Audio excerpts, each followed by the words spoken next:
I'm Jack Callahan. This is Fox News. First, I want to thank you all for being with us today. Josh and I wouldn't be here without your friendship and your support. Especially the campaign supporters in every village throughout the island who have joined in our effort to keep Guam moving forward. Our leadership has seen our people through the most frightening pandemic that our generation has ever seen. And it is about to see the most vibrant comeback of an economy in the most developed island here in the Western Pacific. With your help and your vote, we will move forward as one people. And Josh and I will always be there for every single person and family on Guam.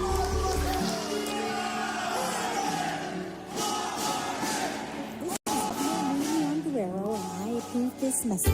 Hafa-day, Patsy Gogri from Security Title here with information about what a title company does. The title side of our business determines who owns a property and guarantees your ownership with a title insurance policy. The escrow side acts as an independent third party, managing the transfer of money and documents between the buyer, seller, lenders, and others.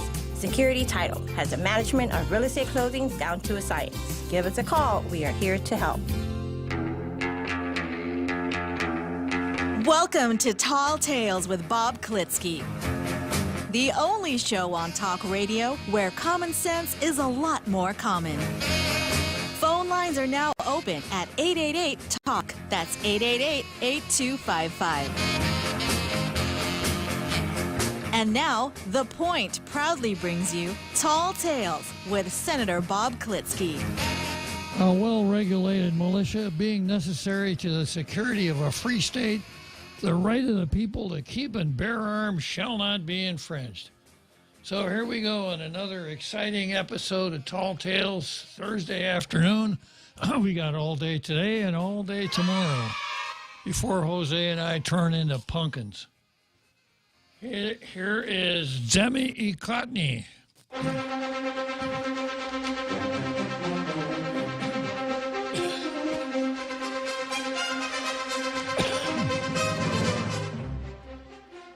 And another, at best, ho-hum editorial from the Post. The title, Our View, Labor Laws Protect Guam's Workforce, Secure Economy. And then the so-called editorial has almost nothing to do with labor laws.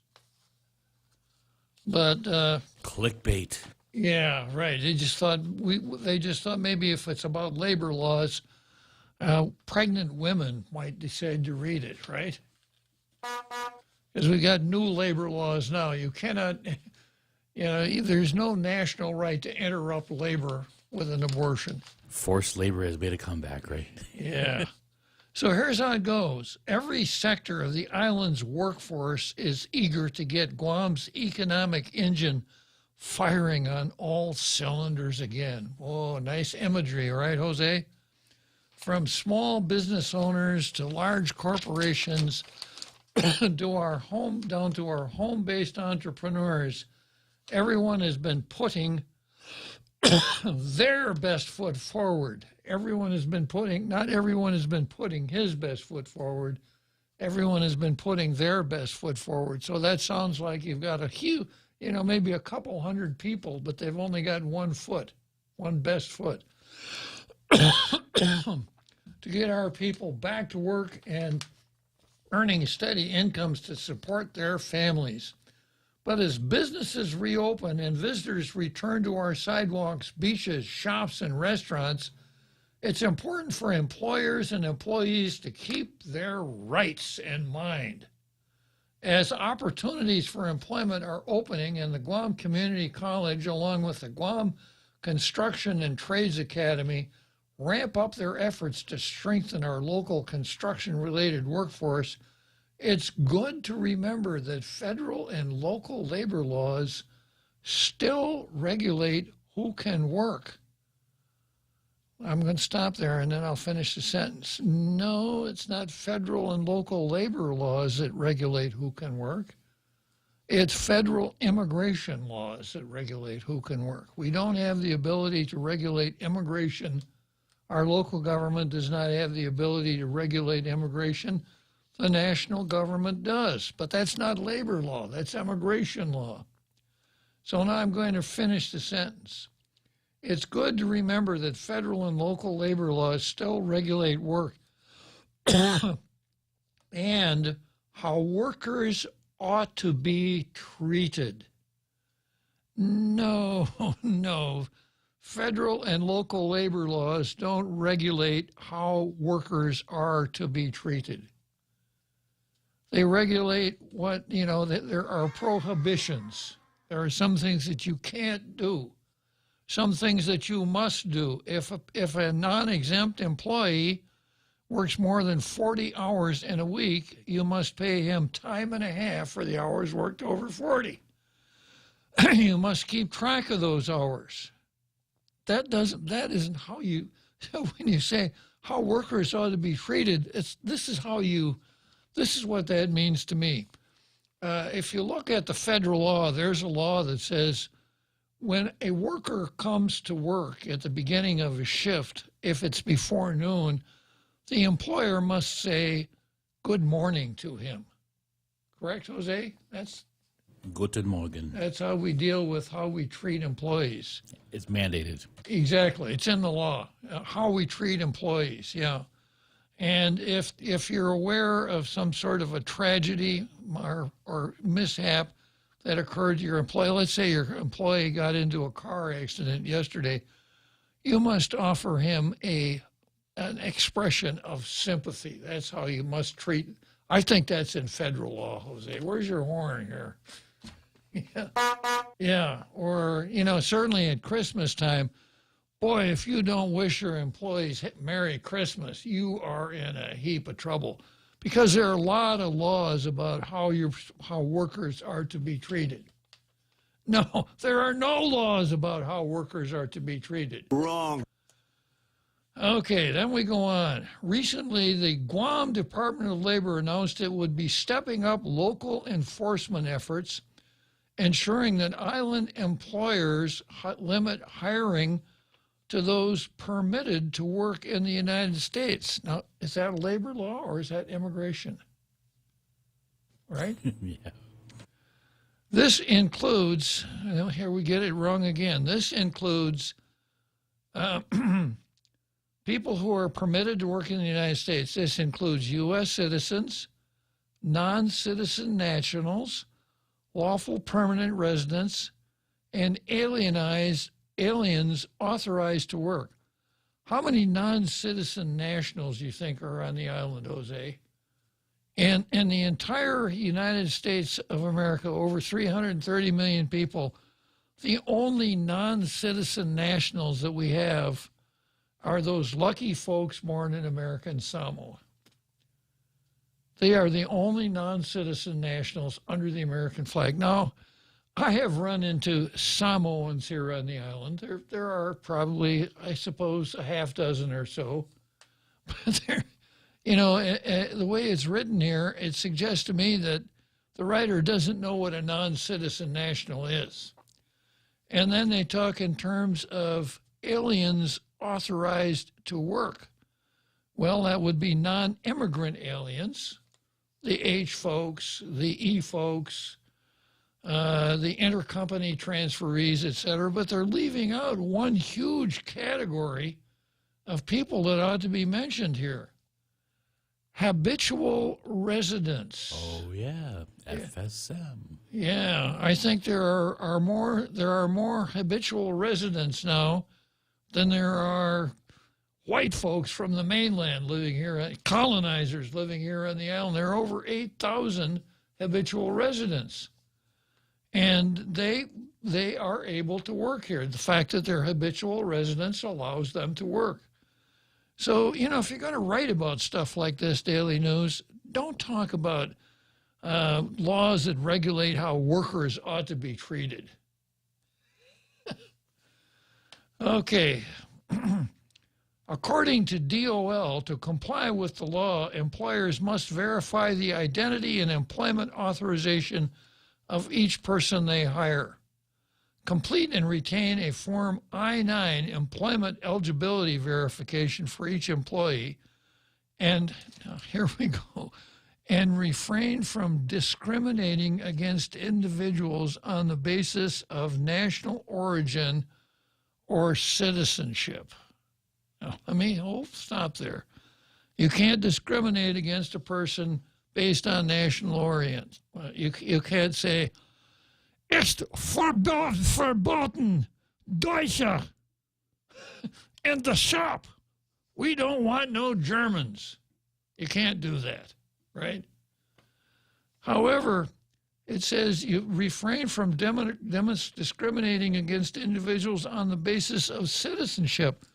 So someone comes in and says, I filled out my I-9, I want to go to work, and I put down on my I-9 that I am a citizen of Mongolia, and I'm here as a tourist, but I want to work. Well, sir, I'm sorry, but because you're a citizen of Mongolia, we can't hire you. Discrimination based on citizenship. Now, this whole article is about discriminating based on citizenship.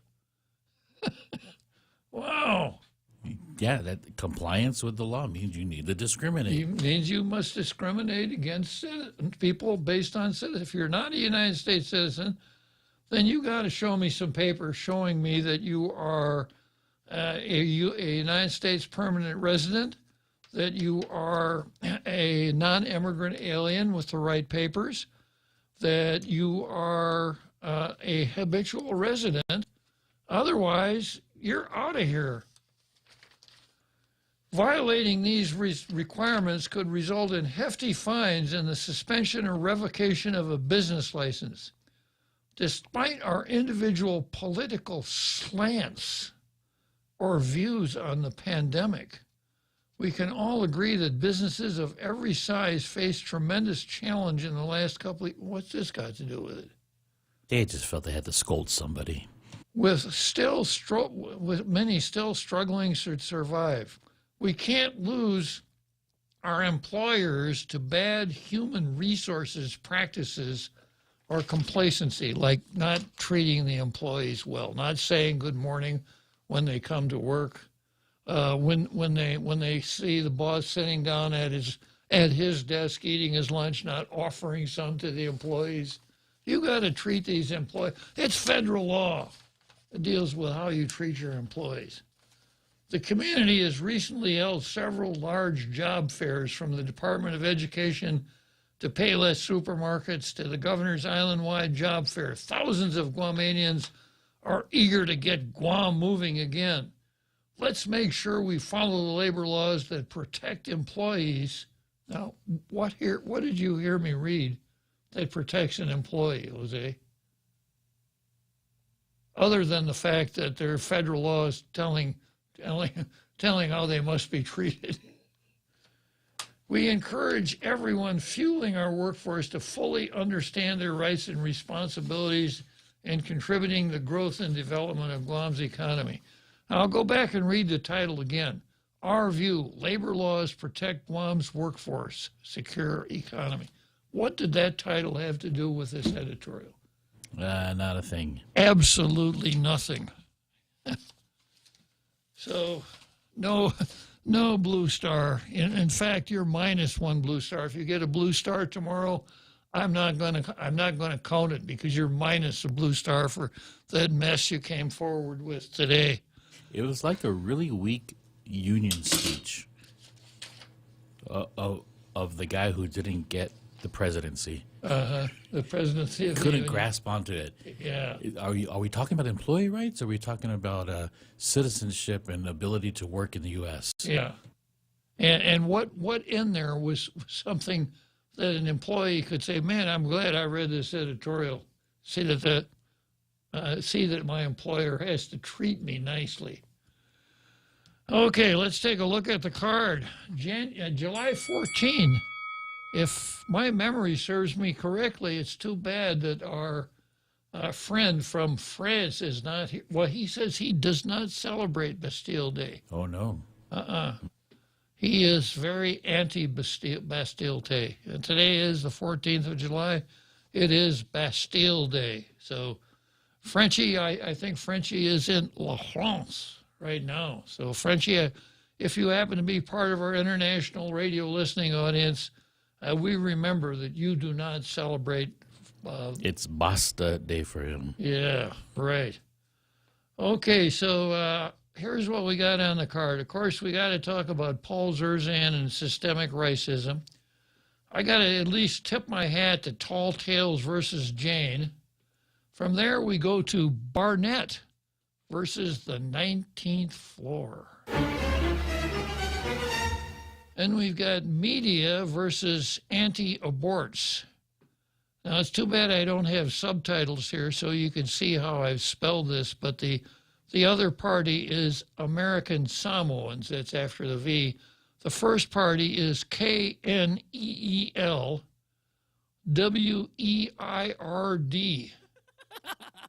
Maybe you could can you put that on Facebook so the folks can see it, Jose? I'll put that on. Yeah. So it's Neil Weird versus American Samoans.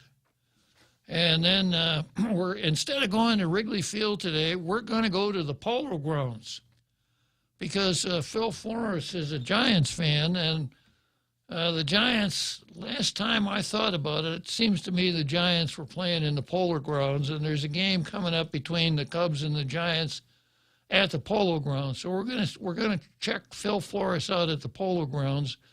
And he's going to talk to us about banks versus marijuana. And I've got progressives versus democracy, of course, and some stuff that's been on the card for a while, which we never seem to get to. Starting out with systemic racism. You all know that we have the agenda and we have the truth. And I was listening to the radio and Fox News about Josh Hawley and the university professor. And the university professor called Josh Hawley out and told him he's got blood on his hands because Josh Hawley asked the lady, "Are you telling me that a man can get pregnant?" And she says, "What I'm telling you is 1 out of 4 transgenders commit suicide because of bullies and bigots like you," basically. Violent language. It's violent language, yeah. And I saw it on TV, and she's not acting. She's sitting there with a straight. You'd think she was the late director of GUR or something, or she's sitting there with an absolutely straight face, very serious. Her nose ring was turning red because it was heated up. Yeah. And she's coming up with this absolute nonsense. And she's a university professor, in a law school. So I'm just... She was there to be offended. She was, of course. That's absolutely what she was there for. Yeah, she sits down and she says, before I start my testimony, could I have a minute to square away this chip on my shoulder? If anybody wants to come along and knock it off, it'll be right here for you. Anyone who testifies being smirky and laughing and scoffing, that's what she was doing. Yeah. How dare you call them females? Yeah. They're males. But this is such a dangerous sign. I picked this up, when the first year law school students at Yale, hooted a couple of people out of the room that came to talk about free speech. And these law professors are influencing the people that are going to be running the country very, very soon. And they're not doing the right thing. They're corrupting literally millions of people with this nonsense, this sexual anarchy that they keep coming up with, that a man can become a woman and 2 men can get married, and that a man can actually get pregnant and give birth, and on, this whole thing.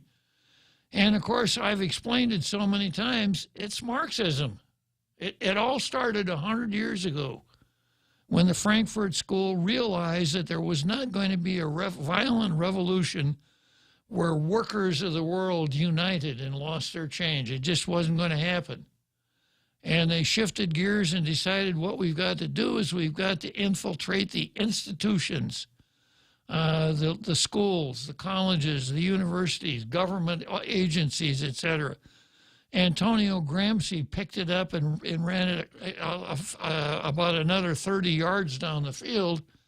And then when we got to the 60s, young people thought they were smart buying into anarchy, taking over university campuses, blowing up buildings, all the rest of this stuff. And those people and their children are now the folks that are running the country. And boy, are we sensible people. We are in a bad situation. I'd like to tell you that I can see a way out. I don't see a way out. I think what we've got to do is stick to what we are, what we know is right, and be good soldiers every time we get the chance. So that's the narrative. The narrative is this stuff like this university professor comes along and tells you that a man can get pregnant when you know, dollars to donuts, that is absolute foolishness. It's not only impossible, it's foolishness. The greater foolishness and absurdity is not the fact she believes that, is that she wants everyone else to be obligated to believe that. Absolutely. And that to me is like, do your thing, but leave us out of it. Yeah, and of course, she sees it absolutely necessary for those non-believers that they be punished, that they get fired from their university jobs. They get canceled or they get scolded like Josh Hawley. Yeah, okay, not so dynamic, but I'm looking at the Board of Trustees meeting for the 15th of July here for the CIFA Learning Academy charter schools. And they make the old business mistake. They list old business. They don't tell you what it is. Void meeting. Okay, next item on the card then, I've got Barnett versus the 19th floor. Now, when I saw this, I didn't look at the headline. I just started reading the story, Jose. This ran on Candid, and it said, popular media personality. And I said, whoa, is this another one that's about me? Then I read to the next two words and I knew it wasn't. Popular media personality and Democratic senatorial. No, that's definitely not me. Democrat senatorial candidate Chris Barnett said the chairman of the Democratic Party of Guam gave him an ultimatum, publicly endorsed the campaign of Governor Lou Longuero and Lieutenant Governor Joshua Tenorio, or lose any chance of their support. Yeah, there's a picture of him here.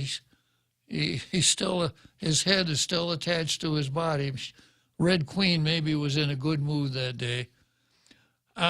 Going on, this is Barnett. Obviously, he probably listens to his own show instead of this one, so he makes the fundamental mistake. He says, I'll just be honest with you guys. Good. Thank you very much, senatorial candidate Barnett. Thank you for telling us you're going to be honest this time and not lie through your teeth like you usually do, right? Barnett said in a video he released today, before I even filed my candidacy, I had an impromptu meeting with a Democrat Party chair. Now, who would that be? That would be Babauta, right? Tony Babauta. Yeah. Now, they left out a key factor here. Barnett's not telling us where they met, but I have my suspicions. Probably on the 19th floor. I had an impromptu meeting with the Democrat Party chair. You know, he laid it out. He said, basically, when you come to the Lou and Josh things, you kind of have to say you're all in. Now, my mother, may she rest in peace, used to say that once upon a time. It's sort of this context.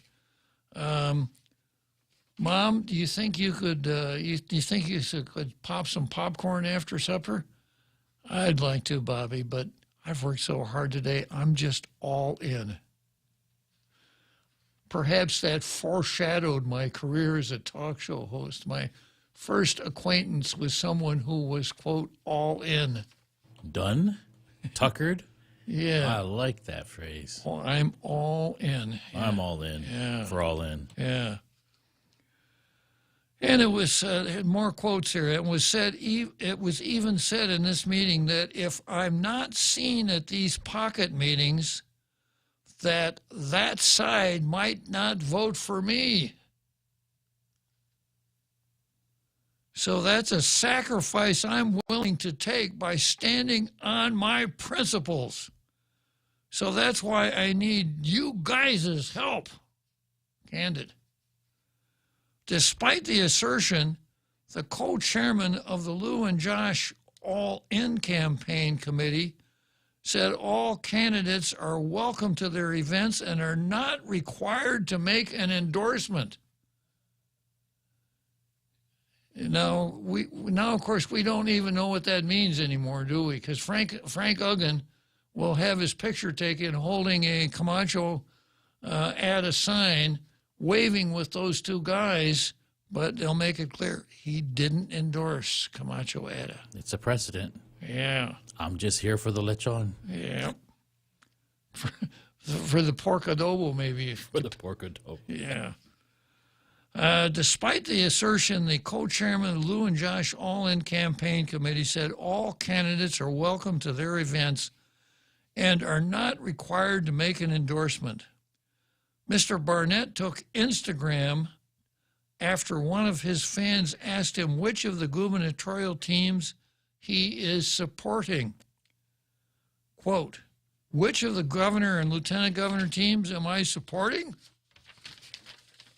He repeated the fan question. Well, the way we usually do it is if you have more than one team running on a party banner, everyone kind of cheers for everyone or doesn't really take a side until after the primary. And there's a clear winner left. The journalist. Chris Barnett is a journalist? Even I'm not a journalist, Jose. I'm a talk show host. Big difference. Well, he didn't want to use diary. So maybe he writes in his journal daily. Okay. The journalist and longtime satirist. Satirist. Now, I got to admire him for that one. That's worth doing. Who brilliantly has exposed issues of corruption with a flair over the decade. I thought they were maybe talking about tall tales, but no. Said he's not pledging his allegiance to anyone but the people of Guam. Good line.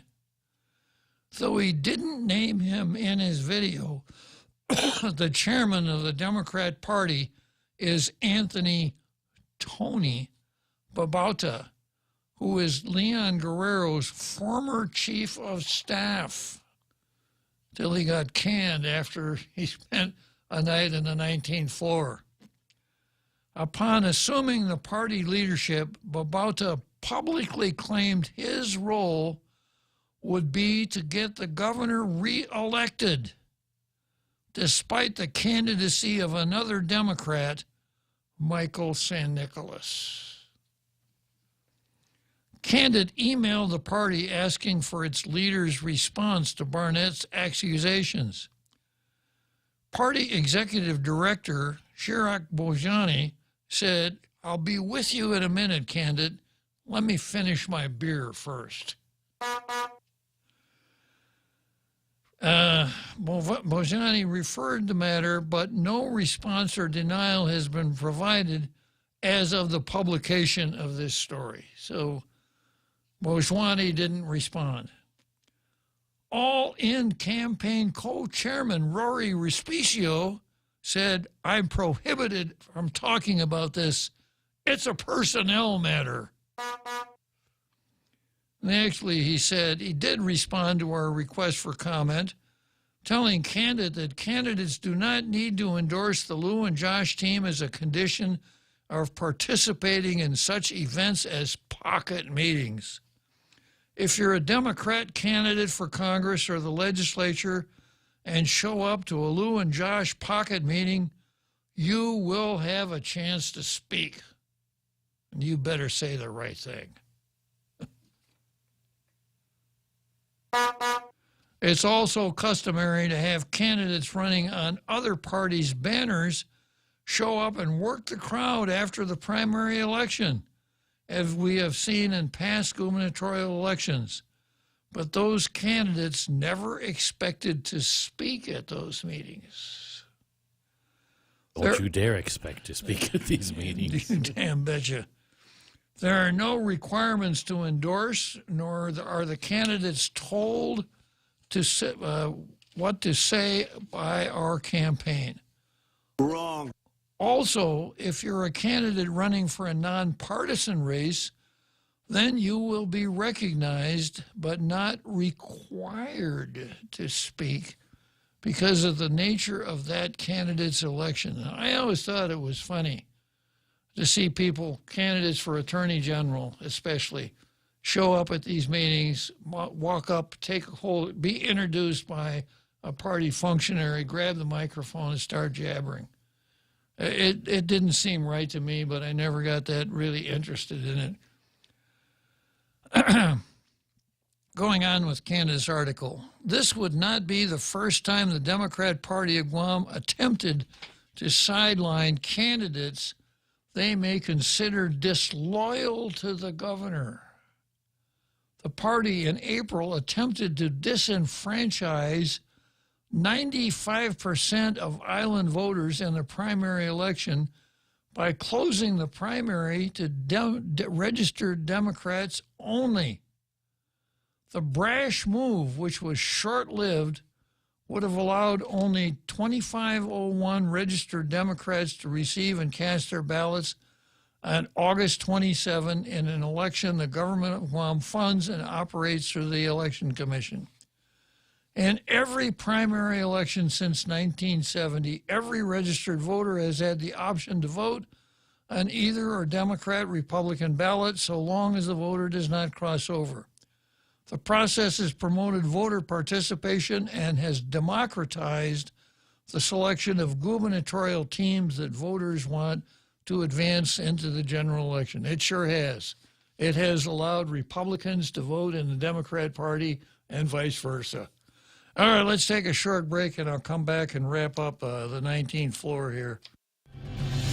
Candid, The Point, and the Guam Daily Post are proud to present another Platform 2022 debate. Lieutenant Governor Josh Tenorio and Lieutenant Governor candidate Sabrina Salas Matanani. Phil Leon Guerrero and Montesilva Tyron will present topics and issues of concern to every Guamanian. July 20th at 6 p.m. everywhere. Broadcast, simulcast, and webcast on Facebook, Candid News, and on the air at 93.3 FM and on KGTM. Platform 2022 from Candid, the Guam Daily Post, and 93.3 The Point.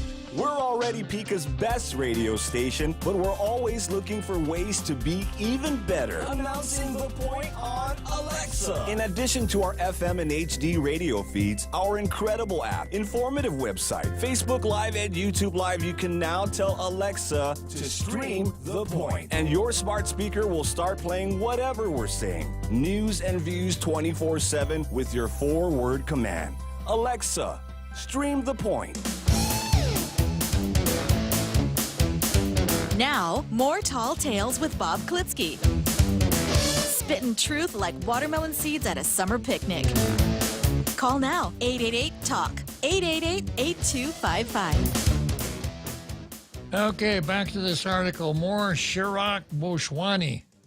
Our goal is to strengthen our party, and we continue to do so by working closely with the Democrat National Committee, which has provided critical funding to build our party and share best practices to protect our party and promote Democrat candidates. Democrat Party of Guam Executive, as you were. The attempts by the Democrat Party leadership and the Central Executive Committee, made up of Lou and Josh supporters and employees, to cut off voters who don't register as Democrats from voting in the Democrat primary election is a simple attempt to get people, to force people to get partisan. This is what Troy is telling us, rather than to vote for what they feel is best for Guam. And that shows it's all about themselves and not the people. San Nicolas said in a statement he issued shortly before the Democrat Party bosses confirmed their vote in April. All the more we see the true colors of Lou and Josh Machine reveal themselves, and all the more the show has nothing to do with empowering the people and lifting them up, but everything to do with manipulating people so they can dominate their lives, said his running mate, Sabrina Salas Matanani. Well, it's pretty interesting. So Chris Barnett drops the dime on Tony Babauta. Yeah, you kind of like a yellow dog, a political yellow dog contract. You can do it, but you got to go with us. All right. Next item on the card is the media versus anti-abortion folks. And it's a story that ran in Town Hall called the National Pro-Abortion Echo Chamber. When the Supreme Court overturned Roe versus Wade, there was a shocking, if temporary, turn in the news coverage. The anti-abortion victory was so historic that journalists actually interviewed anti-abortion activists to get their reaction to this glorious news. It was different when some scabrous leaker gave Politico a copy of Justice Alito's draft opinion.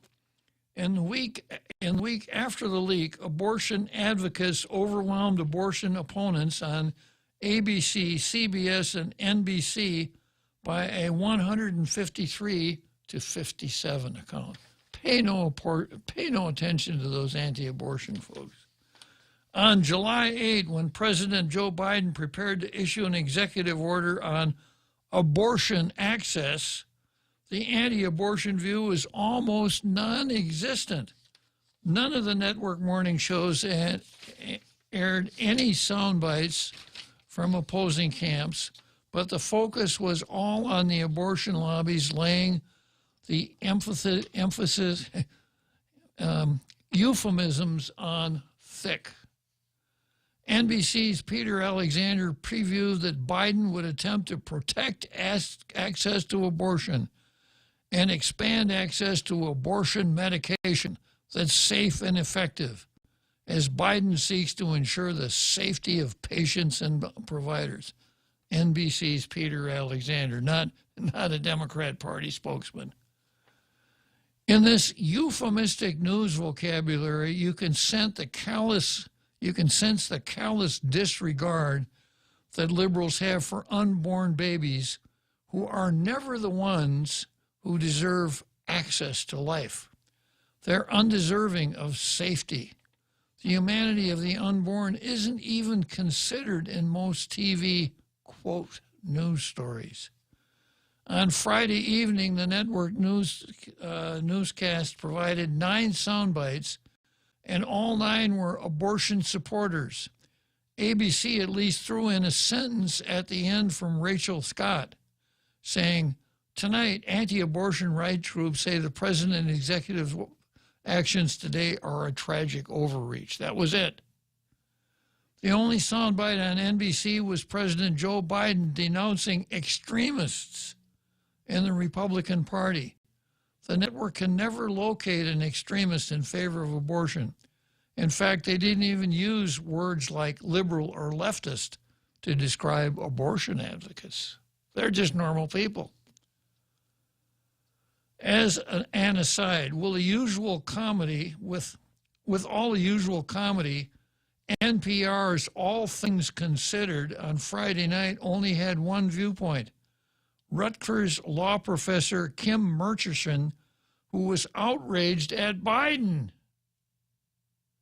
Here's why. His order was milk toast as you could be. It changes absolutely nothing. and the president must declare a public health emergency that babies can't be killed. See, there's some people that are not for Biden. Yeah. On Saturday morning, ABC and NBC offered brief updates, and only CBS offered any sound bites. All 6 sound bites were either Biden or Jen Psaki, or Jen Klein, who led his Gender Policy Council. So that's 15-0, that news cycle. Some might expect a more fair and balanced treatment from national newspapers when they reported on the executive order, and they'd be wrong. Take the front page article in Saturday's WAPO under the headlines, quote, with limited tools, Biden acts on abortion access. The quote count was 15-2, and both anti-abortion quotes were one person, Denise Harl of the Alliance Defending Freedom. Saturday's New York Times placed its story inside on page A17. The Times put a dangerous, quote, far-right Christian fringe on the front page, then spilled that story onto A16 or across from the Biden abortion order story. The quote count was 7-1. USA Today doesn't publish on Saturdays or any other day of the week as far as I'm concerned. But it made Monday's front page under the headline, quote, abortion access advocates urge action. The quote count favored the abortion superfans 6-1. Add to those 3 stories up and the quote count is 28-4. If you read through these stories, the imbalance is more dramatic, focused heavily on complaints against Biden from the left. We could joke that this episode shows how fair and balanced reporting if the two sides are the Biden White House and the outraged abortion advocate extremists. And of course, they're mad at Biden because he's not radical enough. But here it goes. You know, we talk about the media and how they're so slanted. Here's empirical evidence of how slanted they are on this issue. The unbelievable stories from the Hunter Biden, just crickets in the media about what's going on there. Not that we should be attacking Hunter Biden, but his dad is the president. Exactly. Come on, people. And remember how the Times buried that laptop story? The Times and WAPO and everybody else. Yep. And if Trump Jr. sneezes the wrong way, it's automatically an infraction. Absolutely. Okay, let's see. We got to take a short break here.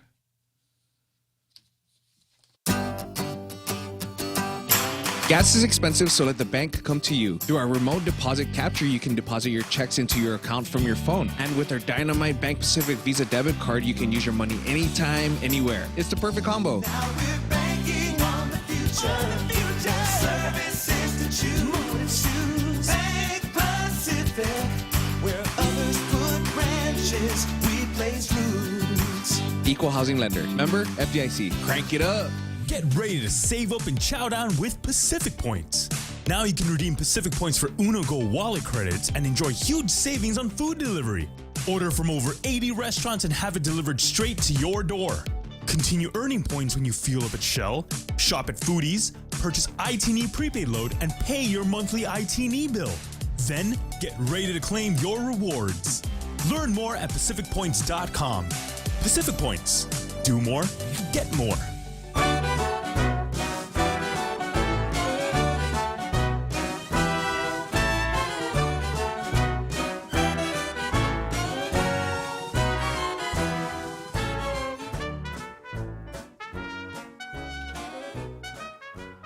Okay, so here we are. Next item on the card, Neil Weir. Jose tells me he put it up on the Facebook so you can see the proper spelling. Neil Weird, Kneel Weird, W-E-I-R-D, versus American Samoa. And this story keeps popping up from time to time. I'm going to start out with the Daily News. Front page story. Congressmen call on Biden to support equal rights for territories. No, not even close. Wrong. Nearly 24 members of Congress this week asked the Biden administration to support efforts to overrule the insular cases, which are race-based U.S. Supreme Court decisions from the early 1990s, as you were 1900s, that have been used to deny equal rights to residents of the U.S. territories. Wrong. The U.S. Supreme Court earlier this year was petitioned to hear a case related to the insular cases and territorial rights.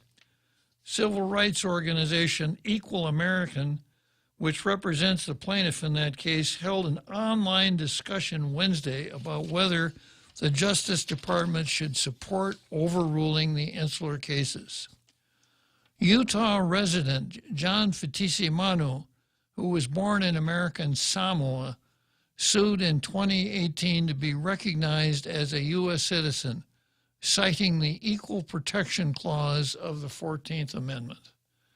No, I don't think that's what he cited. I think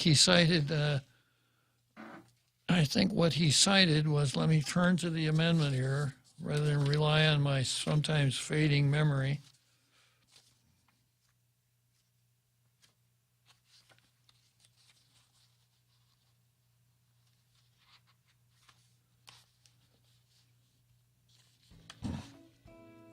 Yeah, I got it right here.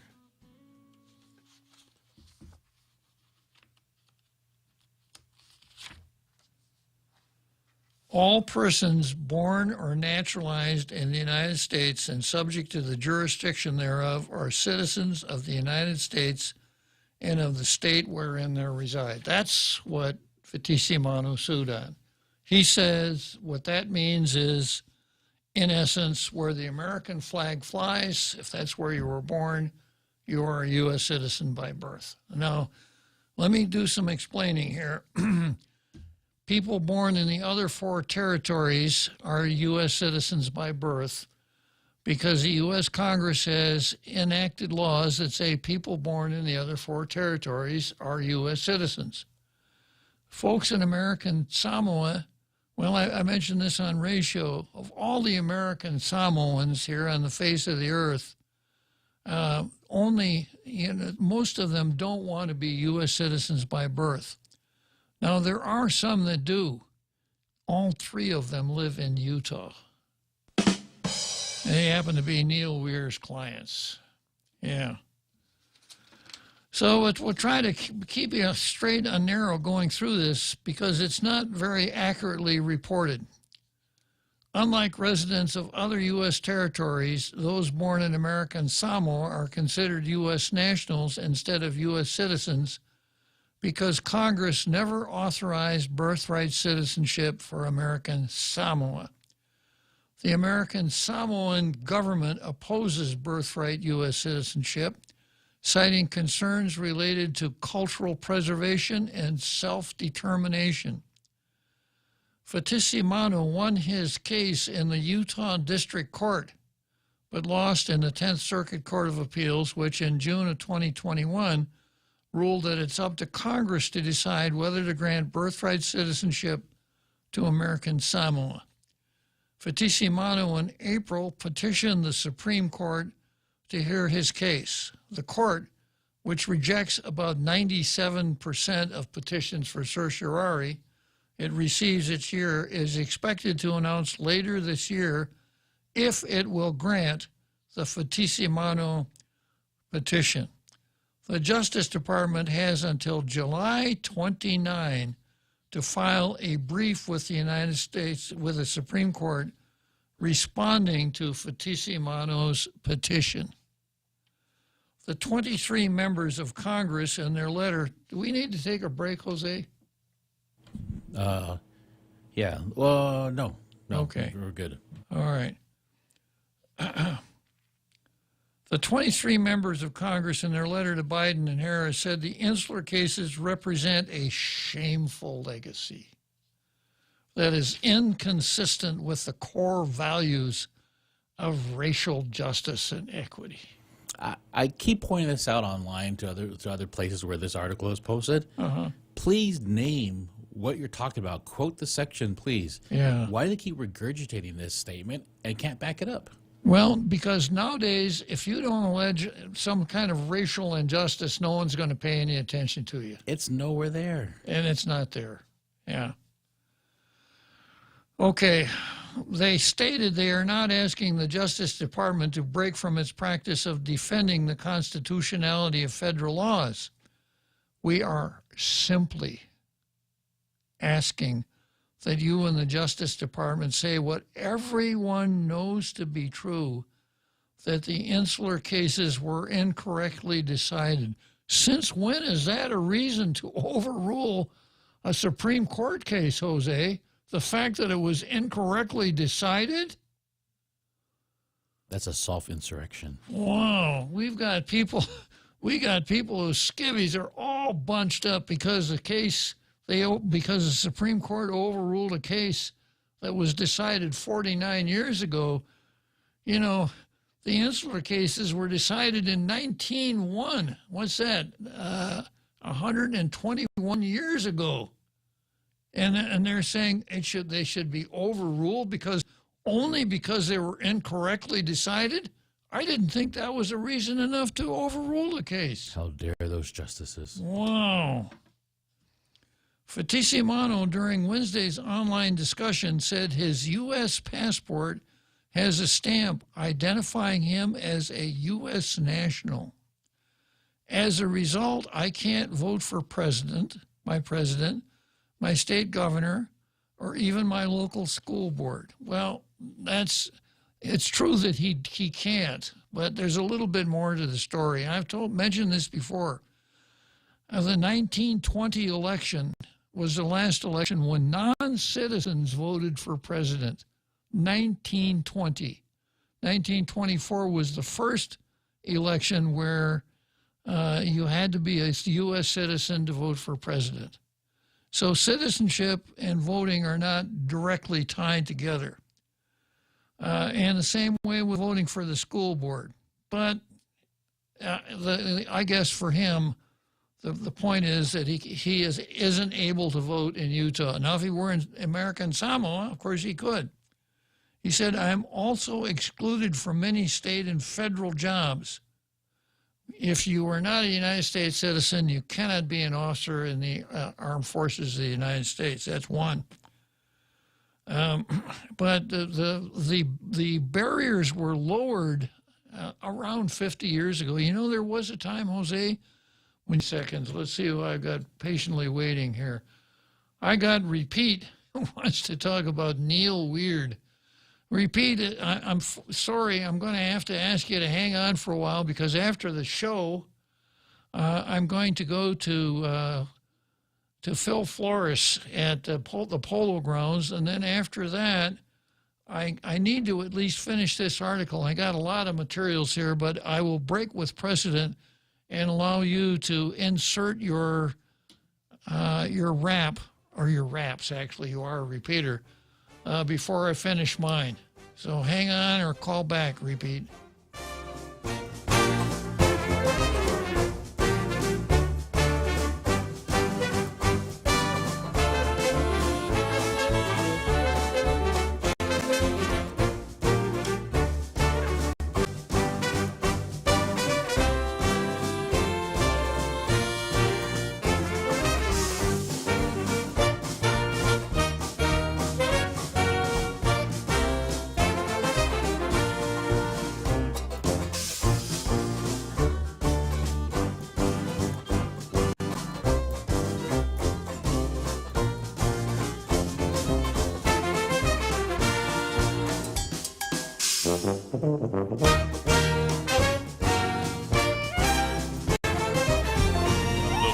Is KUSG, Hagåtña, Guam, 93.3 FM and 104.3 HD3. Day 2 getting underway. I'm Jack Callahan, Fox News, of President Biden's trip to the Middle East. Administration officials say the president's going to meet with Israel's prime minister. The two expected to sign a declaration reaffirming the bonds between the U.S. and Israel and expanding the security relationship between the two nations. The White House calls the declaration significant because it includes a commitment to never allow Iran to acquire a nuclear weapon. Then it's a summit with leaders from Israel, India, and the United Arab Emirates.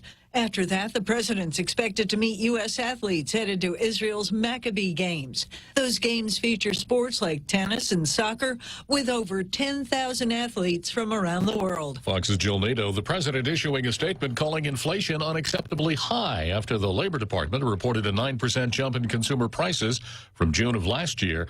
The president's statement also said the numbers are already out of date, not reflecting the impact of nearly 30 days of slightly falling gas prices.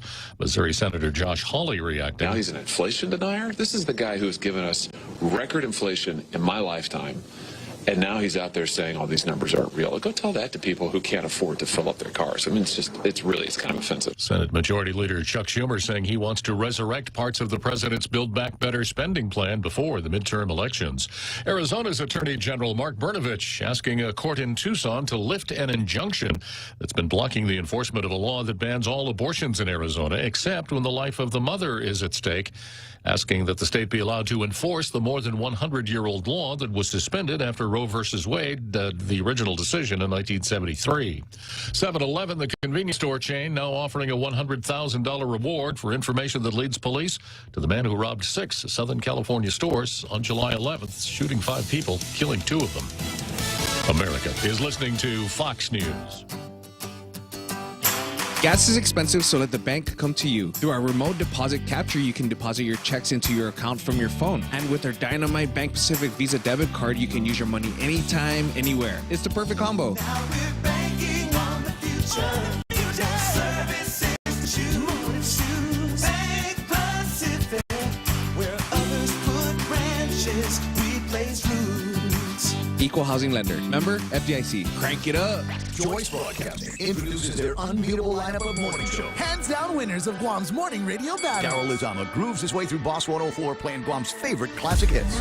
Morning Ralphie Gibson shakes the cage on 93.3 The Point. And now, we are proud to announce the Morning Blender with Kyle Mandapat, mixing it up at sunrise on Star 101. If you're an advertiser trying to reach the most valuable ears, we've got the shows that listeners have been tuning into for decades. One call gets all 3. 671-888-7346. That's 888-REIO. Congress moving to expand health care benefits for veterans who are exposed to toxic burn pits. The bill passed by the House late Wednesday expands the time frame veterans are eligible for coverage and directs the VA to presume certain respiratory illnesses and even cancers were related to burn pit exposures. That will allow vets to receive disability payments. Republicans, like Texas Congressman Chip Roy, acknowledge the issue is real and needs to be addressed, but is concerned it forces Congress to spend money it doesn't have. Still, efforts to trim $37 billion from an earlier bill succeeded in garnering GOP support. Senators who overwhelmingly passed the measure last month will take it up again after the House made a tactical fix to it. In Washington, Sean Langell, Fox News. The Washburn wildfire in Northern California has now charred an area more than 6 square miles in size, now 23% contained, according to firefighters. An arrest has been made in the rape of a 10-year-old Ohio girl who found herself in the midst of the abortion debate. The man, whom several local media reports have identified as Gerson Fuentes, was arraigned on Wednesday. Ohio Attorney General Dave Yost said in a statement that it was a confession that led to the charge. The case drew national attention, with President Biden commenting on a doctor saying the child had to go to Indiana for an abortion due to new restrictions in Ohio. Some Ohio Republicans, before the arraignment, had publicly questioned if the story was true. According to police, Fuentes has not entered a plea in the case at this point. Gernal Scott, Fox News. 2 Anchorage, Alaska police officers have been served with a notice of investigation into their response when a motorist they'd pulled over couldn't find her driver's license, but flashed them a novelty white privilege card. One of the officers was seen on a social media video calling it hilarious. The city says it raises concerns about racial equality in Anchorage. I'm Jack Callahan. This is Fox News. Are you looking for a new place to hang out with your friends? Let's go along the sidelines at Sidelines Bar and Grill. Located at 154 Iriarte Road, Unit 4 and 5 in Tamuning behind Royal Bigs. Sidelines, a hidden gem with nothing but great things to offer. Great atmosphere, great food, top shelf drinks, and a great team. What are we waiting for? Let the fun begin at Sidelines Bar and Grill. Open daily from 3 p.m. to 2 a.m. See you there. Hafa Patsy Gogri from Security Title here with information about what a title company does. The title side of our business determines who owns a property and guarantees your ownership with a title insurance policy. The escrow side acts as an independent third party, managing the transfer of money and documents between the buyer, seller, lenders, and others. Security Title has a management of real estate closings down to a science. Give us a call. We are here to help. Subway's Eat Fresh Refresh brings you the sequel to the Sweet Onion Chicken Teriyaki. Enjoy the new Sweet Onion Steak Teriyaki. Delight your taste buds with tender, juicy steak marinated in the tangy new Sweet Onion Teriyaki sauce and stacked high on toasted artisan Italian bread, topped with American cheese, green peppers, red onions, and drizzled with the tangy new Sweet Onion Teriyaki sauce. The new Sweet Onion Steak Teriyaki is the height of food craveability. Give in to your cravings at Subway. Eat fresh.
So here we are back again after that big halftime show. Jose, I misspoke. I told Repeat that I was going to go to Polo Grounds. I'm not going to go to Polo. I'm going to go to Polo Grounds about 5:30, the time we usually go to Wrigley Field.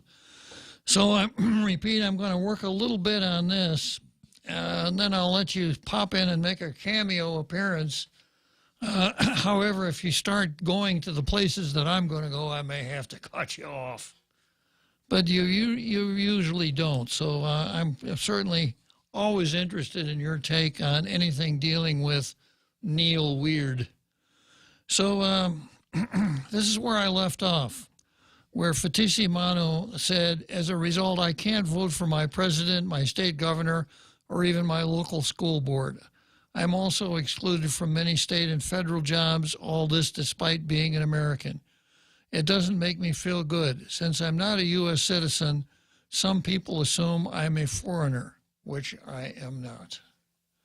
Fatisi Manu said 3 federal judges agreed with his argument that people born on U.S. soil, including the territories, have a constitutional right to citizenship. But the 10th Circuit panel, considering my case, relied on the racist incident. Just a little tip, if you care about what other people think, when you throw something like, you may have an argument, but you're trashing your own argument when you resort to the racist card when it has absolutely nothing to do. The 3 judges didn't, and the 10th Circuit didn't say, well, this guy is a Samoan. We can't let him become a citizen of the United States. Just simple logic. Yeah. America Samoa made the decision. America Samoa's decision is not allowing him to be a U.S. citizen. Therefore, the 10th Circuit panel considered the racist America Samoa. Exactly. That's exactly right. And you know, American Samoa was not a prize of war like Guam was, or the Philippines. It wasn't something we plunked down hard cash for like we did with the U.S. Virgin Islands. American Samoa has American flag flying over because the Samoan chief said, would you guys let us be at one of your colonies, please? Yeah, and we'll get to Amata Radowagon's piece. We'll find out that like 90% of the people living in American Samoa are American Samoans. Very, very few colonizers down there, which ought to make the place very livable, right? There was something else I wanted to go back here. Oh, yeah. Fittissimo says, we are simply asking that you and the Justice Department say what everyone knows to be true. Now, they've never heard me read the rules of engagement. Everyone knows that the insular cases were incorrectly decided. And I'll explain to you, Jose, how this works, okay? The thought process that probably these 22 members of the House went through, and Tina Rose Munga Barnes and all of the local officials that signed off on the amicus brief, it goes like this. Everyone knows that the insular cases are racist. I am not a racist. I'm a really good person. And I want everyone to know that I'm a really good person and I'm not a racist. Therefore, you want me to say something, you want me to sign off on this overturning the insular? Oh, yeah, well, I'm for that because I'm not a racist. Yeah. Yeah. There's a credibility question there that nobody wants to ask. Absolutely. It's kind of like the 10-year-old girl that got raped.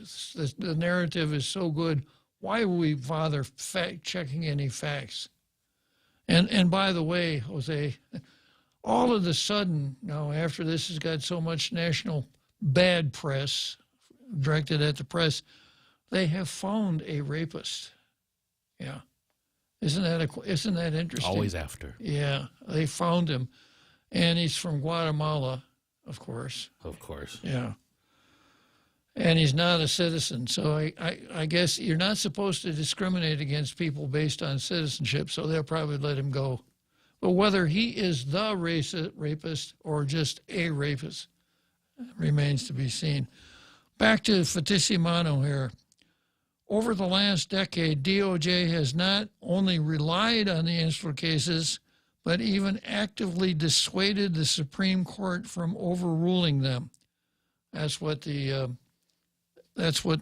is saying. The Department of Justice has not only relied on the insular cases, but has actively dissuaded the Supreme Court from overruling them, said attorney Neil Weird with Equally American. The Biden-Harris administration has opportunity to change that when they file their response to our petition. Lourdes Rosado, President and General Counsel of the civil rights organization Latino Justice, said the insular cases, which refer to the territories as home to alien races, wrong, are based on the notion of white supremacy. Wrong. If you can't make that argument, just keep quiet, right? And Neil Weir and some of his stuff says that the people of the 4 million people in the territories, or 3 million, or however many he says there are 95% minorities, and that's really interesting because 80% of the people who live in Puerto Rico identify as white, but doesn't matter. It's the narrative. It's the color of the rice, right? We will persist in our advocacy until people who live in the territories are afforded constitutional rights and our government stops treating them like second-class citizens. No, they treat them like U.S. nationals.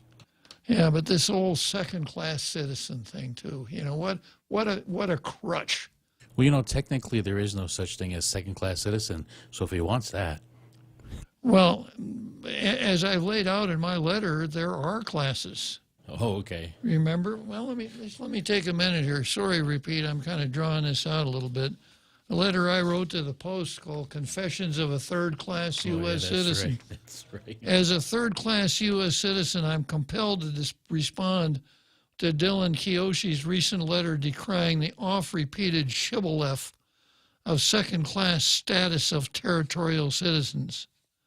Having been born in the States, when I die, my estate will be liable for federal estate tax on all assets anywhere in the world per IRC 2208. But if I were born here, assets held on Guam or anywhere else in the world except the States would not be taxed. Something of a difference. Being a person of Northern Mariana's descent is an even more beneficial class of U.S. citizen. The tax advantage I just described, plus ownership of realty and fee simple in the islands, is attainable only by those of Northern Mariana's descent, but not those of us born in the States. Back home, there are Guam laws on the books for registration in the Guam Decolonization Registry and eligibility for leases in the Chamorro Land Trust, which are available only to those who become U.S. citizens by virtue and authority and the enactment of the Organic Act of Guam or descendants of such persons, but not those of us who were just born in the States. All three classes of U.S. citizens can vote in every election held where they live, run for office, serve on juries, etc., and enjoy the full panoply of the rights of citizenship. And if a local resident moves from Guam to a foreign country, never intending to return, the former resident can still vote absentee on Guam because of the Uniform and Overseas Citizens Absentee Voting Act. The Congressional Research Office says even held at one born in Guam is a native-born citizen and eligible to be President of the United States. Dylan, like all of us, has been bombarded with numerous myths sounding in identity politics. Things like, we're second-class citizens. We're statutory, not constitutional citizens. Because of the insular cases, we can't vote for president. There are only 3 options for decolonization of the island. And that Gov Guam is working towards decolonization, which we know is not true. Even this very newspaper published a myth on August 9 last year. Manny Cruz reported, quote, after World War II in 1946, Filipino laborers arrived on Guam to construct U.S. military bases, and Camp Rojas was established. In 1950, the Organic Act of Guam passed, granting American citizenship to all people residing in Guam at the time. Wrong. And then he goes on to say, I think the tensions many Chamorros had against Filipinos were valid. Camp Rojas was meant to be calculated threat against Chamorro self-determination back in 1946. This came from somebody named Josephine Ong. The passage of the Organic Act made no one at Camp Rojas a citizen. A person had to be born here before 1950 to qualify. Just being here wasn't enough. And in the 1950s, Camp Rojas was a calculated threat against Chamorro self-determination. Wow. Given that we live in a time when serious discussions concerning nationalism, statehood, self-determination, patriotism, national defense, self-government, racist, decolonization, home rule, hegemony, etc., require serious discussion, none of us is well served by mythic distractions grounded in identity politics. I confess that my third-class U.S. citizenship and the aforesaid distractions bother me not a whit. I am happy to be a citizen of the greatest country ever, no matter what class citizenship is created by our local or national government. The right to freedom of speech, freedom of press, religion, and petition the government for redress of grievances, plus the freedom that is only available under the rule of law, are available in America like no other place. One of the luckiest days of my life occurred 55 years ago. This is 4 years ago I wrote this. When a Gov Guam recruiter invited me to come here to be a teacher. because that luckiest of days I've been able to spend the bulk of my life residing at the epicenter of Chamorro culture right here. A custom and tradition under a flag that I cherish in a society that I will continue to celebrate till it's time for my final confession. So this second-class citizen thing, when you hear people talking about that, you know that their argument is weak and they've got to go to crutches like that instead of making a real argument. Just one more thing, repeat, and then I'm going to put you on the air. Now, this whole thing about the insular cases being racist, I'm going to give a lot of credit for people saying that to Ann Parasatori, who was supposedly a history professor. She was a professor theoretically teaching history at the university during the time that Robert Underwood was president. She went on national TV on John Oliver's show called Last Week Tonight and said this: the United States flag is flying over these lands, so some people said, well, doesn't that mean that American laws apply? In 1901, the insular cases, basically the judgment of the Supreme Court, wrong. The new territories were inhabited by alien, quote, alien races, and they may not be able to understand Anglo-Saxon laws, therefore the Constitution doesn't have to apply. It's just a lie. That is not what the insular cases say. So this is just horrible. But, you know, when you go on national TV, you're a history professor, and Robert has told us about being a professor and what that entails. I've got that here somewhere too.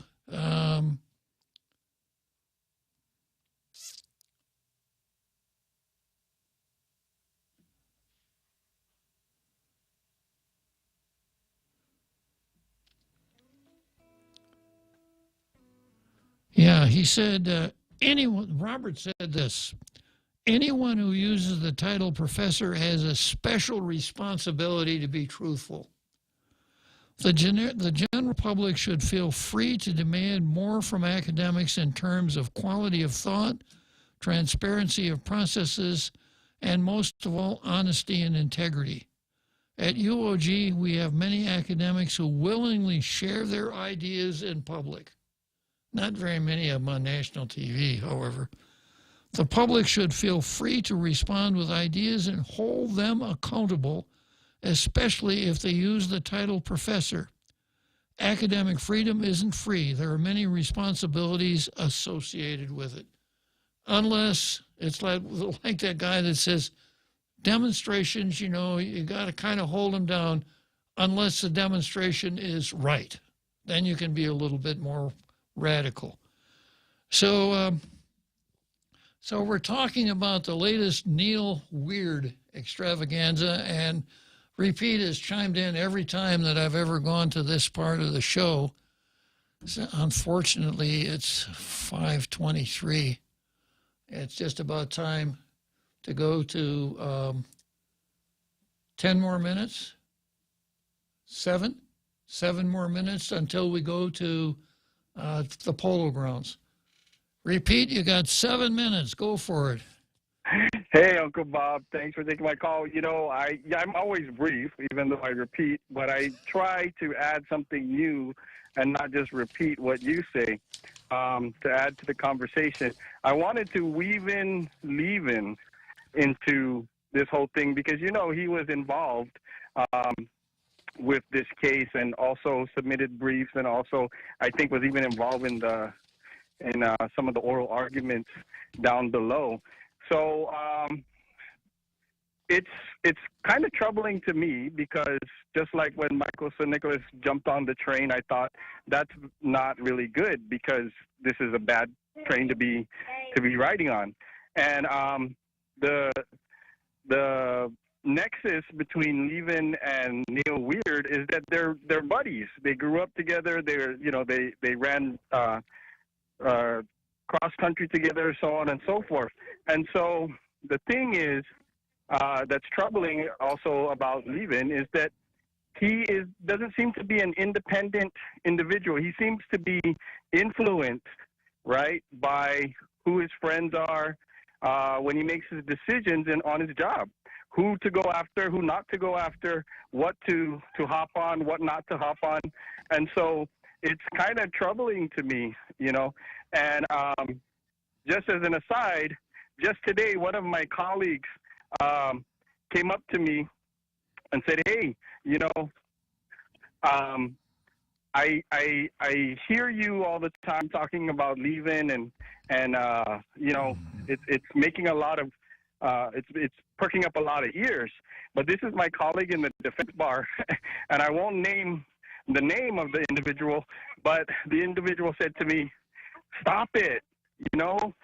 We're doing really great as a defense bar right now, having Levin in office. You know, he needs to win. He needs to win. The defense bar is doing awesome. He's the best. He's the best member of the defense bar. Yeah, don't teach that guy out there on the mound how to throw a curveball. Let him go. So that's just how much of a disappointment he is to you know, to anybody who's paying attention, that even the defense bar is saying we've got to get Levin reelected because business has been so great, and you know, we've never had an easier time doing our job. Yeah. So, how did you phrase that? Levin. I wanted to weave in Levin. Weave in Levin. Very. Yeah. That's. Yeah. To the whole Neil Weird thing, because like I said, they're buddies, and that's why he hopped on that train. You know, without to me, it signifies that there's no independent thinking there. Yeah. And you know, that's very telling. And again, there's other things you see going on with how he operates. It shows that he's answering to somebody, or he's answering to some people. Answerable to some people, and he's also just, it reeks of being beholden to things. And you know, Doug Boyden said he wasn't going to be taking any contributions, which, you know, if I ran, to be honest with you, I was going to do the exact same thing because I didn't want to be beholden to anybody. Yeah. Well, getting back to weaving Levin, I wonder if we could somehow work Buddy Orsini into this conversation. Because you said that Levin is influenced by his buddies, right? Right. Yeah, buddy with buddy. Okay, well, that's a good perspective. Thank you very much, and thank you for your patience, Repeat. All right, I'll repeat later again. Okay, so long. Okay, I guess it's probably time to go to the Polo Grounds, huh?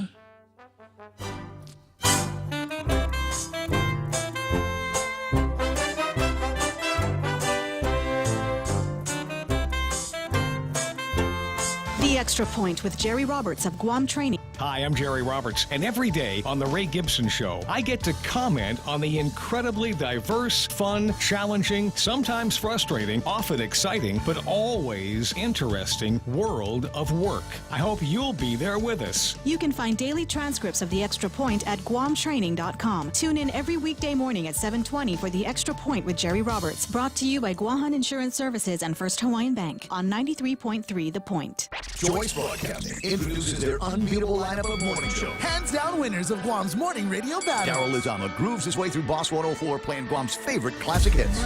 Morning Mouth Ray Gibson shakes the cage on 93.3 The Point. And now, we are proud to announce the Morning Blender with Kyle Mandapat, mixing it up at sunrise on Star 101. If you're an advertiser trying to reach the most valuable ears, we've got the shows that listeners have been tuning into for decades. One call gets all three. 671-888-7346. That's 888-REIO.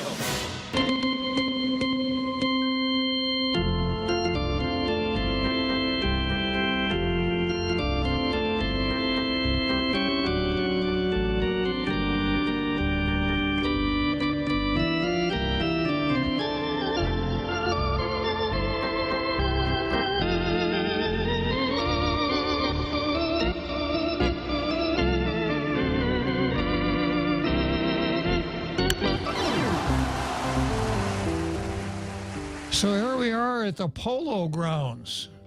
That crack of the bat that you heard was that famous fly ball catch that Willie Mays, have you ever seen that, Jose? 1954, the center field wall in Polo Grounds about almost 600 feet from home plate. And somebody hit one way the hell out of there. Willie Mays turns around, runs full speed towards that center field wall, catches the ball, stops, turns around, throws the runner out at third base. It's one of the probably one of the greatest. That's caught on film. Yeah, one of the greatest defense plays ever. But back to banks here, because I've got Phil Flores in the green room. I want to just set the stage here by going through the article that Phil and I are interested in. GovGuam officials look to RFP as no bank willing to accept cannabis industry money. And this is from Michelle Santos. Off-island institutions will probably apply as local banks have indicated they will not take the risk of jeopardizing their relationships with federal authorities. The local banks may bid, but they want to see that the local government has all their ducks in line with monitoring, licensing, and having access to the licensee's information. Banking poses a significant issue for Guam as the government prepares to accept applications for cannabis testing, cultivation, manufacturing, etc. Department of Administration Director Edward Byrne said banking services for cannabis-related government fees and tax collections were included in an RFP, and the numbers are there. Byrne couldn't speak much more about the procurement, but added that when it's completed, the goal of DOA is such that cannabis-related funds can be deposited. As for jurisdictions preparing to launch their industries without having banking establishment, Norman Birnbaum, president of Pear Tree Strategies, enlightened me yesterday that Beeren is the German word for pear. Norman Birnbaum, president of Pear Tree Strategies, offers some recommendations. He said the government should speak with its merchant services provider, whatever that is, as soon as possible to determine whether there will be issues taking licensing fees, adding some resolution is likely. For businesses, Birnbaum said, the government could explore partnering with an automatic clearinghouse payment processor offering a tax incentive to businesses to utilize those services. So now let me head for the Polo Grounds and see if I can find Phil Flores out there in the left field bleachers. Good afternoon, Phil. I've been in center field watching Willie, but it's not the Polo Grounds. It's Oracle. We're in San Francisco since '58. And you're telling me that the Giants don't play in the Polo Grounds in New York anymore? Just in spirit. And I don't even know if the Polo Grounds are still there. I doubt it. It's probably some housing development. But yeah, I know I've told you this story before. When they moved to San Francisco, they played in Seal Stadium because there was a minor league team years ago, San Francisco Seals. And my dad took me to the first game there. When I moved to Calstick, he took me to the first game there. And where they play now, Oracle, which originally was named Pacific Bell Park or Pac Bell, I went there to the first game also. I'm a giant fan. And they're playing the Cubbies on the last weekend of this month. And I kind of wish I was in San Francisco. I'd go to all four games. Yeah. So, well, boy, this is really enlightening for me. That no more Polo. Next thing you're going to tell me that the Dodgers aren't at Ebbets Field anymore. Oh, I don't care. You don't care about that, huh? Okay. No, that's trash. But I heard this other team called the Mets, and yeah, baseball. I'm kind of worried about. I went to UCLA and I went to SC for grad school, and they're both leaving the Pac-12. They're now in the Big 48 or Big 12, whatever it is. That all moves around. Yeah, I read that. Yeah. When they let Rutgers into the Big Ten, I gave up on the Big Ten. I know. Like Rutgers, the guys are all better players than I was, but they're probably. I mean, they're certainly not as good as the other players in that Division I league. Yeah. But hey, you know what I was thinking too? as long as we're talking about Neil Weird, Neil sounds a lot like Real. Real weird. Yeah, that's pretty close enough, Phil. Yeah, real weird. Well, enough about the polo grounds. Can we talk about banking for a little while? Okay. You know, the deal with, as long as marijuana is, or cannabis, as long as marijuana is a Schedule 1, our regulators are out of San Francisco, the FDIC. We've been advised don't touch it, and it's that's way pretty everywhere. The pear tree guy, I know he was he might have even been the head of the Cannabis Commission in New York and I think in Rhode Island. You can't, banks there don't, federally regulated banks in New York and Rhode Island, they don't take cannabis deposits. The deal with, like, okay, so I'm going into the pot business, you know, Bob and Phil's Pot House, and we have to get a business license. We're going to pay, that goes through revenue tax. We have to pay GRT, that goes through revenue tax. We have to pay, assuming we make money, we have to pay income tax through revenue tax. I believe that the government can take that in and deposit it into the government's account, because it's just such a small part of the overall structure of the revenues coming into the government. But as far as an individual bank, for your, Phil and Bob's asked to go buy a pot tomorrow, it's grown pot, that costs money. We're renting space, that costs money, and then we're selling the product, that gives us money. That part at this point cannot go through a bank. There are some credit unions in the states that are doing it, but I don't think Community or Coast or Navy Fed or Penn Fed are doing it. In fact, I'm 99% sure they're not. Yeah, so that takes them out of the picture too. I see. Well, what about off-island banks? You think any off-island bank would accept our deposits?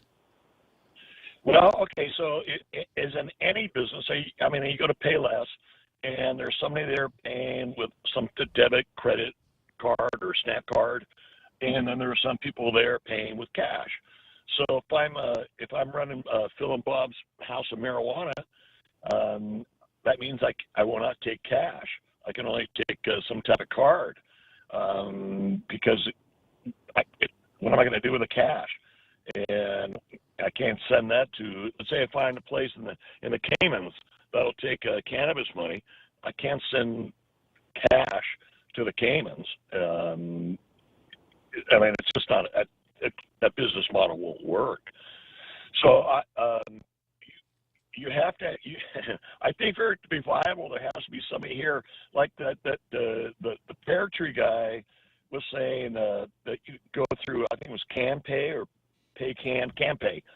But even at that, that's all digital, and not everybody, I mean, maybe if you're in Boston or some other place like that where everybody pays with their phone or pays with a card as opposed to cash, you can do it, but not on, it'd be very difficult on Guam because a lot of people still use cash on Guam, and you can't digitalize a $100 bill and send it to PayCan or CanPay. We had a guy yesterday who said that a bank in an island called the Turks and Caicos would accept marijuana money. So suppose that Phil and Bob's pot shop sends their money to Turks and Caicos. How would that work, Phil? Well, I think it might be fun for us to go there and take it out in person. Because I don't know where that place is, but it sounds nice. Caribbean island. No, that won't work because you're not sending. That way, you're doing all of your revenue goes to that place, and not just your profits, but all of your revenue. So if you want to run a business here, you got to recapture your revenue right away. to pay for your operations. And so you have it over there, that place over there, and those islands. And how do you bring it back to your account here in Guam, your operating account? And, operating accounts is called that because you need that to operate as a business. And if you try to bring it back in, it's going to be an international transaction, which the FDIC makes the banks really track. I mean, if you send money, let's call it a wire. If you wire from your old hometown in Wisconsin and to Guam, it's not that big a deal. You bring it from wherever those islands are, or that island is. It's an international transaction, and it's kind of like the difference between walking from the first floor to the second floor of a stairway. Now you walk from the first floor to the 50th floor as far as what you have to do to make sure that it's legal. There's no, because everybody's, since 9/11, it's gotten much more strict. And the something called FinCEN, banks are now kind of like the international monetary cops. And it took a while for us to get used to it. It was very, very expensive. But now we're good at it. So we turn down deposits, new customers, because we don't. It's that deal like when you walk into the office and you say, hey, you walk to the teller, and the teller goes, where does this money come from? And, of course, the person's going to say naturally, well, business of it is yours. Just take my money. Well, it is. It's not our business. It's the federal government's business, and we have to ask questions. So if you're bringing in money as Phil Mott's pot hut, and from a foreign country, if the FDIC's antenna goes way up. So you're not going to be able to do that, especially to operate as a business itself. Well, okay, Phil, thank you very much. In other words, it sounds like there is no easy answer to this banking of the cash that you take in the marijuana business, correct? Correct. And there was something called the Safe Banking Act of 2020, I believe it was, and it got to the House, didn't get through the Senate, and that would have given, I don't know if it was going to relieve pot of Schedule 2 and make it whatever the other schedules are, I guess 2, 3, 4, 5, 6, and but that didn't go through. I suspect something will happen though, because there are so many states now that have legalized medicinal marijuana, and a bunch of them with recreational marijuana, like as Guam has, as a second-class citizen place, and the which I deny. I'm not a second-class citizen, but anyway, I just think that there are banks that want to get into the business. There are lawyers. A lot of people want to get into the business, and they have to be, I would think, lobbying their representatives and their senators to change the law. So my guess is sooner or later it's going to be changed, and banks are going to be allowed to do it, because there is way too much cash. And if I was going to go into the marijuana business in Guam with you, Bob, I'd say let's rent the old deserted Bank of Hawaii building in Tamuning, because that has a vault. But otherwise, it's kind of, and we'd have to hire, our own security 24/7, 365. Because when you have that much cash around, well, the good deal is, why do they rob the banks? Because they have the money. No, now they can go. Banks feel safer. Now they can go rob Bob and Phil's pot hut. Yeah. Well, thanks a lot, Phil, for bringing us up to speed on this important topic, and thanks for squaring me away on the polo grounds. What a disappointment! It is what it is. And right? by the way, Willie's Catch is known in baseball. There's the catch, which is Willie's Catch in 1954. I think the guy who hit it was Wirtz or something like that. Cleveland Indian. And then in football, there's one play known as the catch, and it was Joe Montana and Dwight Clark in the NFC Championship at Candlestick, also when the 49ers beat the Cowboys. Yeah, well, the NFC Championship. As far as Willie's concerned, that guy must have been Vic Wirtz. Somebody I remember I back think you got it right. Good yeah, words, yeah. my baseball And days. Willie's house, and I'll let you go for more important stuff.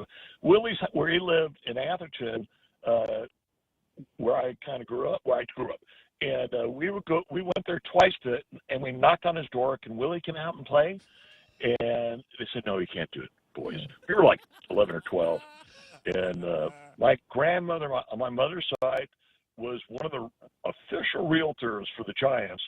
And I would get autographed balls from Willie, from Felipe, all the Giants. And what does a 9 or 10-year-old kid do?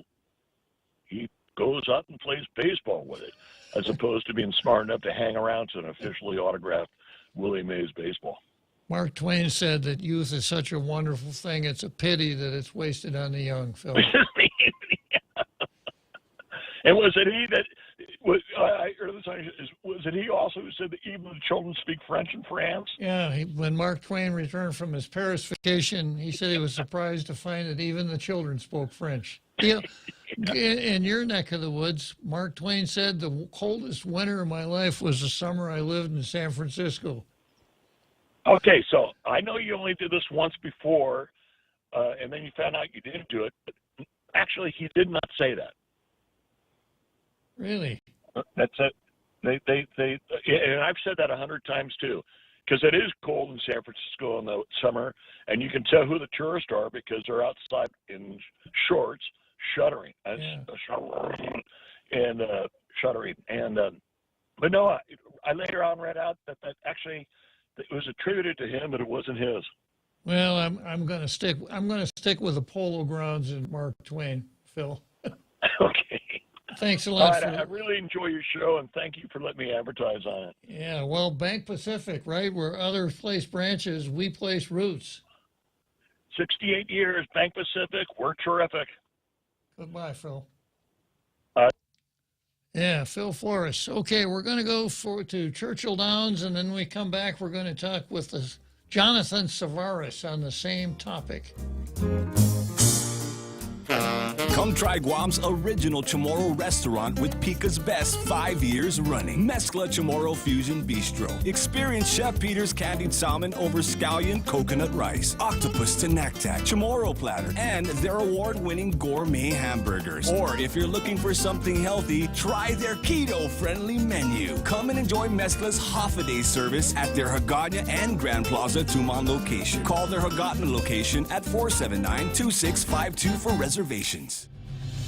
Candid, The Point, and the Guam Daily Post are proud to present another Platform 2022 debate. Lieutenant Governor Josh Tenorio and Lieutenant Governor candidate Sabrina Salas Matanani. Phil Leon Guerrero and Montecillo Tyron will present topics and issues of concern to every Guamanian. July 20th at 6 p.m. everywhere. Broadcast, simulcast, and webcast on Facebook, Candid News, and on the air at 93.3 FM and on KGTM. Platform 2022 from Candid, the Guam Daily Post, and 93.3 The Point.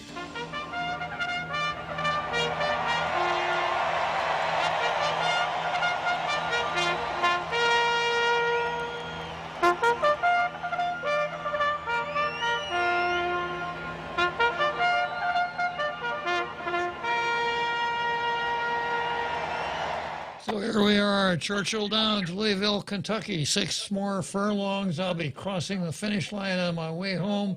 But before I do that, I'm going to chat a little bit with Jonathan Savaris about marijuana and banking. So tell me what I need to know, Jonathan. Good day, Senator. Thank you for taking my call. I just wanted to touch in about what Mr. Flores was talking about. So I actually sit as the medical cannabis patient representative on the medical cannabis board, and he's not too far off here. There has to be a relationship with the local bank who's willing to accept that cash. There are FinCEN regulations behind it, and if we look at the AG brief that had happened last week, there was a company out of Colorado that came called FinCEN, called Safe Harbor. So they actually work with banks in different states to help them get in compliance and work with the compliance side, on the compliance side with the local banks in order to get them up to speed within the regulations. And then they help create a mechanism. They help the banks and they to create a mechanism to do this. they've done this throughout even Hawaii, California, Colorado, different states that are actually operating with cannabis in different businesses in the different sectors of the industry. So there are mechanisms that are in place to do so. He is also right. If somebody wants to create a cannabis bank specifically for cannabis cash, there is ways to do it. I do want to talk about CanPay. So the mechanism that he's talking about with CanPay, there is also a cash mechanism for deposits and stuff of that nature, but it also goes into the issue with dealing with that cash, right? The way I understand it is because it's a third-party server, that third-party server is the one that's handling the cash and that has to be in FinCEN compliance. They're just acting as a PayPal or something of that nature to deal with the cash management of within the system. So I know that those companies, and there's different, right? You got Safe Harbor, you got CanPay. Those companies work within. They ensure working with companies like that. It ensures that the FinCEN there's somebody who understands the FinCEN regulations and the regulations that they have to operate to ensure that the cannabis money that's being going into banks are within compliance within the regulations. There are also other mechanisms that can be put in place, right? Where I know Ray Gibson, he speaks of it a lot. Where in California they deposit their money and then all the money gets deposited to the government and then they give it back. They give them a rebate check. And I think that we need to really look at all the options that are placed on the table. I just wanted to chime in and throw that out there, Senator. Thank you. Okay, thanks for calling. We like to hear different views on everything we talk about here on Tall Tales, so thanks for sharing yours. Okay, so we got about 9 more minutes to go till we cross the finish line here at Churchill Downs. So I'm going to go next to an article that ran in the Washington Examiner, which is a really good newspaper, and it's by Representative Amata Radewagen, the delegate from American Samoa to the U.S. Congress. And this is what she said. Now, if I probably won't be able to finish this, and I haven't even started on my own decision here. So we're going to probably have to carry this over till tomorrow, but it's an extremely important issue, well worth spending a lot of time on. This is what Amata said. Amua said. The Supreme Court has made a terrible habit of saying things that later generations understand to be odious. The court is ever conscious that its reasoning will be important for future cases, so it's the one branch of the government that regularly takes the time to justify its rulings. Yet the court has all too often shown itself to carry the biases, prejudices, and ignorances of its own time. In some cases, this has led to disgraceful results. The Dred Scott ruling tore the country apart. The doctrine of separate but equal created a racist caste system that is antithetical to American ideals. In other cases, though, the Republic has managed to find a way to move forward past such outdated language in its court decisions. So I see where you're going there, Amua, but it's really not necessary. I know everybody wants to talk about the racist insular cases, but it's not the basis for the case. I wrote a long letter to Robert Underwood explaining the language in the decision, which he roundly ignored. But anyhow, I suppose everyone thinks it's mandatory because the idea that you've got these racist cases which must be overruled, so the first thing you have to talk about is racism. Amua goes on to say the insular cases are another embarrassment for the Supreme Court. They were decisions handed down at the turn of the last century when the United States became a global empire. The cases established the general principle that different rules could apply in U.S. territorial holdings than the constitutional requirements that applied within the states. That is correct. In that sense, the insular cases set the stage for the U.S. to become an imperial power like those in Europe. That's correct. With all of the unfairness and predation that colonialism entails. I would say could entail. The decisions written largely by the same justices who gave us separate but equal infamously denigrated the inhabitants of the new territories as alien races and savage tribes. It's not surprising that many legal scholars want the court to disavow the insular cases. These scholars now include Justice Neil Gorsuch, who wrote recently in Vialo Madero that the insular cases should be squarely overruled because they rest on a rotten foundation.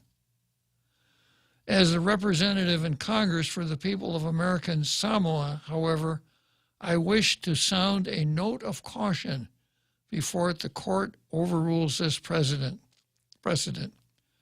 Samoans were subjected to the disgraceful things written by Justice Gorsuch's predecessor. It's true, yet on one level the rule underlying the insular cases makes practical sense. Despite the case's checkered history, the U.S. is a global power that necessarily acquires property and holds territory overseas. If the rule from the insular cases did not exist, then the U.S. might be required to extend its constitution everywhere the flag flies. That's absolutely correct. That's the point. This could entail extending requirements about jury trials, uniform tariffs, taxation, and other constitutional principles in new and impractical ways. For American Samoa, the rule from the insular cases has another important justification. It gives the territories room to determine their own status within the U.S.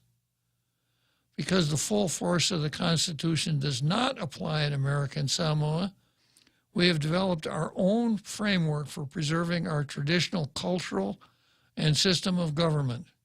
We still have land that is communally owned by families according to traditions that have persisted over centuries. We still recognize the authority of traditional chiefs, even within our legislature. In the last 100 years, we have moved past the ignorance of the court from the insular cases era. On their route and foundation, we built a workable approach to balancing our proud allegiance to the United States with the survival of our distinctive way of life. If the United States, through the courts or otherwise, intends to change that balance, then we expect the people of American Samoa to have a voice in our future. Sounds like she's saying we want to remain nationals because of our alien practices. If we want to continue being alien races, yeah. You know, this whole alien races thing, it's like the N-word. But if I were to say it, I wouldn't say this is not the way I talk, but if I were to say, we get a lot of, we're out here, we're so close to Asia that most of our tourists are two different races from us, the Japanese and the Koreans. Would you fly off the handle, Jose? No, it's about talking about cultures and different understandings. Yeah. But that's how they understood it back then. Yeah.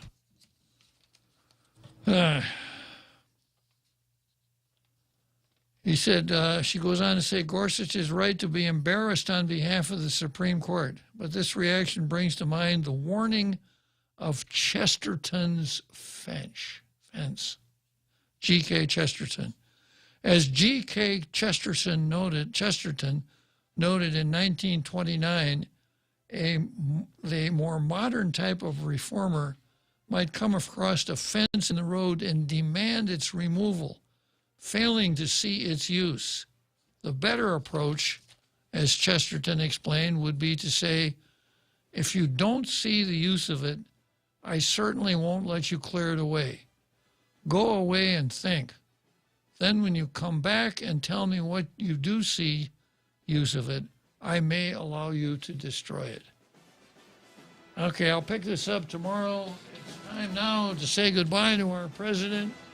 See you tomorrow, and let's go, Brandon.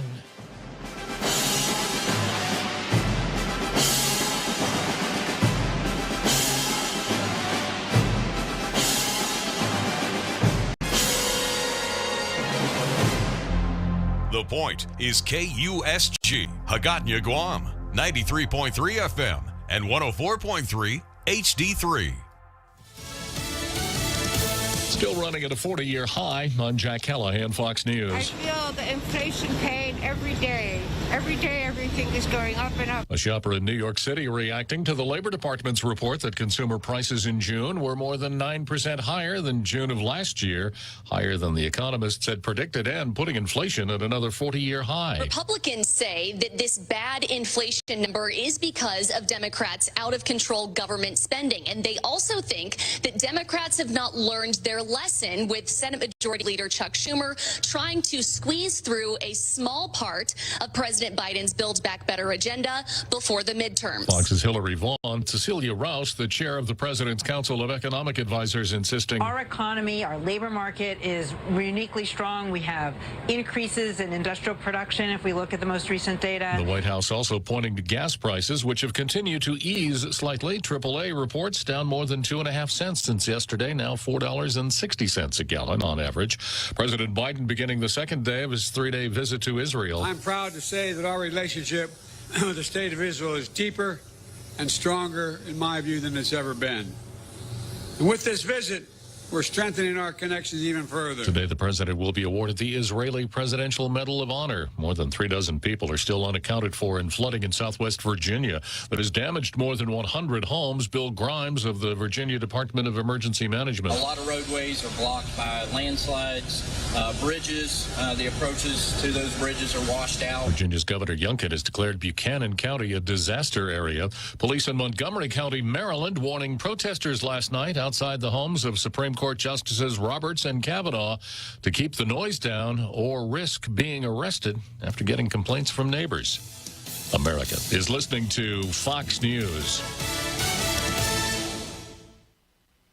Get all of your favorite Fox News podcasts ad-free on Apple Podcasts with Fox News Podcasts Plus. From Trey Gowdy, the Fox News Rundown, Will Kane, Brian Kilmeade, and so much more. Go to foxnewspodcasts.com for all the details. The Fox News Rundown, a contrast of perspectives you won't hear anywhere else. Your daily dose of news twice a day, featuring insight from top newsmakers, reporters, and Fox News contributors. Listen and subscribe now by going to foxnewspodcasts.com. New from the Fox News Podcasts Network, Dana Perino, co-host of the 5 and America's Newsroom on Fox News Channel, returns to the world of audio with a new limited-time podcast, Everything Will Be Okay with Dana Perino. Building off the success of her best-selling book of the same name, Dana provides an unequaled brand of advice built on real-life experience and interviews experts and individuals that make a difference in the lives of others. Subscribe and listen now by going to foxnewspodcasts.com or wherever you get your podcasts. The nation's largest coffee chain announcing it's closing several of its stores. In total, Starbucks is shuttering 16 stores, 6 in the company's home area of Seattle, 6 more in Los Angeles, 2 in Portland, and 1 each in Philly and D.C. Interesting that all 16 closures are happening in blue cities with rising crime rates, although Starbucks' official language on the shutdowns is because of a, quote, high volume of challenging incidents, which is code for a spike in crime and drug use among customers. The company is also having a problem with non-paying customers, you know, the ones who don't buy coffee and just hang out, which is leading Starbucks to begin not allowing the public to use restrooms. Fox's Trace Gallagher, who reports the closing is also triggering an unfair labor practices complaint, as at least 2 of the stores being closed were scheduled to hold union elections. The Food and Drug Administration has approved the use of Novavax, a more traditional coronavirus vaccine for adults. The Centers for Disease Control must still decide if it will recommend the shots. That decision expected next week.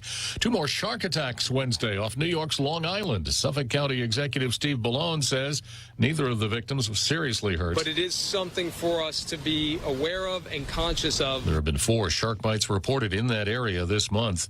In Scotland, play has begun in the British Open. Among the leading contenders is Masters champ Scotty Scheffler. He also won the World Match Play Championship and was second at the U.S. Open. Xander Schauffele was was victorious in his last 2 outings at the Travelers Championship in Connecticut and at last week's Scottish Open. 2014 British Open winner Rory McIlroy has won the Canadian Open, was second at the Masters, and finished tied for 5th at the U.S. Open. And 2017 champ Jordan Spieth has the lowest average score per round at the tournament since 2015, averaging 69.1. Tiger Woods is seeking his 3rd career Claret Jug on the old course.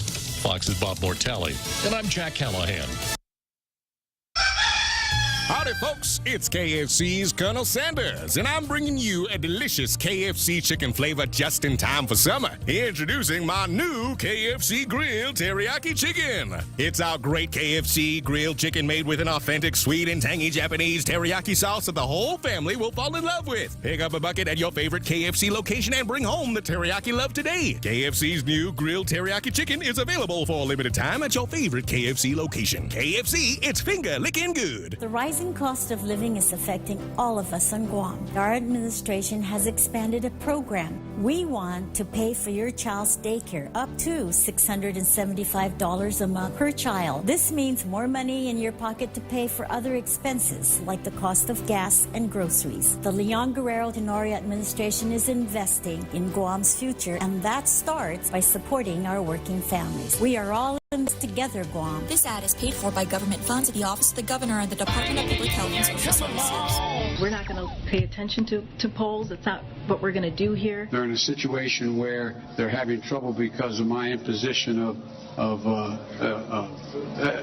the diversity of this community, as distinct as the Bogotas of the Bronx, as beautiful as the blossoms of Miami, and as unique as the breakfast tacos here in San Antonio. Freedom is back in style. Welcome to the revolution. Yeah, we're coming to your city. Gonna play our guitars and sing you a country song. Sean Hannity. The new Sean Hannity Show. More behind-the-scenes information on breaking news and more bold, inspired solutions for America. This is a special edition of the Sean Hannity Show. America trapped behind enemy lines. Day number 332. Coming up next, our final news roundup and information overload hour. All right, News Roundup Information Overload Hour, 800-941-SEAN, if you want to be a part of the program. One of the most important races we're following this year for the Senate is the state and Commonwealth of Pennsylvania, where Dr. Oz is taking on John Fetterman. You might recall that prior to the primary, John Fetterman had a stroke. We've been told that he's recovering nicely. My understanding is he's only been seen and spoken in public one time since this happened to him. He's got pretty extreme positions, which we will get into. But I want to find out the latest on what's going on. And in fairness to him and on a human level, I wish him and his family a speedy recovery. I wouldn't wish that on my worst enemy. I've seen the effects of that with people in my own life that I care about. Dr. Oz is with us. Has it only been one appearance since he had the stroke? That's right, Sean. He had an event. We don't know any of the details of it. And like you, we've been praying for his rapid recovery because strokes are scary. But his medical condition's more complicated than has been expressed, so I don't have any details about it. But we do know that over the weekend he visited some volunteers, which is a good thing to do if you're a candidate. Thank people doing the heavy lifting. And said a few words, and that was edited down, and we just got a few seconds of it.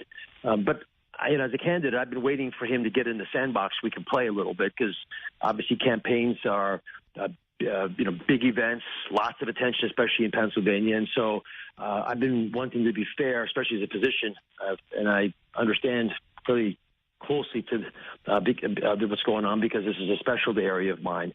So I didn't want to do much until he was back on his game, and he seems to be, which is good news. So we're going to start, re-engage. Well, he's back on his game because he's running negative ads attacking you, which you're not, which you're pretty accustomed to at this point. Well, so he can't be feeling that bad if he's attacking you, right? Well, it depends. I don't know who's actually doing the lifting for his campaign. I mean, he's he's certainly not out and about and saying stuff himself. So, yes, he's got a campaign team that's probably strategically figuring out how to attack me. But the thing is that he's focused on these attacks are not the things that the people of Pennsylvania are worried about. I mean, like most of the country, and, obviously we've got some special, unique aspects of Pennsylvania. I love the Commonwealth because of these unique elements of our story. But we all have inflation, so it's number one thing people are worried about, cost of living. Our Commonwealth happens to have a particularly close understanding of why energy policy under Joe Biden has been so bad, and it's led to the gas prices increasing across the country to $5 a gallon. That's the major driver of inflation, one that we can address. And my opponent in this race on both those topics is not fair and well. He's of the belief that Joe Biden should be spending more, and the reckless spending on a liberal agenda that's been done so far is not enough for him. And he's been pushing for Joe Biden to go even further to the left, which is a general theme you'll hear over and over again. And he has very strong feelings around energy policy, and that he doesn't believe in drilling, doesn't believe in pipelines, doesn't understand that you can't have the Green New Deal, which he likes, take place in 10 years. It's just not scientifically can't happen. And that's bankrupting small towns and communities, infuriating folks across Pennsylvania, and hurting the energy autonomy of our country, which, of course, compromises our foreign affairs. These are topics that are the major focus of Pennsylvania voters. Well, let's go through the issues and where he stands. My understanding is that he wants to be a part of the Bernie Sanders Biden manifesto. Isn't he like an acolyte of, or an apostle of, if you like, Bernie Sanders? Apostle is a good Catholic term. He's endorsed Bernie Sanders. He has said that they are the two most progressive candidates in America, and he's proud of it. He supported the abolishment of private health insurance with the belief that Medicare for all is the way to go. These are classic Joe Biden socialist positions. But he goes beyond that. You take the safe streets issues, which in Pennsylvania is massively important because you've had more murders in Philadelphia than ever before. He wants to release 1/3 of all the prisoners in our penitentiaries in Pennsylvania. Doesn't on what grounds does he want to release them? He thinks they can do okay on the outside, and why not give it a shot? And that's the problem we've been having. This is a liberal, radical experiment that we are witnessing with a Krasner, with the DA's name is Krasner, is funded by George Soros, with a Krasner city that they don't prosecute crimes. You see recidivism. People bounce back because they haven't paid any price for what they've done wrong. They just keep upping the ante till people start dying. And Kenny, who's the mayor of Philadelphia, earlier within the last week, said he didn't want to do the job anymore. So I went ballistic because if you don't want to do the job and you're the head coach, quit. Don't tell your team you don't want to do the job, because now you've got people dying on the streets. The police are demoralized. The DAs won't, the actual prosecutors who have to, the lawyers to do the work, they don't want to do the job anymore. Public defenders are complaining that the prosecutors aren't doing their jobs. It's the opposite of what you expect. This is what happened in San Francisco that led to that DA being overturned. Now in Pennsylvania, we're going after this DA. The state house is going after him, trying to oust him. But my opponent in this Senate race is a firm believer of this social experiment. And as the past mayor of Philadelphia said, what kind of toxic white woke person thinks that it's not a problem to have 562 people, mostly black men, murdered last year, the most ever in Philadelphia? Stop the experiment. Kenny, if you don't want to do this job, get out of the way, but let somebody keep the city safe. So he's a new Green Deal socialist. He wants to release 1/3 of a convicted felon criminals in the state of Pennsylvania. He's a Bernie Sanders soulmate. He's against fracking, and he actually went on record saying he doesn't believe there should be any limits on abortion, which is more common than I ever thought would be possible, meaning people could have abortion up until the moment of birth, and here's what he said. Abortions are going to continue in America whether it's legal or not. They just won't be safe if they're illegal, and we can't ever go back to that. We just can't. And are there any limits on abortion you would find appropriate? I don't believe so, no. All right, so he doesn't believe in any limits at all whatsoever. He's against fracking. Pennsylvania Governor Wolf vetoed a transgender sports bill that would have prohibited, in the particular case, that men, biologically born men, could play female sports. What other positions does Fetterman take? Open border. He believes strongly in sanctuary cities, which means, for example, in Philadelphia, where I am right now, they don't work with the federal government on illegal immigrants.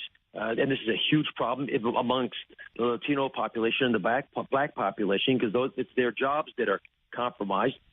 They've blocked the ability of parents to understand the actual classes being taught to their kids, which of course creates issues because you don't see the values being taught to your kids. And the school system in Philadelphia is so horribly dysfunctional that only about a third of the kids read at their grade level, and yet there's no opportunity for these parents to help give their kids a fair shot by giving them choice in where they go. So the parents don't have choice of the school or of the values taught in those schools. This is a radical left agenda.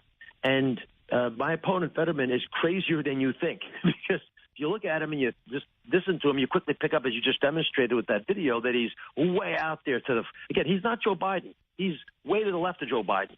But these positions are not ones that are, I think, appreciated by a lot of Pennsylvanians, which is what we're going to be spending this campaign talking about. But it's a very simple decision for everyone in Pennsylvania, and everyone in the country should be hearing this. And if you're animated by this, please go to DrOz.com and help us, because this guy's raised a ton of money. But here's the basic story. If you're happy with the way the country's going, right, and if that's the case, I'm taking away your driver's license, by the way. But then the only rule. By the way, you're joking. For those idiots that have no sense of humor that listen to this show, that is called a joke. Keep going. A joke. But then you got Fetterman. If you don't like where we are right now, the person representing change and rational ideas of how to achieve that change is me. That's a simple math equation. And the fact that he's been able to raise so much money with these far-out radical thoughts should concern all Americans. How much money has he raised? Well, it's tens of millions of dollars, we believe he's gotten. And, again, this is because the Senate seat's so important, but also because a lot of Americans are okay with these radical ideas, and they're the ones who happen to have money that want to donate it. And when Republicans get upset about things, we go out and cut the grass. When Democrats get upset about things, they donate money to political campaigns. And so it's resulted over the last 2 months with a remarkable amount of fundraising on his part. I don't have to have as much money as him, because it takes a lot of money to sell something you don't have, and he's not a good candidate. But I have to be competitive.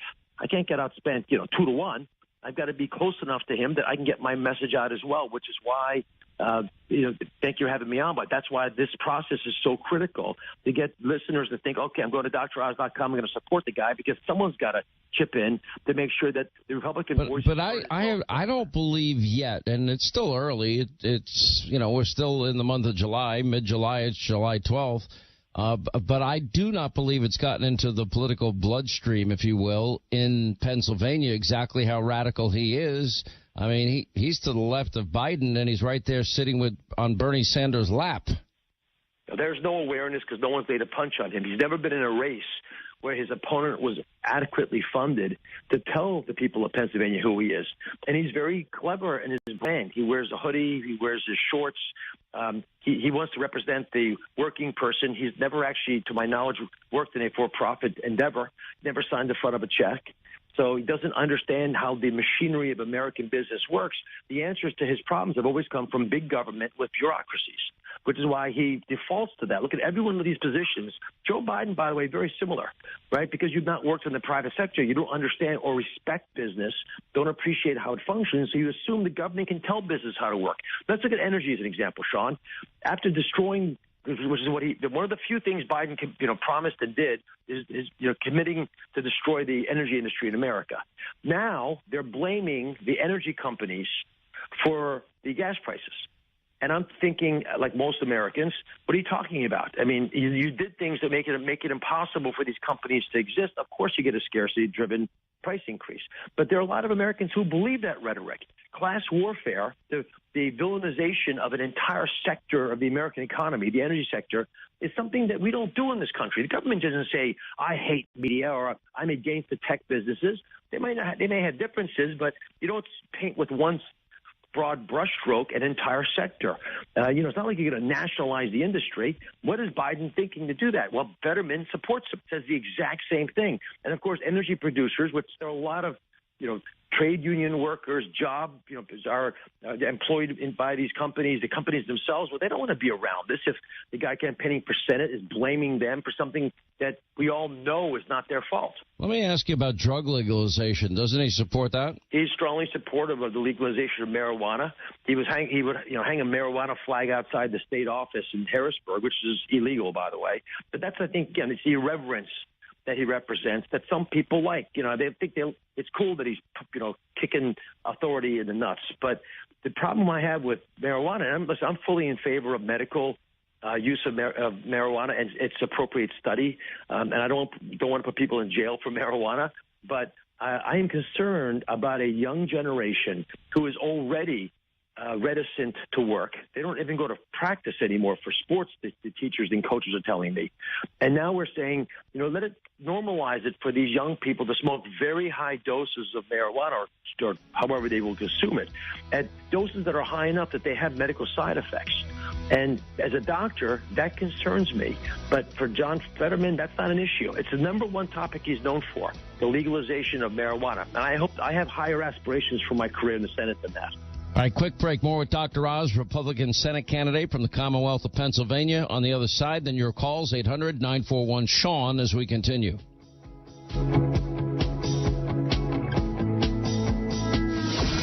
When fake news gives you lies, Hannity supplies the truth. Sean Hannity is on right now.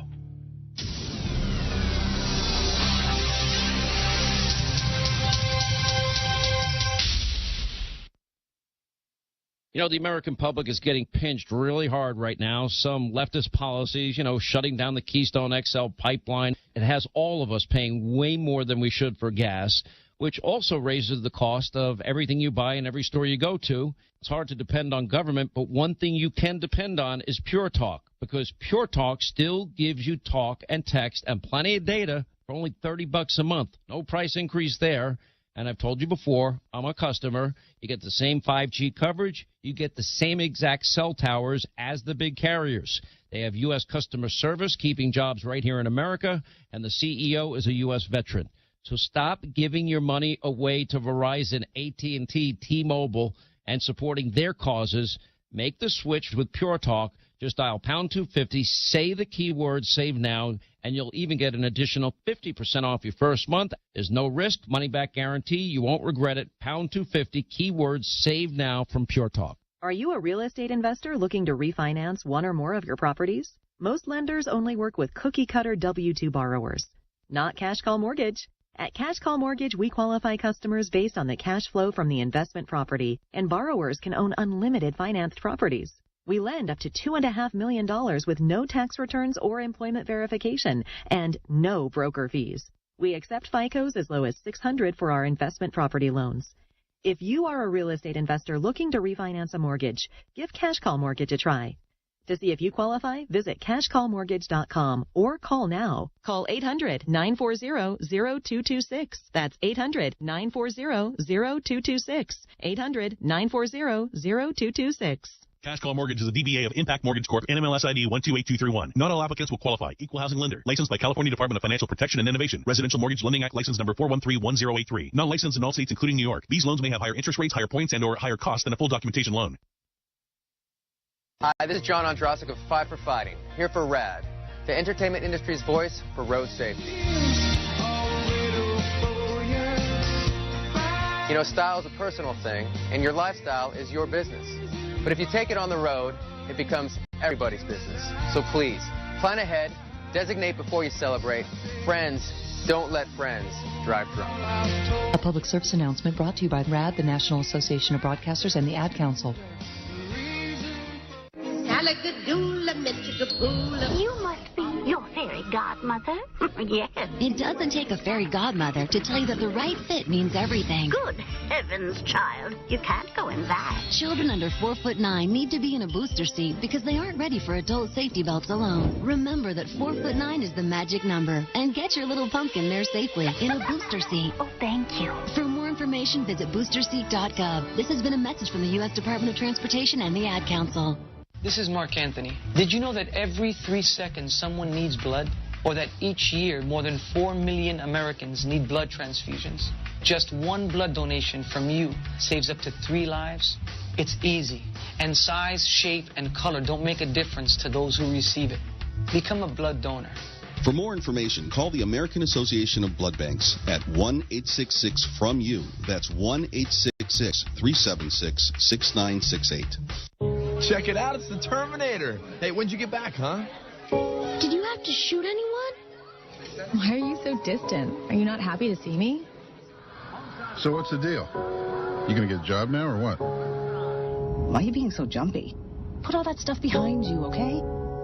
No one knows what it's like to come back from Iraq or Afghanistan unless they were there. Join other veterans at communityofveterans.org because we know where you're coming from. Brought to you by Iraq and Afghanistan Veterans of America and the Ad Council. As a veteran of Iraq or Afghanistan, joining IAVA.org really helps in the transition home. It's a network of OIF and OEF vets like me who've got your back here, just like we did over there. That means when you need help navigating the GI Bill, we've got your back. And when you're dealing with the transition home, we've got your back. Or when you just want someone to share stories with, we've got your back. Iraq and Afghanistan Veterans of America is there for you. Join our community at IAVA.org. We've got your back. Brought to you by IAVA and the Ad Council. This is Lieutenant Colonel Dan Rooney. I have been a combat fighter pilot for nearly 20 years and witnessed the heroic sacrifice required to keep America free. 13 years ago, God inspired me to start the Folds of Honor. Our mission is unwavering. Honor the sacrifice by providing educational scholarships to the families of our fallen and disabled veterans. Please join our mission to educate America's most heroic families. Visit foldsofhonor.org and join our squadron with your $13 a month pledge.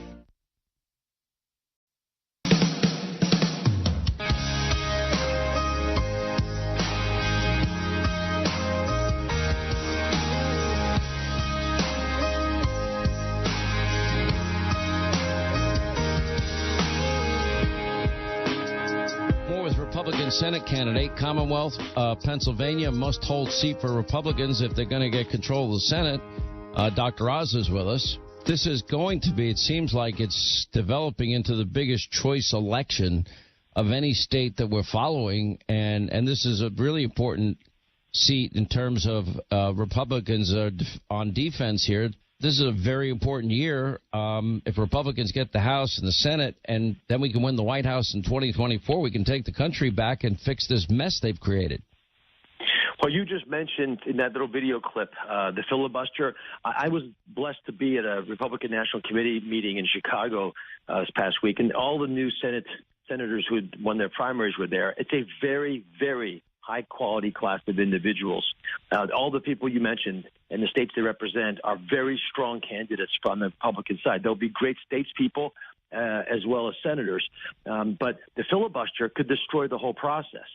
And my radical opponent doesn't think twice about blowing up the filibuster, something that actually has protected our government so that we don't make out-of-control creaming moves to the left or to the right when one party gains control of all 3 chambers, which might happen. And I think the 2 chambers, and plus the executive branch. And I think that's the real opportunity we have as a country to face up to radicals who want to destroy the governance structure of our country. This is it. It's an inflection point, tipping point election for sure. We'll continue to follow it. Dr. Oz, running on the Republican side in Pennsylvania, will follow this race very closely. Thank you for being with us. When we come back, we'll get to your phone calls, 800-941-SEAN. You want to be a part of the program. Look, the risk of a self-fulfilling recession is now higher than ever, but it's really the policies of Biden that got us here.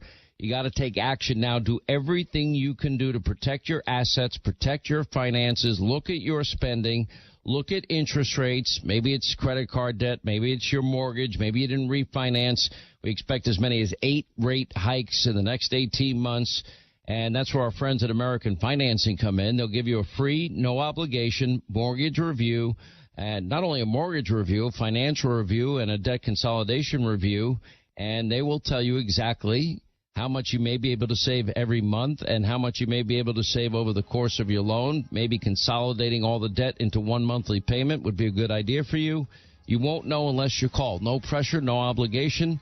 Their mortgage pros, their financial pros are standing by. 866-615-9200, 866-615-9200.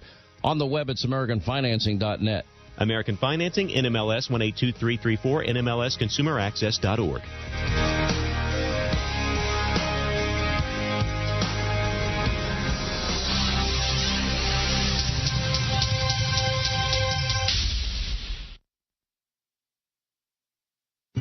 This is Nnamdi Asamoah. I play football for the Philadelphia Eagles, but what I do off the field with United Way might be more important.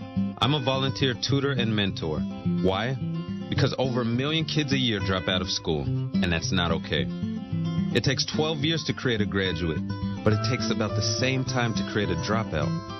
And the difference between a child becoming one or the other could be me, or it could be you. Studies show that if we get to these kids earlier, their chances are better.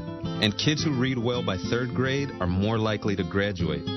So join me in United Way. Suit up and take the pledge. Become a volunteer reader, tutor, or mentor. Because when a child succeeds, we all succeed. Give, advocate, volunteer, live united. Take the pledge at unitedway.org. Brought to you by United Way, the Ad Council, and the National Football League. In 1977, an 8-year-old boy picked up the game of golf from his father. The odds of that same boy winning the U.S. Open twice, 1 in 1.2 billion. The odds of him having a child diagnosed with autism, 1 in 110. Ernie Els encourages you to learn the signs of autism at autismspeaks.org.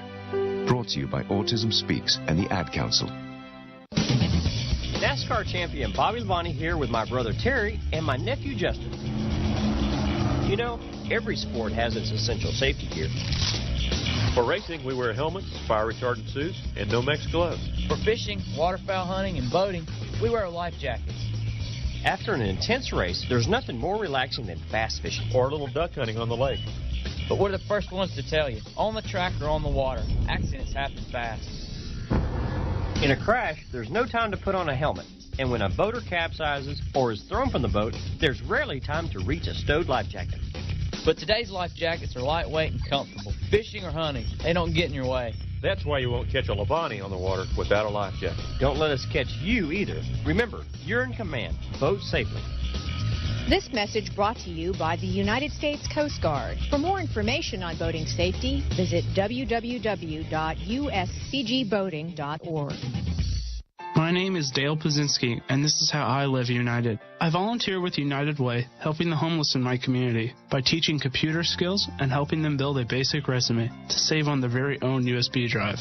It's huge when somebody says, "Hey man, that job that you helped me apply for, I got it." My name is Dale Pazinski. I help people achieve financial independence. So I don't just wear the shirt, I live it. Give, advocate, volunteer, live united. Go to liveunited.org. Brought to you by United Way and the Ad Council. This is All Hands Radio News. I'm Petty Officer Liz Vlahos. If you think construction is a challenging endeavor on land, imagine doing it underwater. Chief Petty Officer Lynn Rodriguez takes us into the world of a CB diver.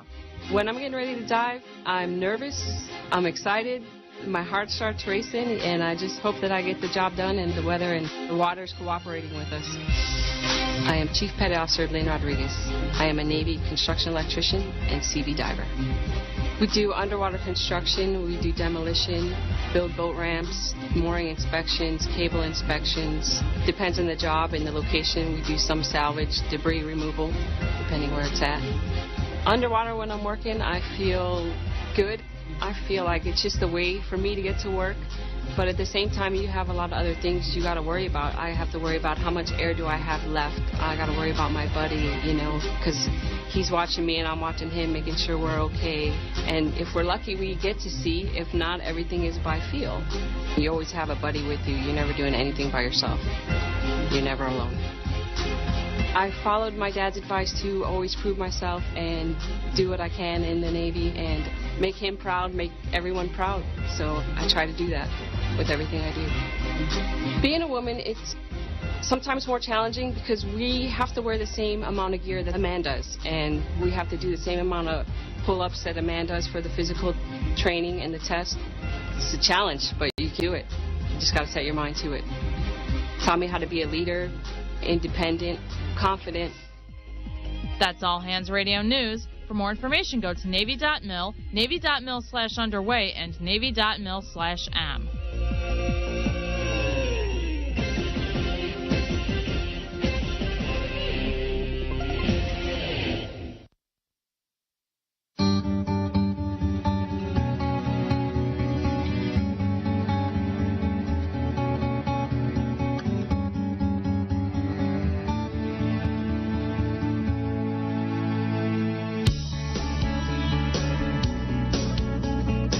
Sean's got more behind-the-scenes information, more contacts than anybody, more friends behind the curtain.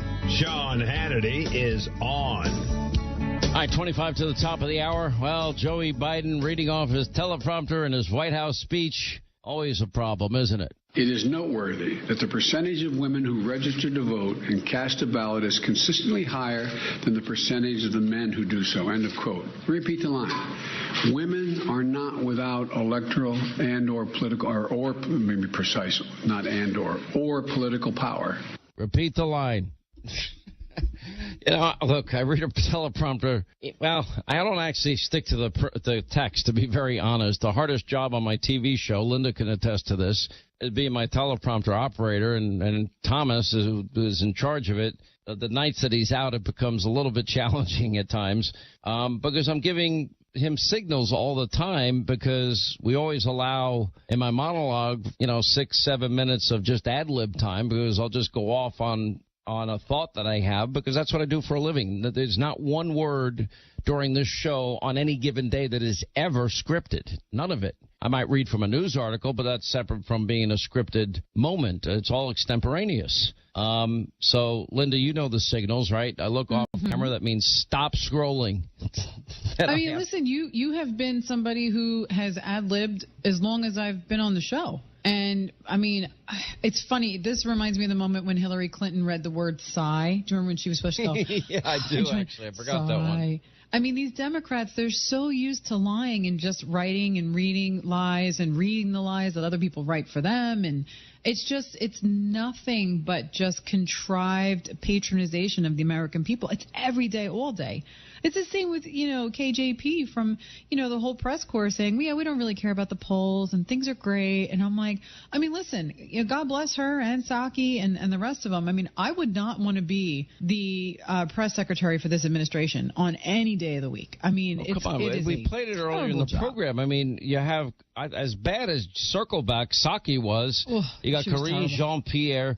Oh, we're not paying attention to the polls. What do you mean you're not paying attention to the polls? Sure, they're paying attention to the polls. Well, what they're actually saying is we're really paying attention to it, and we can't talk about it because it's real bad. And nobody wants some help with us, so we're just going to avoid that topic. Because she went on to add 92% of Democrats support Biden. Meanwhile, two-thirds of Democrats don't want him to run again. It's that bad. And then she claims the economy bounced back from the pandemic, and then she couldn't explain whether or not Biden was aware that the strategic petroleum oil reserves of our country were going overseas to China, the same company that Hunter had ties with. I think it's really frightening. We haven't talked about it a lot on this show, but there is definitely a lot of news out about the Biden family right now that is being vetted and sourced. And, what I find really scary is that we went and spent $40 million of the American taxpayers' money to do an investigation into a dossier and a collusion scheme that was never real. We had Mueller and his minions every single day it was literally a crime in search of evidence. I'm like, there's nothing.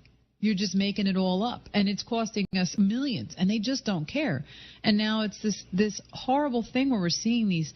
We've got the guy weighing his crack, and he's with prostitutes, and he's potentially doing child sex trafficking in the FBI. There's, statements that we're trying to get to the bottom of his activity, and that, he's texting his father the pictures. So it's not like they can say that they don't know. Not only do they know, but they're complicit because they're not doing anything about it. I don't know. People are suffering. They are. And I'm just wondering how much people are going to be able to take before they said, the hell with this. But I think it's the biggest opportunity. Well, as Newt's been saying, the biggest opportunity for a new American majority, not a Democrat majority, not a Republican majority. Yeah. Common sense policies. Mm-hmm. Now, I'm not a Republican. I'm a conservative. Conservatism simply just works. I'm not a conservative just because I need to label or put a name on myself. I'm Sean. I'm the person that I am, that God made.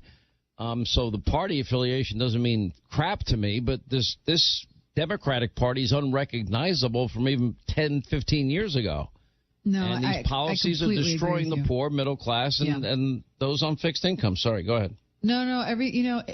I've been really struggling with this a lot these past few weeks. I was seeing the footage of the kids getting off the bus and walking through a crack den in San Francisco, and then seeing this bodega worker defend himself, and then, our DA here in New York brag, saying that he's going to, punish him with murder. And I'm thinking to myself, at what point are regular hardworking people allowed to defend themselves, go to school, go to work, feed their kids? I mean, you're riding the subway, guy who works on Wall Street, murdered on the subway. No idea who did it. They didn't catch him. You got another guy. I mean, it's only a couple months old. He set off a bomb, killed a bunch of people on the subway. Nobody talks about it. But we've got, committee hearings about things that, don't have any address of all of the other riots that happened all throughout the country, as you've more than well said. And so many people were hurt, businesses lost, lives ruined. And we just don't talk about it in the mainstream media. And I'm like, how do you sleep with yourself at night? I mean, I'm an equal opportunity hater. I hate people on the right and the left equally. There's a lot of people in the swamp in D.C. It's a disgusting place. But at what point do they think we're going to say, okay, it's enough. We're going to vote you out. It's time. You got to go. Because I know that's how I feel. And I know a lot of people around me feel the same way. Like, I'm done. Colin in Oklahoma, how do you feel? Glad you called, sir. Hey, it's an honor to be on the program, Sean. Big fan of yours. Appreciate everything you do for us. It's just, I'm in my late 20s, and it's just so disgusting to see people my age that think that this is okay. I don't know how any rational person can look at Joe Biden and say, yep, that's the man I want to lead my country. It's just the clip you played of him earlier, reading off of a teleprompter. It's just sad. It worries me that this man is leading us into a recession. They don't want to admit it, but it is going to be a recession. But younger people are getting it. I'm seeing this even in my own kids, and I've never forced politics on my kids. Obviously my work hours prohibited me from having, say, that traditional nightly dinner with my family, and so, but when I came home, it wasn't like we're sitting around talking politics. That was probably, for me, the last thing I wanted to talk about. They see me doing my research. But now that they're older and they're, my son in particular is on his own, and he's running his own business, and he's coming to me constantly. He's like, Dad, look at this. Look at what I'm paying for this. Look at this. Look at this. And I'm like, yeah. And then he's like, and look what they took out of my, how much of my check that I just got I'm going to have to give to the government. I'm like, welcome to the real world. And it's part of a learning curve, I guess, for most people. But you don't have to go to MIT, Harvard Business School, and be a math genius to figure out, why the hell am I paying $5 a gallon for gasoline? Why is it costing me what used to cost $100 at the grocery store? Why is it costing me nearly $200? Or it's, now making choices between, getting gas in your car, or, what kind of food you used to eat. Now you're eating something different. There are, for example, I have a local food bank in my town. I would say my town is a mix. You have some very wealthy people. You have a lot of middle-class people, and you have some people that are maybe lower middle class, kind of the way I grew up. And the food bank, a friend of mine works there. You have volunteers, and they pack up groceries. It's only open, I think, once a week. And the cars are lining up down the block, around the corner, and sideways. And, I just tell them when they are short or they're in trouble to just give me a call. And so my friend called me last week or the week before, and I said, yeah, I'll be glad to help. It's my pleasure. And then you go and you see the cars that are there. Now, they're usually pretty nice cars. So you're thinking, oh, they must be taking advantage of the system. Not at all. they were working. They bought these cars at a point where they thought the economy was going to stay in a relatively healthy position. And I'm sure many of them at some point are going to have to lose cars. There was a statistic that came out the other day that shows that we have the highest car repossession rate that we've had in years. And we're only halfway through the year. And it's going to be probably a record year. Now that's an indicator that people, they're at the point they just can't afford all of this. And yet these are the very people Democrats claim to care the most about. I care the most about them, I can tell you, because I am them. I came from there. I know what it's like. I lived paycheck to paycheck. It sucks. And I'm sure those families that are getting a little help from a food bank, they don't want to be there. They would rather be able to go to the grocery store and pay what they paid when Donald Trump was president. They'd rather not pay $5 a gallon for freaking gasoline, and another $2,000 a year if you drive yourself to work. Average family, $6,000 a year because of a 41-year inflation high. What are these people going to do? And then rents are going up, and then people are going to start losing. Watch what happens with the housing market. It's very predictable. New home construction will come to a screeching halt, followed by sale of existing homes. That's going to stop, too. A lot of people are not going to want to give up their 3% mortgage rate to move to another house and start paying 6% on a 30-year mortgage because you're now paying thousands more just because of the higher interest rate. So that's going to come to a halt, and it's going to have an impact on the construction industry, the real estate industry, and then it has a ripple effect that impacts the restaurant business. That discretionary spending just stops for a lot of people. They can't afford it. Instead of going to the deli every day and maybe buying your sandwich there, or going to a local salad shop or whatever you like to eat for lunch, that's going to stop too, because you'll rather bring your own lunch pail back to work. Most people are not used to living this way, but that's where we are now. And it's impacting 2/3 of Americans now live paycheck to paycheck. What frustrates me the most is that all of this was and is preventable. It was preventable. It's something we can fix relatively quickly. I don't mean fix in 3 months or 6 months. But we can be energy independent in a year if we would lift all the restrictions on the energy sector, go back to energy independence policies, stop kissing the asses of countries that hate us, and start creating high-paying career jobs. It'll impact the entire economy, reduce inflation significantly, reduce the price at the pump, reduce the cost of heating and cooling your home. That's it. I'm not a genius here. I didn't go to Harvard Business, but this is simple, fundamental economics. And this is not going away this year or next year or probably the year after either. We're stuck here now because there's this rigid cult mindset that forbids Democrats from just recognizing the failure of their indoctrination into their climate alarmist cult. It's okay to import oil from Saudi Arabia, OPEC, Russia, Venezuela, Iran. How stupid are these people? We've elected stupid people. Newt said something yesterday. What's the antidote? We better win the election. One side's going to win, and that's going to be America's future, and one side's going to lose. There's no middle ground here. It's not like we can have I don't see a middle ground.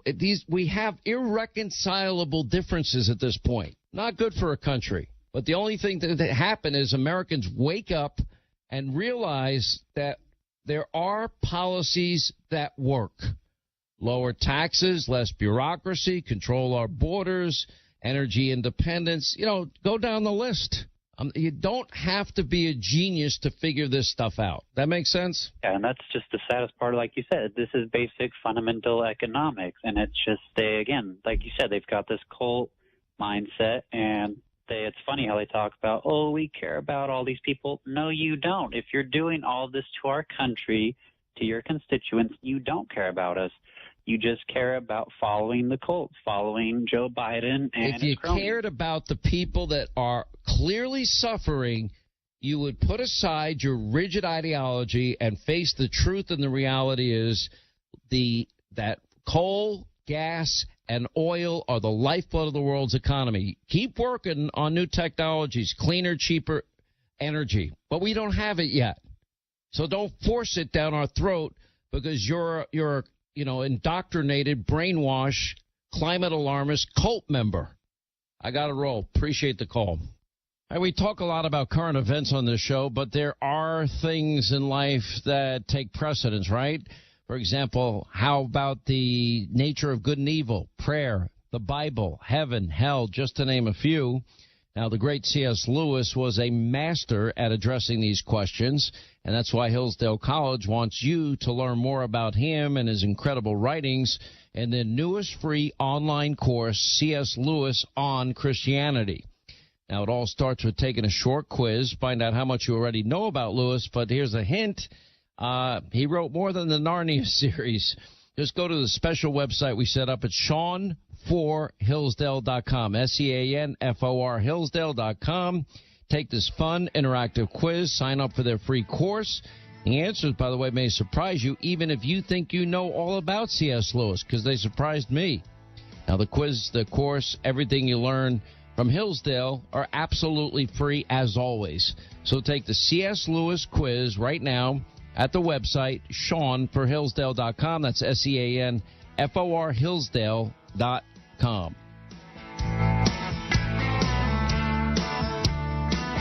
Keeping Uncle Sam accountable to you every day. Where's my money? Hannity is on.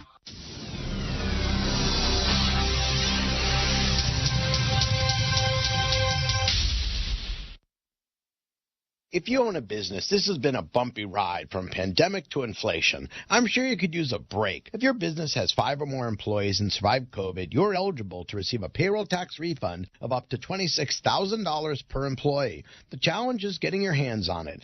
Hi, I'm Howard Mackler, and that's why I founded GetRefunds.com to cut through the red tape and get you the money. Our tax attorneys are specialists in this little-known payroll tax refund program. We do all the work, charge not a dime up front, and simply share a percentage of the cash that we get for you. Businesses of all types qualify, including those who took PPP, nonprofits, and even those that had increases in sales. Don't lose out on up to $26,000 per employee. This payroll tax refund is only available for a limited period of time. The team at GetRefunds.com has already returned over $1 billion to businesses, and we can help you too. Just go to GetRefunds.com, click on Qualify Me, and answer a few questions. That's GetRefunds.com. No risk, high reward. GetRefunds.com.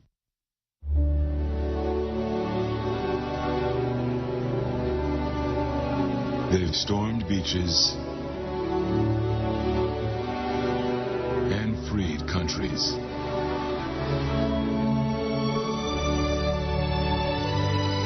Protected the weak and defeated the strong. Shown courage and compassion. They've raised our flag and our hope. They've been called leathernecks. They've been called devil dogs. But above all, they're called Marines. This is Nnamdi Asamoah. I play football for the Philadelphia Eagles, but what I do off the field with United Way might be more important. I'm a volunteer tutor and mentor. Why?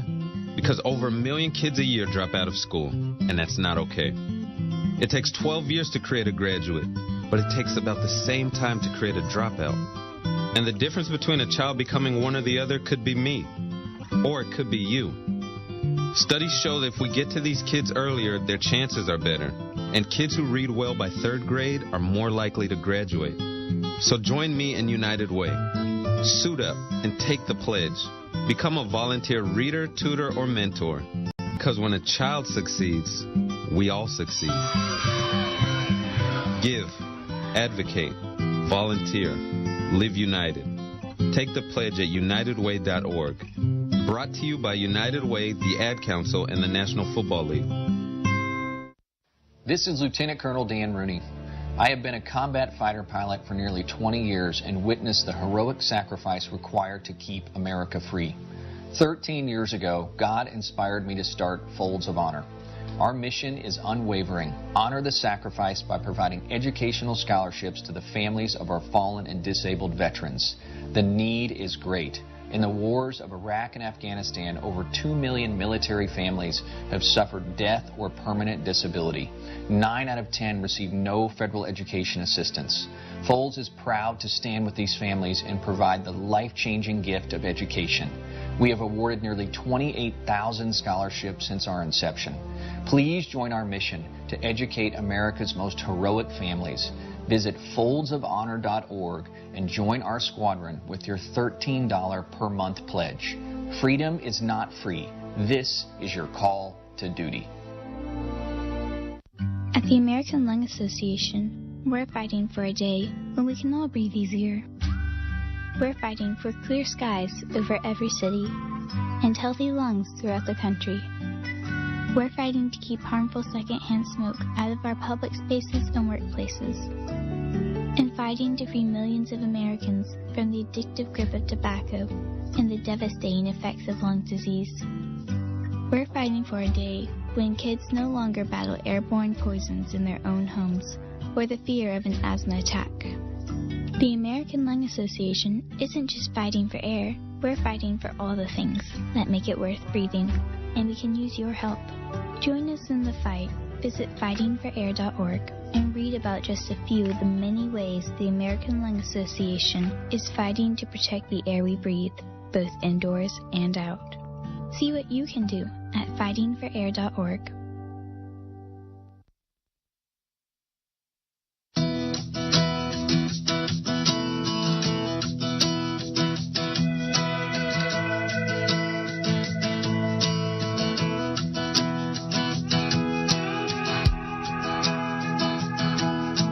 That's going to wrap things up for today. Loaded up tonight, Senator Josh Hawley, this incredible exchange with this Cal Berkeley professor. You're not going to believe it.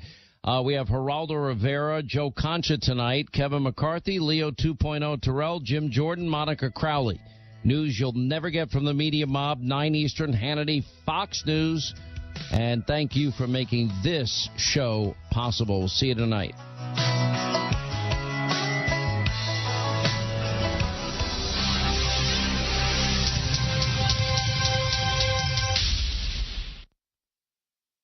Hi, it's Larry Elder, and I want to tell you about a man named George who wrote in about his experience with 100% drug-free Relief Factor. George drives a garbage truck in Oregon. That's 10 hours a day of limited movement. And guess what that does to a bad knee? It's not good. After a while, George could barely move at the end of his shift, and he wasn't really sure what he was going to do. That's when Relief Factor came into his life. George is still out there working hard every day, but now he does it without pain. Hundreds of thousands of people have tried Relief Factor, and about 70% of them go on to order more. If you're living with pain in your life, it's time to do something about it and give Relief Factor a try. I'm telling you, it can really change your life for the better. Your first step to becoming pain-free just might be to order the 3-week quick start for only $19.95. Go to ReliefFactor.com, that's ReliefFactor.com, or call 800-4RELIEF, 800-4RELIEF. Feel the difference.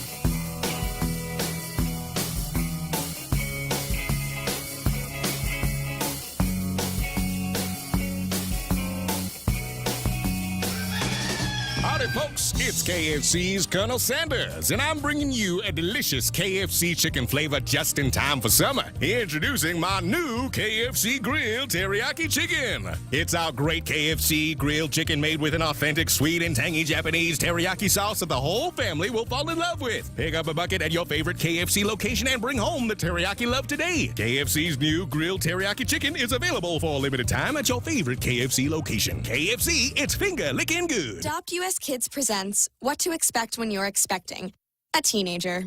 Learning the lingo. Jelly. Jelly adjective.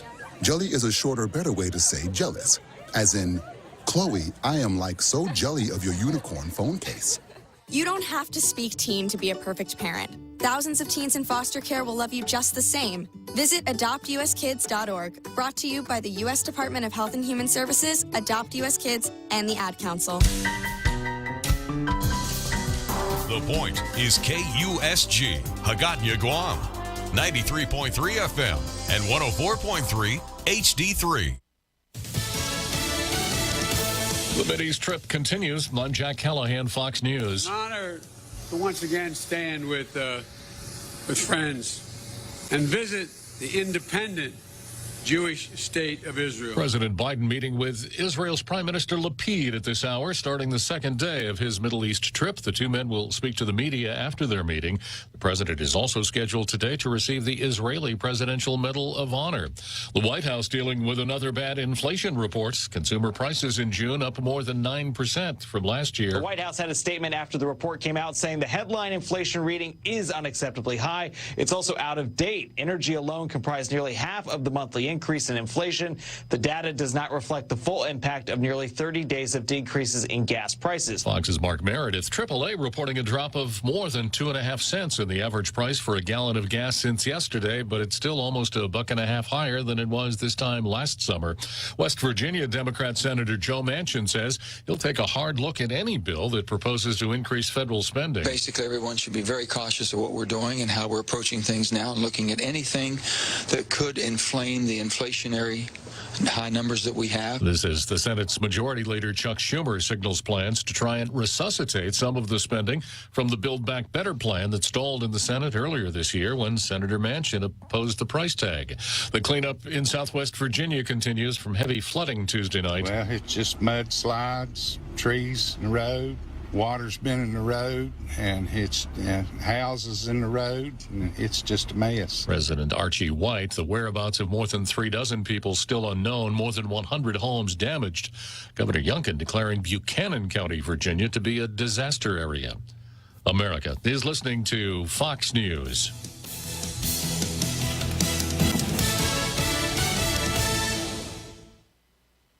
Jason in the House, the Jason Chaffetz podcast. There is always someone doing something stupid somewhere. Dive deeper than the headlines and the party lines as I take on American life, politics, and entertainment. Join me, Jason Chaffetz, every Wednesday as I shed light on the news and make some predictions along the way. You never know who will drop in. Subscribe now on FoxNewsPodcast.com or wherever you download podcasts. Connect to Fox News Audio on the Fox News app. Listen to hear your favorite hosts like Brian Kilmeade, Jimmy Fallon, and Guy Benson standing up for what's right, live and via podcast. Just click listen, then swipe right and hear the latest news updates on your time. And scroll down to hear the latest podcasts from Fox News. And it's even easier to listen in the car with Apple CarPlay and Android Auto. Get programming alerts and notifications. Fox News Audio is on the Fox News app. The Voices America trusts. Download it now. Honors for an American hero today. Herschel Woody Williams' body will lie in honor in the Capitol Rotunda. The last surviving Medal of Honor recipient from World War II, former Marine Corps Warrant Officer Williams, died last week at the age of 98. A former CIA software programmer has been convicted in the largest theft ever of agency's data. The U.S. Attorney for New York said in a statement after a jury convicted 33-year-old Joshua Schulte that he was behind one of the most brazen and damaging acts of espionage in American history. Schulte was convicted of turning over documents to WikiLeaks that WikiLeaks released in 2017. They showed CIA hacking tools tools, how the agency can get into iPhones, Androids, and even turn smart TVs into listening devices. Schulte worked on the hacking tools himself. The first jury deadlocked on the most serious charges, and Schulte represented himself in this second trial. He said he was a scapegoat, that the CIA was embarrassed, and that other people had access to this data. Prosecutors said he was disgruntled over poor relationships with colleagues. Jessica Rosenthal, Fox News. Police in Philadelphia are sorting out a shooting overnight that left 3 adults critically injured and a child with a gunshot wound to the leg. In Florida, a county sheriff says a resident who shot a home invader will not face charges. A Florida man endured a break-in the other night by men who got a hold of his guns, but the homeowner wasn't deterred. The victim runs to a back room where he had a third gun. He picked up that gun, an AK-47 style gun, and he started shooting for his own protection. Sheriff Chip Simmons in Escambia County, which includes Pensacola, says they did find a man with a gunshot wound later, and no, the homeowner won't be charged. Absolutely not. The homeowner is protecting himself, and in Florida, in Escambia County, you can protect yourself. In Broward County, Florida, Eben Brown, Fox News. And I'm Jack Callahan. This is Fox News. Securing America. An airstrike against one of the top leaders of ISIS. U.S. Central Command says Maher al-Agal was taken out by a U.S. airstrike in northwest Syria. He was one of the top 5 ISIS leaders, as well as the leader of the group in Syria. A CENTCOM spokesman saying the removal of these ISIS leaders will disrupt the terrorist organization's ability to further plot and carry out global attacks. The spokesperson adding al-Agal was responsible for pushing the development of ISIS networks outside of Iraq and Syria. President Biden also sending out a statement writing, quote, "This airstrike represents the culmination of determined and meticulous intelligence work and stands as testament to the bravery and skill of our armed forces. It also demonstrates that the United States does not require thousands of troops in combat missions to identify and eliminate threats to our country." The president noting the American people and our allies and partners are safer today because of their actions. CENTCOM says there were no civilian casualties. Steve Rappaport, Fox News. 22. Welcome one and all to the Guy Benson Show. Glad you're listening. I'm your host, Guy Benson, political editor at townhall.com, Fox News contributor and host of this fine program every weekday from 3 to 6 p.m. Eastern Time. GuyBensonShow.com is our website. That's GuyBensonShow.com, our podcast, free of charge on demand every day. Here's our lineup. Coming up in our next hour, former House Speaker Newt Gingrich will be here. He's got a book out. I want to ask him about the midterm elections and maybe beyond as well. So Newt, just after 4:05 p.m. Eastern. Jessica Tarloff, our colleague at Fox News, co-host of The Five, before she gets ready for TV, she'll be here as well in our middle hour out of these 3. And then Josh Kraushaar in our final hour, breaking down some of the polling, looking at the political environment, and also a sea change in the coalitions of each major party in ways that were not predicted not that long ago by a lot of the analysts who do this for a living. The Democrats are looking a lot whiter and more educated than they have recently, and Republicans are making big inroads with not just working class people, but people of color as well. What does that mean for the future of American elections? We will ask Josh about that and a lot more. So that's all coming up. We begin today with a Fox News alert, and it is not good news for the U.S. economy. Via Fox Business, inflation accelerated more than expected to a new 4-decade high in June, as the price of everyday necessities remains painfully high, exacerbating a financial strain for millions of Americans and worsening a political crisis for President Joe Biden. And by the way, this is not the only one. Over the course of this hour, I want to talk about the economy, inflation, of course, front and center. I want to talk about crime. Some shocking developments in major American cities. We'll get to that. And then the border crisis as well. There are multiple raging crises in this country underscoring the failures of this administration and progressive, quote-unquote, governance in general. But this is the top of the list. Everyone feels this. Everyone is hurt by inflation. And the Labor Department said today that the Consumer Price Index, a broad measure of the price of everyday goods, including gasoline, groceries, rent, etc., rose 9.1% 9.1% in June, over a year ago. 9.1%. Prices jumped 1.3% in the 1 month period from May, up more than a point in just a month. It's 9.1% year over year. It's up 1.3% from May. Those figures were both far higher than the headline figure that were expected, the figures that were expected on those two numbers by economists. So once again, unexpected bad news. Or I guess the way to put it in this context is worse than expected bad news for the U.S. economy. It is the fastest pace of inflation since December of 1981, which is years before yours truly was even born. So that's where things stand. We got an inkling yesterday. I mentioned it on the show. We got an inkling that it was going to be really bad because Brian Dees over at the White House, one of their spinmeisters who they trot out for the Sunday morning shows to try to put a happy face on deeply unhappy news, he was pre-spinning this report on his Twitter feed, saying, oh, well, the context is important and the gas prices have come down a little bit and that's not going to be reflected in the June numbers. So, look, they can talk to their blue in the face. It is what it is. We're all experiencing it. And by the way, their spin, what they're trying to say here is the good news, the glimmer here is gas prices, which are still on average, what, $4.70 something a gallon? Historically high. In my neck of the woods here the last couple of weeks, I've not seen anything below the high fours, and a lot of the times the cheapest unleaded is over $5 a gallon, $5 a gallon here. And then it's even worse in other parts of the country. In California, we know, is usually the very worst in the country. That's the average, approaching $4.80 a gallon. It's not affordable by any definition. But they're pointing to that as if it's some kind of mitigating circumstance that makes the numbers overall on inflation a little bit less bad. I mean, good luck with that, honestly. It's absolutely not going to work. In fact, I think it is more likely to offend and insult people.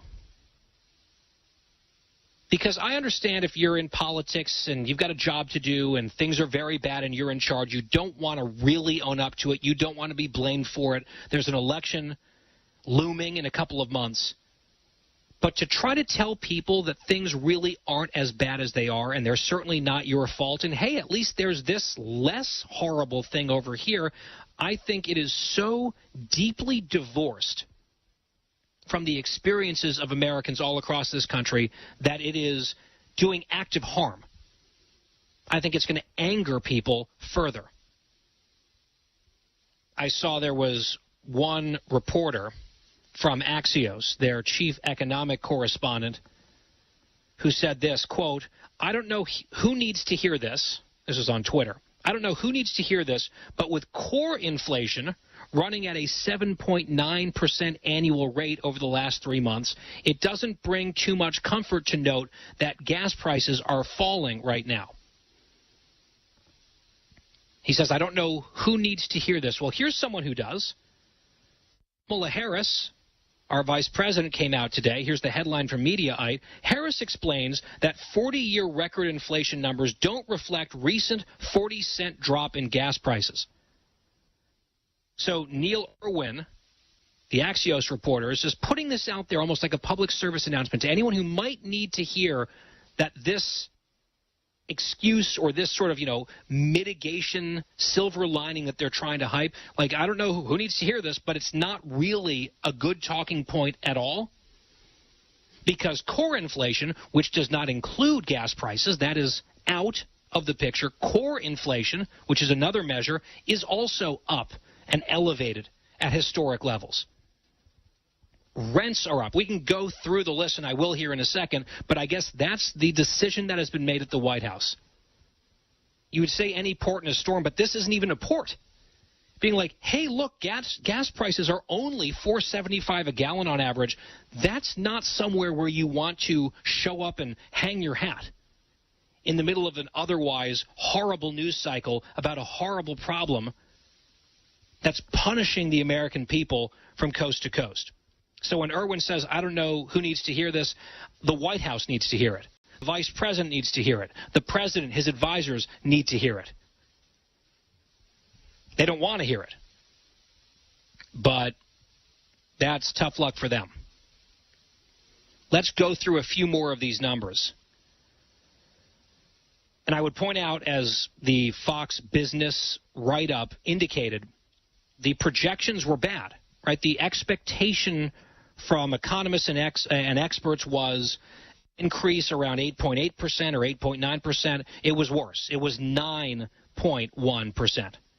Worse than every major estimate available. Heather Long at the Washington Post says, not good. Inflation rose 1.3% in June alone, the biggest monthly gain of the pandemic. This is the biggest month-to-month hike in this inflationary period. She says, yes, gas accounted for 50% of that increase, but food saw its sixth consecutive increase of 1% or more in a single month. And rent continues to climb. Joel Griffith points out, as inflation hits 9.1%, the average weekly earnings decreased 1% in June. And hours worked dropped 0.9%. Real wages are down 3.6% in the last year. Many Americans are earning less, finding less full-time work, and paying more. Paying more for basically everything. So earnings down, hours down, real wages down. And what was the White House saying as recently as last week? That the economy is historically good, better than it's been through history, or whatever the crazy talking point was? Does any of that make sense? Earnings down, hours down, wages down. The American people are poorer. They are poorer by almost every metric, every measure under the Biden administration and unified Democratic governance. And not all of it is their fault. I've been honest about this. There are other outside factors that are beyond any administration or president's control. That is true, but they are doing the blame game thing, saying, oh, basically, don't blame us. None of this is our fault, and people aren't buying that either, and they shouldn't. Because they came into office, this crew, and they said, let's spend trillions in additional new dollars. So they did $2 trillion new dollars. All the Democrats voted for that. They almost voted for $5 trillion more on top of that. Could be even worse. Joe Manchin, Kyrsten Sinema held the line and saved the country from a lot more pain. But all the other Democrats were for it. 99% of Democrats in Washington, D.C. favored Build Back Better, nearly $5 trillion. An inflation grenade with the House already on fire. 99% of them. Changes need to be made urgently, and there's an election coming. Groceries, getting back to the numbers today, up 12% in the past year, the biggest annual increase since 1979. Since Carter. The cost of chicken, for example, up 19% in the past year. It's the biggest increase ever. Gas up 60%, the biggest increase since the early 80s. Electricity up 14%, biggest increase since 06. Rent up 5.8%, the biggest increase since 1986. Those numbers also from Heather Long of the Washington Post. And I just want to remind you that the people in charge, this administration, the Democrats, downplayed this concern, downplayed the threat of inflation over and over again for basically an entire year. No, all of our wasteful spending on so-called COVID relief or whatever, no, that's going to have no impact on inflation, maybe a little blip, no big deal, don't you worry, don't listen to these liars. Here's just a little montage that the Republican Party put together that I think is pretty devastating. This was throughout 2021, cut 18. I really doubt that we're going to see an inflationary cycle. Most economic analysts believe that it will have a temporary or transitory impact. The faster than expected increase in some of those prices is actually a good sign. The overwhelming consensus is going to pop up a little bit and then go back down. No one's talking about Just great, This is something that will settle down. Transitory. And the data shows that most of the price increases we've seen were expected and are expected to be temporary. There's nobody suggesting there's unchecked inflation on the way. It's highly unlikely that it's going to be long-term inflation that's going to get out of hand. I don't know anybody who's worried about inflation. Over the last couple of months, we actually saw it trended downward. President Biden's chief of staff, Ron Klain, enthusiastically retweeted an economist who had said in part most of the economic problems we're facing, inflation, supply chains, etc., are high-class problems. What is the Granholm plan to increase oil production in America? Oh, my God. That is hilarious. Yeah, hilarious. High-class problem. No one expects inflation to be a real issue. Just calm down, everyone. So that's the beginning of this montage from the RNC. And then, late last year, see if you can notice the pivot to blame from don't worry, not a problem, to uh-oh, there's a problem, but don't point the finger at us. No, it's everything and everyone else. Cut 19. Well, the number one thing that the president can do is help get COVID under control. That, we know, is the root cause of inflation. President Biden this afternoon saying he thinks we're at the peak of the crisis right now and that lower prices are on the way. The inflation has everything to do with the supply chain. Make no mistake, inflation is largely the fault of Putin. I'm going to do everything I can to minimize Putin's price hike here at home. If you want to get rid of inflation, the only way to do it is to undo a lot of the Trump tax cuts. I think ever since you've come into office, things are really looking up. You know, gas is up, rent is up, food is up, everything. I love that Schumer clip in there. I'd forgotten about that. The only way to lick inflation is to raise taxes on the American people. Oh, okay. Yeah, it's like, it's not bad enough. Let's just raise your taxes, too. In that latter part, you may have heard that Biden had said that he believed that the worst was over and that inflation was going to start getting reversed and prices coming down. You know when that was? That was around December 2021. He made that prediction. How's that looking? How are you feeling? Don't worry about it. Transitory, not a big deal, to not our fault, and Putin. And if you look at the graph, inflation started to come up shortly after Biden was inaugurated, and they spent trillions of dollars, and it went up, up, up, up, up. Then the invasion of Ukraine happened, and it kept going up. And he says, that's Putin. No one believes these excuses. And that's why they're in so much trouble, and they should be. I want to also highlight one particularly dishonest thing. In retrospect, that looks terrible for Biden. We will focus on that as soon as we come back. It's the Guy Benson Show. Fresh conservative talk. Guy Benson Show.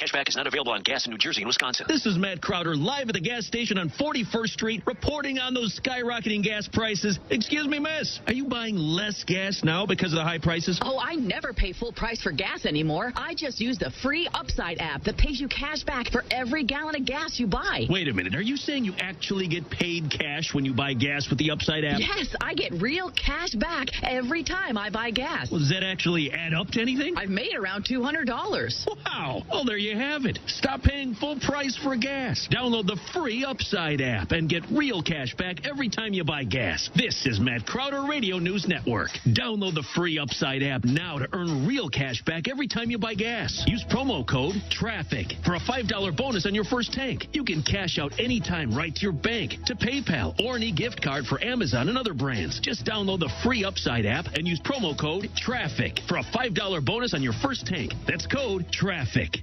You run a small business, but who's running your HR? Do you have an HR manager? When's the last time you had an HR audit? Do your employees take workplace safety training? My last question to you is this. What are you waiting for? One complaint against your company can turn your world upside down. I'm Alan Jones, and I created Bambi specifically for small business. All so you can put your HR on autopilot. With Bambi's HR Autopilot, you'll automate the most important HR practices, like HR policies, workplace training, and employee feedback. And you'll get a dedicated HR manager not for $80,000 a year, but yes, for $99 a month. We're here to help you navigate the most complex parts of your HR. Available by phone, email, and real-time chat. And here's what I'm the most proud of. Bambi customers are 4 times less likely to have a claim filed against them, which is why Bambi has received thousands of 5-star reviews. You run your business. Let Bambi run your HR.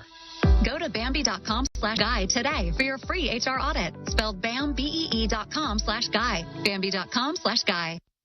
From the Fox News Podcasts Network. Hey, it's Will Kane, co-host of Fox and Friends Weekend. Join me as I share my thoughts on a wide range of topics, from sports and pop culture to politics and business. With the help of newsmakers and personalities, I will provide you my free, unfiltered, uncancelable opinion on the hottest topics in America. The Will Kane Podcast. Subscribe and listen now at foxnewspodcasts.com or wherever you get your podcasts. America is listening to Fox News. This is Fox News Talk. Headline Rewind. 1962. Roger, the clock is operating. We're underway. A little bumpy along about here. Roger, 0G, and I feel fine. Capsule is turning around. Oh, that view is tremendous. Let me ask you one simple question. Do you, Ambassador Zorin, deny that the USSR has placed and is placing medium and intermediate range missiles and sites in Cuba? Yes or no? Don't wait for the translation. Yes or no? I am not in an American courtroom, sir, and therefore I do not wish to answer a question that is put to me in the fashion in which prosecutor does. In due course, sir, you will have your reply. I'm prepared to wait for my answer until hell freezes over, if that's your decision. You don't have Nixon to kick around anymore. News as it happens. News as it happens. This is Fox News Talk. Bonus track with Laura Ingle. Taking you deep inside the music. Drummer Tommy Lee is back behind the kit with Motley Crue after being sidelined with 4 broken ribs just before the band hit the road for their long-awaited stadium tour with Def Leppard, Poison, and Joan Jett, finally able to perform his first full show of the Cruise tour this week. Hello, beautifuls. Hello. That's Tommy Lee last Friday night at New York City Field in a video taken by yours truly, coming out on stage to greet the crowd as he was splitting duties with his fill-in drummer. Fans have been wondering what happened to Lee, and now his wife is revealing they were staying at an old rental house with some uneven steps when Tommy fell down the stairs while carrying luggage. Lee clearly happy to be back on the road after their mega tour was postponed repeatedly during COVID, telling Citi Field, Man, this is beautiful. It is beautiful to see you all, man. I feel like I'm home. Let's go. And I can tell you it was worth the wait. Laura Ingle, Fox News. I need you to listen up. Fox Weather is Hurricane HQ. This one is something we have to watch. When every moment matters. I just want to show you the power of this wind right now. America's weather team has you covered. Some of these storms are really going to be intense. With powerful reporting. All of this energy making it to the East Coast. This is where the center of that storm is now. And precise analysis. That's the biggest controlling factor in how many hurricanes. Hurricane season. Stream Fox Weather now for every moment.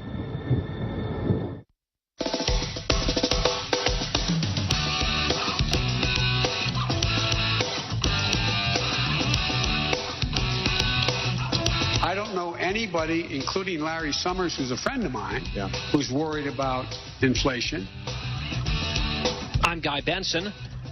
That was Joe Biden almost exactly 1 year ago, July 2021. I don't know anybody, including Larry Summers, my friend, who's worried about inflation.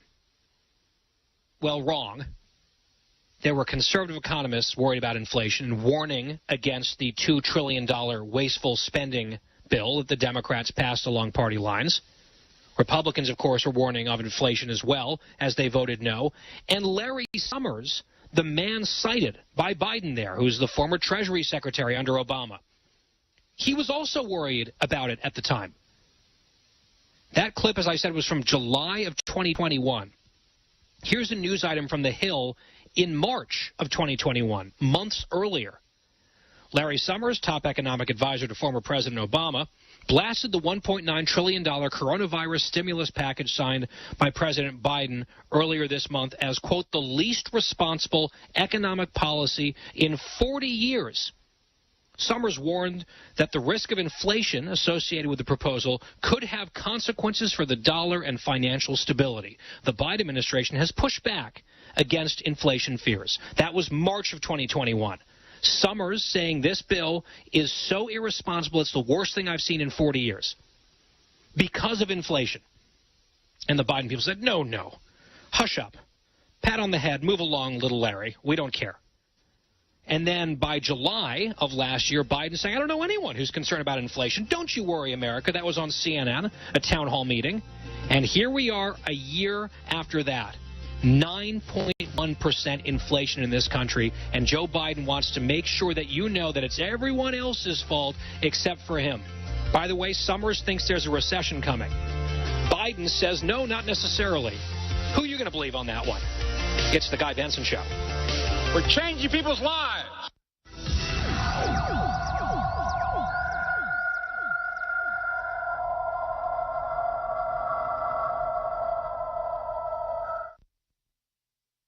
From the Fox News Podcasts Network. What are the most important issues facing Americans today? Every Tuesday, join me, Brett Baer, chief political anchor and executive editor of Special Report, and my rotating all-star panel of experts as we discuss the policies, practices, and possible solutions to the biggest and most important issues. You can hear new episodes every Tuesday. Subscribe now at foxnewspodcast.com or wherever you download podcasts. This is House Call for Health. Summer's here, and for many, that means a dip in the pool. Or for those who don't have one of their own, it's all about community pools or lakes to cool down. But a lifeguard shortage is hurting pool operations. It is a little bit concerning to me because I can't swim very well. It's not fair because I don't want to be scorching hot. The American Lifeguard Association says the lack of workers is estimated to impact 1/3 of the nation's pools.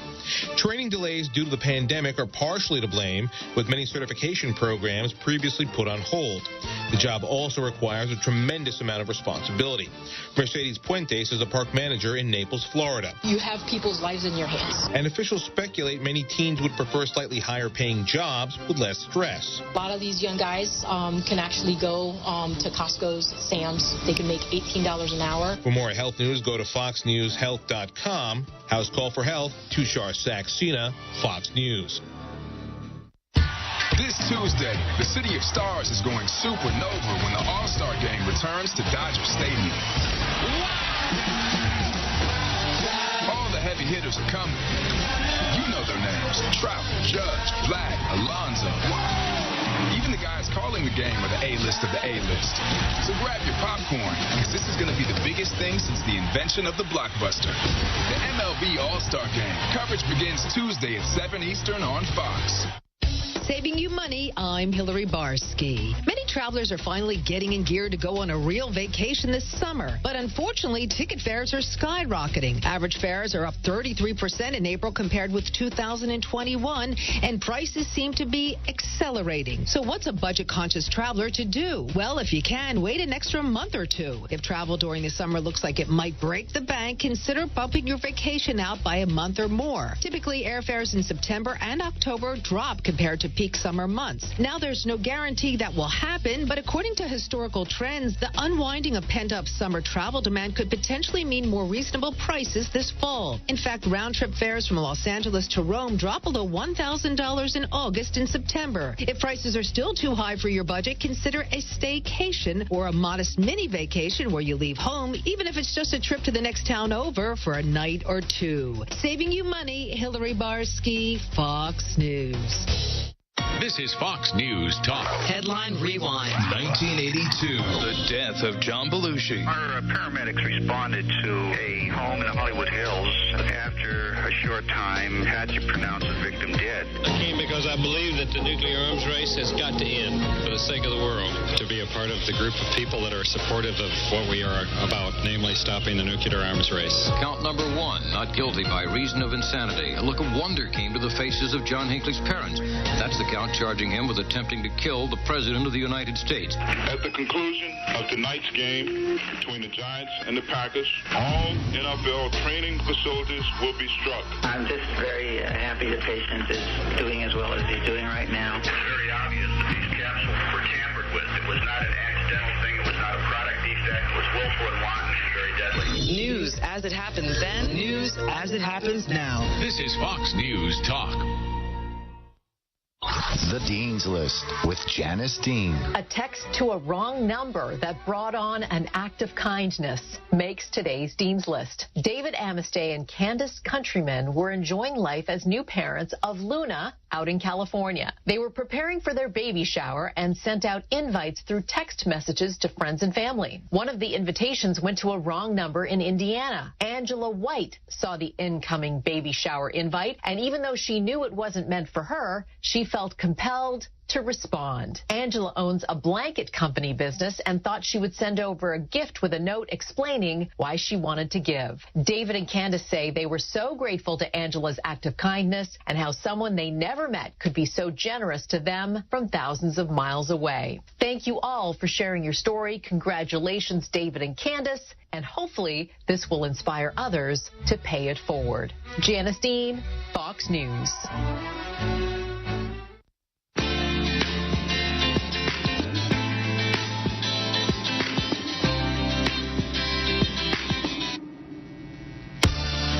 Talking about the issues you care about. Guy Benson.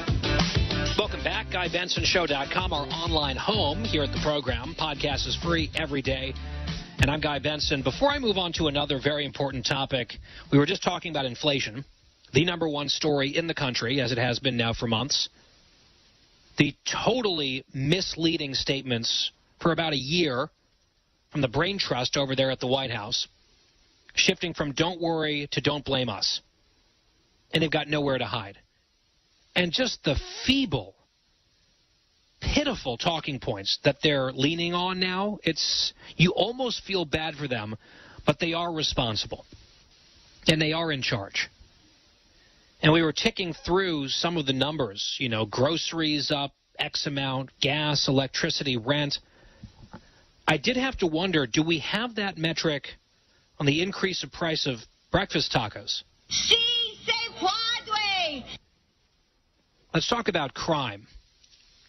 This story is really something. And it doesn't necessarily come as a surprise because we've seen similar things happening in some of these places now for a while. On this program, for example, we have mentioned a number of these drugstores, the big chain stores like Walgreens or CVS, just closing up some of their locations.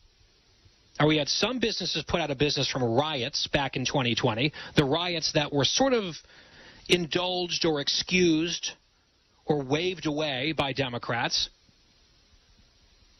All right, Joe Biden was open to redirecting police funding, which is a form of defunding the police. That was what he said on the campaign trail. Kamala Harris was urging people to donate to a bail fund in Minneapolis to bail rioters out of jail.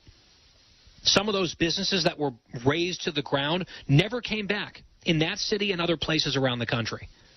Just dreams were crushed in quote-unquote mostly peaceful protests. And then the crime that has been running rampant has continued apace. We've seen gun violence and murders and those stats, but we've also seen, petty crime and looting. It's been disturbing. It's been very disturbing. And there were some locations, right, where you have laws, for example, in parts of California where it's like, okay, you can shoplift up to this amount, and it's not going to be a serious crime, and we're not going to really probably respond to these types of crimes. And so you had just places getting ransacked, these amazing, just shocking videos of people coming in with like huge garbage bags, just filling up whatever they want, a bunch of stuff just sort of like scraping it off the shelves with their arm into this bag and then walking out in broad daylight, totally brazen. The police unlikely to respond. The prosecutors not going to prosecute. The security guards brought in, trained not to do anything. And then some of those locations just saying, okay, we're closing. Walgreens saying, we just can't have our stuff stolen constantly. It's unsustainable. This location in San Francisco is gone. Right? That's been a pattern as well. Sorry, people who work at the Walgreens, who rely on that paycheck. Sorry, senior citizen, 2 blocks away where that's your drugstore where you get your prescription and you don't have a car to go further afield to go get your pills somewhere else. Too bad. The criminals sort of just running the show, and the people in charge, so to speak, letting them do it because of compassion and equity and progress, right? This is what's been happening. There was a story I just saw this week about 7-Elevens starting to close down in some locations, again because of crime. This was the headline at National Review. 7-Eleven encourages Los Angeles franchises to close amid string of armed robberies and murders. And then there's this. Starbucks, the huge, ubiquitous coffee chain, you're all familiar, that little logo, the green color. They are closing 16 locations around the country.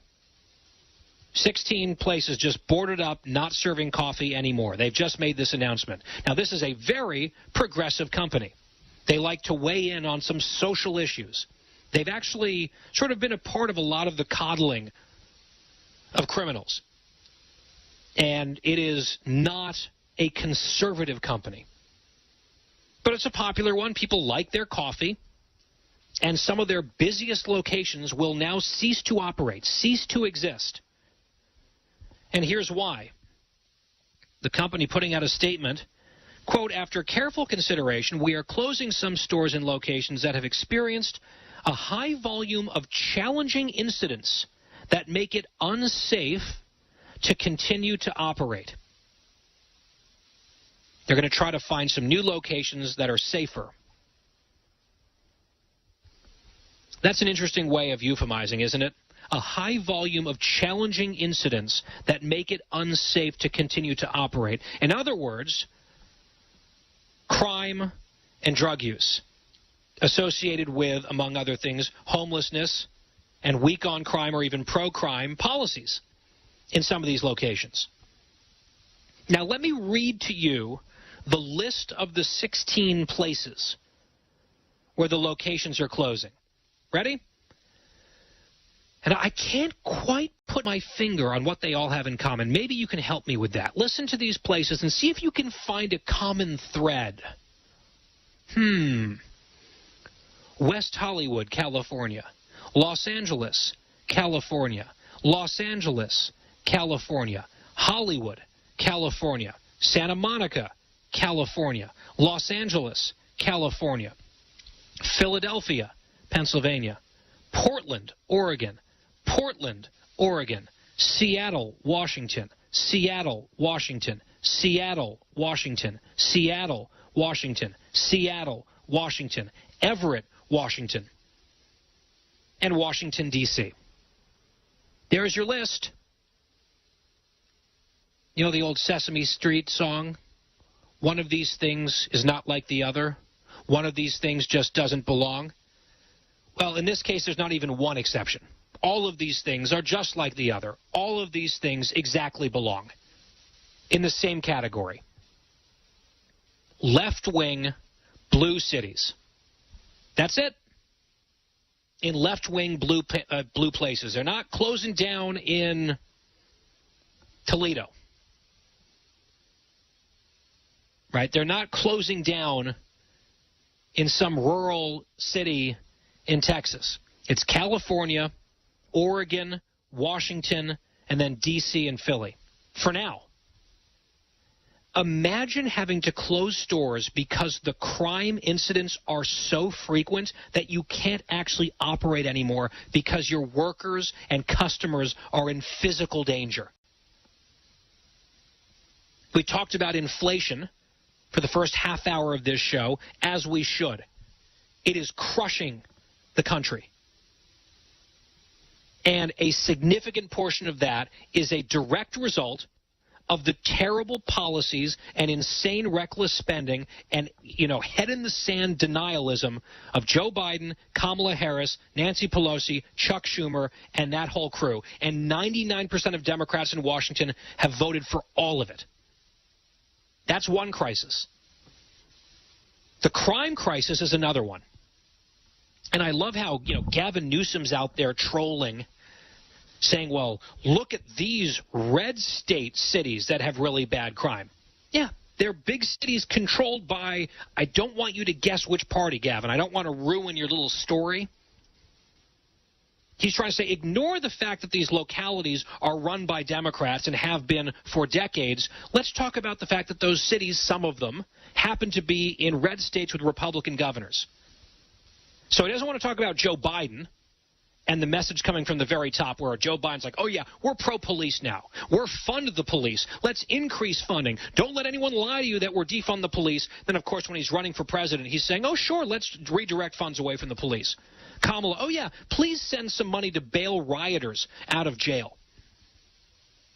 They're trying to pretend like none of that ever happened. They want you to forget about that. And someone like Gavin Newsom, and I might have some more to say about him tomorrow, the governor of California, he's trying to pretend like, okay, at the top, the Democrat-run country, right, the federal level, the Dems control everything. House, Senate, White House. Don't blame them. Don't blame the Democrats who run the cities where the crime is rampant, but where applicable, blame the governors who are Republicans in some cases. I mean, it makes no sense. Every single Starbucks location that I just listed off that's closing, all of them are in not just like sort of Democratic cities, the deepest blue parts of the country, where they feel like they're just so compassionate and they're so forward-looking and they're so erudite and their hearts are so filled with a sense of self-righteousness, and they know what's better, and they're certainly better than any of the knuckle-draggers in the middle of the country. God, those people are disgusting, and we know how to do things. And they've been so good at electing the right type of people and enacting the wonderful, enlightened types of policies that the most popular coffee chain in the country, where people are literally addicted to the product, cannot operate because of too much crime. It's just too violent to sell coffee. And every single one of these places are like, Joe Biden 80+% cities. Now, the one that I want to focus on a little bit, maybe this is just me being biased because I live in the D.C. area. Maybe this is a little bit parochial of me. But I pass through Union Station in Washington, D.C. every single time I go to New York and then return home. I spend a lot of time at Union Station in Washington, D.C. That is where they are closing this Starbucks in D.C. I've been to that Starbucks. I'm not really a coffee drinker, but sometimes I've got an early morning train, and I know I've got to work on the train on my way up, and then I've got TV. I need some caffeine, so I'll go and bite the bullet and, give me a double shot of whatever, and then I'll get on the train and get to work. So I have patronized this exact Starbucks countless times, and there's always a line. It is a successful location in terms of demand. I don't know their exact sales number, but there's always someone there buying coffee. The Starbucks at the #1 rail hub in the capital of the United States of America. It is literally steps from the U.S. Capitol. You walk out the door at Union Station, and straight ahead is the rotunda, the dome. It's right there. It's also steps away from Fox News, where we do our show from the Bureau. It's in the heart of Washington, D.C. And it has gotten so dangerous and crime-riddled at Union Station in Washington that they're boarding up the Starbucks, and you can't buy a cup of Starbucks coffee before you get on the train out of the nation's capital due to crime, due to violent incidents, drug use, etc., or as the company would say, quote, a high volume of challenging incidents that make it unsafe to continue to operate. It is shocking. It should be. It should be shocking that Starbucks cannot sell coffee at Union Station in our nation's capital because it's too unsafe to do so. But hey, if you're a bodega owner in New York City, or a bodega, what is she, a bogada? Did the First Lady call it, I think? If you're a bodega owner in New York City, or someone who's operating the bodega, and you are being violently attacked and stabbed by criminals, and you defend yourself by stabbing one of the assailants to death to save your own life up in New York City, just a short little train ride away from Union Station, you will be thrown in jail and charged with murder, because that's a thing that happened. Too dangerous to buy coffee at Union Station in D.C., but if you defend yourself from the thugs trying to rob and possibly kill you while they're stabbing you in New York City, you're the criminal. Now, I think they're eventually going to bow to reality and pressure, because it's a very clear-cut case up there in New York City of self-defense. But it is just mind-blowing to me that in a city where there's just this, revolving door where you commit a crime, you show up, you get booked, and then released on your own recognizance, and this just happens over and over and over again, and you find out people who are getting eventually charged with murder had, 19 previous arrests or whatever it's been. Alvin Bragg, the DA, all very progressive.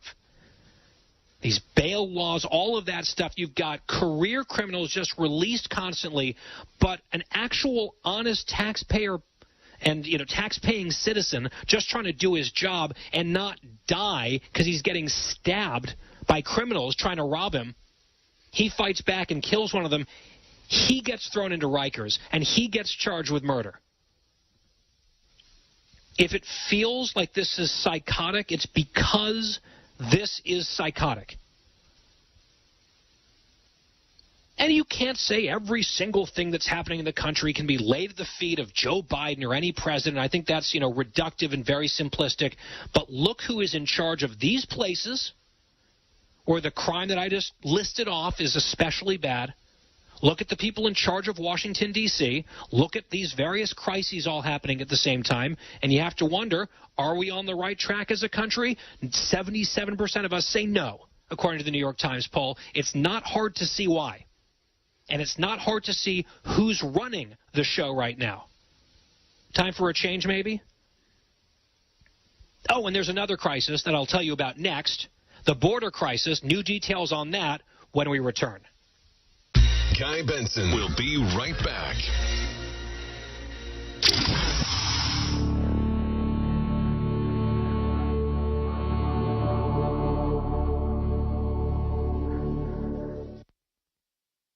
This is a special alert to all Americans who own a vehicle with less than 200,000 miles with an auto warranty about to expire or with no warranty coverage at all. Due to a decline in the economy, CarShield is announcing a low-cost month-to-month vehicle protection plan that is now available to the public to save any driver out-of-pocket expenses on future auto repairs. Call now to find out how you can pay almost nothing for covered auto repairs. Yes, you heard that correctly. Pay almost nothing for covered auto repairs. An open phone line has been established for all drivers to call for a free quick quote. Call 800-251-8381 now. Drivers who are covered will not have to pay for covered repairs again. This protection plan is at an all-time low. Additionally, drivers who activate this vehicle protection today will also receive free roadside assistance, free towing, and car rental options at no additional cost. Call us for your free quick quote today. 800-251-8381. That's 800-251-8381. What do you have to lose? Call 800-251-8381. That's 800-251-8381. This advertisement is paid for by Lacuna Ventures, LLC. For terms and conditions, visit yourrights.legal. Attention. If you or someone you know spent time at Camp Lejeune, North Carolina prior to 1988 and developed serious health conditions such as non-Hodgkin's lymphoma, lung cancer, bladder, breast, or kidney cancer, you may be eligible for significant financial compensation. Call Camp Lejeune victims to discuss your case now at 800-951-6541. Leaking underground tanks contaminated the drinking water with benzene and other highly carcinogenic chemicals, up to 280 times acceptable levels. Marines, their families, contractors, or employees who spent at least 30 days at Marine Corps Base Camp Lejeune prior to 1988 and developed a serious health condition, called to determine your eligibility for financial compensation. If you don't win, you pay nothing. It's critical to take action and call now. 800-951-6541. That's 800-951-6541. Again, 800-951-6541. From the Fox News Podcasts Network. What are the most important issues facing Americans today? Every Tuesday, join me, Brett Baer, Chief Political Anchor and Executive Editor of Special Report, and my rotating all-star panel of experts as we discuss the policies, practices, and possible solutions to the biggest and most important issues. You can hear new episodes every Tuesday. Subscribe now at foxnewspodcast.com or wherever you download podcasts. I'm Ashley Dvorkin with a Fox Movie Profile with Fandango's Eric Davis. And look at some scary movies heading to theaters this summer, starting with The Black Phone. Ethan Hawke stars as a bad dude in this kidnapping thriller that adds a twist of the supernatural to it, too. When a boy gets taken by a kidnapper deemed the grabber, his only way out may rest in an ominous black phone that keeps ringing inside the locked room he's being held hostage in. And then a couple of scary movies to round out the summer in August. So Resurrection and Bodies. Yeah, Resurrection is one of the great psychological thrillers of the summer. Rebecca Hall stars as a woman who seemingly has her life together until a stranger from her past shows up and throws her life into chaos. Tim Roth also stars in that film. And then Bodies is ultimately a satire about the selfishness of youth culture. Ashley Dvorkin, Fox News. On Fox Nation, the White House is aware that a tidal wave is about to hit them. The story is not over yet. Now, Judge Janine is back with the hit series, Who is Hunter Biden? He's under federal investigation. Taking you deeper into the scandals. They were just, having sex and doing crack. The corruption. They wanted Joe Biden elected president. And the secrets. Joe Biden was at least having some knowledge of Hunter's business dealings. Who is Hunter Biden? Part 2, streaming now, only on Fox Nation. Sign up today.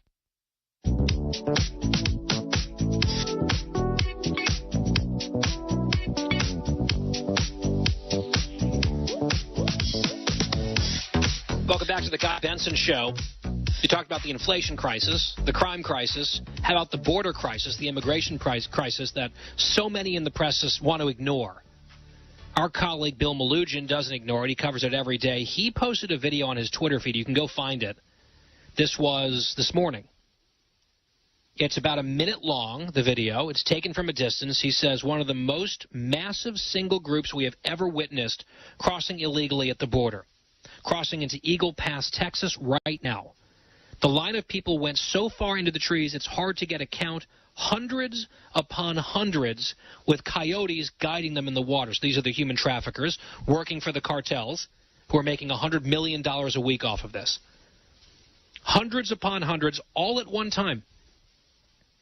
And you watch this video, and you cannot be numb to this. This is a crisis. This is an outrage. It's just mass lawlessness that has been specifically incentivized by this administration.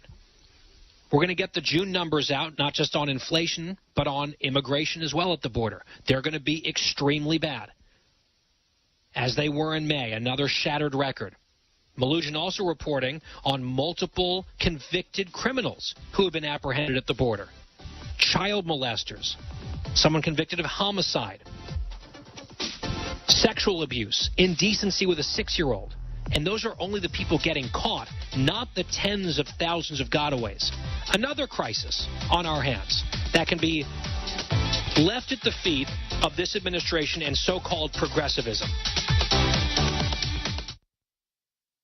I always wanted to learn Spanish, but I never thought I'd have the time. Then I discovered Babbel. Babbel's lessons are fun. They only take like 10 or 15 minutes, and in 3 weeks, presto, you're speaking another language. Like magic. I love that Babbel's lessons aren't just robots talking.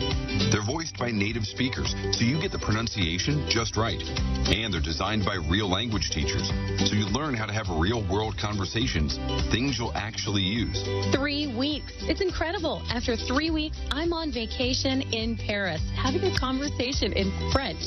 There's all kinds of ways to learn. Use Babbel's podcasts or games or the videos. You can even join live classes with a language teacher. If you want to learn a language, there's no faster, easier, better way than Babbel. Babbel. Babbel. Babbel. Évidemment. Go to Babbel.com to try for free. That's BABBEL.com. Babbel.com. Now, from the historical audio archives of Fox News Talk. In 1971, Margaret Thatcher, then a member of Parliament, addressed the ability of women to be successful in government. This was 8 years before she became Prime Minister. Now, I've heard this argument frequently, that women are really rather more emotional than men. Really, women are intensely practical. Again, I don't mean that flippantly. We are an intensely practical. Fox Bits. Your insider's cheat code to gaming. I'm Eamon Dignam. Nintendo customer service issuing a warning to those in hot areas. Their Japanese customer service Twitter page releasing guidelines to keep the Nintendo Switch console from overheating. Nintendo recommending you use the Switch in temperatures around 41 to 95 degrees Fahrenheit, while also making sure to keep the intake and exhaust ports clear so air can flow better. Heat waves are hitting Japan, the UK, and parts of the United States currently. And with the death of former Japanese Prime Minister Shinzo Abe last week, one name was speculated as the shooter, Hideo Kojima. Kojima-san was not the shooter behind Abe's death. He is the main brain behind Konami's Metal Gear series, and that has been running since the original Nintendo Entertainment System in 1987. Kojima Productions has said in a tweet that it is considering legal actions for misidentifying their head of the company as the shooter. That's Fox Bits for Fox News. The Point is KUSG, Hagåtña, Guam. 93.3 FM and 104.3 HD3. Problems and opportunities. I'm Chris Foster, Fox News. President Biden said he planned to talk about both during his one-on-one meeting in Jerusalem with Israel's Prime Minister Yair Lapid. The meeting expected to cover a lot of different ground. We're told the president will reaffirm America's unwavering support for Israel. Both leaders also expected to sign a joint declaration aimed at expanding a security relationship. Iran also expected to be addressed, with the president making it clear America's belief that Iran should never be allowed to acquire a nuclear weapon. Fox's Mark Meredith, the president and prime minister, are expected to take questions from reporters in about an hour. A man accused of raping and impregnating a 10-year-old girl is held on $2 million bond in Columbus, Ohio. Ohio Attorney General Dave Yost said in a statement that it was a confession that led to the charge. The case drew national attention, with President Biden commenting on a doctor saying the child had to go to Indiana for an abortion due to new restrictions in Ohio. Some Ohio Republicans, before the arraignment, had publicly questioned if the story was true. Fox's Gernal Scott. The House passes a bill to expand coverage for veterans exposed to toxic burn pits. Republicans, like Texas Congressman Chip Roy, acknowledge the issue is real and needs to be addressed, but it's concerned it forces Congress to spend money it doesn't have. Still, efforts to trim $37 billion from an earlier bill succeeded in garnering GOP support. Senators who overwhelmingly passed the measure last month will take it up again after the House made a tactical fix to it. Fox's Sean Langell. Russian and Ukrainian representatives end a meeting in Istanbul, Turkey, agreeing to meet again next week, trying to finalize an agreement to free up Ukrainian grain exports that have been blocked by the war in Ukraine. I salute the commitment of all parties working to secure an agreement for our common humanity. That's UN Secretary General Antonio Guterres. Russia and Ukraine produce 30% of the world's wheat supply. Ukraine's Emergency Services Agency today says a Russian missile strike has killed 12 people in a city southwest of Kyiv. America's listening to Fox News. From the Fox News Podcasts Network, the Fox News Rundown, a contrast of perspectives you won't hear anywhere else. Your daily dose of news twice a day, going far beyond the headlines, tapping into the massive reporting resources of Fox News to provide a full picture of the news of the day. I'm Dana Perino. I'm Brett Baer. I'm Maria Bartiromo. I'm Brian Kilmeade, and this is the Fox News Rundown. Subscribe and listen now by going to foxnewspodcasts.com or wherever you get your podcasts. From the Fox News Podcasts Network. Hey, this is Trey Gowdy, host of the Trey Gowdy Podcast. Every Tuesday, you'll hear what's on my mind. Plus, every Thursday, there's a special bonus episode where we answer the questions that are on your mind. Make sure to spend your Tuesdays and Thursdays with Trey. Subscribe now at foxnewspodcast.com or wherever you download podcasts. Hope to see you. America's listening to Fox News. Two U.S. senators from Texas lead a Republican delegation at the border. A group of Republican senators led by Ted Cruz and John Cornyn head to the Texas-Mexico border for midnight patrols and for 2 days of talks with the National Border Patrol Council, state and local law enforcement, and landowners, all on the front line of our nation's border crisis. A crisis that Republicans say is not getting any better, blaming the Biden administration for not enforcing the law. They created this. They could stop it tomorrow, and they don't want to. The Republican delegation after the U.S. Supreme Court gave the Biden administration approval to end the Trump-era Remain in Mexico policy. Jeff Manasso, Fox News. The Japanese company Panasonic and Kansas Governor Laura Kelly announced plans for Panasonic to build an electric vehicle battery plant in DeSoto, Kansas, lured by a package of tax and other financial incentives beating out an offer from Oklahoma. The plan is expected to employ around 4,000 people. California's governor is in Washington, D.C. Is California Governor Gavin Newsom planning to run for president? Speculation that he may be is continuing to mount. He's in Washington on a 3-day trip as President Biden's in the Middle East, something his spokesperson says is coincidental. Newsom has continued to deny White House ambitions, despite recently purchasing ads, slamming Republican Governor Ron DeSantis of Florida, who's reportedly considering a run for president. New poll finding 64% of Democrats want someone other than Joe Biden to run for president in 2024. President Biden saying Wednesday that despite those polls, he plans to run for re-election. Sue Guzman, Fox News. The actor Kevin Spacey in London pleads not guilty of sexually assaulting 3 men between 2005 and 2013. He ran the Old Vic Theatre in London during those years. The trial is set to start next June, expected to last 3 to 4 weeks. I'm Chris Foster, Fox News.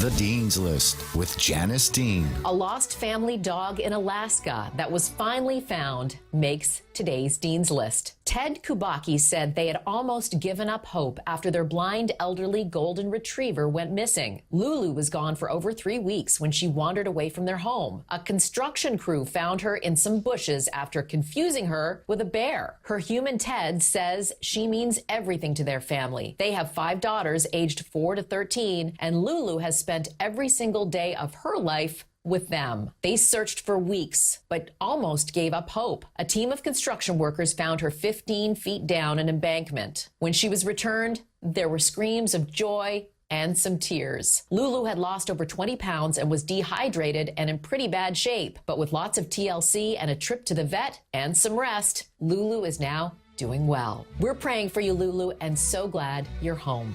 Janice Dean, Fox News.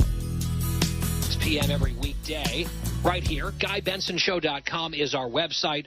Our podcast is free of charge every day on demand. GuyBensonShow.com. Thank you for listening. Fox News Alert. The Dow down again today, 209 points. Not exactly a great day economically with that CPI report that we really broke down extensively in the first hour. Inflation running rampant and the market's sinking. So the Dow down 209, closing out today at 30,771. Joining us now is former Speaker of the House Newt Gingrich, a best-selling author who's out with a new book called Defeating Big Government Socialism, Saving America's Future. And Mr. Speaker, it's good to have you back on the show. Well, it's always great to be with you, and you're right. When you have a day where they announce 9.1% inflation, you have to conclude that that's not very good economic news, and it's very painful news for most American families. Yeah, and then I think the next shoe to drop could be a recession. It seems like the experts are starting to kind of warn us that is more likely than not. The Biden people are downplaying that, but they, of course, downplayed inflation as well. So their credibility is sort of shot on some of these issues, Mr. Speaker. And a lot of this can be sort of traced back to some of the big government policies that you've written about in the book. Just give our audience an overview, a little preview of defeating big government socialism. Well, my concern was that we would win an election just based on performance because they're doing so badly, but that we would not drive home the argument that, in fact, the reason their performance is so bad is their policies, their ideas, and their philosophy are so destructive. The fact is the stuff they believe in does not work. Ronald Reagan once said that he wasn't frightened of what liberals did not know. He was frightened of what they knew that just wasn't true. And I think, we saw Jimmy Carter bring massive inflation. Here we are back at the same stand with Joe Biden bringing massive inflation. We've seen Democratic policies that are anti-oil and anti-gas. That was true under Carter. It's true under Obama. It's true under Biden. Well, guess what? An American president who favors Venezuela over Texas, Saudi Arabia over North Dakota, and Iran over Pennsylvania as sources of energy. You have to wonder where their heads are at or what planet they're on, and yet that's exactly the kind of thing we're getting. So my point in writing Defeating Big Government Socialism was to make the case that we who believe in America and in America's future, we have to win the argument that these people aren't just incompetent. What they believe cannot possibly work. And we have real proof that it can be done because in 1975, Prime Minister, then opposition leader Margaret Thatcher, set out to destroy socialism as an acceptable alternative. And she was so successful at winning the argument that for the last 40 years, no left-wing leader of the Labour Party has been elected prime minister, not one, because it became unacceptable. And I think we have an opportunity to take the failures of the Democratic Congress and the Democratic president and drive home that these are fundamental failures of values, of philosophy, and of belief, and that anybody who shares these should not be allowed in power. And if we win the argument correctly, and we're certainly going to have enough pain to have people paying attention, I think that this could last for several generations. Well, and that's a really interesting point that actually segues perfectly into my next question. I wanted to ask about the midterm elections upcoming, and you just alluded to this. The Republicans really could just kind of float along and win it by default because the failures are so bad and people are so unhappy. Maybe they would not win as many seats as they possibly could by maximizing the message and all of that. But if they did virtually nothing, I think they would win the midterm elections one way or another. Maybe they wouldn't, win the Senate, but they'd win the House. When you spearheaded a big midterm red wave in 1994, the Republican Party was running proactively on an agenda. Right? You had a contract for the American people saying, this is what we believe, this is what we would do. You brought that case to the public, and it was a huge, historic, sweeping win in the first midterm election of President Clinton. That's not really what we're seeing from the Republicans right now. We're seeing we don't like what's happening, and we're going to put a stop to it, and we'll bring some accountability. Is that enough? What's your read on what the Republicans are and are not doing? Are they playing it smart? I'm just curious your thoughts on that. Well, I know that on the House side, Kevin McCarthy has organized a very elaborate effort with 7 different working groups, and they fully intend by September to have a very positive program that he would probably call a commitment to America, where we call it a contract. And I know in the Senate side, there's been increasing sympathy towards doing something like that. And I think it's very important. I mean, when we did the contract with America, we were really standing on Ronald Reagan's shoulders because in 1980, Reagan had run on what he himself had called a contract. And the first Capitol Steps event to bring together all the Republicans running for federal office occurred with Reagan in 1980, not with us in 1994. And as a result, we won control of the Senate for the first time since 1954. So I believe there are a lot of profound reasons to tell people in advance what you're going to do. And I think part of it comes from Lincoln's statement that we're for government of the people, by the people, and for the people. Well, that means you ought to tell the people what you're going to do, and then you ought to keep your word and actually do what you promised.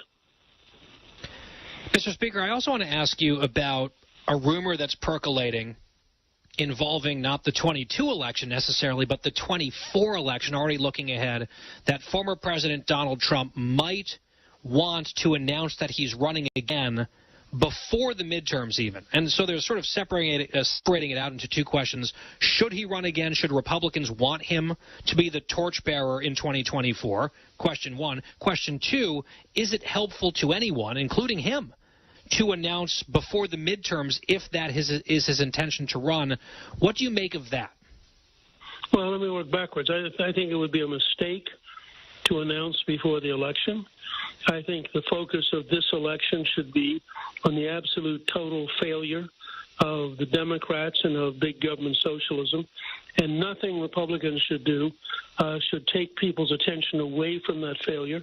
And I think the minute that Trump were to announce, you would just be in all sorts of news stories that would not help elect Republicans. It would take the heat off the Democrats and give the news media an excuse to try to maximize Republican dissent and Republican confusion. Obviously, President Trump won the second largest number of votes ever won by anybody, and that's if you give Biden the benefit of the doubt about a lot of dubious votes. So here's a guy who's gotten 73 or 75 million votes. He has every right to run again. And if you look at the impact of his 3 Supreme Court justices, if you look at the inflation rate the day he left office, look at the price of gasoline the day he left office, look how well controlled the border was the day he left office. I mean, he can make a pretty good historic case that the Trump years were so dramatically better than the Biden years that, in fact, he should be reelected. And of course, all of this is occurring in a world where the news media is fanatically hostile. The New York Times essentially is Pravda, and the Washington Post is essentially Izvestia. I mean, these aren't newspapers. These are anti-Trump organs of propaganda, and they spend time every day attacking him.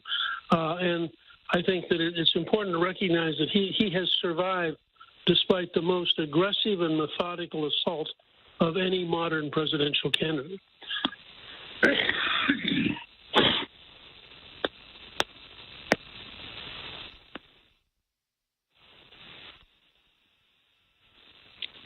I'm sorry, did I lose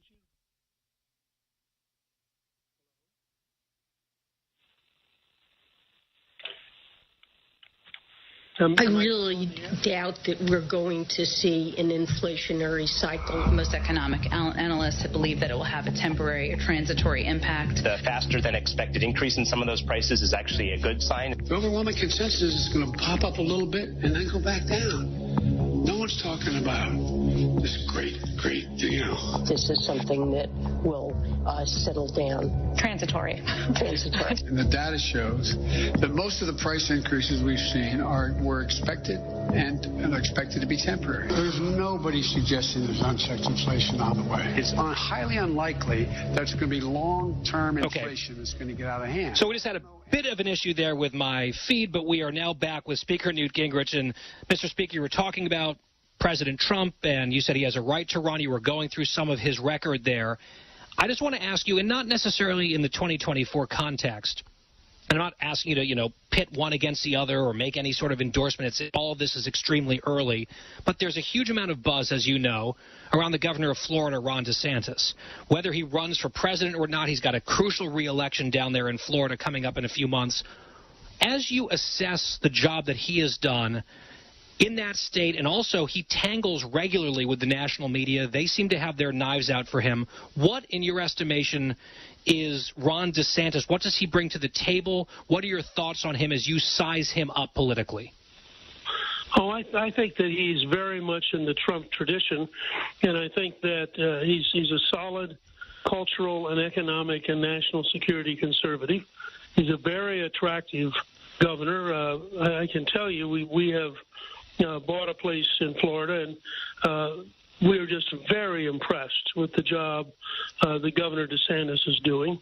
And certainly, if he decides to run, it would almost automatically be a Trump-DeSantis race with maybe Mike Pence in a distant third position, and then everybody else. I mean, remember, we're talking about a race.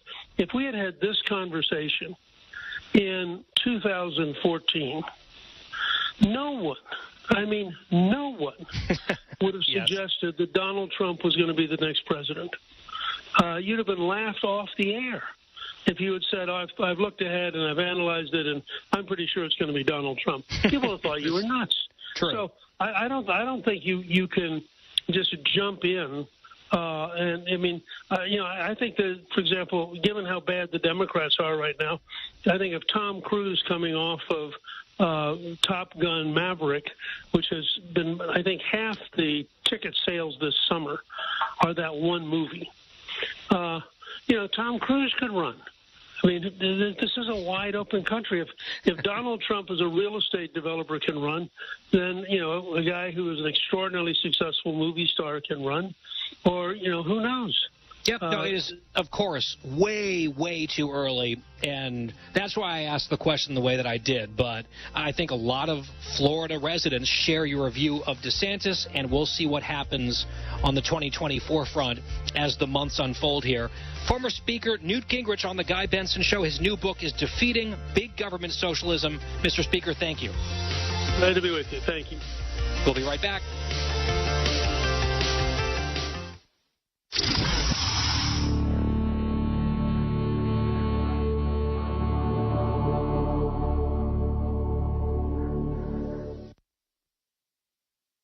Hey, Mike, what are you doing way up on that ladder? You're going to hurt yourself. Oh, I'm trying to unclog these gutters. That's smart. I had water damage from my gutters last year. It cost me $10,000. Wait, $10,000? Yeah, and from over here, it looks like water's been pouring over your clogged gutters, and it's probably doing real damage to your foundation. You need to do what I did. Get off the ladder and call Leaf Filter. Yeah, but I need to get these gutters flowing now. That's why you need to call Leaf Filter. They'll clean and realign your gutters and install their exclusive micro mesh screen system so nothing gets in your gutters except water. So Leaf Filter protects my house from damage and means no more gutter cleaning for me? Bingo! Plus, Leaf Filter has an industry-leading lifetime warranty, so your gutters are covered for life. Thanks, Frank. I'm calling Leaf Filter today. Don't go another day with your home unprotected. Call 1-844-300-LEAF or go to tryleaffilter.com for your free gutter inspection. Call 1-844-300-LEAF or go to tryleaffilter.com right now for an extra 15% savings. Call 1-844-300-LEAF or go to tryleaffilter.com. That's 1-844-300-LEAF.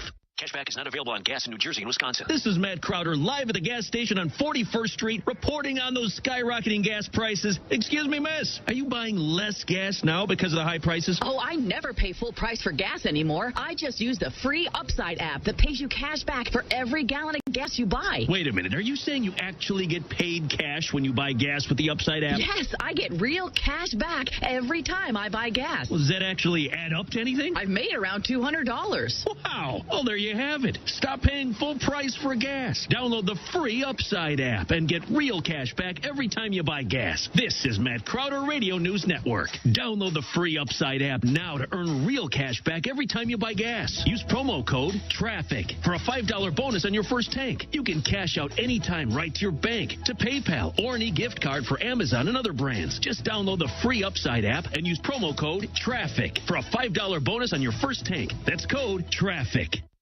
Stay on top of the latest forecast with America's Weather Team in the palm of your hands. Here's the latest from America's Weather Center. It's Fox weather updates throughout your busy day, every day. 5 inches of rain by tomorrow. Temperatures being 30 degrees above average. Put the power of over 100 meteorologists and the worldwide resources of Fox in your hands with the Fox Weather Podcast. Precise, personal, powerful. Subscribe and listen now at foxnewspodcasts.com. Now, from the historical audio archives of Fox News Talk. In the 1970s and 80s, one of the most successful songwriting duos was Elton John and Bernie Taupin. Elton John discusses their music composing relationship. He writes the lyrics first and gives them to me, and then I write the songs to them. In the old days, I would slice bits of verses out and cut things here and there. It's not so bad now, but it's always been lyrics first. Very, very rarely has I have sometimes suggested a title for a song or maybe a melody, but don't go breaking my heart. It's the only one I can think of. And I enjoy that process. People say, why don't you write your own lyrics? Well, I don't really want to. I enjoy writing with Bernie. I love it. And it's a magical, and he's one of my dearest friends, and I love him so much. But why would I want to change something that gives me so much pleasure? Stay tuned to hear more history as it unfolds before your ears. It's the audio archives of Fox News Talk. The Dean's List with Janice Dean. A dedicated volunteer who spends 12 hours a week commuting to work makes today's Dean's List. David Flucker is 100 years young and has been working at the St. Columba's Hospice shop in Edinburgh, Scotland. He spends 4 hours a day traveling to and from the shop regardless of the weather. David was diagnosed with prostate cancer and spent 2 weeks getting cared for there. He says he just wants to pay it forward for the kindness, and it's a wonderful feeling to be doing something good. It takes David 2 buses and a 20-minute walk to get to his job, and he works 3 days a week. The grandfather of 7 says they get a lot of donations to the hospice, and he's happy to check them out. He mentions loads of toys, books, and puzzles, and David wants to make sure they're all in working order before he gives them out. His favorite part of the job is when people come in to chat with him. David Flucker, you're amazing, and you made the Dean's List. Janice Dean, Fox News.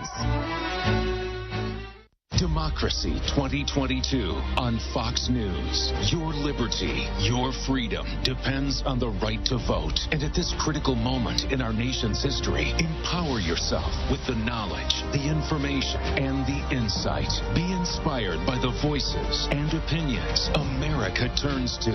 That's why more Republicans, Democrats, and independents watch Fox News. Democracy 2022. Your freedom, your vote.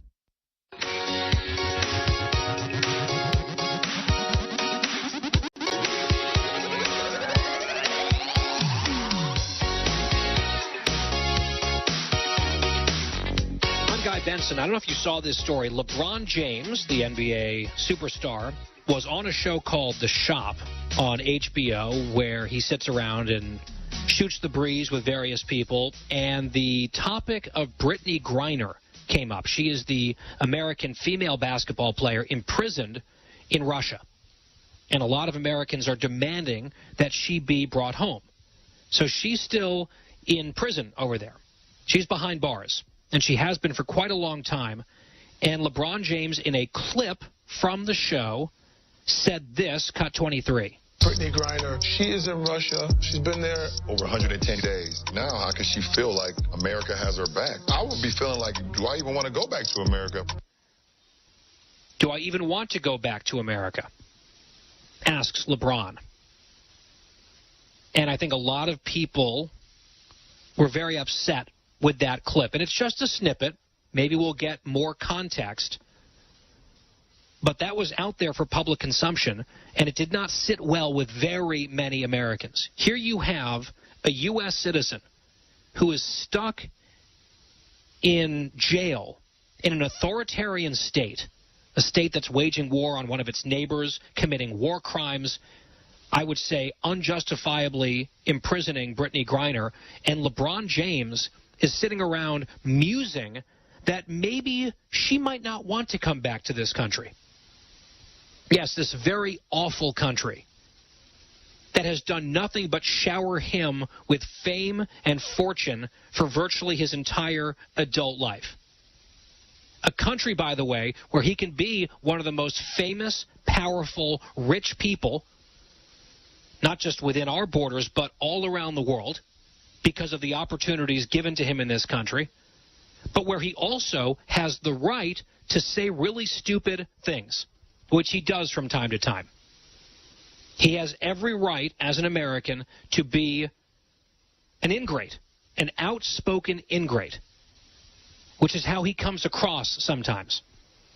He gets overheated. He does certain things. You might remember this when there was a completely justified police shooting.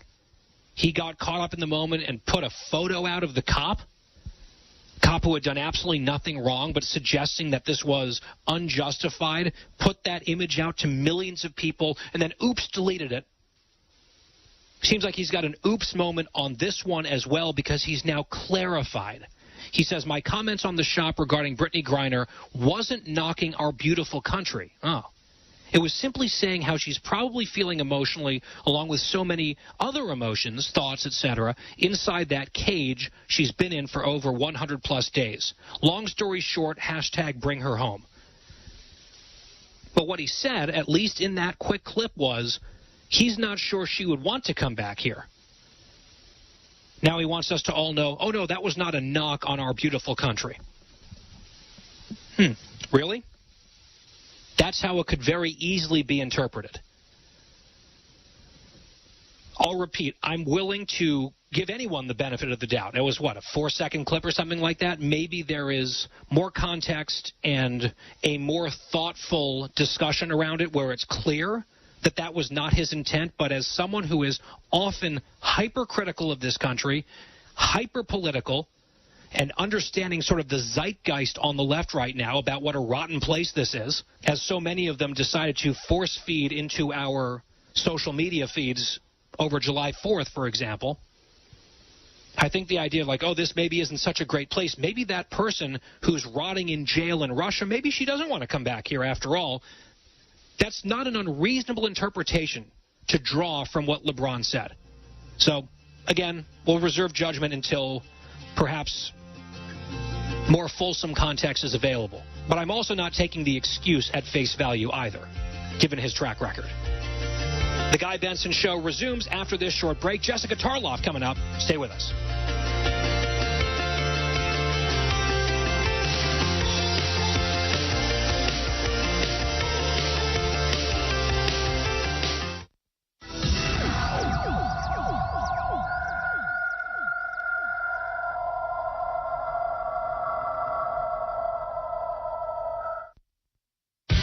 Janice Dean, Fox News senior meteorologist, and my brand new podcast, The Janice Dean Podcast, is launching on the Fox News Podcast Network. Every week, I'll be focusing in on a person, a place, or a thing that deserves your attention because it makes the world a better place. Be sure to subscribe to The Janice Dean Podcast at foxnewspodcast.com or wherever you listen to your podcasts. First episode available July 18th. And don't forget to spread the sunshine.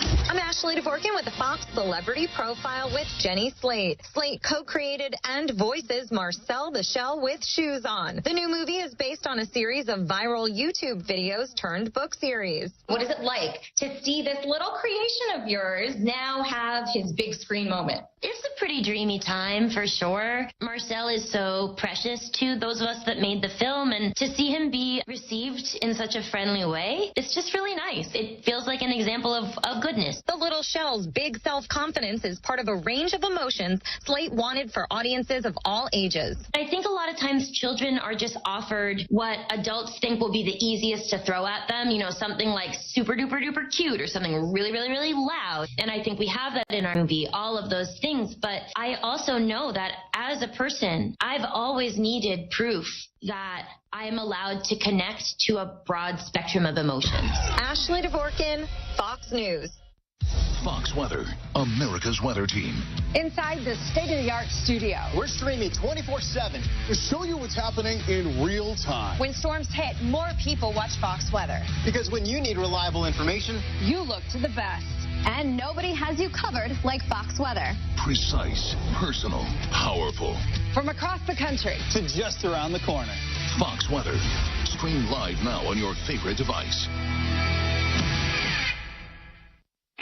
Fox on Faith with Lauren Green. The summer blockbuster movie season is upon us, and for the next few weeks, audiences will be mesmerized and dazzled by superheroes with superhuman powers, technological gadgetry, or otherworldly strength and moral fortitude. And there's also one other thing these characters have in common. They are willing to sacrifice themselves to save their friends, family, or the world. And for theologian Dr. Frank Turek, that's the Christian gospel. It's embedded in these films that are even made by non-Christians. I might even say some anti-Christians make these movies. Turek's book, Hollywood Heroes, explains how so many of the popular movie chains are about a savior figure who must vanquish evil, like in Harry Potter. He has to live a moral life in order to be the savior. He sacrifices himself and dies in order to protect his friends. And then he rises from the dead to defeat the Satan figure Voldemort. And then everyone has to put their faith in him to ultimately do that. Now, does this sound familiar? Lauren Green, Fox News.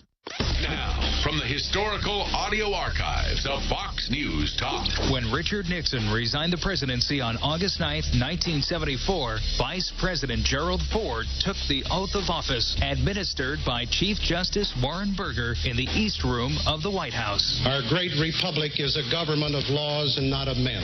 Here, the people rule. But there is a higher power. By whatever name, we honor him, who ordains not only righteousness but love, not only justice but mercy.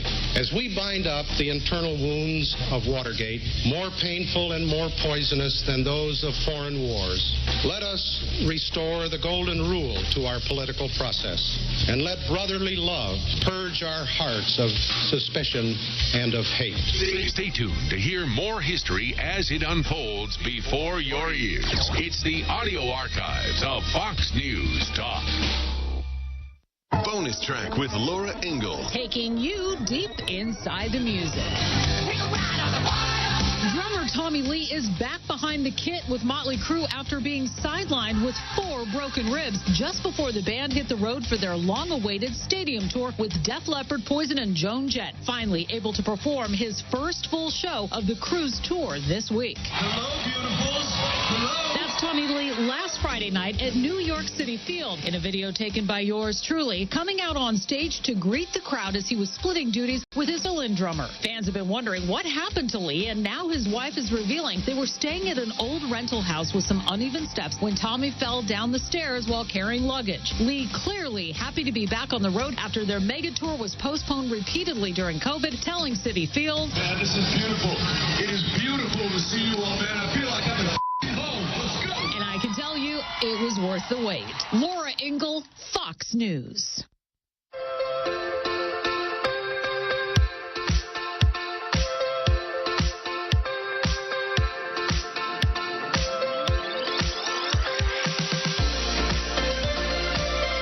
Listening to a new generation of talk, Guy Benson. Halfway through the show and halfway through the week here on the broadcast, it's the Guy Benson Show. Thank you for tuning in. GuyBensonShow.com. Podcast is free every day. With us is Jessie Tarloff, Fox News contributor, co-host of The Five. She's getting ready for that this evening. Also head of research at Bustle. She is also the chief romance and baby correspondent here at the Guy Benson Show. And Jessie, it's been a few weeks, so welcome back. Great to talk to you. Thank you. You too. I've seen you on air being fantastic on the special reports panel, but I know you were also away. That is very kind. Yes, I was on vacation last week, and it was very nice, but it's good to get back in the swing of things, and there's so much to talk about. And I do want to start with you, Jessie, on a topic that is very unpleasant, profoundly unpleasant, but something that I think we need to talk about anyway, which is the video being released from the hallway at that elementary school in Uvalde, Texas. It took me a while to bring myself to just click play and watch it, even with the foreknowledge that there was no blood in the video. They said that they had edited out the screams of the children, which is just a chilling thing to think about. So it was not going to be graphic, and yet it was going to be excruciating. I knew this because of everything that I'd read about what happened that day and the long delay between the shooter arriving at the school and the police finally breaching that classroom, and just a massive public outcry about the more than 1 hour of dithering. I have to say that when I finally did watch it, intellectually I knew exactly more or less what I was going to see, and yet viscerally it was still enraging. I was just seeing red. I was so angry to watch these officers do nothing for as long as they did, even with some gunshots going off in the classroom. They stood around, people checking their phones. I know that there was, I guess, the officer in charge effectively telling people to stand down, not to do anything. And that's just me as someone watching from halfway across the country who's been horrified by the whole thing. I can only imagine how some of these parents must feel when they see that footage. I know some of them are upset, and there's some officials in the town saying they were going to release some of the footage to families first, and then it came out in the press earlier, and there's sort of a little controversy around that. But the actual scandal is what the video shows, in my mind, and I don't think that's really a partisan issue in any way. No, it hasn't been. I mean, none of us welcome these moments, but it feels better, right, as Americans when there is joint outcry and sorrow and sadness over something, and we don't have to fight about it at all, right, that we know that everyone that we are in the company of feels exactly the same way about what happened, and that's absolutely the case of the shooting at Robb Elementary. I share your sentiments about the video, the cop who disinfected his hands. I don't know how anyone could have been thinking about anything else, and especially that we were watching it with the sound off, essentially. So they were hearing the screams. They were hearing the shots. And you can't help but think that they knew exactly what was going on and were willfully negligent, right? I understand your commanding officer tells you to stand down. I think that this is a moment where you breach protocol, right? I'm not a police officer. I do not work in that kind of organization, but I do not think that the majority of people on this earth would have taken that command. Well, you're hearing children being murdered. There are 911 calls coming in that prove, amid this long delay, that there were people still alive in that classroom, and you know that there are people on the ground bleeding. That just stands to reason. And you don't actually go in, even when you're completely outgunning the shooter, when you've got a whole group of trained officers with powerful weapons and shields and tactical shields and all that stuff, and it takes well over an hour to do anything. It's just mind-boggling, while meanwhile, outside you are physically restraining parents who want to go in to try to do something. You're like zip-tying and pepper-spraying them. It's just a debacle, and it's disgusting.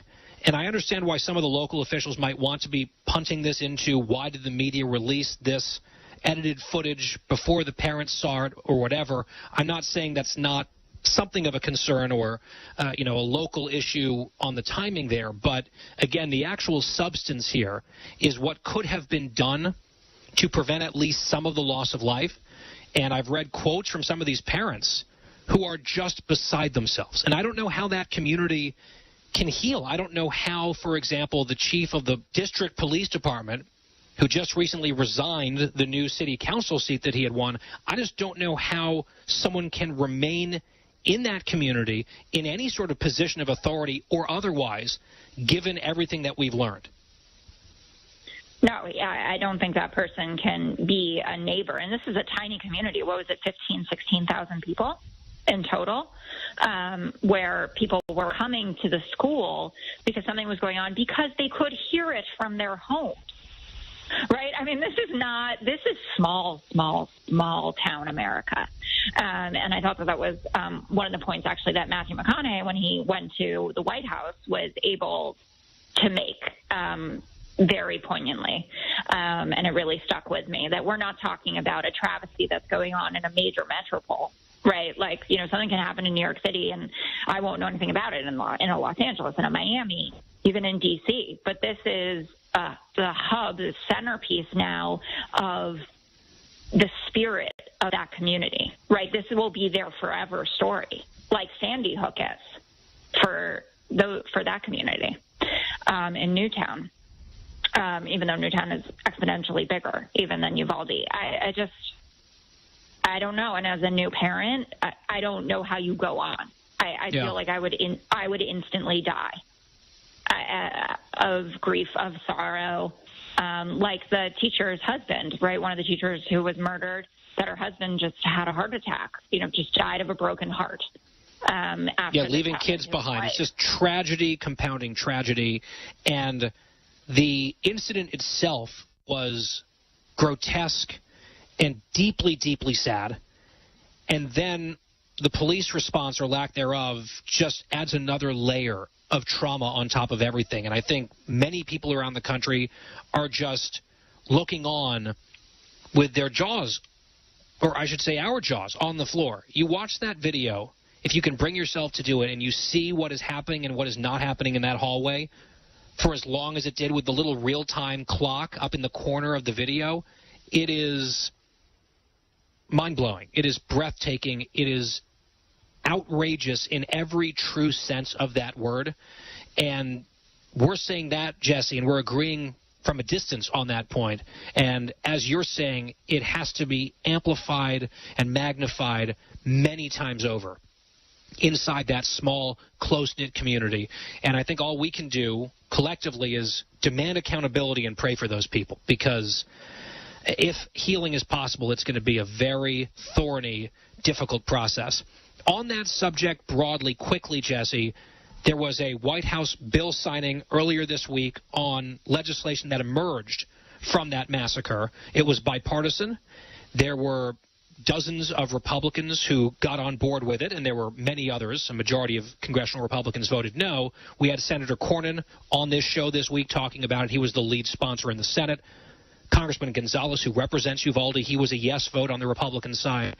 I broadly, overall, support it. I have a few questions about it. From your perspective, as a center-left Democrat, what do you make of the bill that President Biden signed into law? So, as a Hillary Democrat, as she said, the core part of progressive is progress, and that you never snub your nose at progress. And so that's my feeling about this. It does not have the teeth that I would have liked it to have, but it did get Republicans into conversations they had been unwilling to have ever before. And I think that we have to look at it glass half full rather than glass half empty. I thought Chris Murphy, the senator from Connecticut, obviously this has become the major issue of his career, right? And the work that he did on it, and he speaks the most articulately about the importance of compromise when you get the opportunity. And so I'm happy for it. I understand, some Republicans are concerned about how these red flag laws will work, and that if people will be denied their constitutional right to own a firearm, unnecessarily, et cetera, et cetera. Due process concerns, sure. Exactly. I am not that concerned about it. I am concerned that it will not go far enough, but I am happy that we have done something, and I think it's especially meaningful that John Cornyn, someone who has been intractable on gun control, was one of the lead sponsors of it. And I know Mitch McConnell gave an interview where he said, essentially, we need to earn the suburbs back, and suburban voters care about this. I don't care what the reason is. It is important to have Mitch McConnell's face up on those graphics every time that you show who supported this bill, because Mitch McConnell is, I think, the most important Republican in politics, I guess, besides Donald Trump. But he is the mastermind of everything, what's gone on with the courts, et cetera. And I think that his signature, proverbial signature, was a huge part of this. So I'm net happy and relieved. Jesse Tarloff, I want to ask you, as the de facto chief baby correspondent, we joke about that because you have your infant at home, sweet Cleo. We've talked about this issue a couple different times, the baby formula shortage, which is still a thing. I know that it's kind of fallen out of the news cycle in a lot of places. I guess people lost interest, but a lot of mothers and parents certainly have not lost interest. Up on vacation last week, I went on a grocery store run, and they had baby formula locked up behind glass at the front of the store, and those shelves were almost completely bare. I know that New York, where you live, is, I guess, the best state in the country right now in terms of having supply. It's still down from where it typically is, but it's not as bad as other places. But Bloomberg is reporting today, quote, despite efforts to restart the baby formula plant at the epicenter of the U.S. crisis and millions of bottles of the product being flown in from abroad by the government, shortages are still raging in many states. Nationwide, the latest in-stock figure for baby formula was at 70% for the week ending July 3rd, down from 77% the week ending June the 5th, and that's down from a typical 90+% across the country. And in some of these states, inventory levels are below 60%, even hovering around 50% in Alaska, which is the worst in the country. And I'm just wondering, A, how your experience has changed, if it has, in recent weeks on this issue, and just speaking to this overall concern that is, I guess, kind of still flying underneath the radar in the news media, even though it is still top of mind and very acute for a lot of people with young children all across this country. Yeah, so I think New York State is doing better than a lot of places. I use something called Instacart, which is an app that I think it's in all, I don't want to say all 50 states. I don't know if it's functioning in Alaska, for instance, but basically it can connect you with stores all over your area so that you're not relying on, what's in your neighborhood. So I actually have been able to get deliveries from a Key Foods that's in another borough, and they seem to pretty reliably have the formula that Cleo takes. So I do that, but the price is hiked up like 25%, not their fault, right? I mean, so I'm not blaming them.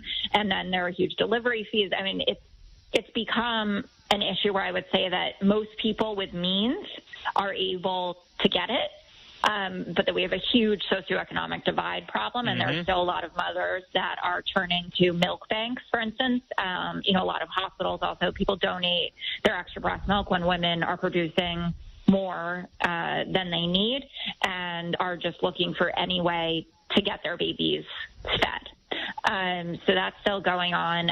In terms of it falling out of the news cycle, like we started talking about it a couple months before the nation did, right, just because I had a baby. And I really believe that this is allowed to be something that we stop talking about because it's like a mom thing, mostly. I'm not saying dads don't participate. They definitely do. My own husband is fantastic, hands-on, et cetera, et cetera. But most women are just the ones that are in charge of getting the food for the house, right? Or making sure that the babies have what they need. And I don't think that those stories get amplified in the same way, and that the outrage, I think it's terrible. I think it's terrible. That's why I want to keep talking about it here as long as it's still going on. I saw the headline from Bloomberg. I was like, whoa, this is still a thing. And because, I hadn't really seen too much about it out there. And I think your point about inflation is really crucial, because this would be an issue and a problem even if we weren't in the middle of terrible inflation because of the shortage. Then you add the cost of everything going up, and it just makes things worse, right? The whole thing gets more painful for the people who have been desperate and concerned now for many months on this front. And we've talked about some of the reasons why. One of them, I think, is overregulation. And like the fact that baby formula that's perfectly safe in Europe has been illegal to sell in this country, I think is very odd. And there's a closely related issue that I want to pick your brain on as well. I think this is indefensible government malpractice from the Biden administration. We'll ask Jesse Tarloff about it as soon as we come back on The Guy Benson Show. The Guy Benson Show. More next.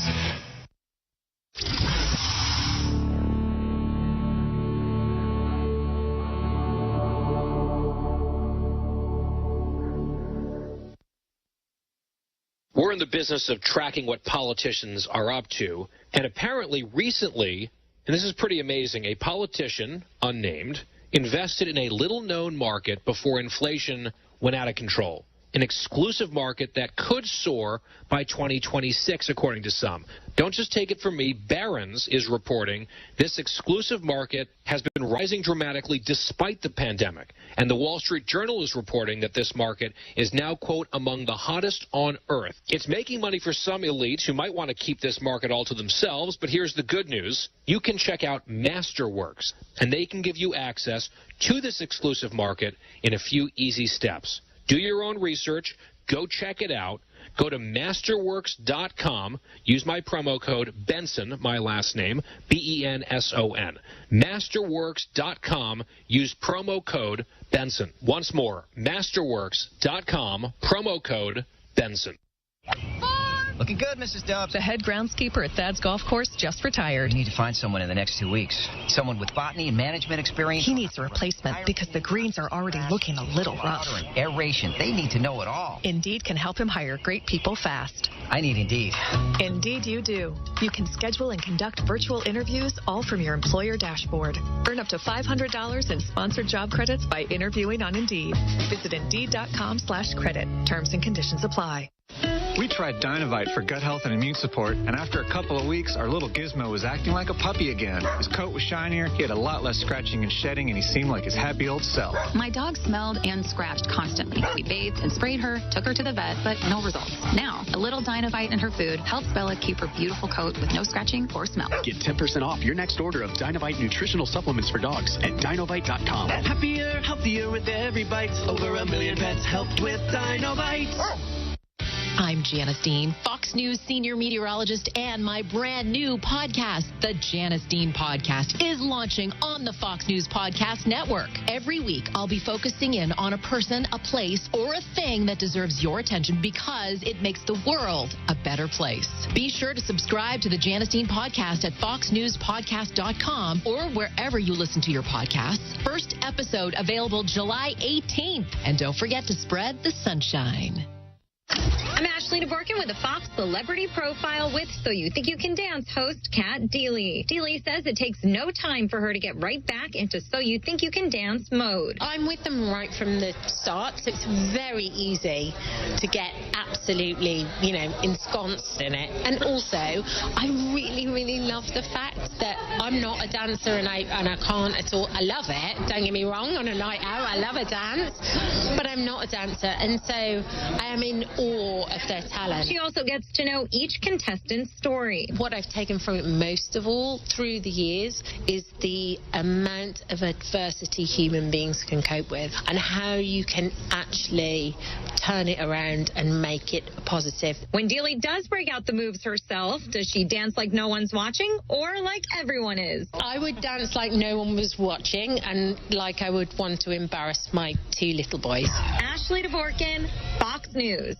I need you to listen up. Fox Weather is Hurricane HQ. This one is something we have to watch. When every moment matters. I just want to show you the power of this wind right now. America's weather team has you covered. Some of these storms are really going to be intense. With powerful reporting. All of this energy making it to the East Coast. This is where the center of that storm is now. And precise analysis. That's the biggest controlling factor in how many hurricanes. Hurricane season. Stream Fox Weather now for every moment.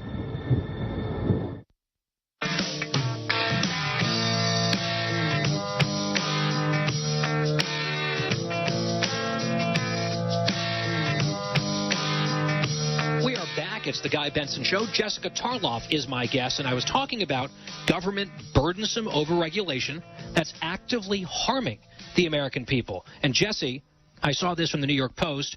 Writer Josh Barrow highlighted it. He says, absolute insanity. The Biden administration won't accept 1 million doses of monkeypox vaccine from Denmark because the FDA failed to do a timely inspection of the plant, even though EU authorities did inspect the plant and approved its product for use in the EU. It seems like the amount of government quote-unquote help here and red tape once again is harming the public health interests of the American people, and it's like a pattern here. And I think a lot of people are fed up with it. They definitely are. I mean, Josh Barrow, who's gay, lives in the city, in New York City, too, has been reporting very closely on this. And every time that Mark Levine, who's our health commissioner, I think it's the formal title, puts out, a tweet or a post that there's vaccine available, there are thousands of men who show up to get it, and they don't have enough supply for that. It's a travesty that it's available. It's not like we're taking a vaccine from China here. We're taking it from Denmark, but probably has higher standards for everything, frankly, than we do. Although, and the problem here is we're actually not taking it, is the thing. There's 1 million doses on offing, and it's just sitting there because of our stupid, bureaucratic, creaky process that delays everything and is serving no public good, but it's like all the paperwork, right? All the dotting of I's and crossing of T's in a way that if it's actually serving a real purpose, fine. But if it's just delaying things needlessly, an urgent need for a lot of people, it's just absolutely crazy. And I think maybe a teachable moment for some people who always believe that, more government is the answer and the government's great and they're experts and they know whatever, trust the experts. Well, that's not necessarily always the case. Jesse, we've got to go. I've already run. We always do appreciate your time here. Our colleague here at Fox News, she'll be on the 5 tonight, Fox News contributor, head of research at Bustle, and then all the mother and romance things here as well. Jesse, always enjoy it. Yeah, thanks so much, Guy. Me too. Final hour of the Guy Benson Show is straight ahead.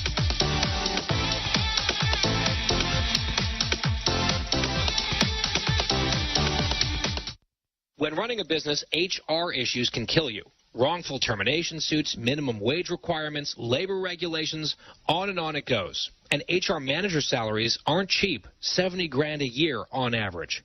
Bambee, spelled B-A-M-B-E-E, was created specifically for small business. You can get a dedicated HR manager, craft HR policy, and maintain your compliance all for just $99 a month.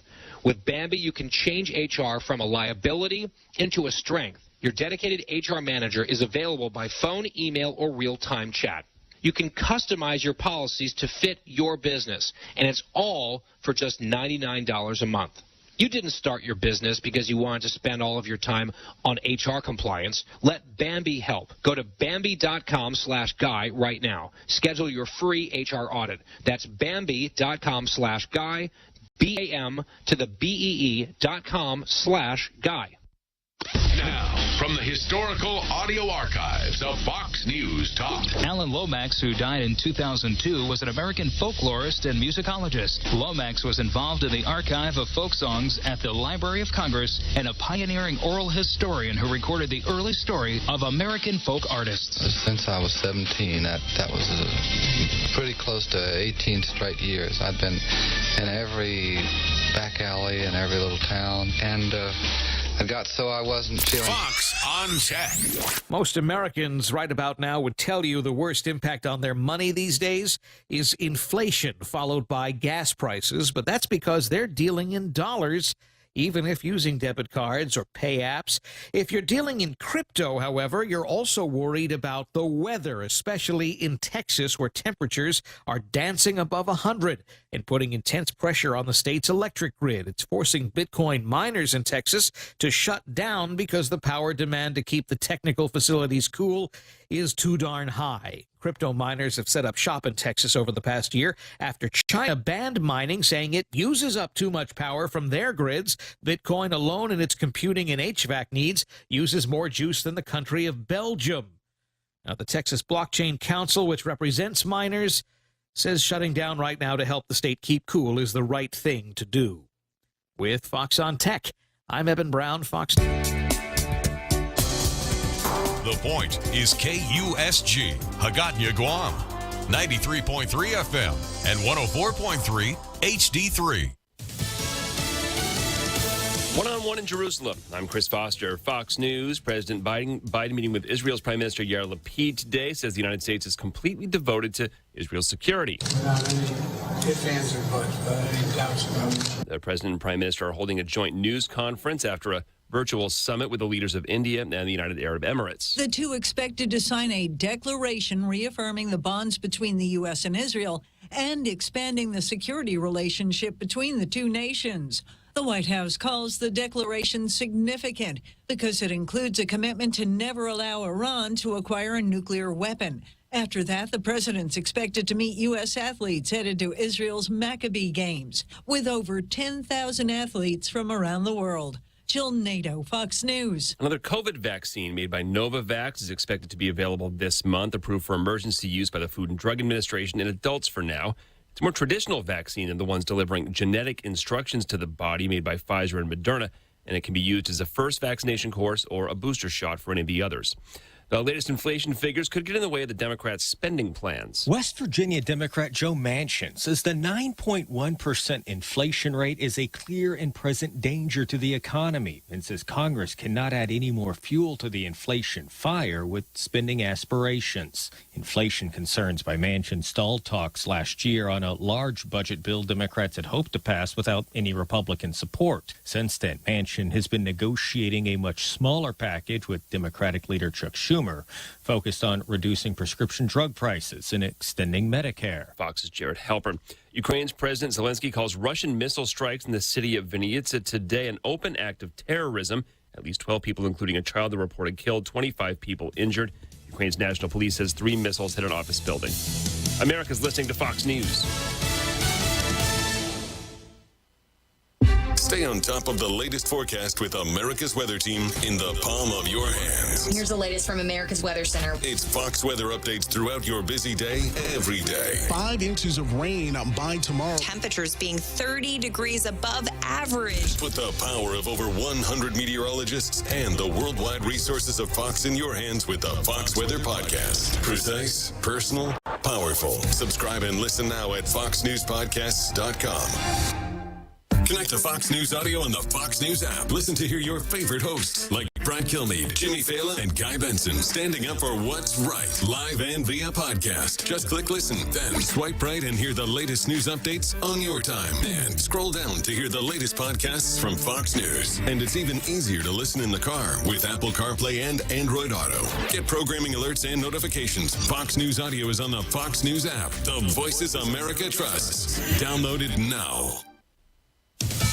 A judge in Virginia says no to tossing out a $10 million judgment against the actress Amber Heard for defaming her ex, Johnny Depp. Her attorneys argued that the jury's ruling was not supported by the facts and also claimed there should be a mistrial over one of the jurors who responded to a summons meant for his father with the same last name in the same household. The judge who heard the case and ruled on the mistrial request says there's no evidence of any fraud or wrongdoing. The NAACP's National Convention starts today in New Jersey. The 113th NAACP National Convention kicks off at the Atlantic City Convention Center and nearby venues today. It runs until July 20th and is the group's first in-person event following a 2-year hiatus because of the pandemic. The advocacy and social justice organization says this year's theme is This is Power, explaining it will bring together elected officials, faith leaders, and entertainers for workshops and discussions, drawing attention to issues facing Black communities, including voting, police reform, student debt, and reproductive rights. Vice President Kamala Harris and New Jersey Senators Cory Booker and Bob Menendez are expected to make appearances. Kristen Goodwin, Fox News. The British Open golf tournament's underway in Scotland. Among the leading contenders is Masters champ Scottie Scheffler. He also won the World Match Play Championship and was second at the U.S. Open. Xander Schauffele was victorious in his last 2 outings at the Travelers Championship in Connecticut and at last week's Scottish Open. 2014 British Open winner Rory McIlroy has won the Canadian Open, was second at the Masters, and finished tied for 5th at the U.S. Open. And 2017 champ Jordan Spieth has the lowest average score per round at the tournament since 2015. Averaging 69.1. Tiger Woods is seeking his 3rd career Claret Jug on the old course. Bob Mortale, Fox News. Ahead of the opening bell on Wall Street, Dow futures are down 399 points. I'm Chris Foster, Fox News. Take a pause. Make way for beagles. The feds are shutting down the Envigo breeding facility in Virginia. They bred thousands of beagles for research, but were found in violation of the Animal Welfare Act. Dogs were neglected, many in bad shape. So now a federal judge is putting 4,000 beagles from Envigo into the care of the Humane Society of the U.S. Yep, that's 4,000 beagles, all in need of good homes. The Humane Society says they're preparing to take on the monumental process of securing placement for these dogs. Beagles are a special breed, so says another nonprofit trying to free them from labs, the Beagle Freedom Project. Lab technicians prefer the beagle breed because they are gentle and won't bite back. While the American Kennel Club says in a video promoting the breed, beagles are easygoing and good-natured dogs who make good companions. Take a pause. With a beagle, Jill Nato, Fox News.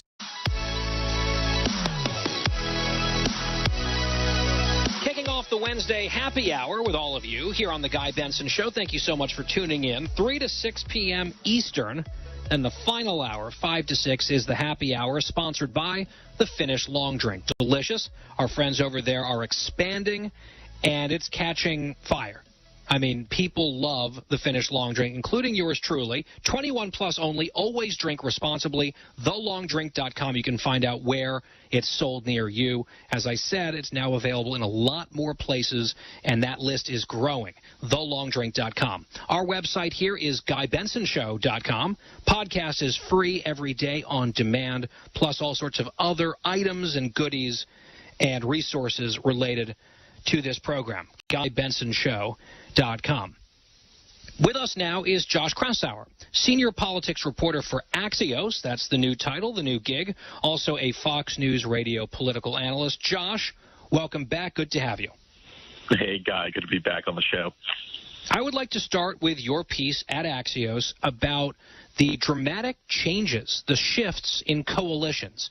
I know that there were theories about American politics looking into the future and saying, well, the coalition of the ascendant under Barack Obama looks like this. You look at demographics, that means that Democrats are going to become increasingly dominant and at some point unbeatable nationally, because demographics is destiny, and this is what their coalition looks like, this is what the Republican Party looks like, and that's sort of the way things go. Then a funny thing happened, as it so often does. Events have intervened, things have changed, and some of the hard and fast rules don't look quite so hard and fast anymore. So talk about what you are seeing. It's not exactly novel in the sense that you've discovered something that no one else has ever been talking about in the last couple months or couple years, but you're trying to really distill down how seismic some of these changes already have been and those implications now looking forward on American politics in the foreseeable future. What are some of the big takeaways? Yeah, well, the biggest takeaway, and I was reporting from this New York Times poll that we've been talking about for the last couple of days, but the biggest takeaway is that Democrats now have a bigger advantage with white college graduates than they do with non-white voters, many of them working class, which was the traditional base of the Democratic Party. So you really are seeing the Republicans, and you see this specifically with Hispanic voters, but it's also with other groups as well. They're making tremendous inroads. Guy, we've talked about the Texas congressional races, the Rio Grande Valley, but we're seeing poll after poll showing Republicans neck and neck with Democrats among Hispanic voters across the country. And we're seeing like candidates. Like usually, I used to always write columns and stories for many years that showed how challenging it was for Republicans to recruit diverse candidates from all kinds of backgrounds, racially, class-wise as well. This year, they have one of the most diverse recruiting classes in history. You have, candidates from all kinds of professional backgrounds running for office. So you're seeing this shift where the Democratic Party was traditionally the party of the working class. The Republican Party was the party of big business. We're seeing a kind of like a Freaky Friday shift where Republicans are now doing much, much better with working class voters of all colors. And Democrats have become sort of the party of the elite, the upscale voters in the suburbs in particular. And, there's advantages and disadvantages to that trade-off. But one of the challenges for Democrats is that the only group that they're really doing well with are really like white college-educated voters and particularly women. And it's made it really challenging for them to expand that coalition, especially with the economy doing so poorly, with inflation being such a big issue. Well, it's like social liberals, social progressives, and college-educated, heavily white people. I mean, that also sounds a lot like, and we were talking about this yesterday with Ari Fleischer about his new book that's out, that sounds very similar to the profile, if you will, of the average D.C., New York journalist, or the dominant profile of a newsroom in the news media. And that can sort of create a very insular community where it's people who think like one another, who have similar backgrounds and experiences to one another, all listening in this echo chamber to what they themselves are all saying, when there's a big, vast world out there that disagrees with them on all sorts of issues, cultural and otherwise. And I think that it's not really a media commentary that you've offered in Axios in this piece, but I think that there's something to be said there to look at what the Democrats are becoming as a party and to look at what I view as their allies in the media sort of reflecting that in a lot of ways, I just wonder if the polarization that has characterized American politics might deepen even as some of these cross-currents are surprising people in ways that the smart set was not predicting even a few years ago. Well, look, one of the findings from the New York Times poll was that most voters rank the economy as the top issue. They're having trouble making ends meet. They're looking at the rise in gas prices, the short shelves, not all the goods being stocked at grocery stores, and it's affecting them on a day-to-day basis. You know, when you have enough money, when you're upscale, you have that privilege of not having to worry about paying bills on a day-to-day basis and making ends meet. You're more worried about other issues, and the poll found that gun control and abortion rights were the top issues among the top issues among that more upscale set, and that they favor Democrats significantly right now on the battle for Congress. So like that itself is, I think that speaks to what you're talking about, Guy, that, the economy is the number one, number two, number three issue for a vast majority of voters of all backgrounds, of all races. Among the college-educated, upscale suburban voters, gun control and abortion and some of the cultural liberal issues rank a lot higher. And the risk for Democrats is if you're running a statewide Senate campaign and you're running a lot of ads, say, on Roe v. Wade or abortion rights, that could come across as disconnected from the interests of the majority of voters in that state, even if it's a swing state. And I think abortion was the top issue for 5% of voters in one of these recent polls, right around there, when there are huge economic concerns, keeping people at night, roiling businesses and families all across the country. I know the media loves to talk about guns and abortion. They have a very strong point of view, an activist point of view on those issues, which aligns with this sort of boutique group of elites that you're talking about that increasingly represents the Democratic base. But they might be deeply out of touch, not necessarily on those issues alone.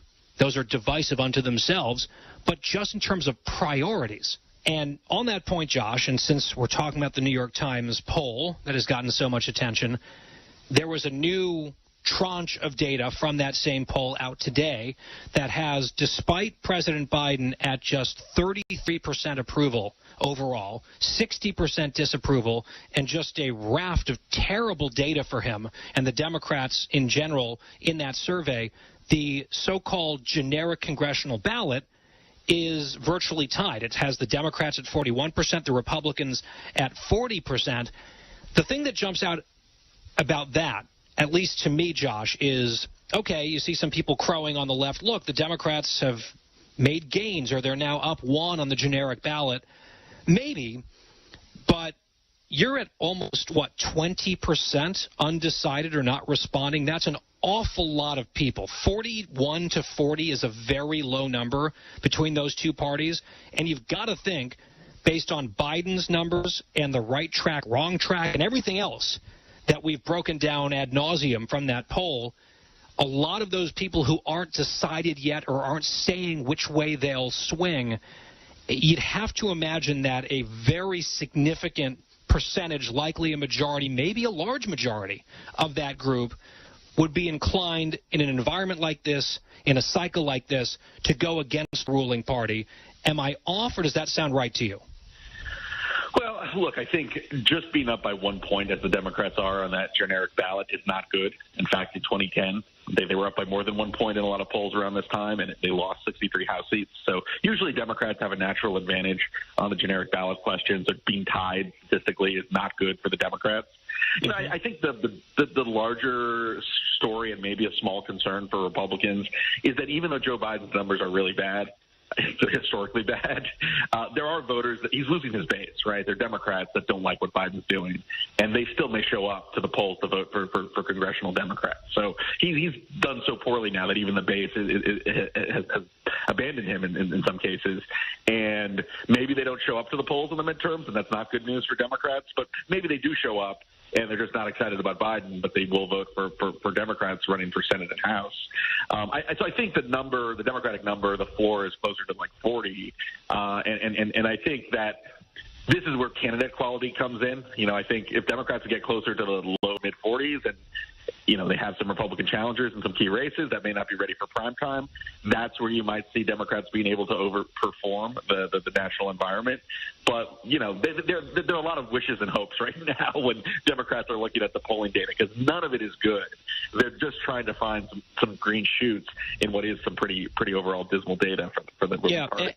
And typically, unless I'm mistaken, but based on following politics for a number of years, often when you've got a climate like this, especially historically where it's the first midterm election cycle in a new presidency, tends to go against the party in power. Democrats have full control of Washington. People have not been this upset with the direction of the country in a very long time. When you have a lot of the late deciders or the current undecided folks at least telling pollsters they're not sure yet, that group tends to break away from the party in power, away from the president's party, especially when the president is grappling with the horrible numbers that this president is. There could be some of those people that, you're right, are Democrats who are on the left and are upset, disillusioned, dissatisfied, but will begrudgingly show up and grit their teeth and vote anyway because they hate the Republicans more. But if you are an undecided sort of swing independent voter, a whole lot of those people who are telling pollsters right now, I'm not sure, those are Biden disapprovers, and those are wrong track voters, and that cannot bode well for the party that controls the federal government, right? It seems like kind of politics 101. Yeah, and Obama at this time, when he lost the House, lost 63 seats, had a approval rating around 45, 46%. Biden's is 43%. 33% in the Times poll. So even if you give him some of those, he's still well below where Obama was in what was a brutal year for Democrats a decade ago.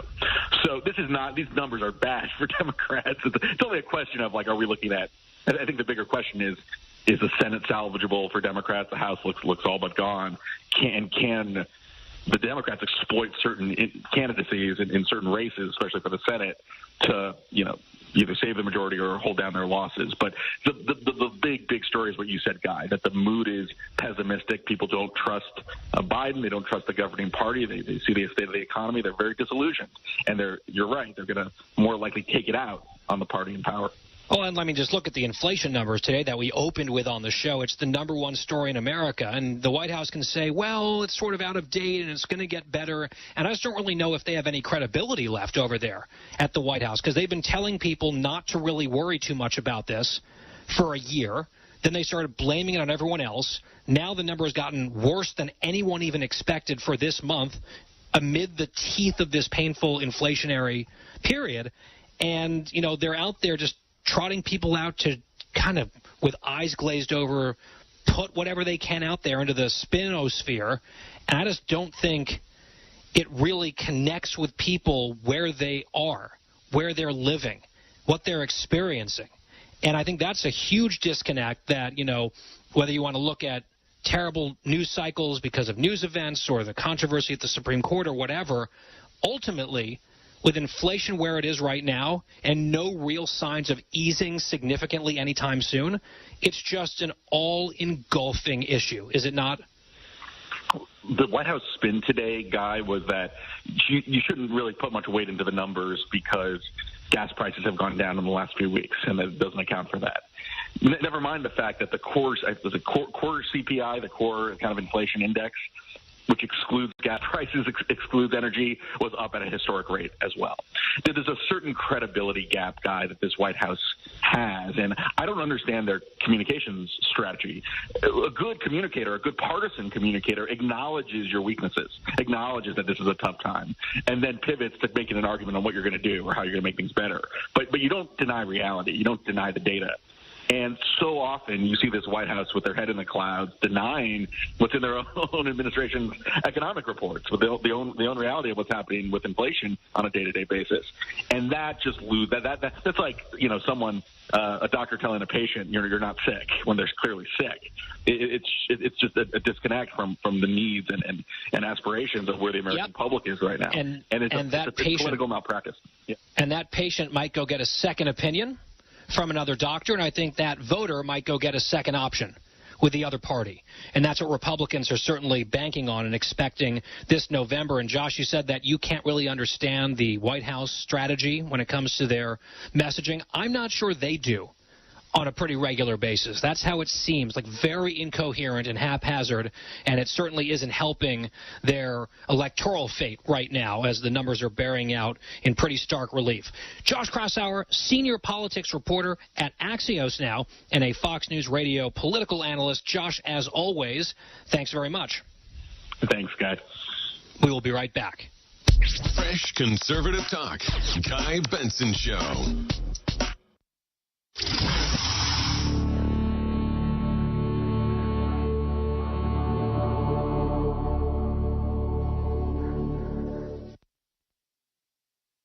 Prescription products require an online consultation with a healthcare provider who will determine if a prescription is appropriate. Restrictions apply. See website for full details and important safety information. Subscription required. Refund available for 60 days after purchase. Hey guys, did you know there's a generic form of Viagra that works just the same but is 90% cheaper? And you can get it online? Just go to 4hims.com/joy. At Hims, you'll get a free medical consultation, discreet shipping if prescribed, a 100% online process, and trusted generic alternatives to the biggest brands at 90% off. That's right. Get generic for Viagra, the same active ingredient as brand name Viagra, but 90% cheaper. It's the same medication you get from your doctor, but with zero copay, no expensive appointments, and no awkward face-to-face conversations. Results are guaranteed or your money back. To start your free online visit, you need to go to this exclusive address, 4hims.com/joy. That's 4hims.com/joy for your free online visit. FORHIMS.com/JOY. We tried Dynovite nutritional supplement, and after a couple of weeks, we noticed a big difference. Our little Gizmo's coat was shinier, and there was a lot less scratching and shedding. My dog smelled and scratched constantly. We bathed and sprayed her, took her to the vet, but no results. Now, a little Dynovite in her food helps Bella keep her beautiful coat with no scratching or smell. Happier, healthier with every bite. Over 1 million pets helped with Dynovite. Did you book the Townsend's 10th anniversary ticket? Alona's travel agency is overbooked and experiencing delays. Their point of contact. She needs to land a new project manager to clear her business's runways. Yes, Mrs. O'Hara. We checked. Pygmy goats do not count as emotional support animals. Indeed can help her hire great people fast. I need Indeed. Indeed you do. You can schedule and conduct virtual interviews all from your employer dashboard. Earn up to $500 in sponsored job credits by interviewing on Indeed. Visit Indeed.com/credit. Terms and conditions apply. New from the Fox News Podcasts Network, Dana Perino, co-host of the 5 and America's Newsroom on Fox News Channel, returns to the world of audio with a new limited-time podcast, Everything Will Be Okay with Dana Perino. Building off the success of her best-selling book of the same name, Dana provides an unequaled brand of advice built on real-life experience and interviews experts and individuals that make a difference in the lives of others. Subscribe and listen now by going to foxnewspodcasts.com or wherever you get your podcasts. This is Fox News Talk. Headline Rewind. 1992. Today, we have closed the book on apartheid, and that chapter is finally closed. I experimented with marijuana a time or two, and I didn't like it and didn't inhale. It's sad to see the community that I grew up in go up in flames like this. It really is. I just want to say, can we all get along? Can we get along? It doesn't help matters when primetime TV has Murphy Brown, a character who supposedly epitomizes today's intelligent, highly paid professional woman, mocking the importance of fathers by bearing a child alone. It has been an honor and a privilege to come into your homes all these years and entertain you. I bid you a very heartfelt good night. Dade County, as we know it, especially from the Kendall area south, is never going to be the same. It is fundamentally destroyed. News as it happened then. News as it happens now. This is Fox News Talk. I'm Ashley DeBorkin with a Fox Celebrity Profile with the Umbrella Academy series creator Steve Blackman. The family dynamics have really grown this time. What are you most excited for audiences to see in that way overall, just how far they've come as a group? I think when we started off, they were more of a hostile dependency, this family. I think they've come to start to really appreciate each other and understand each other. And that's part of the reason I put them against the Sparrows, because, it was a way to bring them together and force them to sort of really come to a place of acceptance. The process now for you in choosing what part of the comic book series, to adapt, and then where to just take it on your own, in your own direction. Gerard has many volumes in his head. He's a very busy man. He's on tour with My Chemical Romance right now. So I always sort of sit down with him and say, like, where are you going next? When's the next volume? The Umbrella Academy Season 3 is now streaming on Netflix. Ashley Dvorkin, Fox News. This Tuesday, the City of Stars is going supernova when the All-Star Game returns to Dodger Stadium. All the heavy hitters are coming. You know their names: Trout, Judge, Vlad, Alonso. Even the guys calling the game are the A-list of the A-list. So grab your popcorn, because this is going to be the biggest thing since the invention of the blockbuster. The MLB All-Star Game. Coverage begins Tuesday at 7 Eastern on Fox.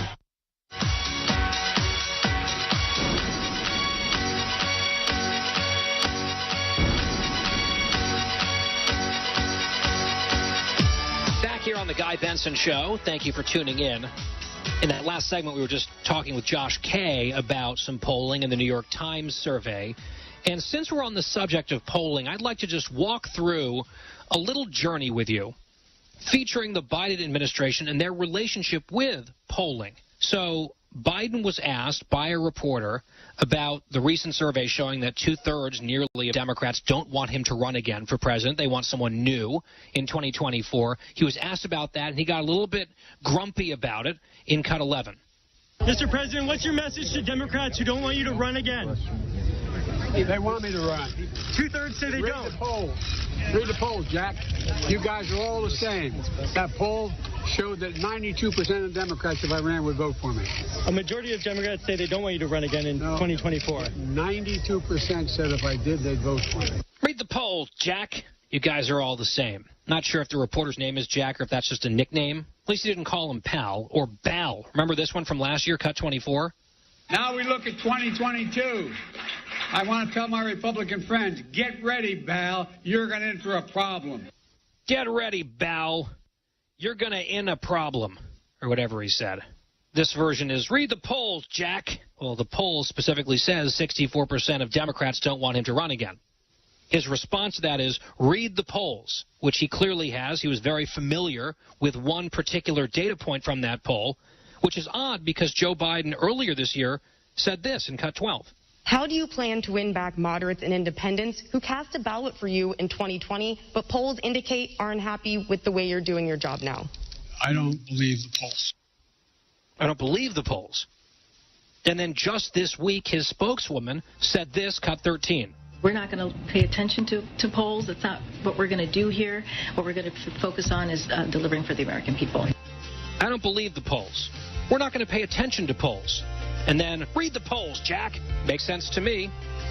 It's just about as coherent as everything else about this administration. The Guy Benson Show continues next.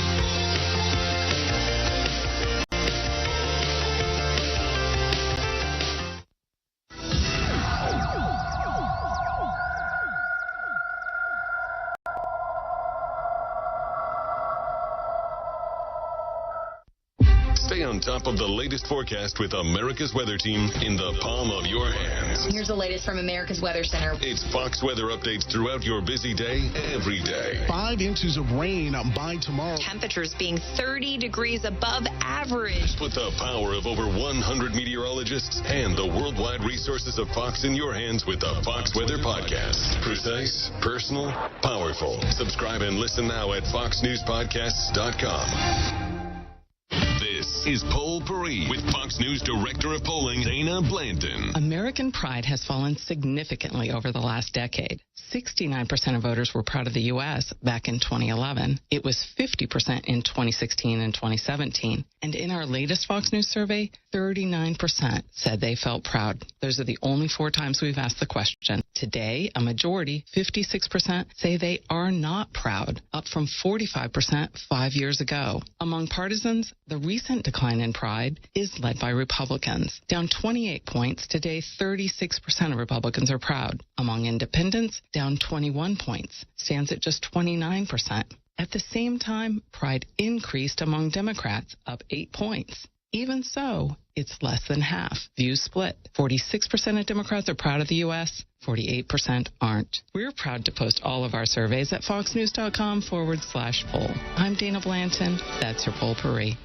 Did you hear the news? Now you can. With instant updates from Fox News for Amazon Alexa. Breaking stories and top headlines. Daily coronavirus developments. The economy, and so much more. Brought to you by Fox News, America's #1 cable news network. Plus, setup couldn't be easier because everything's ready to go in the app. Just say, Alexa, play news from Fox. In Fox News. It's the latest when you need it. On demand from Fox News and Amazon Alexa. I'm Ashley DeBorkin with a Fox Movie Profile with Fandango's Eric Davis. And look at some scary movies heading to theaters this summer, starting with The Black Phone. Ethan Hawke stars as a bad dude in this kidnapping thriller that adds a twist of the supernatural to it, too. When a boy gets taken by a kidnapper deemed the grabber, his only way out may rest in an ominous black phone that keeps ringing inside the locked room he's being held hostage in. And then a couple of scary movies to round out the summer in August. So Resurrection and Bodies. Yeah, Resurrection is one of the great psychological thrillers of the summer. Rebecca Hall stars as a woman who seemingly has her life together until a stranger from her past shows up and throws her life into chaos. Tim Roth also stars in that film. And then Bodies is ultimately a satire about the selfishness of youth culture. Ashley DeBorkin, Fox News. Now, from the historical audio archives of Fox News Talk. On April 9th, 1959, NASA named the first group of American astronauts, selected from a list of 110 candidates. In just 2 years, on May 5th, 1961, Alan Shepard would become the first American astronaut in a suborbital flight. Which of these men will be first to orbit the Earth, I cannot tell you. He won't know himself until the day of the flight. From your right, Malcolm S. Carpenter, Leroy G. Cooper, John H. Glenn, Virgil I. Grissom, Walter M. Schirra, Alan B. Shepard, Donald K. Slayton. These, ladies and gentlemen, are the nation's Mercury astronauts. Stay tuned to hear more history as it unfolds before your ears. It's the audio archives of Fox News Talk.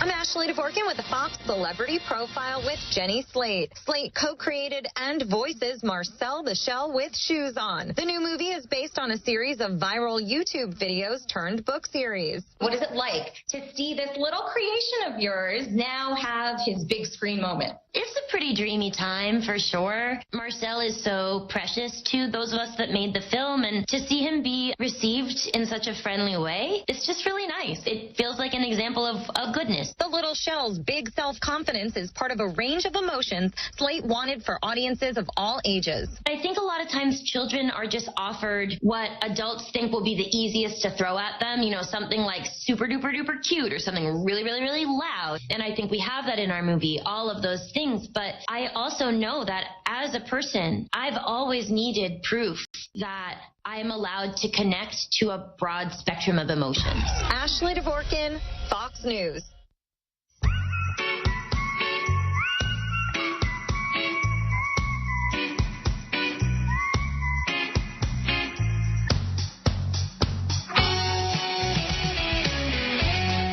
Talking about the issues you care about, Guy Benson.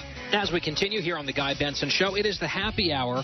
A little bit earlier on, we caught up with former House Speaker Newt Gingrich, who's out with a new book, Defeating Big Government Socialism. We talked about that, but also a lot of other subjects as well. Heading into the midterms and looking ahead to 2024, here are a few of Speaker Gingrich's insights. The Biden people are downplaying that, but they, of course, downplayed inflation as well. So their credibility is sort of shot on some of these issues, Mr. Speaker. And a lot of this can be sort of traced back to some of the big government policies that you've written about in the book. Just give our audience an overview, a little preview of defeating big government socialism. Well, my concern was that we would win an election just based on performance because they're doing so badly, but that we would not drive home the argument that, in fact, the reason their performance is so bad is their policies, their ideas, and their philosophy are so destructive. The fact is the stuff they believe in does not work. Ronald Reagan once said that he wasn't frightened of what liberals did not know. He was frightened of what they knew that just wasn't true. And I think, we saw Jimmy Carter bring massive inflation. Here we are back at the same stand with Joe Biden bringing massive inflation. We've seen Democratic policies that are anti-oil and anti-gas. That was true under Carter. It's true under Obama. It's true under Biden. Well, guess what? An American president who favors Venezuela over Texas, Saudi Arabia over North Dakota, and Iran over Pennsylvania as sources of energy. You have to wonder where their heads are at or what planet they're on, and yet that's exactly the kind of thing we're getting. So my point in writing Defeating Big Government Socialism was to make the case that we who believe in America and in America's future, we have to win the argument that these people aren't just incompetent. What they believe cannot possibly work. And we have real proof that it can be done because in 1975, Prime Minister, then opposition leader Margaret Thatcher, set out to destroy socialism as an acceptable alternative. And she was so successful at winning the argument that for the last 40 years, no left-wing leader of the Labour Party has been elected prime minister. Not one, because it became unacceptable. And I think we have an opportunity to take the failures of the Democratic Congress and the Democratic president and drive home that these are fundamental failures of values, of philosophy, and of belief, and that anybody who shares these should not be allowed in power. And if we win the argument correctly, and we're certainly going to have enough pain to have people paying attention, I think that this could last for several generations. My full interview with Newt Gingrich, former Speaker of the House, available online, GuyBensonShow.com. Also, the entire show is there every day on demand for free. GuyBensonShow.com, FoxNewsPodcasts.com, or wherever you get your podcasts. When we come back, it's the home stretch. Apparently, it was Amazon Prime Day. Was it yesterday? Was it this week at some point? I did not even hear about it. So I did not take advantage, but did anyone else? There's a rumor that at least one member of the team did. We will ask her about that next. For the full interview and more, go to GuyBensonShow.com.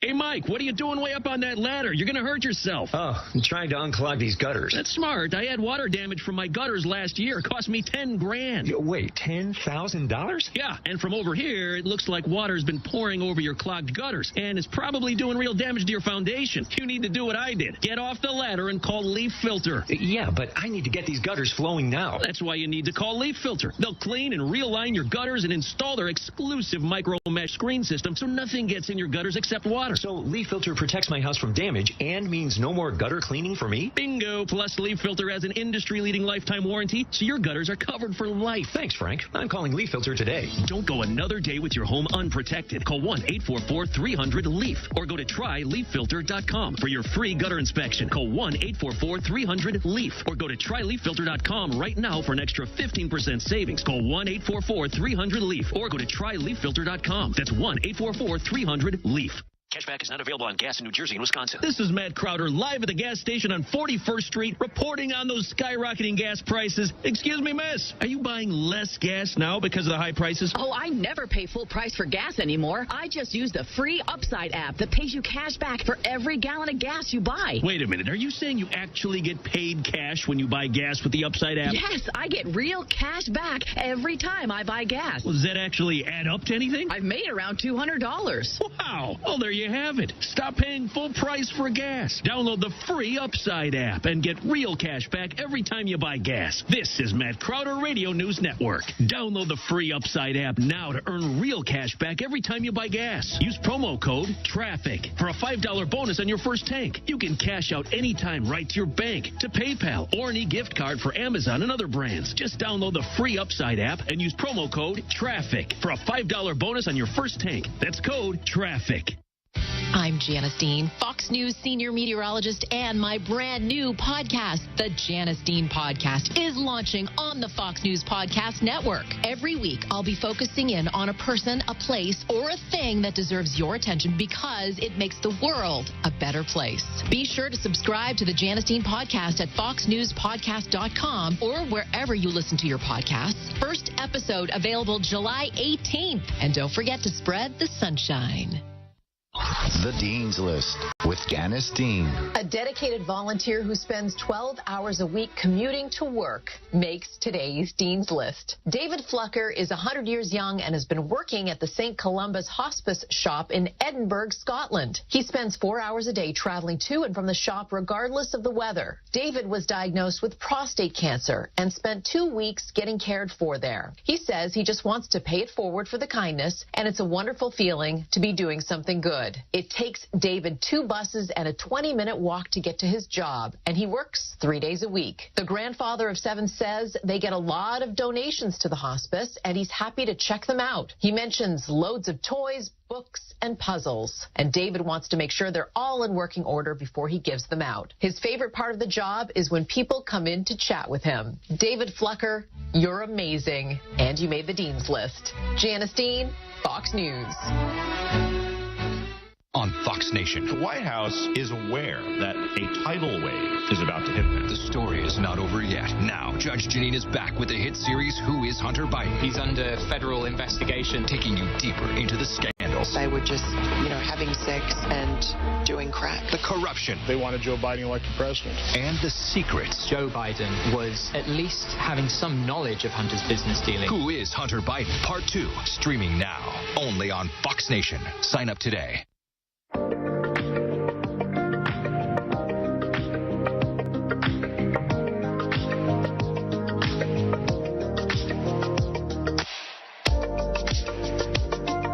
It is the home stretch here on the Guy Benson Show on this Wednesday. Thank you so much for listening. Every weekday, 3 to 6. If you missed any of today's program, you missed a lot.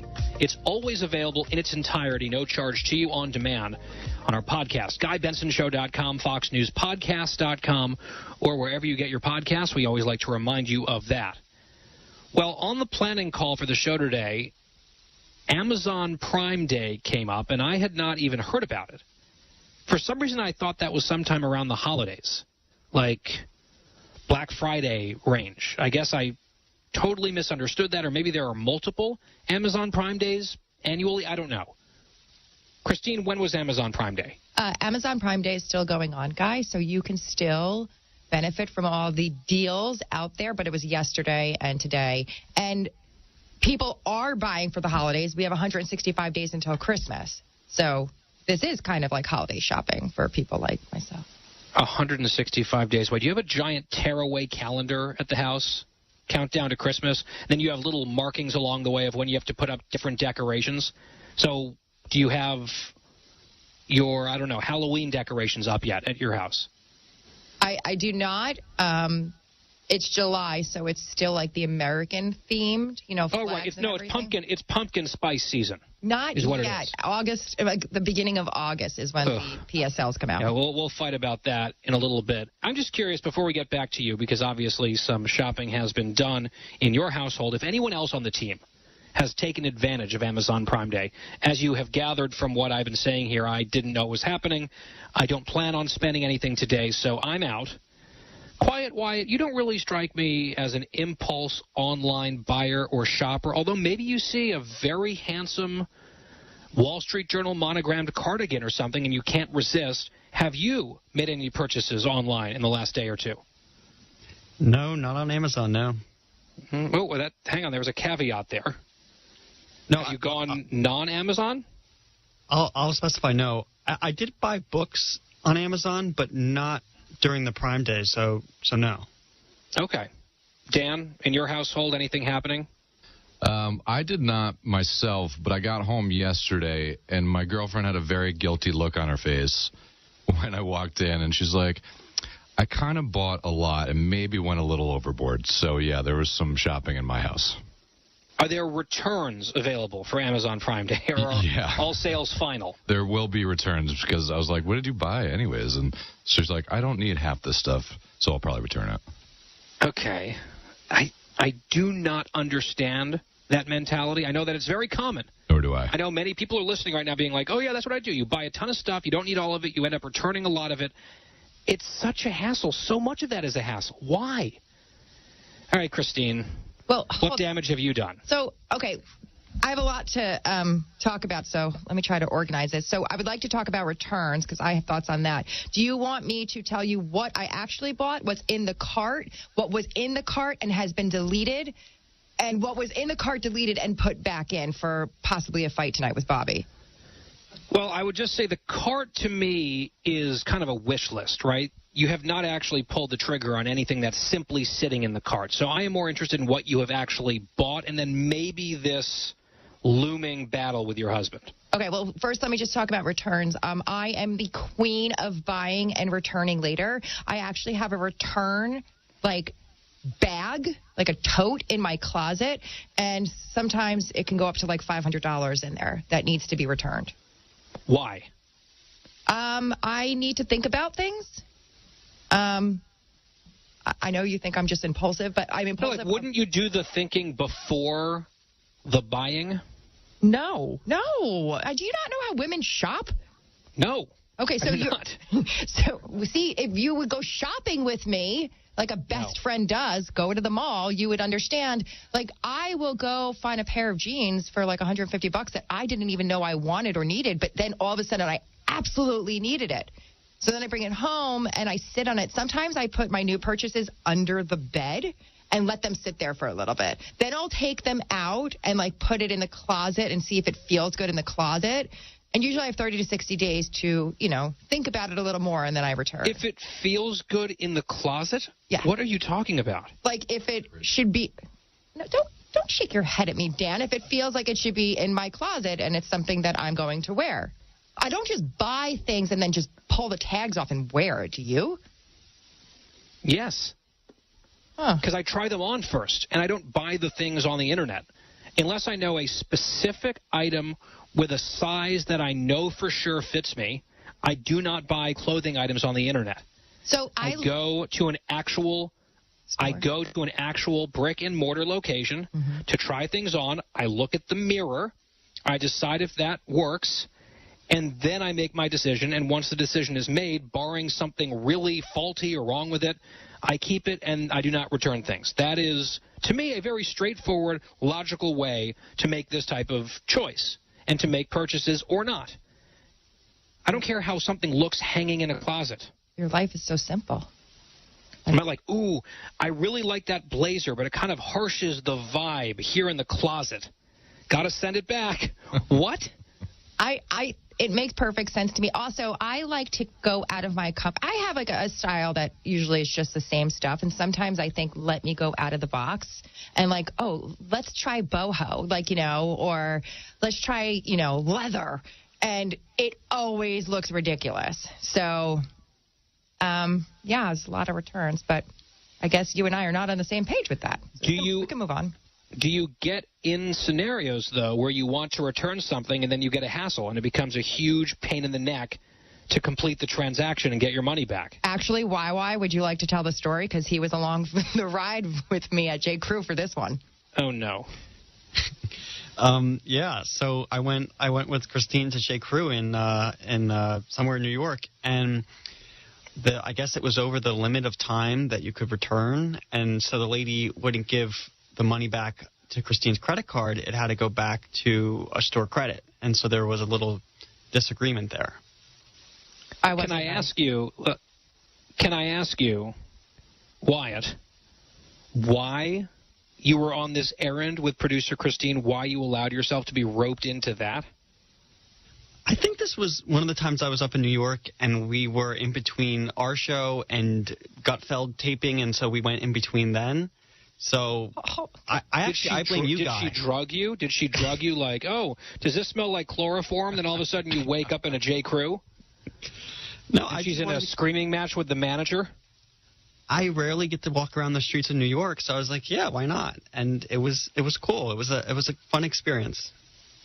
All right, Christine. So there's one example of this whole approach, I think, being unwise. But, you do you. It's your money. It's your life. What have you purchased on Amazon Prime Days? Because I'm not going to call it Amazon Prime Day if you said it's still going on. Right. It's days. What are the purchases briefly? And what's this mystery item that might cause a bit of a flap? Okay. First, I bought a lip sleeping mask. Have you ever heard of that? No. So it's something that you literally put on your lips overnight, and it's supposed to be life-changing. I've never had it before, and I was excited, so I put that in there. I bought that. Wait, stop right there. You put something on your lips while you sleep, and it changes your life? Yeah, it's supposed to hydrate and nourish. Okay. All right. How much was that?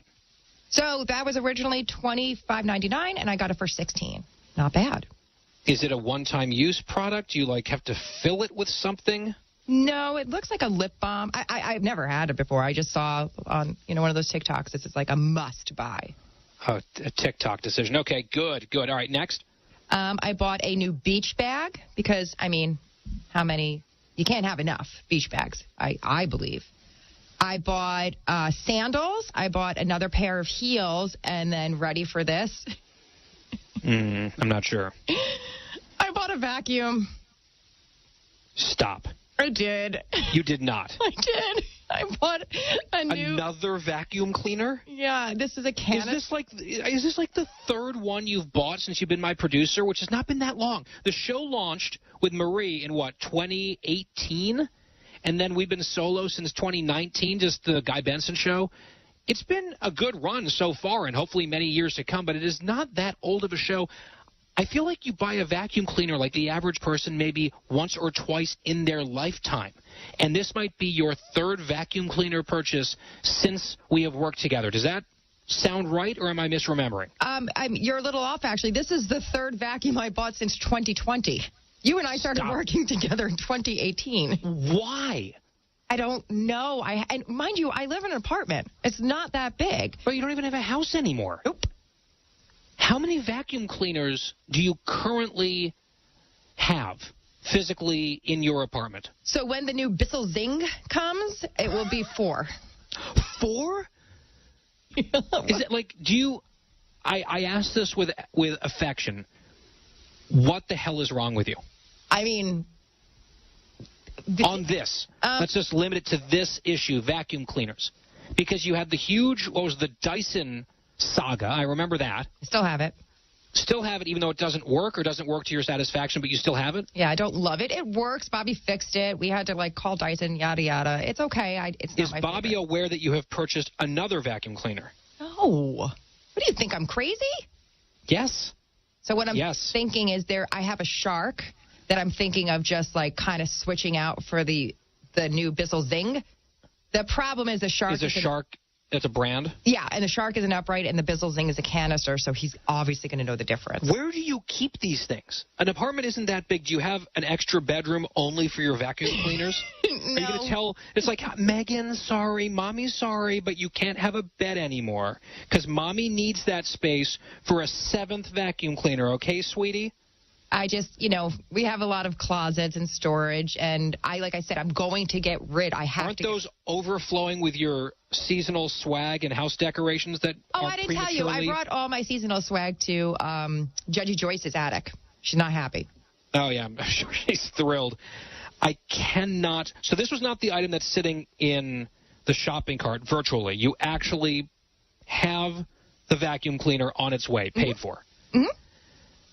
Yeah, I don't even. Oh, we also have one of those vacuums. I named him Wally. You hit a button and he just goes on his own to vacuum. Yeah, like a Roomba type situation. But yeah, we just call him Wally. Does that count in the 4 that you currently have? Yes. Yes. Okay, so what's the controversial item? So I need new earbuds, and I know Bobby's not going to go for this because this would be my fourth pair of the AirPods. So I have a feeling... Fourth? Yeah, I keep losing them. They're little things. They're tricky.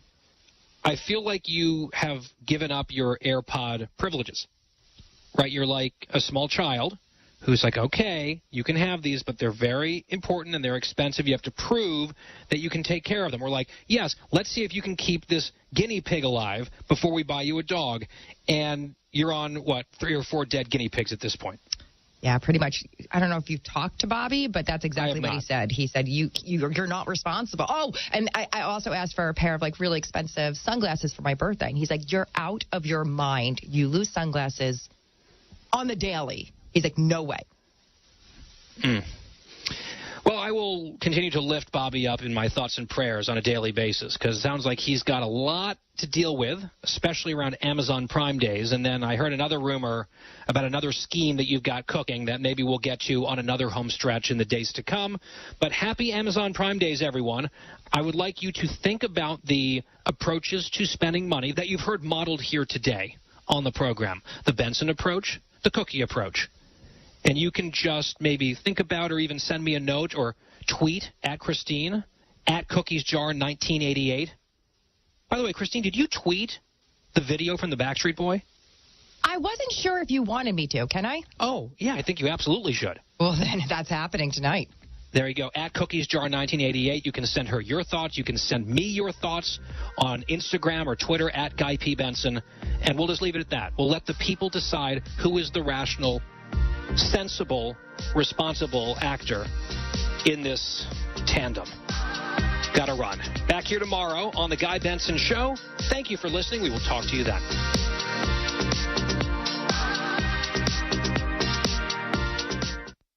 This is a special alert to all Americans who own a vehicle with less than 200,000 miles with an auto warranty about to expire or with no warranty coverage at all. Due to a decline in the economy, CarShield is announcing a low-cost month-to-month vehicle protection plan that is now available to the public to save any driver out-of-pocket expenses on future auto repairs. Call now to find out how you can pay almost nothing for covered auto repairs. Yes, you heard that correctly. Pay almost nothing for covered auto repairs. An open phone line has been established for all drivers to call for a free quick quote. Call 800-251-8381 now. Drivers who are covered will not have to pay for covered repairs again. This protection plan is at an all-time low. Additionally, drivers who activate this vehicle protection today will also receive free roadside assistance, free towing, and car rental options at no additional cost. Call us for your free quick quote today. 800-251-8381. That's 800-251-8381. What do you have to lose? Call 800-251-8381. That's 800-251-8381. This is Fox News Talk. Headline Rewind. 1980. 5 seconds to the gold medal. 4 to the gold medal. This impossible dream comes true. The jury took less than 2 hours to reach its verdict. Remarkably fast when you consider they had 33 separate murders to consider. I can say at this moment what other nations will not go to the Summer Olympics in Moscow. Ours will not go. I aim to try and tap that great American spirit. Fox on Tech. When you think of Uber, you think of getting an easy ride. You may not think of a company getting raided by government agents the world over. But it happened in many places over a number of years as governments, unhappy with Uber's upending their taxicab industries and making billions doing it, investigated the company's operations. But now a former lobbyist for Uber has spilled secrets to a group of journalists, including those from The Guardian and The Washington Post, revealing Uber had ways of disconnecting office computers in many countries from their main networks so investigators could learn nothing, and that Uber rigged its ride-sharing apps to prevent suspected government agents from using the ride-sharing for investigation purposes. It's all part of Uber's alleged use of tech to thwart regulators who suspected Uber was skirting transportation law. With Fox on Tech, I'm Eben Brown, Fox News. The Point is KUSG, Hagåtña, Guam. 93.3 FM and 104.3 HD3. A pledge to prevent Iran from ever having nuclear weapons. I'm Chris Foster, Fox News. It's a joint pledge from the U.S. and Israel announced after today's meeting between President Biden and Israeli Prime Minister Yair Lapid. They also held a virtual summit with the leaders of India and the United Arab Emirates. The more we work together, the more we'll see the benefits multiply and grow to advance our shared commitment to peace, stability, and growing prosperity. They all go together. President Biden's being awarded Israel's Presidential Medal of Honor today. Dozens of people are unaccounted for in flooding in Virginia. Swiftwater rescue teams continue the search a day after flooding in Virginia's Buchanan County damaged more than 100 homes. Governor Glenn Youngkin has declared a state of emergency after the storm that dumped several inches of rain in a matter of hours. Debris has closed off roads and blocked access to bridges. Well, it's just mudslides, trees in the road. Water's been in the road, and it's houses in the road, and it's just a mess. The storm was part of a larger system that hit the region. More than a dozen people were rescued from a campground in Gatlinburg, Tennessee, due to flash flooding. Tanya J. Powers, Fox News. The House approves the creation of a secure reporting system for unidentified flying objects. They want service members and other government workers to talk about UFOs they may have seen and to do it without fearing consequences. Information collected would go immediately to certain researchers and government personnel. It had bipartisan backing from Democrat Ruben Gallego and Republican Mike Gallagher, who said he wants to further Congress's ability to fact gather and prove or disprove the origin and threat nature of whatever seems to be flying in our skies. Fox's Jack Callahan. The National Governors Association starts its three-day summer meeting today in Portland, Maine. New Jersey Democrat Phil Murphy's taking over as its chair from Arkansas Republican Asa Hutchinson. America's listening to Fox News. From the Fox News Podcasts Network. Stay on top of the latest news and information from Fox News. Listen and download the Fox News Hourly Update on your time. The trending stories you need anytime you want it. Listen and download now by going to foxnewspodcasts.com. Get all of your favorite Fox News podcasts commercial-free on Apple Podcasts with Fox News Podcasts Plus. From Dana Perino, Kennedy, Ben Domenech, The Duffys, and many more. Subscribe now by going to foxnewspodcasts.com.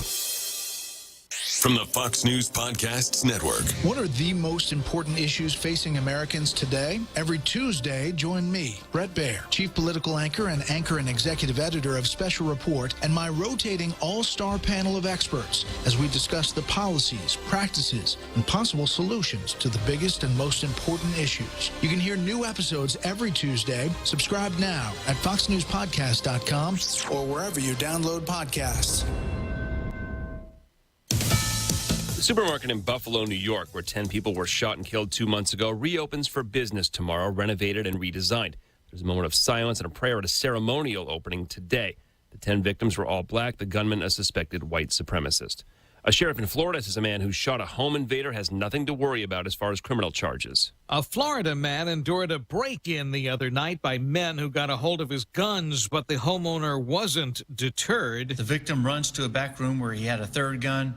He picked up that gun, an AK-47 style gun, and he started shooting for his own protection. Sheriff Chip Simmons in Escambia County, which includes Pensacola, says they did find a man with a gunshot wound later, and no, the homeowner won't be charged. Absolutely not. The homeowner is protecting himself, and in Florida, in Escambia County, you can protect yourself. In Broward County, Florida, Eben Brown, Fox News. More testing for monkeypox. The Mayo Clinic laboratories have begun the testing this week, helping to increase testing capacity across the country. Mayo will be able to perform up to 10,000 tests per week at its Division of Clinical Microbiology labs in Rochester, Minnesota. Centers for Disease Control and Prevention Director Dr. Rochelle Walensky writing in a press release, quote, "The ability of commercial laboratories to test for monkeypox is an important pillar in our comprehensive strategy to combat this disease. The CDC is urging anyone who has a rash that looks like monkeypox to talk to their doctor to see if they need testing. For more health news, go to foxnewshealth.com.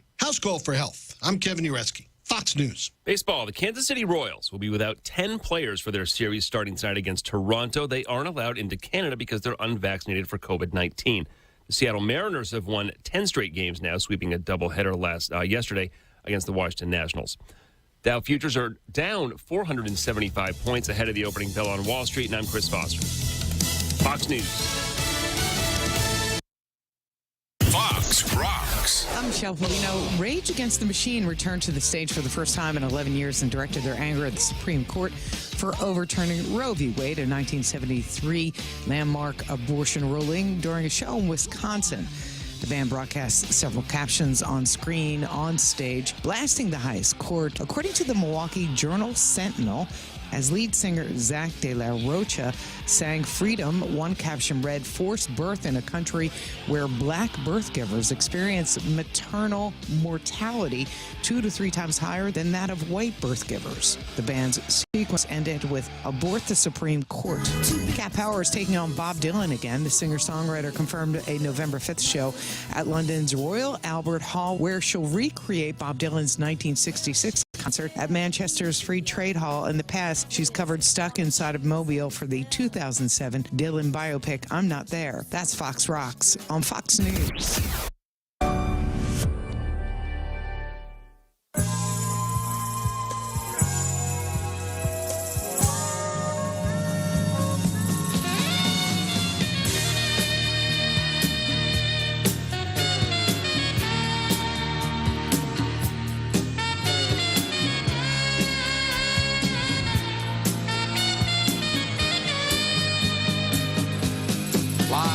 Headquarters of Ramsey Solutions, it's the Ramsey Show, where debt is dumb, cash is king, and the paid-off home mortgage has taken the place of the BMW as the status symbol of choice. We help people build wealth, do work that they really love, and create actual amazing relationships. Christina Ellis, Ramsey personality, #1 best-selling author, is my co-host today as we take your questions at 888-825-5225. That's 888-825-5225. The call is free, and some say the advice is worth exactly what you pay for it. Matt is with us in Albany, New York. Hey, Matt, how are you? I'm good. Thanks for having me. Sure, man. What's up? So I graduated from college 1 year ago, and hopefully I got a good job, and I'm about to pay off all my debt from it. But as I pay off all my debt, I kind of feel guilty about how much my parents contributed to paying for my college, and I want to pay them back. So I'm not exactly sure where it should kind of fit into my kind of baby steps, and then the best way to go about paying them both back is that my parents are divorced and they contributed different amounts. So I was wondering if you guys could help me out with that. Is there an expectation for you to pay them back? Like, is it something where they expect it, or is it something you just want to do out of generosity? No, they don't expect it. There's never any agreement. I feel like I want to do it, and I have 2 younger siblings about to go into college, and I could tell they're really stressed about it. And I feel like I feel kind of bad for. I feel like they paid a lot of the money that they had saved up for me, and I want to help my siblings out too, I guess. That's very kind of you. What other debt you had? You said you were about to pay off the rest of your debt. It's all just federal loans. In a matter, like in a week or two, I'll have all the money to pay that off completely. So it's basically a baby step 2. How much money are we talking about with your mom and dad? So my mom paid in about 50, and my dad paid in about 15. Okay. And you make what now? 75. Okay. All right. Well, there's nothing morally wrong with what you're doing. There's no moral or legal obligation for what you're talking about doing. You understand that? Right. Okay. And so, as long, that does make it what Christina said, that it makes it an act of generosity on your part. I don't like that you use the word guilty, because you're not guilty. I'm a dad who paid for my kids' college, and I have no desire for them to feel guilty about that. Mm-hmm. It's something I did as a parent. I was able to do it. I did it. It's done. Your little brothers and sisters, your siblings that are going to school, have they got the money to send them? I guess that's the other part. I don't know like the exact numbers of all their the whole financial situation, but I know like there's a lot of stress. There's a lot of discussion about it, and so they had a college fund for you, or they cash flowed you? Like basically cash flowed me, I guess. Okay, and now they're struggling with cash. I think there's a little saved. So why are they struggling with cash flowing the next one? I I mean, I guess it kind of comes down. I don't know the exact situation. I don't know all the numbers. I feel like a little awkward, like asking for my parents like financial information, but okay, yeah. No, you're doing this blind, okay, and blind's not good. Right. You have a sense in the air that they're stressed and that they may not have enough money, but you don't really have that information. And that added with your gratitude for them taking care of you and the awkward weirdness of them doing it through a divorced process, that also is in the air, and that's screwy, right, and awkward. And so Right. you've got all this Makes it a stuff lot going worse. on. You got this whole this whole gumbo, this whole soup here that you're stirring up, but we don't even know what the ingredients are. So if you want to be generous, you need to be generous with knowledge. And so I would sit down with your mom, have a cup of coffee, and go, this is what I'm feeling. Now tell me where you are with your finances, because I'm kind of thinking I may need to help you out so that you can help the siblings out. Tell me what's going on. And if she says, look, I told you I was paying for college, I'm in good shape, shut up, then shut up and move on. If she says, yeah, I'm freaking out, I don't know what I'm going to do, then you may want to do this generous move if you want to, okay? And have the same conversation with your dad. But let's have all the cards of the relationship and the situation face up on the table so that everybody, them and you, all know what's going on here. And by the way, tell your mom that you're having the same conversation with your dad, and you're having the same conversation with your mom. There's no secrets here. There's no hidden corners. There's no darkness, shadows that things are hiding under. It's all out in the light, and then the answer will be very, very plain as to what you're supposed to do. If your suspicions are confirmed and you want to go ahead and you do it all from knowledge, I'm with you. Go do it. I would not just write checks into a blind, crappy situation and you don't know what's going on. That makes sense? That makes sense. Yeah. Yeah. And it's good for the relationship, too, because you're manning up. You're looking at your mom and going, hey, I'm like a grown man and stuff, and I'm making $75K. I can help in this situation. She goes, no, I got $1 million over here I never told you about, you know? But she just generally is a person who worries or frets. You know, I don't know. I don't know what you're going to find out, but at a minimum, you're going to find out more than you know now. Well, and the other way you can be generous with knowledge is you can also help your siblings. Like, you can help them work through the logistics of going to college. So, of course, it's great if your parents can cash flow college, but the kids can also work. They can win scholarships. They can get tuition assistance programs. There's all sorts of ways to graduate debt-free. So if there is an actual money issue and your parents don't have the money to pay for your siblings' college, perhaps then you can step in as a mentor. You sound like you have an excellent head on your shoulders. Mm-hmm. You're doing well financially. Mm-hmm. You can step in and mentor your siblings to figure out how to pay for college themselves. And also, if you move on to baby steps, you know, get your fully funded emergency fund, get into 4 through 6. If you have some extra, perhaps you can help your siblings financially. Yeah. But I think there's a lot of ways to look at this. Yeah, and it can be both. You can mentor them and write some checks into mom and dad if you find all this out. So, but let's not just go, I kind of have this vague sense of guilt, like I got money and they're not, and they don't have it, and the kids are going, you know, and then I'm just going to start writing. No, I don't write checks into blind funds. I don't write checks into blind situations. And it's not, it's a good relationally cleaning thing to have this conversation. It's going to be beautiful. So, and you're a good dude, man. That's a great heart on your shoulder, or a great heart, head on your shoulders, as you said, heart and everything. Somebody who actually wants to do this that's just cool. Yeah, good on you for getting ready to pay off the rest of your student loans. Like, that sounds amazing. You said next week you're going to be able to pay everything off, so we're really proud of you. That's incredible. Yeah, he's making more money he's ever made in his life. Got out of college, living the dream, and we're going to take a $65,000 pit stop here and take care of mom and dad if we want to, or not, depending on what you find out. You might find out some wonderful things. You may find out some things that are not so wonderful, but you're going to find out more than you know now, and that's what you need to do. This is The Ramsey Show.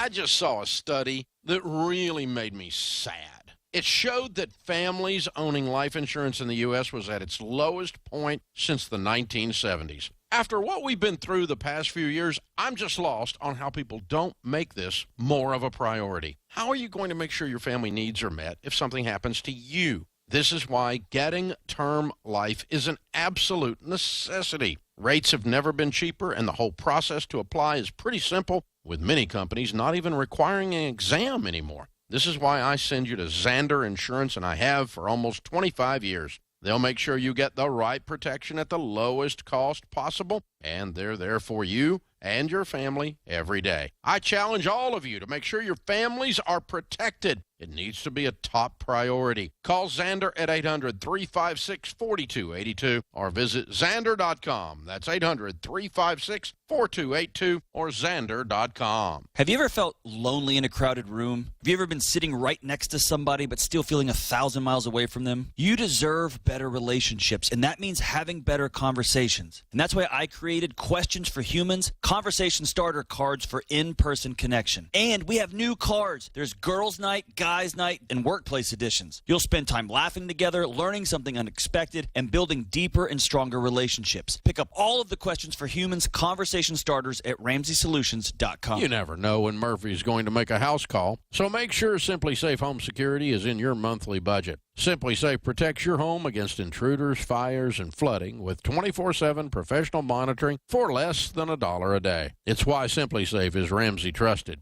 Customize the perfect system for your home and budget at simplysafedirect.com. Go today and claim a free indoor security camera plus 20% off with interactive monitoring. That's simplysafedirect.com. We've taught God's and Grandma's ways of handling money for 30 years here at Ramsey, and now my good friend and expert Dr. John Deloney is paving the way for how we talk about relationships and mental wellness. John's new book, Own Your Past, Change Your Future, is now available for purchase, and it's a book everyone needs to read. It has personally changed the language I use with others and myself. Every single person who reads it, the single 30-year-old looking to sharpen their mind, the 25-year-old who's out of college and looking to make a new friend, the mom and dad who want to connect with their kids better, people coming out of an abusive relationship, everyone.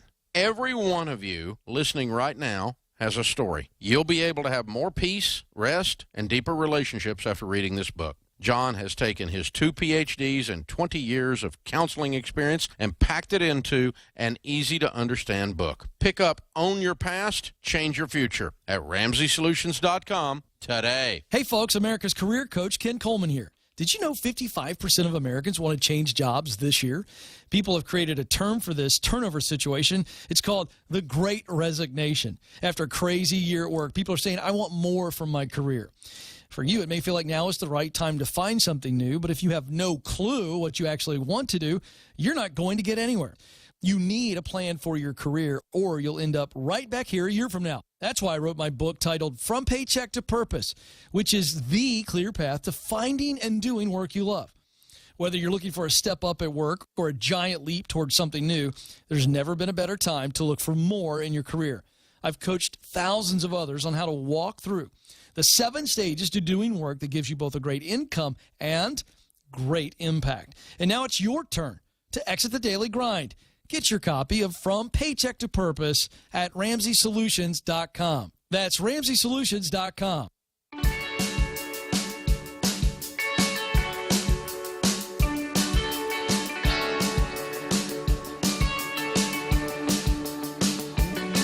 Christina Ellis, #1 best-selling author, Ramsey personality, is my co-host today as we answer questions about your life and your money. That last young man wanting to pay his mom and dad back for having paid for his college. Very, very sweet. Kind of a theme we got rolling up here a little bit. This email came in, and you want to read it? I'll let you read sure. it. That's because it's pretty cool. Yeah, it says, my name is Gabriel. I'm emailing you all from San Antonio, Texas. I graduated high school in 2019. My father was the first to go to college in the family. He graduated from Texas A&M.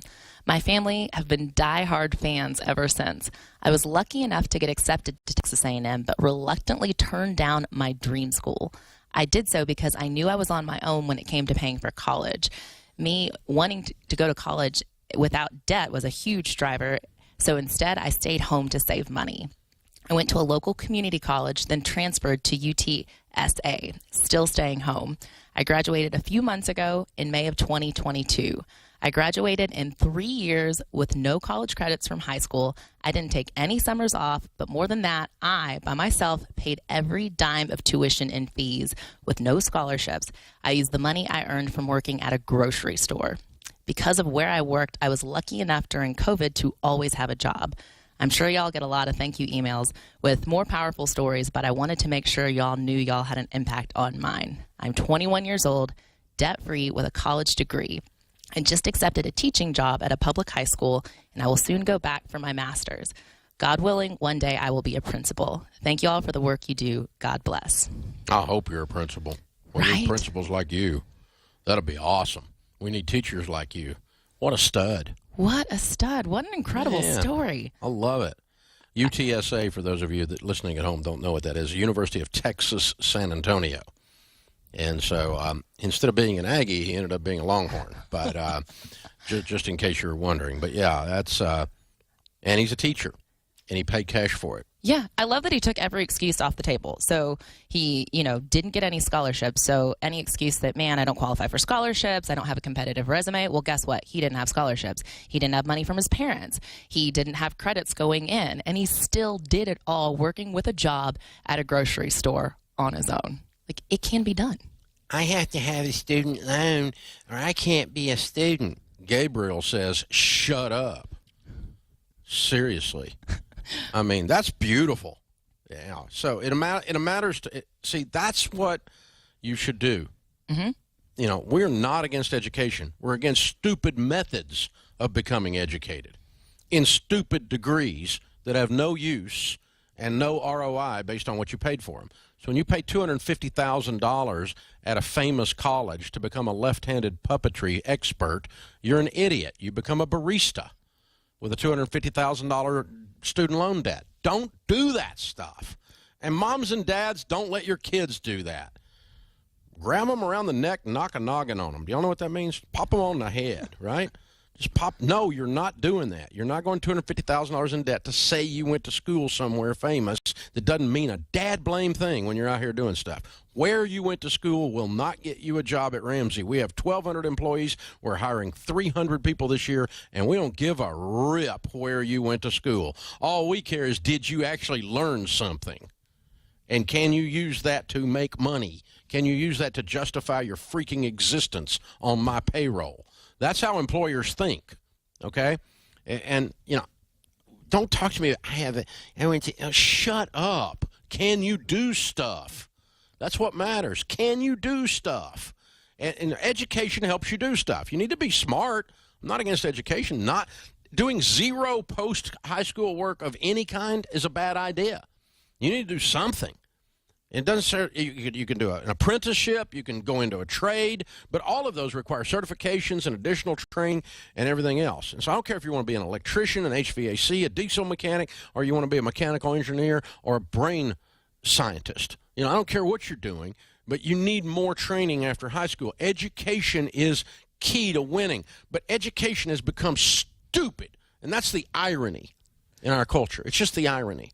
And this kid just reeks of common sense. Right. Well, and the thing is like, you have got to look at your situation, your set of cards that you've been dealt, and then be strategic and intentional.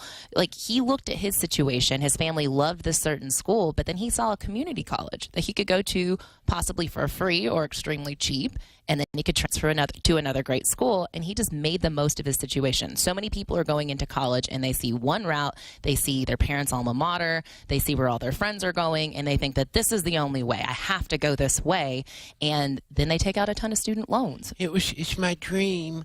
You're going to turn your dream into a nightmare, you goob. Don't do that. Don't. It's my dream. I mean, these people, do not let someone select a college because the trees on the campus are pretty. I've actually talked to 17-year-olds that I want to go there because the campus is pretty. That's dumber than a rock. You do not want to do that. That's ridiculous. It's a very short-sighted dream. It's like, 4 years of pretty buildings and nice trees, And then you get out of college and you can't afford rent in a decent area, or you can't afford to buy a house. I think we figured out how we paid for those trees. Oh, my God. Unbelievable. Yeah, that's really what it is. So, and you know, Christina is like a walking testimony to this. You know, brief version of your story. Yeah. So my mom told me my freshman year of high school that she didn't have the money to pay for my college education. Your mom was a widow. Your dad died when you were 7. Yep, after a long and painful battle with brain cancer. And my mom, what she didn't have in money, she gave us in motivation and drive to push forward. She really taught us that we could do anything we set our minds to. I still look back and I'm like, I don't know how she got us so convinced that we could just do anything. She's an immigrant from Venezuela. She grew up with nothing. She's a force of nature is what she is. Yeah, so she just really told me to go after it. All throughout high school, I got super motivated to figure out what it takes to win scholarships. I did over 1,000 hours of community service. I built up my resume, took up leadership roles. And then my senior year of high school, I treated the scholarship application process like a part-time job. I just applied and applied and applied. And thankfully, the effort, it was worth it. It led me to win over $500,000 in scholarships and go to Vanderbilt University for undergrad and Belmont for grad school, completely debt-free. $500,000 worth. Thank God. Okay. So, I mean, now, you're unusually bright, kind of intimidatingly. But you got this incredible work ethic, and your mom is a force of nature. She was not allowing you to. You didn't have a choice. You were going to do this. Oh, it wasn't like, sure. I choose to sit down. No, you're doing it. Oh, she was going to kick me out of the house. Yeah, she was on you. There was no other option. Her gift to you was not a blank check or encouragement to go get student loan debt because we're poor people and we don't have any money and so we can't go to school and this is people like us. And she didn't play the victim card. No. Quite the opposite. Quite the opposite. It was kind of funny because it's like in hindsight, I didn't really see any other way. Like she gave me that challenge and it was like, all right, let's go. Let's do this. Like student loans weren't an option. I just was like, okay, let's run. Let's go. Yeah. And so, some of you moms and dads are saving money for college and, you got $100,000 saved up or $150,000 saved up and Junior walks in and tells you he's going somewhere. Well, yeah, I got 150,000 reasons I'm going to tell you what to do, Junior. I'm holding this check hostage. You're not going anywhere that I'm releasing my money to that I don't approve of. And if it involves you going into debt or taking some dumb butt degree that is useless in the real world, we're not releasing this money. Oh, and by the way, you're going to continue to live a life that is honoring to God in the process. And so, oh, yeah, Dave's a dinosaur. He makes his kids behave. Who knew? They're still in counseling over it. By God, they came out of school in 4 years debt-free, all right? And they know how to work. Yep. All 3 of them. Your kids are amazing. It's a great testimony. And I also look at parents who have great college funds saved up for their kids, but they still are saving for retirement and they're on a budget. And I encourage you to still push your kids to go for scholarships, still push them to be strategic with their education. Just because the money is there doesn't mean that they're not capable of contributing and trying to be strategic with their own journey. If they can get a full ride, awesome. Go for it. Mine had a full ride off of Dad, and they still had to work. Yep. It's part of life. It's good for him. You know how to work. Daniel worked in a mattress store selling mattresses. And he was good at it, too. That's what's scary. He's still the Ramsey family mattress expert. Anytime we need knowledge on that, we just go to Daniel. Yeah. I didn't know that. Interesting information about Daniel. This is The Ramsey Show.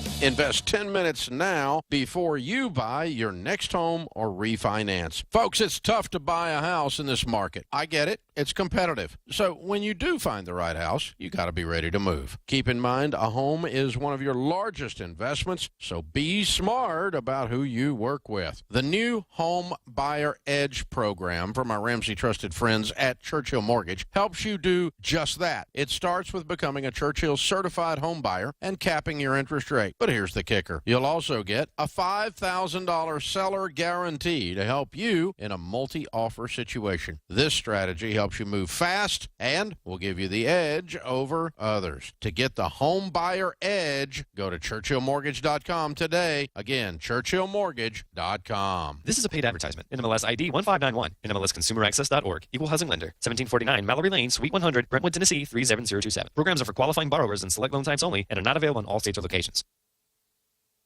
Car insurance is one of the most important coverages you can have, but most drivers are underinsured. That means your insurance policy probably won't cover all the costs of an accident, and you could end up owing thousands of dollars in medical bills and property damage.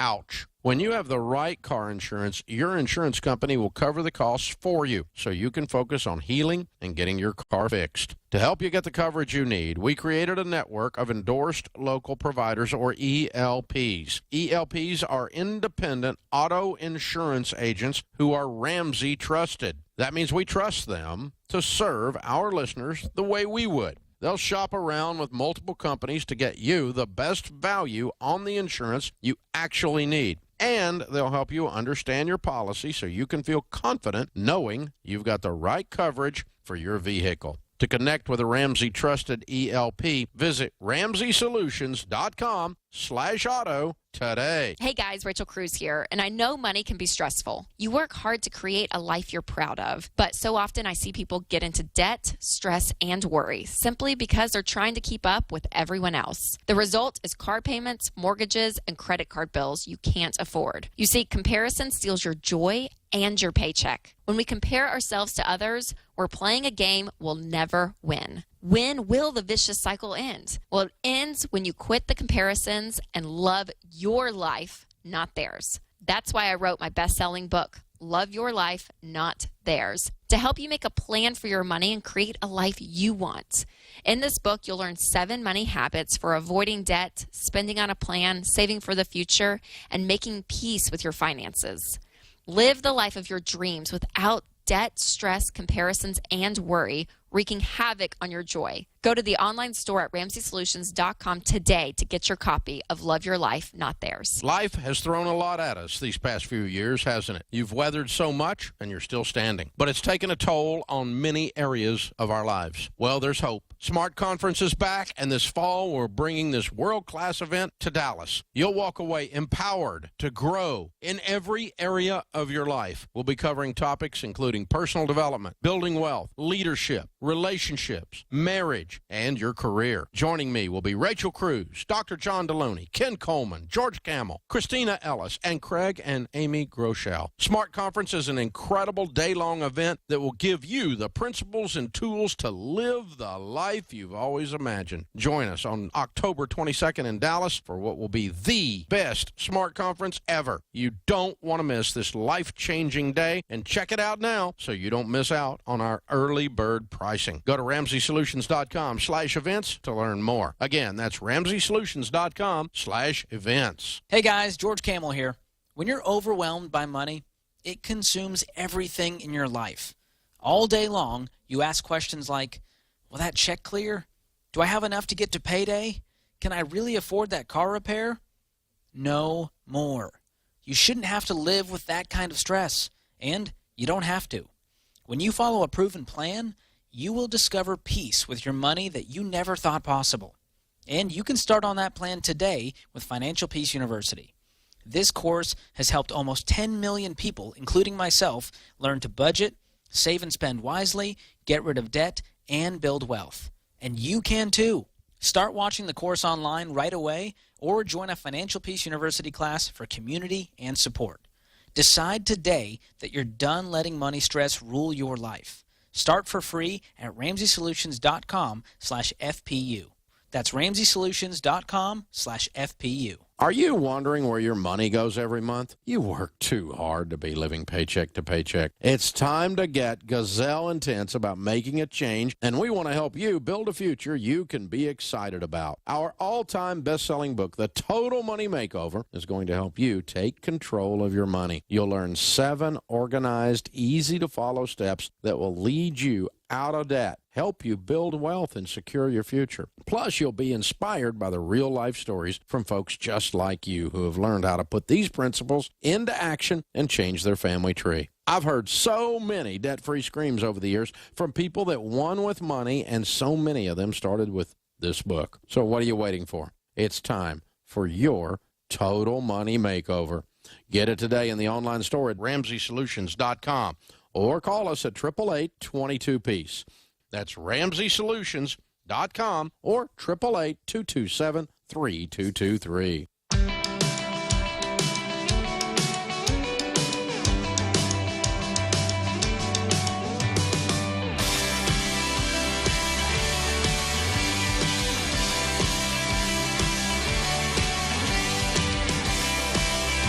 Christina Ellis, #1 best-selling author and Ramsey personality, is my co-host today as we take your questions about your life and your money. The phone number is 888-825-5225. San Francisco, Riley is on the line. It says on my screen you are debt-free. Congratulations. Thank you. Thank you. Very cool. How much did you pay off? I paid off a little under $100,000, $98,562. Oh, we'll round that to 100. Way to go. How long did that take? 44 months. Good for you. And your range of income during that time? I started out at 60, and I'm at about 100 now. Good for you. What do you do for a living? I'm an international tax consultant at a Big Four accounting firm. Wow, nice land. Good job. So what kind of debt was the $100K? All student loans. Oh, man. And you cleared it all in less than 4 years. Yep. Look at you. So how old are you? 25. So you started immediately after college and dug into this? Yep. I graduated from school in 3 years, trying to save a little bit of cost there. And then as soon as I got out, I just started attacking the debt. Okay. Tell us your story. How did you know how to do that, and how did you connect up with Ramsey stuff? Yeah.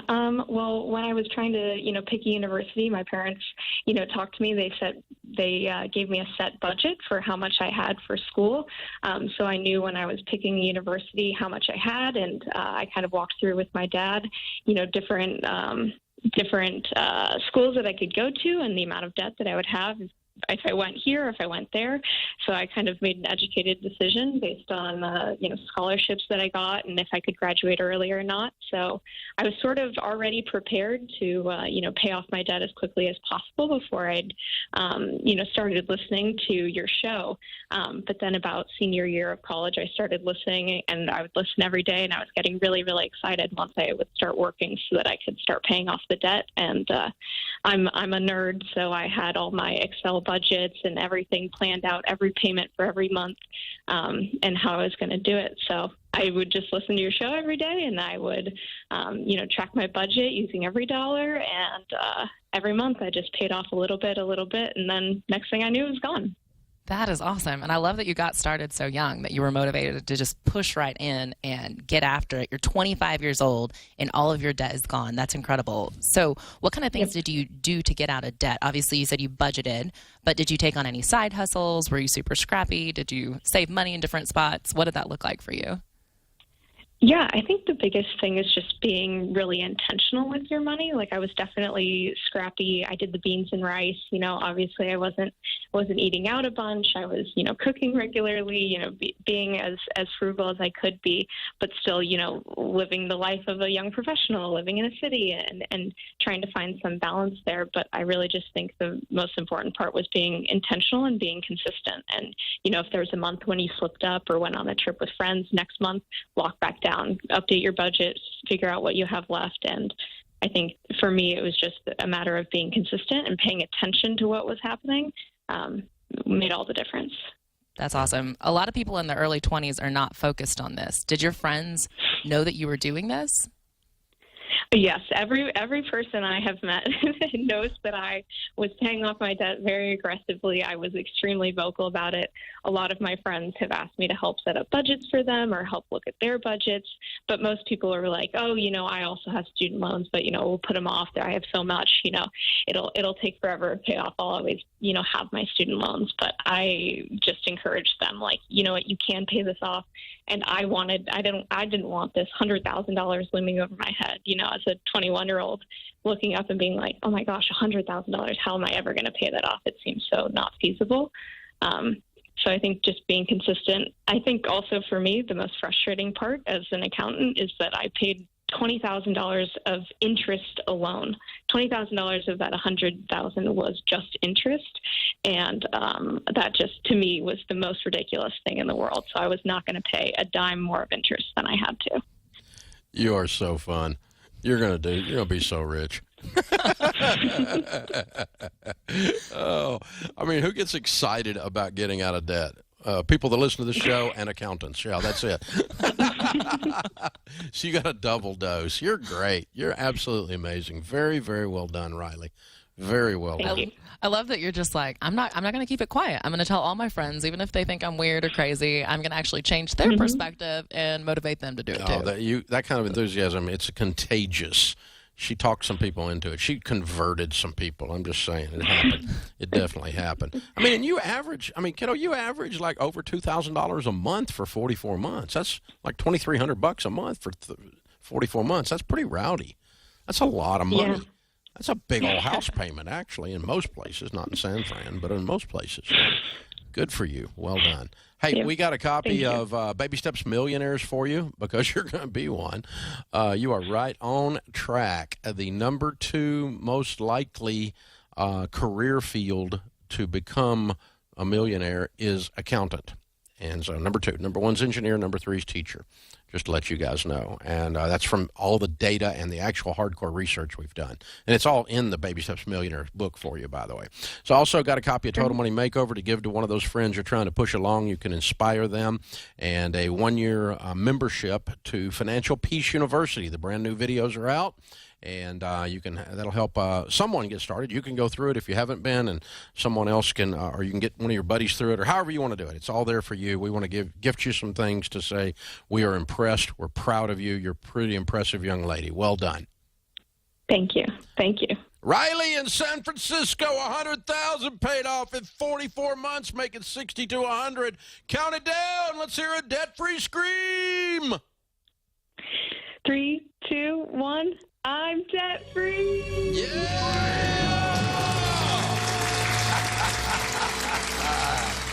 She is fun. Oh, that one's going somewhere. Yeah, that's just incredible. watch her dust right there. Eat her dust. I mean, it's pretty incredible. Beautiful stuff. I love that she said that this journey, it only took her 3 years, but the thing that drove her crazy was that $20,000 in interest. This is great. And she got after it. Get it, girl. Perfect motivation. I love it. I love it. Hey, people are out there right now with inflation, recession, interest rates going up, stock market going down, real estate's in freak out mode. People are freaking out.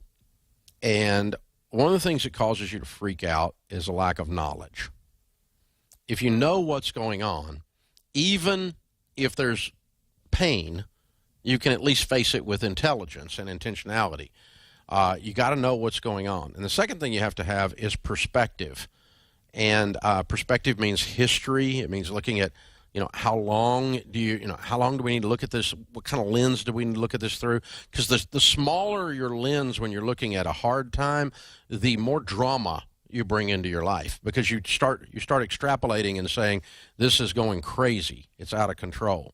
And so that's happening with real estate right now. People are panicking, rumors of the market crashing, the real estate market bubble ending, endless questions about it, all kinds of theories by people who really shouldn't have a theory, but they've got one anyway about what's going to happen with the markets. We're going to take care of all this.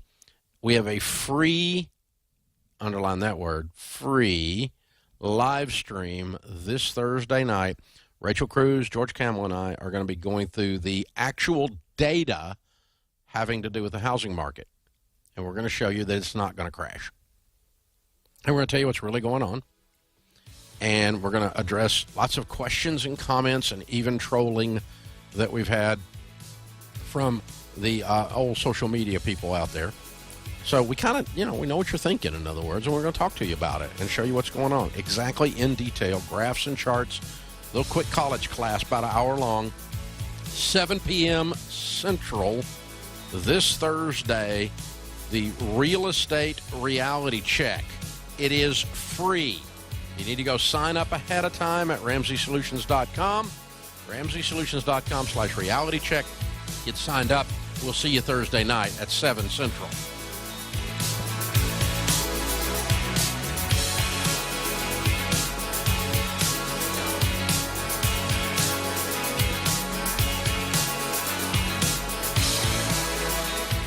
John Deloney here, and it's finally summer, and we can all head outside to play with the kids, to do yard work, to have fun. But listen, after all that outside action, don't forget to recharge your body with a good night's sleep. And that starts with a high-quality mattress like a Dream Cloud. Dream Cloud is running their biggest offer ever just for our listeners. $499 in accessories plus an additional $250 discount. Visit DreamCloudSleep.com/Deloney or DreamCloudSleep.com and enter promo code Deloney to get your new mattress today. If you're a business owner, hiring is one of the most important things you do. Having the right people on your team just makes life easier. That's why I'm a huge fan of ZipRecruiter. Their technology does the screening for you to get the right candidates and lets you invite your top picks to apply. 4 out of 5 employers get a quality candidate through the site in the first day. So make your life easier. Go to ZipRecruiter.com/Ramsey and try it for free. That's ZipRecruiter.com/Ramsey. Folks, are you not very excited when you drive to work on Monday morning? Do you feel like you're stuck in the daily grind, just going through the motions without doing work you're truly passionate about? Well, you're not alone. Nearly 70% of Americans are not engaged in their jobs, and I've been there too. I know how frustrating that can be, but you don't have to be one of the 70% anymore. I'm Ken Coleman, an author, speaker, and radio show host at Ramsey Solutions. And if you want to find a job you love, then my book, The Proximity Principle, can help. This book will give you a simple, proven strategy for getting in the right places and around the right people who will connect you to the work you're meant to do. You'll learn how to network the right way, build relationships with experts and mentors, find organizations that will help you grow, and more. This strategy has worked for me, and it's worked for thousands of people who have called into my show. Now it's time for you to take the next step toward work you love.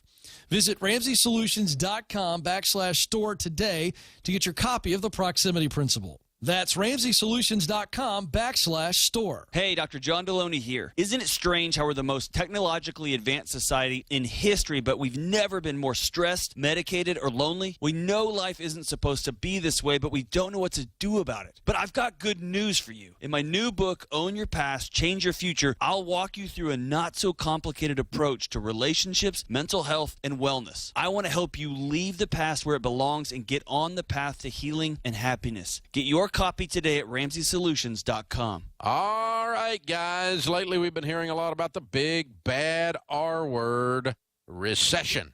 It has a lot of you freaking out about real estate, and you got a lot of questions.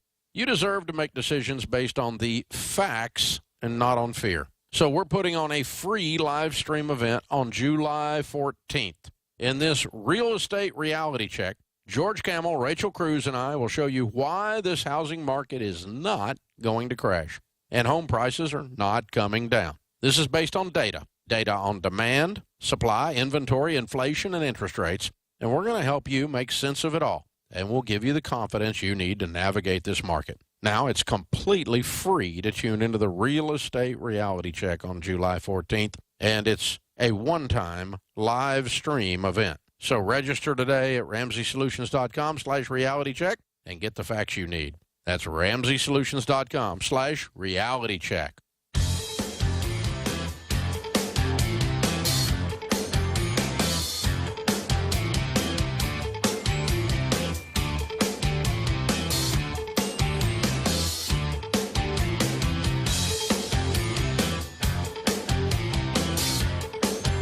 Thank you for joining us, America. Christina Ellis, Ramsey personality, #1 best-selling author, is my co-host today.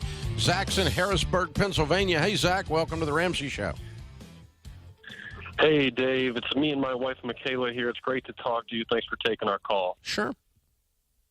What's up? So quick background. My wife and I, we just paid off $289,000 worth of debt. Woo! We made them. Yeah, thank you. We're very excited. It took us 21 months to do it. So that's the background. That's where we are. Our question is now, our financial goal right now is we want to buy a house. We're still renting. And our long-term financial goal in 10 to 15 years is we'd also like to get some sort of small vacation house. The question is, what's the most efficient way to get to that point? Would you recommend buying our primary house, that we live in, paying that off as quick as possible, putting all of our extra income towards that, or would you also recommend putting some money into some sort of index fund while we simultaneously pay off our house early? What's the most efficient way to get to that goal? I would simply pay off your house and then pile up cash and buy your toy. A vacation home's a toy. And it's a wonderful toy. I've got a nice lake house that I enjoy most every weekend in the summer, and but it's a toy. It's a luxury item, and so we always pay cash for everything around Ramsey, but we certainly pay cash for toys. And so you do that kind of thing. When I bought that lake house, I actually bought a house that I tore down and built another house up there later, but it was a big deal for Sharon and I. Like I can hear, we got our house paid off. We were starting to make a little money, and I'd thrown some money into an index fund, and I found this little house on the water. And it didn't even have a dock. I had to build the dock, and I, it really wasn't that great a house, but it was a great lot. And, we still own it 22 years later, and built a nice home on the property now. We tore that little house down, or actually we donated it. And, but yeah, all the while I paid cash, because I got to tell you, man, the more stuff you own, the more repairmen you have to know. Mm-hmm. And so it's not all glory to own all these extra toys. They break, and you have to, pay the heat and air guy to go down there and fix the ductwork, whatever it is. There's always something going on, right? So you want to be doing all of that with cash and with no loans, and where it's margin and extra money and all that kind of stuff. It sounds like you're making a lot of money. So it sounds like you're going to be able to buy your home and get it paid off very quickly, and then start saving and get you a beach, condo or whatever, and then maybe you'll move up later into an even nicer property and pay cash for that. That'd be fine. And we've actually done that with some of our toys. We started at a reasonable level and then later move up, but we allocate a small percentage of our income to increased lifestyle. And that's worked out really, really well over the years. I've got an incredible lifestyle, but it nowhere near. It's a very small percentage of my overall net worth or my income, and then that makes it tolerable if the stupid thing breaks. No, not if. When the stupid thing breaks. And Christina and all the Ramsey personalities were just down at the lake house. It was a lot of fun, but stuff broke down there while we were there. I mean, it's like, God, there's dadgum hot water heaters out. Remember that? Yeah. It's like, so that's just part of it, right? Yeah. It's part of the journey. But I love the long-term thinking, and I love the fact that you're already dreaming like that. You guys are obviously motivated, paying off nearly $300,000 in debt thus far, and dreaming long-term, but use that dream to really get to hustling now and pay off that first house so that later you can live and give like no one else. It's, keep that motivation. That's a great thing. But, follow the path, follow the baby steps, go through step by step so that later you can fully enjoy it. And it's not going to be a stress when something breaks down because your house is paid off. And then soon you'll get your next house paid off and you'll have that huge fund of money if anything breaks down, and it's not a stress. Yeah. The way I started doing that was 100 years ago, before I actually went broke. I was still a math nerd. And I bought a ski boat on payments.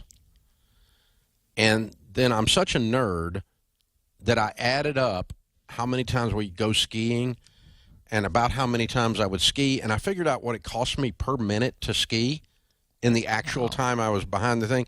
And it made me about throw up because the number of minutes you spend behind a boat in a summer. Now, I mean, if you're there all the time, it's still not that number of minutes versus the cost of the stupid thing and the payments and the insurance and all. And it just takes all the fun out of it. So never do that. Never add it up. Number one. But number two, never have payments on that kind of stuff. And that way you don't have to think about adding it all up. It needs to be throwaway money because it's a toy. That's what it comes down to. Jordan's with us. Jordan is in Pittsburgh. Hi, Jordan. How are you? Good. How are you guys doing? Better than I deserve. What's up? Awesome. Hey, I bought a landscaping and lawn care business earlier this year. Yeah, you're coming in and out of your phone. Speak directly into it, please. Can you hear me now? Yes, sir. Okay. I bought a lawn care and landscaping business earlier this year, and I need to buy a new truck, a bigger truck, so that I can haul my trailers. And I'm just wondering what I should be spending on that, and if I should be using your guidelines for like a personal vehicle. No, I wouldn't use those guidelines. You spend only cash, no borrowed money, and Right, and yep. and it's business overhead. So here's the way the formula works, and you already know this, but I'm going to say it out loud, okay? The more money you spend on the truck, the less profit you have. Right. So if a $20,000 truck will do the job and you go spend $30,000 because I want a truck, well, that's not good business. That's just being a redneck. Yeah. You know what I'm saying? So you buy a truck, you buy the least thing that will get the job done. And, I don't know what that is in your case. And getting the job done also means it doesn't break down all the time. It doesn't give me a hassle because I bought so cheap as a piece of crap, right? Right, yeah. So, but this idea that somehow to pull lawnmowers, need to go spend $100,000, well, that's complete garbage. Of course you don't. Right. And you don't want to give up all your profits to the dadgum car dealer. Yeah. So, what is there a difference between, in the long term, if you'd spend $20,000 on a truck and it lasts you maybe 4 years, versus spending $40,000, but it would last you twice as long, and you probably have less repairs during that time? Not true. The difference in a $40,000 truck and a $20,000 truck is not that it gets that much more life. I mean, you take care of a $20,000 truck, it's going to run a long time. And no, the idea that if you spend more, you're not going to get twice the life out of a $40,000 you get out of a $20,000. Not true. And you're not going to have twice the repairs on a 20 that you have on a 40. Not true. That's not that's not accurate on vehicle maintenance and managing a vehicle. Here's the other thing. If you look around, who is in business 5 years from now in your industry, it's not the guy with the shiny brand new truck. He's out of business later because he's got payments and because he put all his dadgum money in a truck instead of in his pocket. So again, when we're buying computers around here, or we're buying studio equipment around here, we buy good equipment that will do the job, but we don't buy a microphone for prestige. We don't buy a computer for prestige. We don't buy a screen or a building for prestige. We get a lot of use out of everything we spend around here because it's a business transaction. You're making an investment, and you need to make a return on investment, and that's what you're looking for. So don't fall into the old, I don't want to buy somebody else's problems. Because when you buy a new truck and you drive it a month, you know what it is? A used truck. Hello. So, yeah, I would buy, in your case, I'd buy a $15,000 to $20,000 truck if that'll do it. I definitely would not buy a $40,000 truck in a lawn care business. I just wouldn't do it. I think you can get the job done a lot cheaper than that. And I work with landscape people all the time through EntreLeadership. I talk to them all the time. $300,000 a year, $100,000 a year, $500,000 a year, top line, gross. We talk to them all the time. Equipment is a constant problem in your business. Be careful, it'll eat your lunch. This is The Ramsey Show.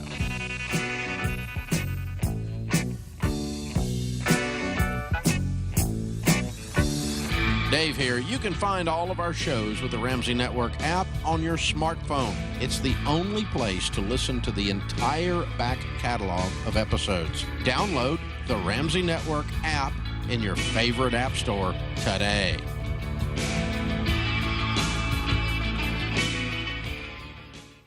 There's only three I'm things Ashley I DeVorkin with a say Fox you Profile with Lauren Applebaum of the nonprofit Respectability. July is Disability Pride Month. This summer is also when Respectability holds their annual entertainment lab. An alumni from the program has a short film right now Applebaum says is a great example of representation moves forward in Hollywood. It's called Roommates. It was created in part by writer-director Ashley Eakin, who's an alum of the Respectability Entertainment Lab. What I loved about this film is it shows two individuals, both with visible disabilities, starting off college. The lab is in its fourth year with a goal of developing behind-the-scenes talent and connecting creatives with industry professionals. Our original goal was really to just connect these individuals to the gatekeepers at studios. So we see our lab as a pipeline program into a lot of the programs that are run by studios. And then we also kind of found like a secondary goals where we were able to provide a community for individuals. Ashley DeVorkin, Fox News. The Point is KUSG, Hagåtña, Guam, 93.3 FM and 104.3 HD3. No nukes for Iran. I'm Chris Foster, Fox News. President Biden with Israeli Prime Minister Yair Lapid in Jerusalem pledged together to do whatever it takes to prevent Iran from having nuclear weapons. You have an ironclad commitment from the United States of America to Israel's security, an ironclad commitment. He says diplomacy is the best way to stop Iran's nuclear ambitions. Prime Minister Lapid says it will take the threat of force from the international community. A 27-year-old man's in custody in Columbus, Ohio. Police say he confessed to raping and impregnating a 10-year-old girl who was reportedly taken to Indiana for an abortion. The story, as horrific as it is, also has become engulfed in politics because President Biden mentioned this case as an example why he believes abortion should be legalized nationwide.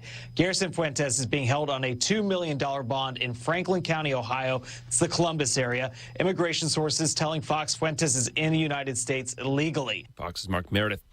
Former CIA programmers convicted in his second trial of leaking sensitive agency documents. The U.S. Attorney for New York said in a statement after a jury convicted 33-year-old Joshua Schulte that he was behind one of the most brazen and damaging acts of espionage in American history. Schulte was convicted of turning over documents to WikiLeaks that WikiLeaks released in 2017. They showed CIA hacking tools, how the agency can get into iPhones, Androids, and even turn smart TVs into listening devices. Schulte worked on the hacking tools himself. The first jury deadlocked on the most serious charges, and Schulte represented himself in this second trial. He said he was a scapegoat, that the CIA was embarrassed, and that other people had access to this data. Prosecutors said he was disgruntled over poor relationships with colleagues. Jessica Rosenthal, Fox News. Twitter seems to be back up now, at least for some users. There was a widespread outage reported for about an hour, with users reporting they were unable to log in or access posts. The first major Twitter outage since February. America's listening to Fox News. Connect to Fox News Audio on the Fox News app. Listen to hear your favorite hosts like Brian Kilmeade, Jimmy Fallon, and Guy Benson standing up for what's right, live and via podcast. Just click listen, then swipe right and hear the latest news updates on your time. And scroll down to hear the latest podcasts from Fox News. And it's even easier to listen in the car with Apple CarPlay and Android Auto. Get programming alerts and notifications. Fox News Audio is on the Fox News app. The voices America trusts. Download it now. From the Fox News Podcasts Network. I'm Ben Domenech, Fox News contributor and editor of the Transom.com daily newsletter, and I'm inviting you to join a conversation every week with the smartest thinkers out there about the issues Americans face and where we're going as a nation. This show will feature deep dive interviews with newsmakers and some of your favorite Fox News analysts. I hope you'll join me as we dive into the fray. It's the Ben Domenech Podcast. Subscribe and listen now by going to foxnewspodcasts.com or wherever you download podcasts. A lawsuit's filed against Uber by women who say they were attacked during rides. More than 500 women in multiple states have signed on to the class action lawsuit against Uber. The suit says the women were, quote, kidnapped, sexually assaulted, raped, stalked, harassed, or otherwise attacked by Uber drivers they'd been paired with through the app. The filing comes a month after Uber released its latest safety report, which disclosed that it received more than 3,800 complaints of sexual assaults on Uber rides in 2019 and 2020. Uber told Fox Business that it takes rider safety seriously. The app includes an emergency button where users can call or text 911, among other safety features, and the company requires background checks on all potential drivers. Tanya J. Powers, Fox News. Microsoft co-founder Bill Gates says he's giving $20 billion more to his charitable foundation and plans to keep moving down and eventually off the list of the world's richest people by donating virtually all of his wealth. 2 shark attacks were reported in New York. Authorities say around 6 p.m. here in Long Island yesterday, a 49-year-old man was standing in waist-deep water when he was bitten. Now, earlier in the day, around 7:30 a.m., another man, Sean Donnelly, says he was knocked off of his paddleboard and then got a 4-inch gash in his leg from a shark bite. He said, quote, "I paddled like hell after a couple of strokes. A wave broke behind me and pushed me to shore. I did a quick check. I thought maybe he didn't get me. Then I saw the blood running down my leg and 1 bite mark." Fox's Ashley Strohmeyer. A self-portrait of Vincent van Gogh is discovered by the National Galleries of Scotland on the back of another painting called Head of a Peasant Woman. Van Gogh painted on both sides of canvases, sometimes to save money. The self-portrait was discovered during an X-ray taken ahead of an upcoming exhibition. It's covered by glue and cardboard from when the known painting was framed more than 100 years ago. Experts with the gallery are working on how to safely clean it off. I'm Chris Foster, Fox News. This is House Call for Health. COVID is out and money is in as America's top source of anxiety. An American Psychiatric Association Healthy Minds poll saying money worries, particularly when it comes to inflation, are America's top source of inducing stress. The poll surveyed more than 2,000 Americans in late June and found 9 out of 10 Americans say they are anxious or very anxious about inflation. Half of Americans are concerned about a possible loss of income. With Hispanic adults, mothers, millennials, and Generation Zers, the top groups worried about losing income. More concerns for Americans, gun violence, and a natural disaster. The Centers for Disease Control and Prevention lists several ways you can deal with stress. Take care of yourself and your body, exercise, get plenty of sleep, and avoid excessive alcohol, tobacco, and or substance abuse. For more health news, go to foxnewshealth.com. House Call for Health, I'm Laura Cantor, Fox News.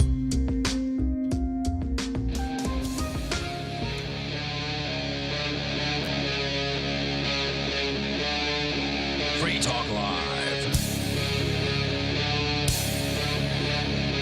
It's Free Talk Live, and you can join us here. Whatever is on your mind. The number is 603-283-6160.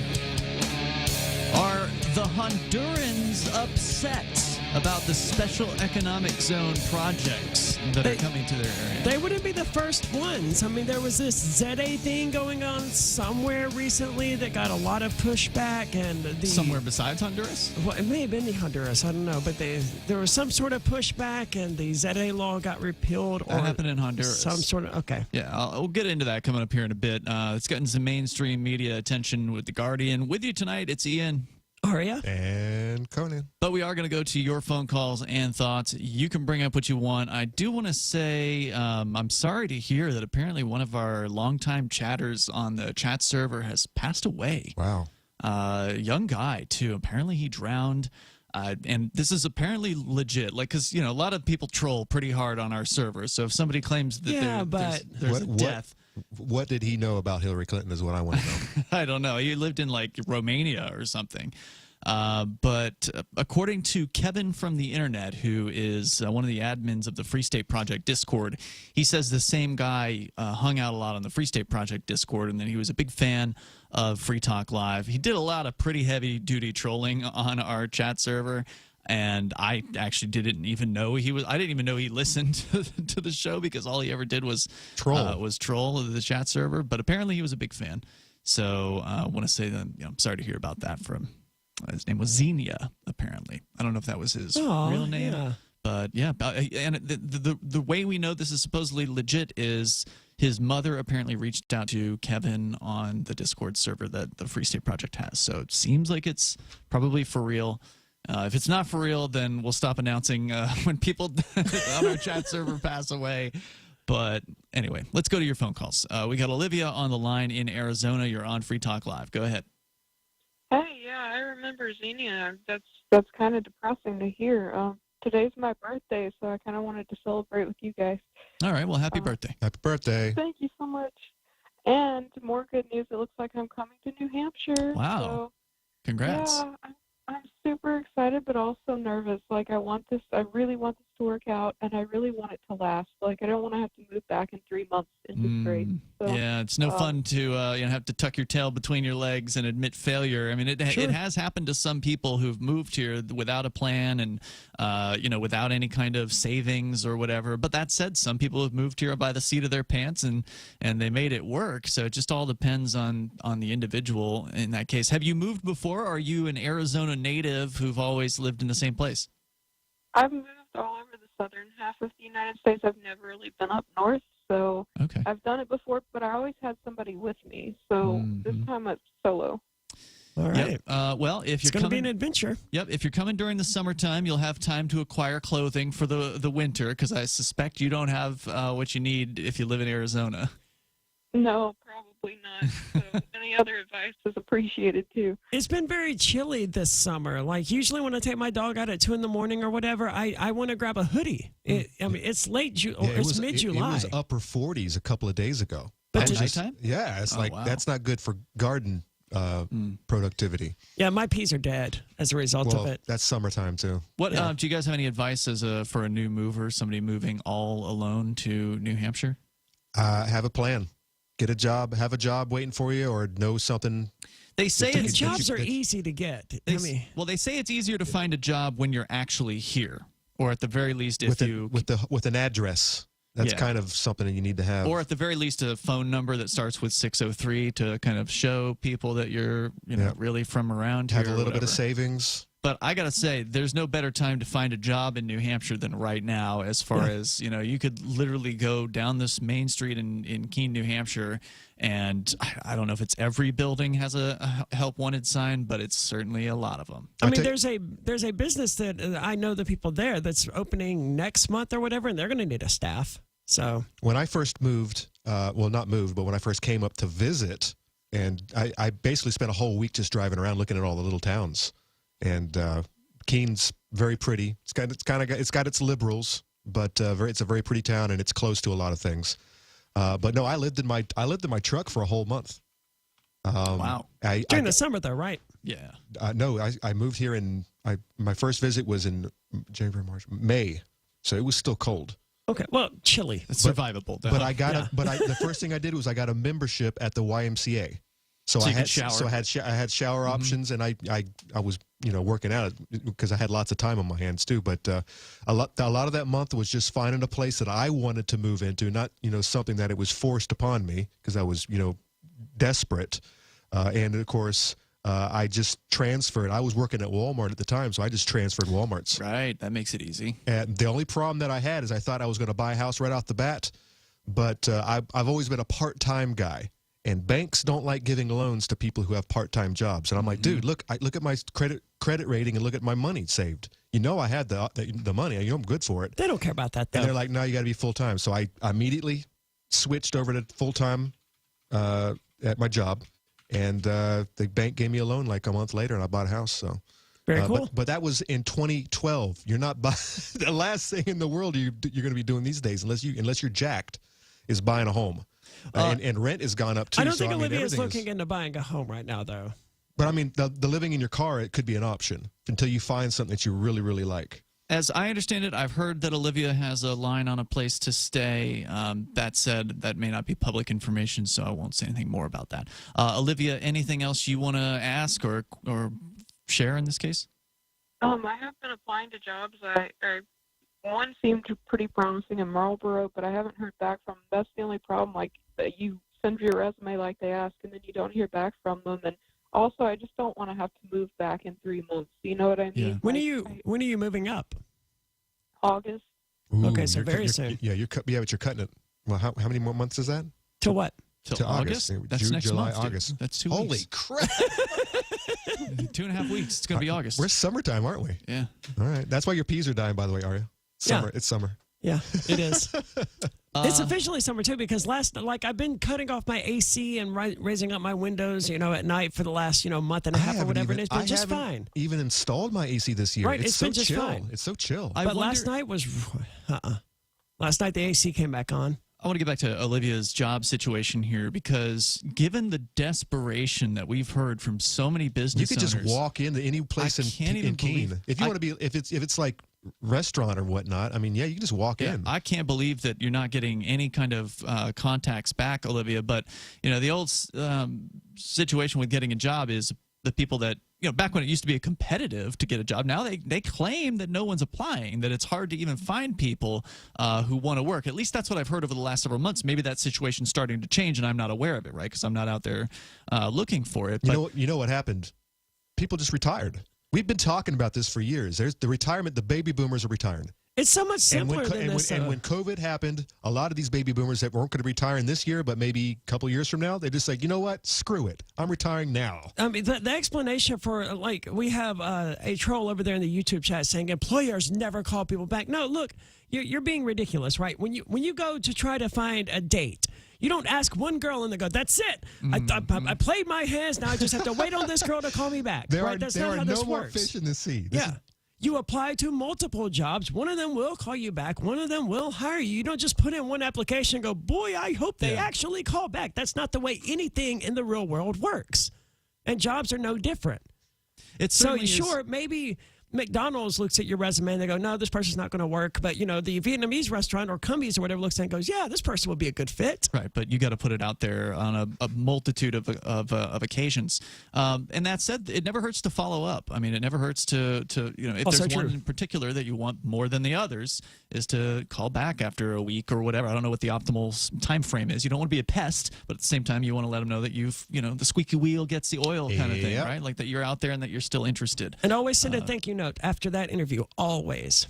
If you get to the interview, right? She may not have gotten to that point. And I don't know. I mean, Olivia, you call from an Arizona number, and it could be that they're just marking you off the list because you don't live here. I think you're a telemarketer, maybe. So that may be an option as well. I wish you the best. Thanks for the call tonight. Definitely appreciate hearing from you. And like Aria says, you put it out there enough to enough places that are looking to hire, somebody's going to call you back. I think even if you do have an Arizona number, I think you might get a call back. But if you had a Memphis number, if you can get a cell phone number with a 603 area code, might help you a little bit. More coming up. It's Free Talk Live. Do you feel like your nation, state, or community no longer holds your values? Have you dreamt of a place where people agree that liberty is important and are free to pursue their projects so long as they respect the property of others?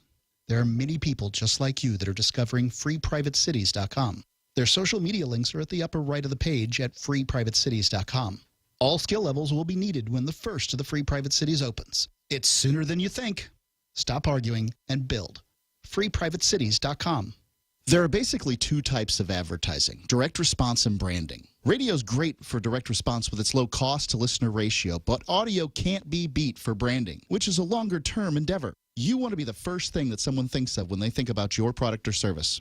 If you have a local business that you want kept top of mind in your community, call the station. If you need national reach, Free Talk Live's got around 200 radio stations, millions of monthly listening sessions, can suit all budgets, and if we don't think we're right for you, we'll tell you. Email me, mark@freetalklive.com. After a devastating war, the alien visitors were driven back, and their willing human collaborators were left behind to face the music. When Emma Jean Anderson's ex-lover brings her from prison, Nathan Foster and his 14-year-old nephew Ben are tasked with bringing the pair to justice. An easy enough job until they discover something is inside Emma Jean, and the fate of the planet hangs in the balance. The Family Business by Mike Coopery from BaneBooks.com. Looking for a great real estate investment? Consider New Hampshire, which is ground zero for the Liberty Movement. Your first call should be to Mark Worden from Porcupine Real Estate. He's more than just a real estate agent. He's your New Hampshire concierge. Where are the best places to live? Do you want farm, city, the burbs, or forest? Do you want a duplex or multifamily building so that renters pay your mortgage? There are homes in all price ranges in New Hampshire, and Mark can help with financing too. Invest in liberty and property. Mark Worden can help. PorcupineRealEstate.com.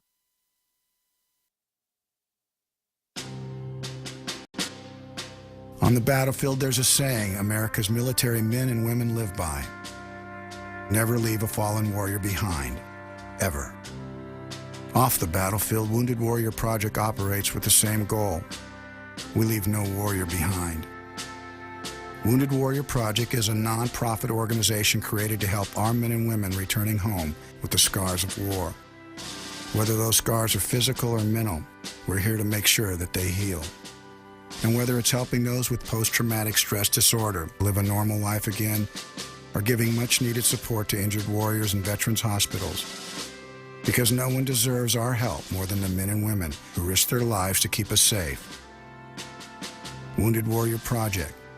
We never leave a fallen warrior behind. Ever. Learn more about what we do at woundedwarriorproject.org.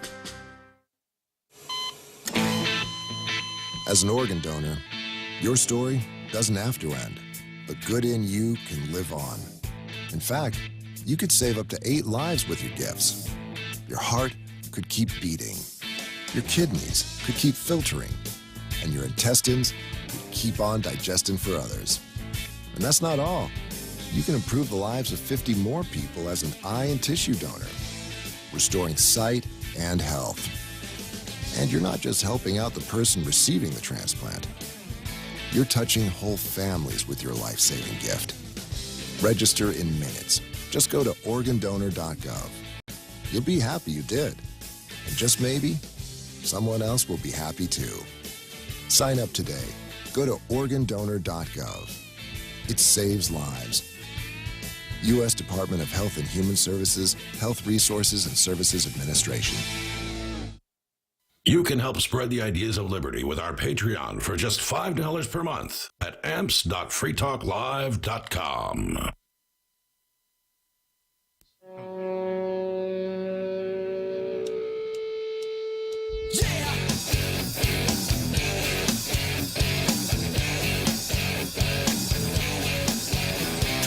It's Free Talk Live. You can join us here. The number is 603-283-6160. That's 603-283-6160. Here tonight, it's Ian. Aria. And Conan. Before we get into this Honduras situation, I did find the story about Joe Biden and what he said about, well, one of the things that he has said about black people. Apparently, he also said it about Hispanics. And again, this is in the context of Joe Biden's recent gaffe calling Hispanics or likening them to the variety of breakfast tacos available in San Antonio. I said, you know, if it was just a one-off, it would be a little more excusable. But when you look at what her husband has said about blacks and apparently Hispanics, then it might show a trend. And this is how elites think about the little people. The others. The people. I really wish in that clip of Hillary Clinton, she had pulled out a slice of watermelon and dumped hot sauce on it and just like started eating it. That's the only thing that could have made it better. You know, she is from the South. Yeah. So I'm sure. No, she's not. Isn't she from New York? She's from Georgia. Bill Clinton's from the South. He's from Arkansas. Ooh. All right. Hold on. I didn't realize that. So, yeah. I don't know about Hillary. Yeah, I don't know where she's originally I thought from. they were like, I thought they were cousins. Hillary's okay. Okay, I'm glad you started laughing because I was like, Hillary's his wife, dude? I see what you're saying now, though. So I'm on a website called Remezcla, which is a Latin-operated, looks like a pop culture site of some sort. Anyway, this is their report. Yolanda Machado reporting that President Joe Biden gave a town hall as president. This was back in 2021 in February. And then he made a pretty big faux pas, as they point out here. The town hall took place in Milwaukee, and a local doctor asked why, out of all the vaccines administered, only 3% of black people and 5% of Latinos had received the vaccine, despite being two of the communities hardest hit. Because they know better. They know history. They know the history of the government using them for experiments, you mean? Exactly. Biden's response was two parts. First, after he reminded the doctor of why the black and Latino communities are distrusting of vaccines, being that black people were used as, quote, guinea pigs in other experiments, unquote, for far too long in our history, Biden also addressed the lack of walk-up vaccine centers for marginalized communities who don't have access to cars. He plans on blah, blah, blah. So he answered that part. But then it says where the next part is where he fumbled. Quote. All of that's a fumble. The fact is that they don't even need cars to get vaccines. If you just went out into public during the height of the COVID-19 vaccination thing that we went through, you would have been offered a vaccine. The signs were everywhere. CVS, Walmart, everywhere you went. Multiple setups all over town here. But here's what he said after that. Quote, not everybody in the community, in the Hispanic and the African American community, particularly in rural areas that are distant and or inner city districts, know how to get online to determine how to get in line for that COVID vaccination at the Walgreens or at that particular store. This is how progressives see minorities. They can't figure out how to use the internet, how to get to the the DVD, the driver's place to get their card, to get their driver's license. They look down on these people because they're tone deaf, they're out of touch, and they feel like they're above. Sure. And by the way, Hillary's from Chicago. Oh, okay. But it is worth pointing out again that Jill Biden's reference to tacos was talking to Hispanic people. She was actually not trying to be racist or not.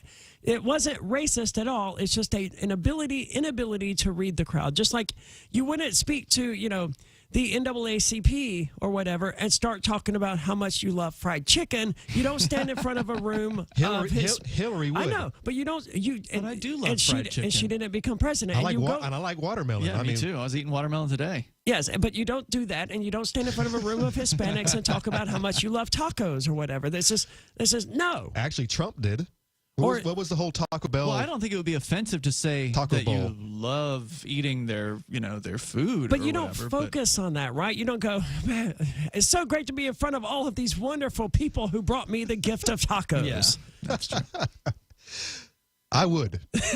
It was, but I'm not an elite. You're a troll as well, though. So I'm not that. Not like the trolls in our troll room. You can join that troll room over at chat.freetalklive.com. All right, so yeah, these politicians are so disconnected from average people. They don't have any idea what it's like to be a normal person. And you mentioned Hillary in another classic clip of hers, and I don't remember if it was the Trump campaign or when this was, but she was brought into somebody's apartment in New York City or somewhere where they have very small, apartments. Yeah, they live in cubes. And the look on her face was just so shocked. I don't remember this one. I have not seen it. Because it was so small, or because it was all, she couldn't understand that people live like this way. Right? And she also is known for never having driven a car in her life as well. Yeah, she's that disconnected from what it's like to be a real person. So that's why they have, during campaigns, they have all these campaign events that are designed to try to humanize these people, because they are not like the rest of us at all. They're so privileged and so special. Going your whole life without driving a car, though, that's beyond your average Hunter Biden or Donald Trump level of special. That's what I've heard. Maybe it's not true, right? That's what I've heard. She's just that disconnected. But she's not alone, right? Like, that's why they put Joe Biden in an ice cream shop or whatever, and he talks about how he has, ice cream with his grandchildren or whatever, because they want to humanize him. They don't want him to be seen as the monster who passed the 1994 crime bill and put a bunch of people just like his son behind bars for the rest of their lives. They don't want people remembering that stuff. I thought the ice cream was to cool his brain down because it's overheating. It's running full speed ahead at all times. Meanwhile, they criticized Donald Trump for getting a bunch of McDonald's delivered to the White House. I mean, that's the most normalized thing he could have done. And that taco bowl he had in the one meme. I don't know. I don't remember that one. Bowl? He had a taco bowl, and he was displaying it for everyone to see. I don't like remember. A Chipotle kind of thing, like a taco, like you're eating. Donald Trump strikes me as the kind of guy who does like McDonald's, though. Like he seems like he likes his quarter pounders or whatever. The dude is a germaphobe, though. Is he? Yeah, I don't know why I would. If I was that way, I would never buy anything from a fast food restaurant. I would only buy from established restaurants that I knew were clean. Well, for a germaphobe, it only matters if they see the other person touching it, right? Yeah, maybe that's the truth. Phones are open if you want to join in here, 603-283-6160. I'm sure as time goes on, we'll see even more Biden gaffes until they decide to kick him out of office or whatever ends up happening to him. Because, again, we're not even 2 years into this thing at this point. And already so much has happened. Apparently, his approval rating is now scraping Donald Trump's record low. He's going to be down to Congress level pretty soon. Happy Cinco de Mayo. The best taco bowls are made in Trump Tower Grill. I love Hispanics. Really? See, but we know when Trump does it that he's like he is tone deaf and he doesn't care if it comes off as sounding, dude, that's one of the most racist things I've ever heard a president tweet. I think he is seriously sincere on But this that's one. not a racist statement. He's there with a big ass taco bowl, and he's got a big old s-eating grin on his face. It's not racist, It's not no, racist. but it's only racist if, I mean, maybe under the new definition. he knew of what he racist, was but- doing, though. Yeah, Right, that's my point. New racism is just identifying stereotypes. Yeah. But real racism is believing that one You're race better than is another. superior to another. And that statement has none of that. I also love tacos. And I prefer them, I love taco bowls. And I prefer them in Mexico because it's just better. Authentic. They're cheaper and they're better. Authentico. More coming up here in moments. You can join us 603-283-6160. But some people want you to move to Honduras. We'll talk about it coming up. On Free Talk Live, we're bringing people to the ideas of liberty every day.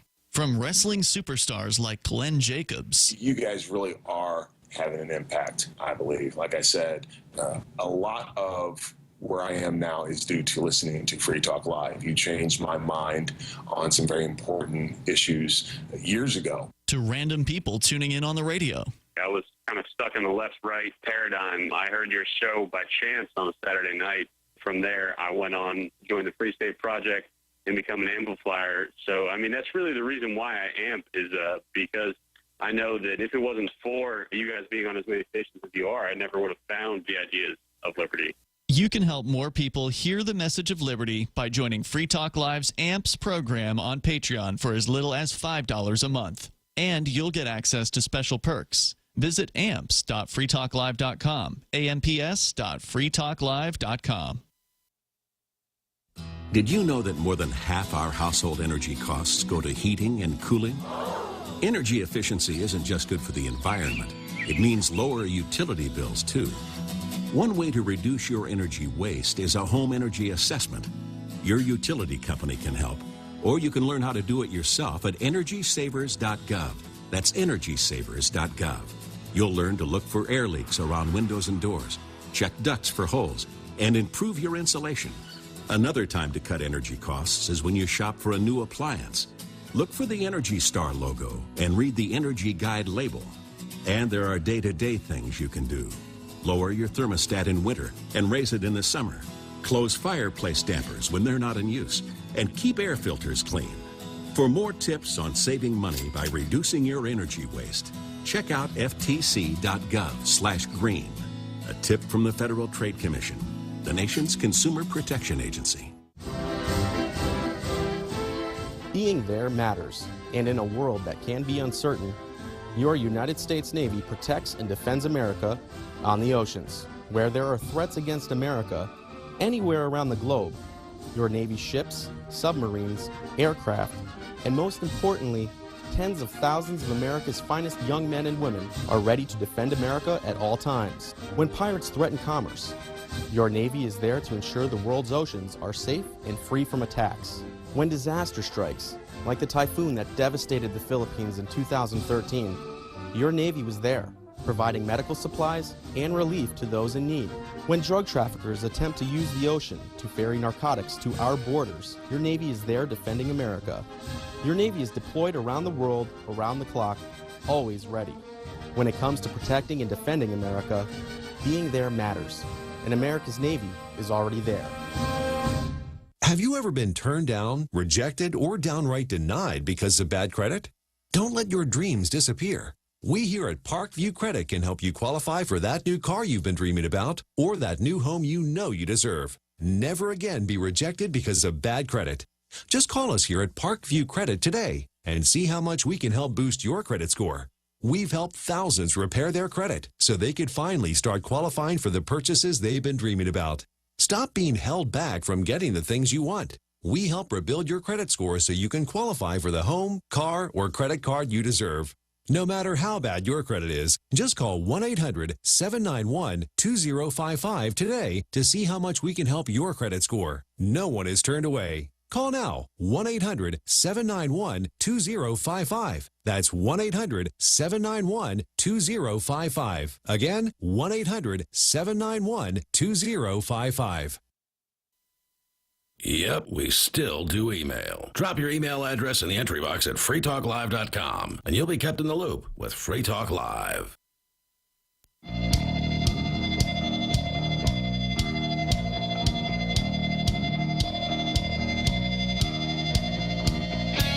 Free Talk Live. You can join us here. The number is 603-283-6160. That's 603-283-6160. Here in the studio tonight, it's Ian. Aria. And Conan. Don't forget, you can join us online over at freetalklive.com. Many features await you there, including the AMPS program. Joseph Shull is a Free Talk Live Silver Amplifier, meaning Joseph is contributing to AMPS, which you can join over at amps.freetalklive.com. It stands for Advertise, Market, Promote, and Support. It's a way for you to help us get the ideas of freedom onto more great radio stations around the country. If you like what we do here, for $5 a month, you can help us do more of it. Just go to amps.freetalklive.com. You can join our Patreon there. That's amps.freetalklive.com. So our co-host Mark Edge has been promoting this Honduran ZA concept. ZA is short for Special Economic Zone or something like that. There's a Spanish version of it, and that's what it's actually short for. But that's what it means, Special Economic Zone. And he's been kind of going around the whole world looking at these different special economic zone projects, many of which are sort of still being in the creation stage. They're in the idea stage, or they're just buying the property stage, or cutting a deal with governments. But basically the idea behind these things is that some sort of private organization comes to a government that is generally not as successful or wealthy as the United States, and they say, hey, here's a big plot of land that you have that no one's using. How about we buy that plot of land, and then we build all kinds of businesses and whatever on that plot of land, but you guys don't put your regulations on us that you would normally put on businesses in your country, and we'll give people jobs, because we're going to need to hire people. So we'll give some local people some jobs, and it'll be an economic boom for your economy. And even though there won't be the same taxes, if any taxes, it'll get people work. This is what central planners do. They create these incentives for attracting people. We have one here in Keene, the downtown district, which is a special walled off area where all the money stays in that district and it doesn't go anywhere else. Well, that's a bit different from, I mean, if you had a status trying to create one of these ZAs, that would certainly be the result, right? But these ZAs aren't necessarily central planning. The Hondurans are going to be paying for this. They're going to be special incentives that stay in this one little zone, and how are the Hondurans paying for this? The taxpayers. How? Through their city. Their city is they're going to be focusing attention and development. No, the city's supposedly not involved in this. So the idea is they're going to be buying a plot of land that no one's using. It's kind of out in the woods, so to speak, or in this case, the one we're going to talk about. The one I saw was right in the middle. Oh, okay, well, a couple of months ago when Mark was on, I was looking at one of these zones, and it was right in the middle of one of these cities, Honduran cities. I've never heard of that one. Whatever that one is, I don't know what it is. There was Mark, call in and tell me what we were talking about. There was one in Honduras. I saw it on the Google Maps, and it looked like just a regular. There's one in Honduras called Morazan.city. I think that's one you're talking about. But there's nothing there yet. No. They've built things. Yeah, there's some people living there, but it's out on the outskirts of a city. It's not like right in the midst of a city. So anyway, generally the idea, as I understand it, Conan, is they buy a plot of land that no one's using for anything. It's out in the middle of the woods or somewhere that's not immediately in the middle of a city. It would not require city municipal services. They're going to do their own thing for water, do their own thing for take care of themselves. What's this new one called? Idea. The one that I think you're referring to is more. The island is called Prospera. Yeah, I'm looking at the list of them, and I think the Morazan was in fact the one that I was looking at before. Morazan is the one that's inland. The Prospera is the one on the island. By the way, I like that name. It's a great name. I'm already down with that. And it's an interesting concept. Unfortunately, my first objection when I first heard Mark getting into this, because he's been promoting these concepts for half a decade, I think at this point. My first objection was, how can you trust a government? That was literally my first response as well. It's like, okay, this is great, but what government has ever kept its word on these sorts of things? As soon as they start doing well for themselves, they're going to come in and take it. Some new government, it might not be this one, might be one 20 years from now. It's like, hey, you know what? Why are we letting these guys get away living high like they are? Right. Or as we saw in Florida, they will allow it as long as you sing the song they want you to sing. Or they will say to themselves, well, they paid us $1 million up front. They probably have $2 million now, and they'll come in and they'll demand more in order to leave you alone. And then you're just paying another form of property taxes. Unless these Zetas have some real good security. And I know good enough to keep the government out? When it comes to South America, you better believe it. When I was in Honduras, the banks with the ATMs that were doing well, they had dudes out with shotguns.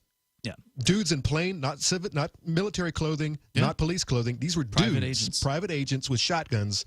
It was Tegucigalpa, Honduras. That was a wild. What were you doing down there? It was a military exercise. 2 months. Only time I've ever been out of America. But how long? 2 months. 2 months. Yeah, it was pretty good learning experience actually. So the thing is, they didn't even give them more than a handful of years before they swooped in and changed the game. The Honduran government gang decided to undo the ZA situation. They undid whatever the law is. Now, it isn't completely undone, but they voted unanimously to undo this thing just a few months ago. We covered it here on Free Talk Live. Mark called in saying, well, it's not over yet because they're going to have to re-vote next year. But it's like, well, if they unanimously voted this year, the odds that they're going to all of a sudden be split, in 1 year's time seems pretty slim. But it isn't over yet. It reminds me of the Croydon thing, actually, which happened here in New Hampshire, where a Free Stater got, the school board to slash the budget by half or something like that. He got the people of a town who were attending the town meeting to slash the budget. The school and board it was all very successful until everyone else broke the law. No, never mind that. Everyone else found out what this person was doing, and they said, no, we're not allowing that. And then something like 300 to 2 was the result when they did the other. They broke the law and had another vote. They write the law. It doesn't matter if they break it. The law. They called for a special election. Yeah, they're the ones who wrote the law, man. It doesn't matter. That might actually be true. And it's the same thing here. They got this little ZA law passed, and they're like, hey, look, guys, we did it. We had our libertarian success story, and people found out about it. And they came out in mass and voted unanimously to undo it. By the way, the wiki claims the 3 existing Zetas are grandfathered in for the next 50 years. We'll see. We'll see. So Prospera, they're going to be fighting it out in court. And Orquídea. It sounds like they're going to be fighting it out in court over these things happening. But let's get into the story, because now the mainstream media has gotten wind of this, and they are on the attack. Of course they are. They don't want people leaving the plantation. The Guardian. Going to start their new utopia. And I mean, just as a realistic point of view here, if I was a white person trying to do this, I would be worried that the same thing was going to happen to me that the Americans did to the Native Americans, and just not keep their word. They're going like, hey, look, hey, gringo, remember that time you genocided all of the Native Americans and shoved them off into reservations and then told them you'd leave them alone and didn't? Guess what? Now it's our turn to do that to you. Well, I don't know that they would use that premise. They would just do it. Sure. Hey, we like your stuff. We're coming in. Right. Here's a story from the Guardian's Jeff Ernst reporting from Crawfish Rock. Straight ahead of Wilford Webster's hilltop home, waves break over the turquoise waters that surround the reefs offshore. Look at this, he said, his arms framing the panorama. Who wouldn't want this? To the left is the community of crayfish. Is it crawfish or crayfish? I've always heard crawfish. Okay, if you're south, it's crawfish. Yeah, okay, Crawfish Rock. A few hundred people of mostly English-speaking Black Caribbean descent who live in raised wood-slat homes on ancestral land. To the right, there's a security booth with cameras, a gate, and a guard. Just beyond that, a prototype residence and the headquarters of a controversial startup city sit amidst a landscape scarred by a bulldozer and deep holes dug for the foundation of the next phase of construction. Man, Initially, I was like, calling this colonization is not helping the matter. But as you read that paragraph, yeah, it sounds exactly like colonizing. You got these native-born people here, and this white guy looking around going, who wouldn't want all of this? Well, all of this belongs to the people who are already there, I disagree. It's the same difference between civil war versus revolution. It depends on who's doing. Governments colonize. Single individuals don't colonize. They go camping. We got more coming up here. The number, if you want to join us, 603-283-6160. This Wilford guy, though, I don't know if he's a white dude. He's apparently against the Prospera thing. We'll find out more coming up. Hey, guys, I'm so excited to tell you about something that's really helping me, and I think it's going to help you, too. Biotech Research has announced that it has a new supplement called Brain Peak 9. Now, Brain Peak 9 contains the 9 nutrients that may help support brain function of memory, concentration, recall, and improved focus. Customers are raving about Brain Peak 9. Francis D says it works very well for me and helps support my memory. Joe O says, started taking it because my memory is horrible. It seemed to correct that. And Heather R says, helps me focus and stay on task. That's what it does to me. I use it. Other memory supplements can cost as high as $129 for a 60-day supply. But right now, for a limited time, you can use discount code Clyde and you'll get a 60-day supply for just $49. There's no better time than right now to see what others have been raving about. Help improve your brain function. Go to brainpeak9.com and enter the discount code Clyde. That's brainpeak9.com, discount code Clyde.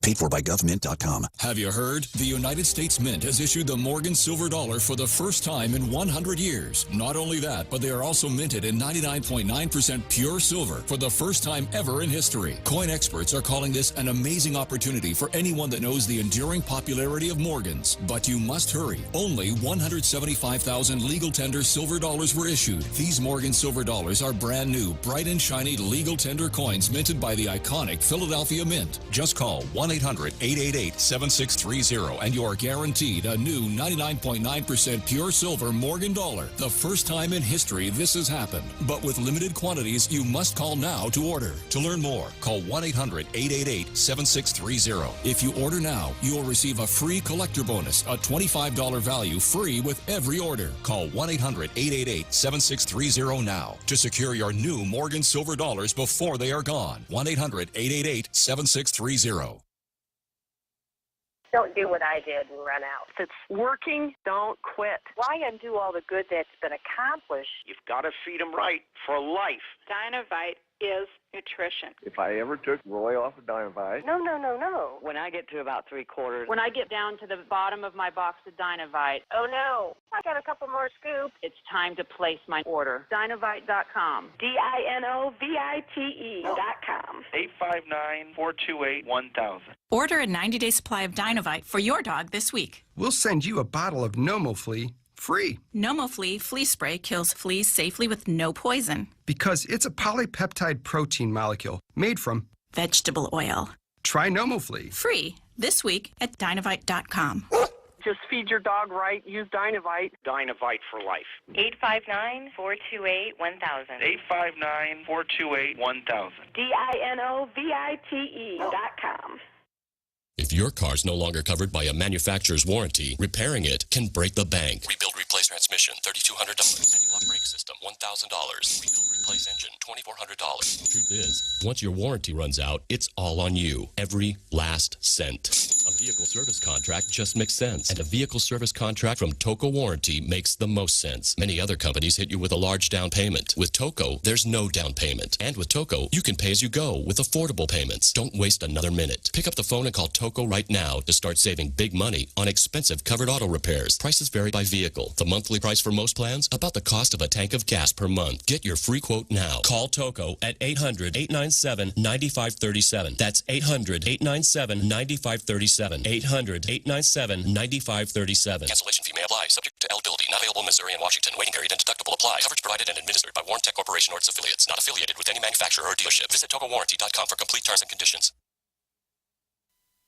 Got Telegram? You can follow our channel there and discuss show prep with other listeners at telegram.freetalklive.com.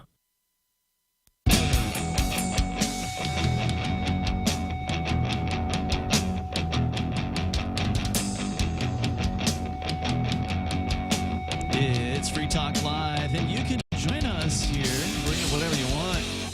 603-283-6160 is the number. That's 603-283-6160. With you in the studio tonight, it's Ian. Aria. And Conan.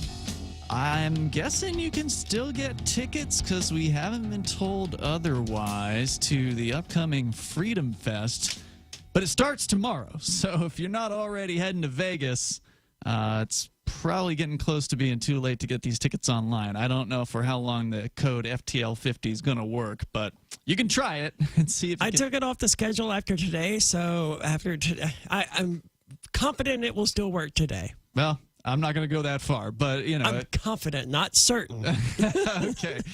You can try it out, see if it works. If it does work, then you'll get $50 off. If not, well, you show up and get whatever you get as far as at-the-door prices. FreedomFest.com, because a lot of times when you're putting together a big event like this, they cut off the online sales a few days beforehand so they can do things like print the name badges and stuff like that. Okay. But Freedom Fest is happening in the Mirage in Las Vegas. Our very own Mark Edge is going to be there speaking about locating liberty, where I guarantee you he's going to be talking about Honduras and the special economic zone. So you might want to hit him with your questions if you're going to be attending that event. Just go troll him. You have my support. Just go troll the guy. He needs it. Right. He's not on the air with us enough, so he definitely needs it. FreedomFest.com, code FTL50 gets you $50 off, maybe. It might be a little bit too late for that. Freedom Fest is a huge event. There are probably going to be a few thousand folks there, maybe at least 2,000 people. Tends to be the typical attendance there. So it's one of the biggest events for liberty out there. The conference theme this year is Turning the Tide.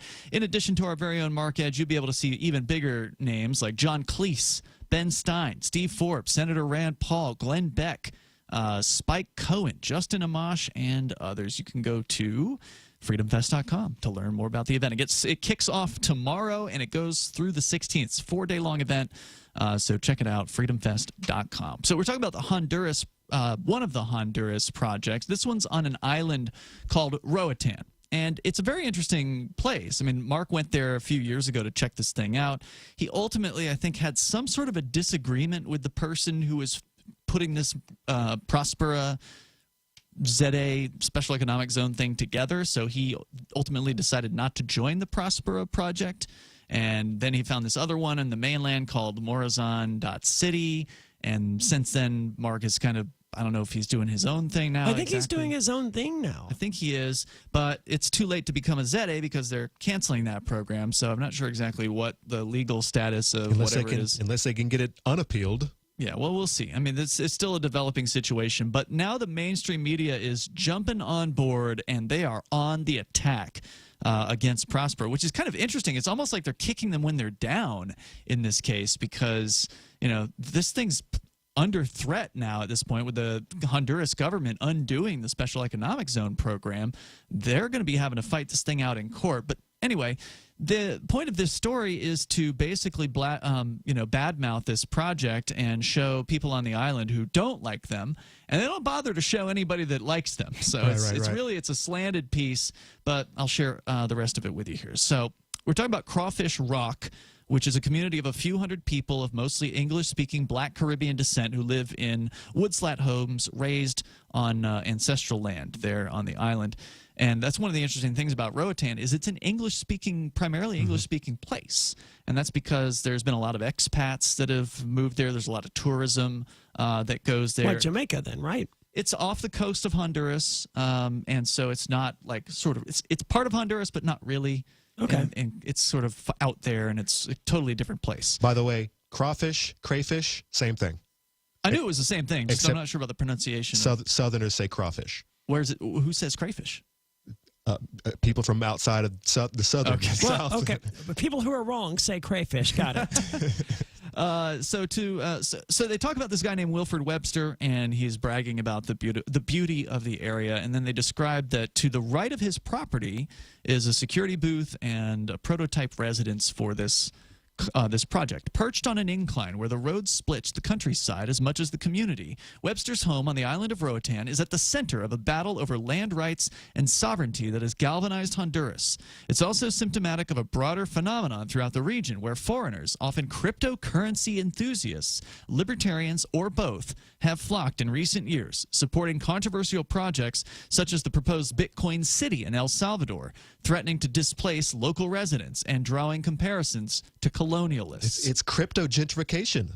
It sort of is, but to my knowledge, none of these libertarian or crypto projects have made any effort or any desire or any attempt to displace locals.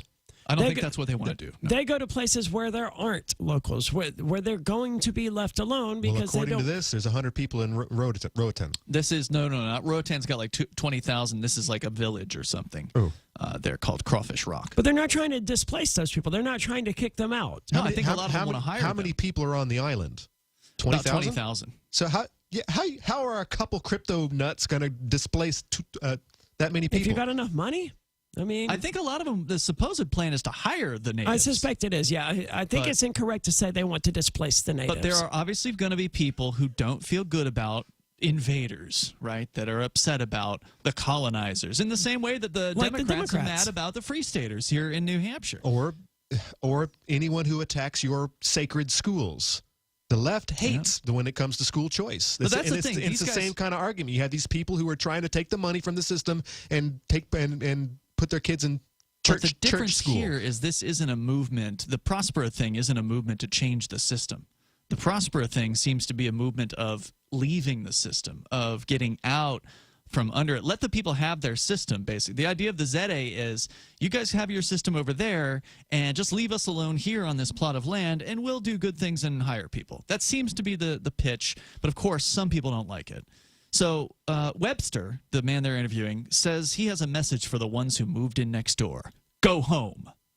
When the new Honduran government repealed... But see, that's not his property, so he doesn't get to do that. Well, he can try to make it uncomfortable for them. It's the same thing with the anti-free staters. I'm living on my property. Why do they hate me? And they can't tell me what to do. They hate you because you want to change the system. You and the other free staters. By leaving other people alone. But in order to do that, you have to take control of the halls of power and then repeal government programs. And they feel like if you repeal those government programs, then everything is going to be a disaster. There goes their safety net. Yeah. I mean, they literally had signs at the protests this weekend saying that free staters want to abolish ambulance service. No, we don't. No, what was amazing is that Keene doesn't even have a public ambulance service. It was a private one. No, it has both. Okay. It has both, and the private one just got bought by the county. So I was aware of that, but before that. That's been in the works for years and years. They claim there's all these problems. Yeah, but disregarding that recent history, Keene was proof that you could, in fact, have a private ambulance service. I think the only reason it sold was because they wanted to retire or something like that. So. Yeah, there's that's the truth, and I'm sure Keene's not the only town that has private ambulance service. And I don't even want to get rid of your ambulance service. I want to know why, if I go home tonight and I start choking or whatever, and I need to ride to the hospital, why the hell is that ambulance service going to cost me $1,200 to ride, 2.5 miles from my house to the hospital? Because that's what these hospital bills run. No, screw your ambulance service. I will get an Uber, thank you, and it'll cost me $12. Yep. That's the ambulance service I want.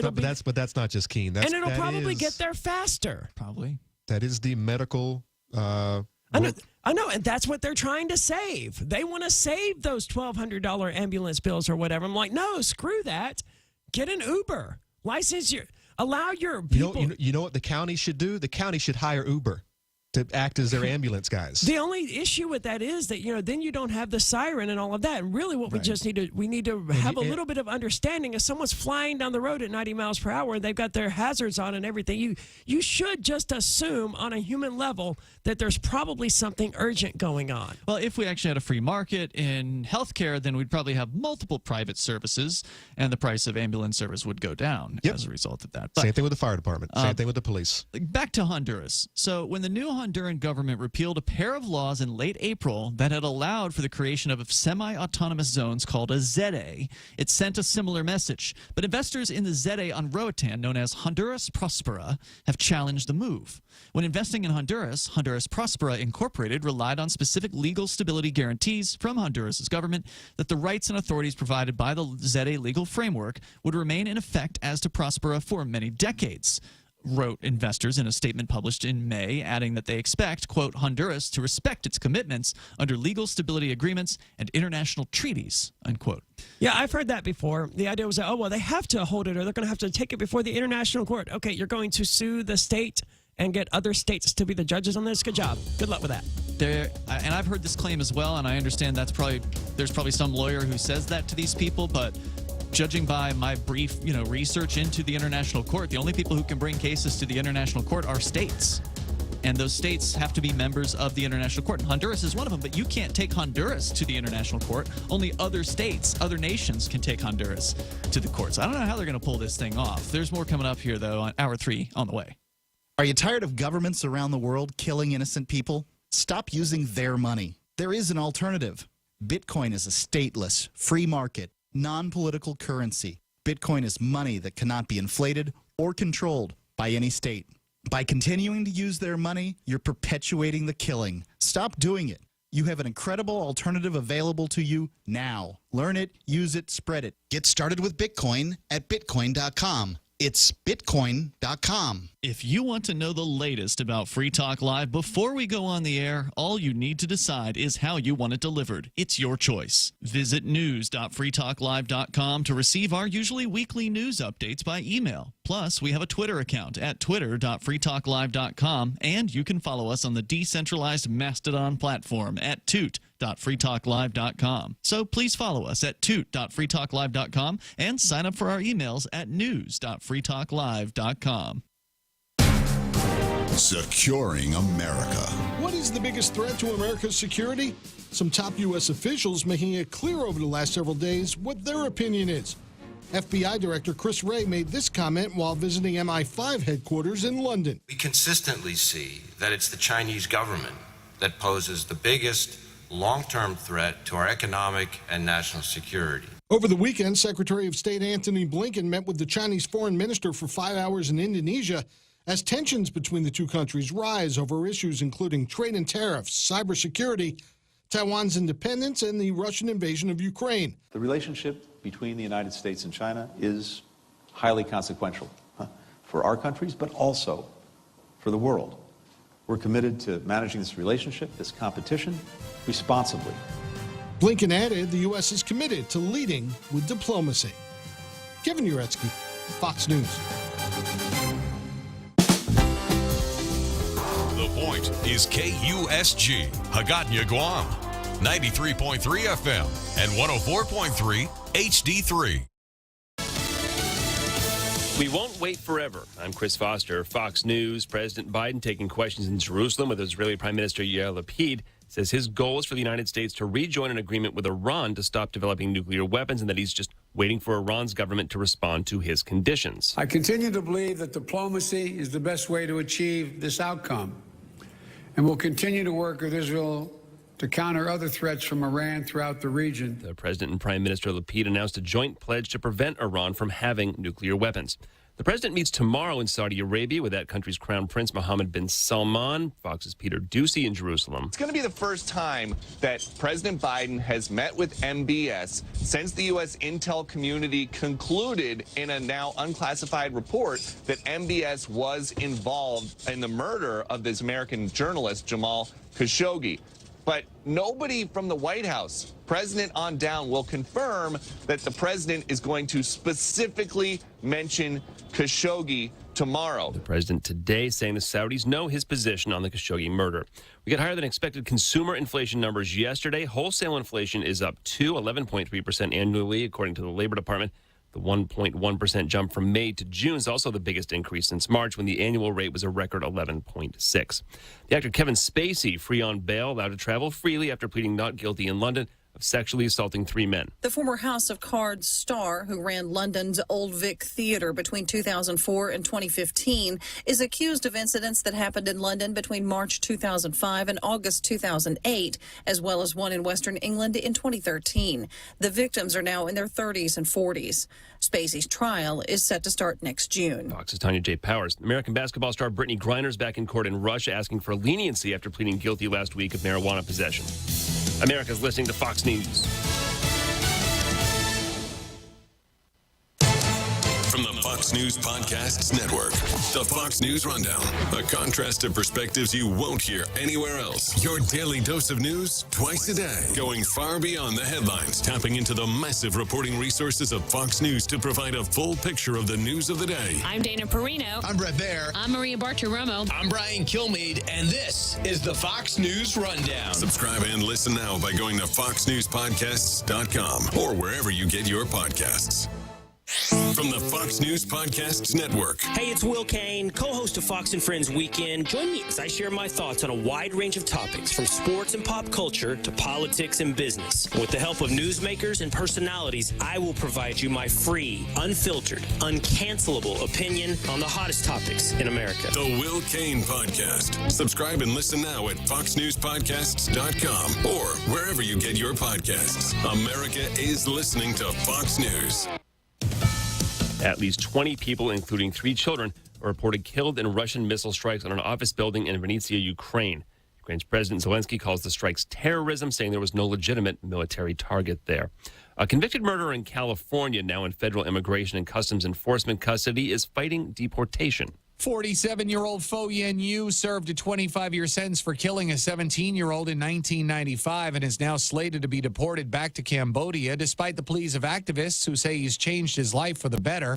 Yu is one of many refugees and undocumented immigrants who face direct transfer to ICE and eventual deportation immediately after finishing a prison sentence. The Asian Prison Support Committee and others are now trying to highlight Yu's story, putting pressure on Governor Gavin Newsom to pardon him and the California Department of Corrections to stop ICE transfers. There's been no comment yet on Yu's case from Governor Newsom. Ted Lindner, Fox News. A 10-year-old girl in South Florida on a ventilator since a hit-and-run crash 6 months ago has died. 2 children died at the scene. The driver's in jail facing charges, accused of driving onto a sidewalk to get around a bus, hitting 6 kids and driving off. His car found later missing a bumper. There's stormy weather in the forecast for parts of the country. Strong to severe storms will bring the risk of hail, damaging winds, heavy rain, and isolated tornadoes for parts of the northern plains, Midwest, and the Southeast. The Gulf Coast states are also seeing the possibility for flash flooding as an area of low pressure off the coast and a frontal boundary interact and enhance the chance for heavy rain. Dangerous heat and humidity is making it feel well over 100 degrees for sections of the Great Basin, as well as the central and southern plains, while the monsoon season is bringing beneficial rain to the southwest and the Rockies, but some areas could experience localized flash flooding. I'm Janice Dean, Fox News. There's a sell-off on Wall Street. The Dow is down 611 points. The S&P down 75. Some investors are worried about higher than expected interest rate hikes. I'm Chris Foster, Fox News.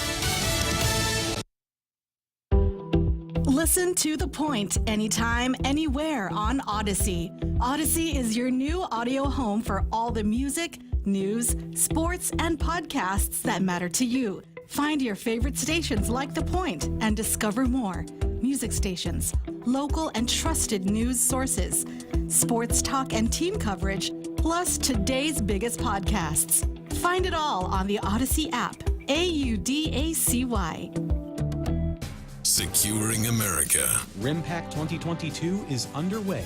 It's the world's largest international maritime exercise, with training taking place around the Hawaiian Islands and Southern California. The Department of Defense says 26 nations take part, including 28 ships, 4 submarines, more than 170 aircraft, and 25,000 personnel. Captain Amy Bauernschmidt is the commanding officer of the USS Abraham Lincoln aircraft carrier. She says it's unprecedented to have that many nations working together. It is an incredible opportunity to ensure that we know how to communicate, that we're speaking the same language. By that I mean, how we operate between aircraft and ships, how the ships integrate with each other, and just making sure that when we need to rely on these skills that we're going to hone over these next couple of weeks on follow-on deployments, that we have that. RIMPAC started at the end of June and runs through August 4th. Steve Rappaport, Fox News. Listen online at thepoint.gu. The Point is streaming now on TuneIn, Next Station, and Streama.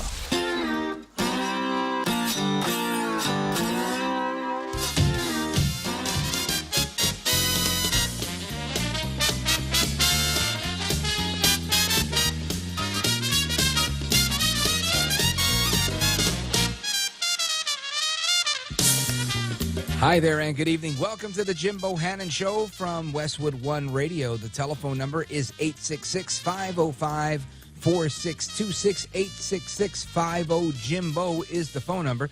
If you want to join the national conversation, I am Rich Valdez in while Jim is out.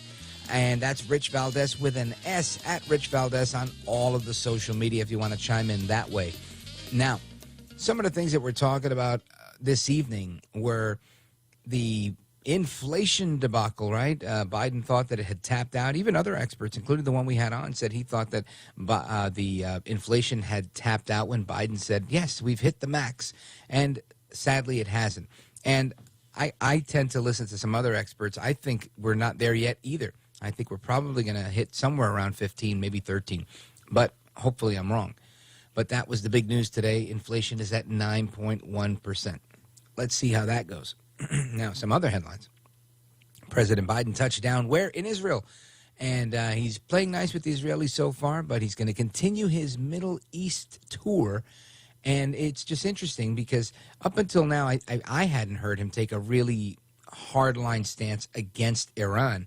It seemed to be more of a continuation of his work with the Obama administration. So I'm happy to see that he's taken a stand there and said, you know, we're not going to destabilize the region with supporting the wrong person here. And you could see how you can destabilize the region when you don't support somebody quickly. Just look at Ukraine. That could have been avoided in many, many ways had we been a little bit stronger on Russia. But we weren't, so here we are. Anyway, Joe Biden had a couple of things that he wanted to say today, and I want you to listen to this one. And for your way of... Well, folks, you know, you don't have to stand every time I hear Hail to the Chief wonder, where the hell is he? Took me a long while. You think I'm joking? I'm not. Turn around and where's the president? Okay. Now, a lot of people say, what's going on? He doesn't even know where he is. He got off the plane in Israel, and he says, where are we? Now, a lot of people think he's aloof and it's cute and it's funny, and in many ways it is. Others see a little bit more sinister and they're a little bit more concerned because they're saying, you know what, this is the leader of the free world, the guy that has the control of the nuclear football codes, and we want to make sure that he knows what's going on and he knows what he's doing. Well, Newsweek has a funny story out, and I was just perusing it, and the headline here in this story is, Snoop Dogg mocks Biden with, quote, Sleepy Joe OG marijuana. There's a weed strain that's called Sleepy Joe OG. Now, I'm thinking it's a joke, but if it were real, because he's holding a bag of it, it says Sleepy Joe OG cannabis flower, 3 grams. You won't even remember what country you're in. Now, I don't know if that's what the president's using. I would suspect not. He doesn't come across as somebody that's sparking up with Snoop Dogg. But it was funny, and I'll be dipping in and out of this story as we go through the evening. But I did think that was pretty funny. Not sure if you did. Anyway, I want to get to your calls because it is Open Phone America, and I want you guys to weigh in and give me your thoughts on various different things that are on your mind this evening. The phone number again, 866-505-4626, 866-50-JIMBO. Let us go to, let's see here, from Fort Worth. Pat in Fort Worth, welcome. You're on with Rich Valdez. Hi, can you hear me okay? You sound terrific, like you're here in studio. Okay. Well, I appreciate you letting me on because I don't hear anybody talking about this Supreme Court SCOTUS decision about the EPA. Oh, yeah. Well, we actually had somebody on not too long ago to discuss that. But what's on your mind? Well, what happened was the Anchorage Daily News was talking about it, and I noticed how there were a whole bunch of people real happy when Trump was up there in Anchorage a few days ago, and I think I found out why. He put under some jobs. Okay, it was 2017 Tax Cut and Jobs Act. He opened up the ANWR, to lease the land out for drilling. Right. And, sure. And people were real happy, and they got jobs and everything. And as soon as Biden went in, he wrote an executive order closing it down for the public health and environment and to address climate change. Well, see, he's got this here guy, John Kerry. Everybody remembers John Kerry. And he's made him a special envoy for climate change. Yeah. And he goes all over. I think they want to put him in as, running the Democrat Party. That's all. I don't know. I could be wrong. But the point was that we're tired of EPA running the world. You want to build a border here, and no, it's some kind of turtle or something, how they do. And I just wondering, is this Supreme Court decision really going to start letting us have freedom back? Yeah, well, I don't think any of us have a crystal ball, so I don't know that we could say we're going to get freedom back. But the Supreme Court did say that if the EPA doesn't have all of this power that it thought that it had to regulate these industries, in particular carbon, so what they would have to do is pass laws and not use the executive branch to do this enforcement function, where they'd actually have to have laws that were made and on the books and go through the legislative branch. So I think that was a big win for many of the companies that were dealing with this hyper regulation from the EPA, which they can't do anymore, at least per this decision. And if it does happen again, they can now go to court, and it doesn't have to go all the way up to the Supreme Court, because they can say, hey, guess what? There's precedent on this, and there's an argument to be had. Now, with respect to the President Trump's rally in Anchorage, that's I think it's good news for them, where in ANWR they may be able to drill in the future should Biden ever allow federal leases to drill again. It's a separate it's a separate issue, because it's just a separate issue. But I don't know that Biden's going to do that unless he's taken to court. And even if he was taken to court, I don't know how much leeway we would have there. We'll see. I mean, if you look at today's not the jobs report, the inflation report, I think that's a classic example, Pat.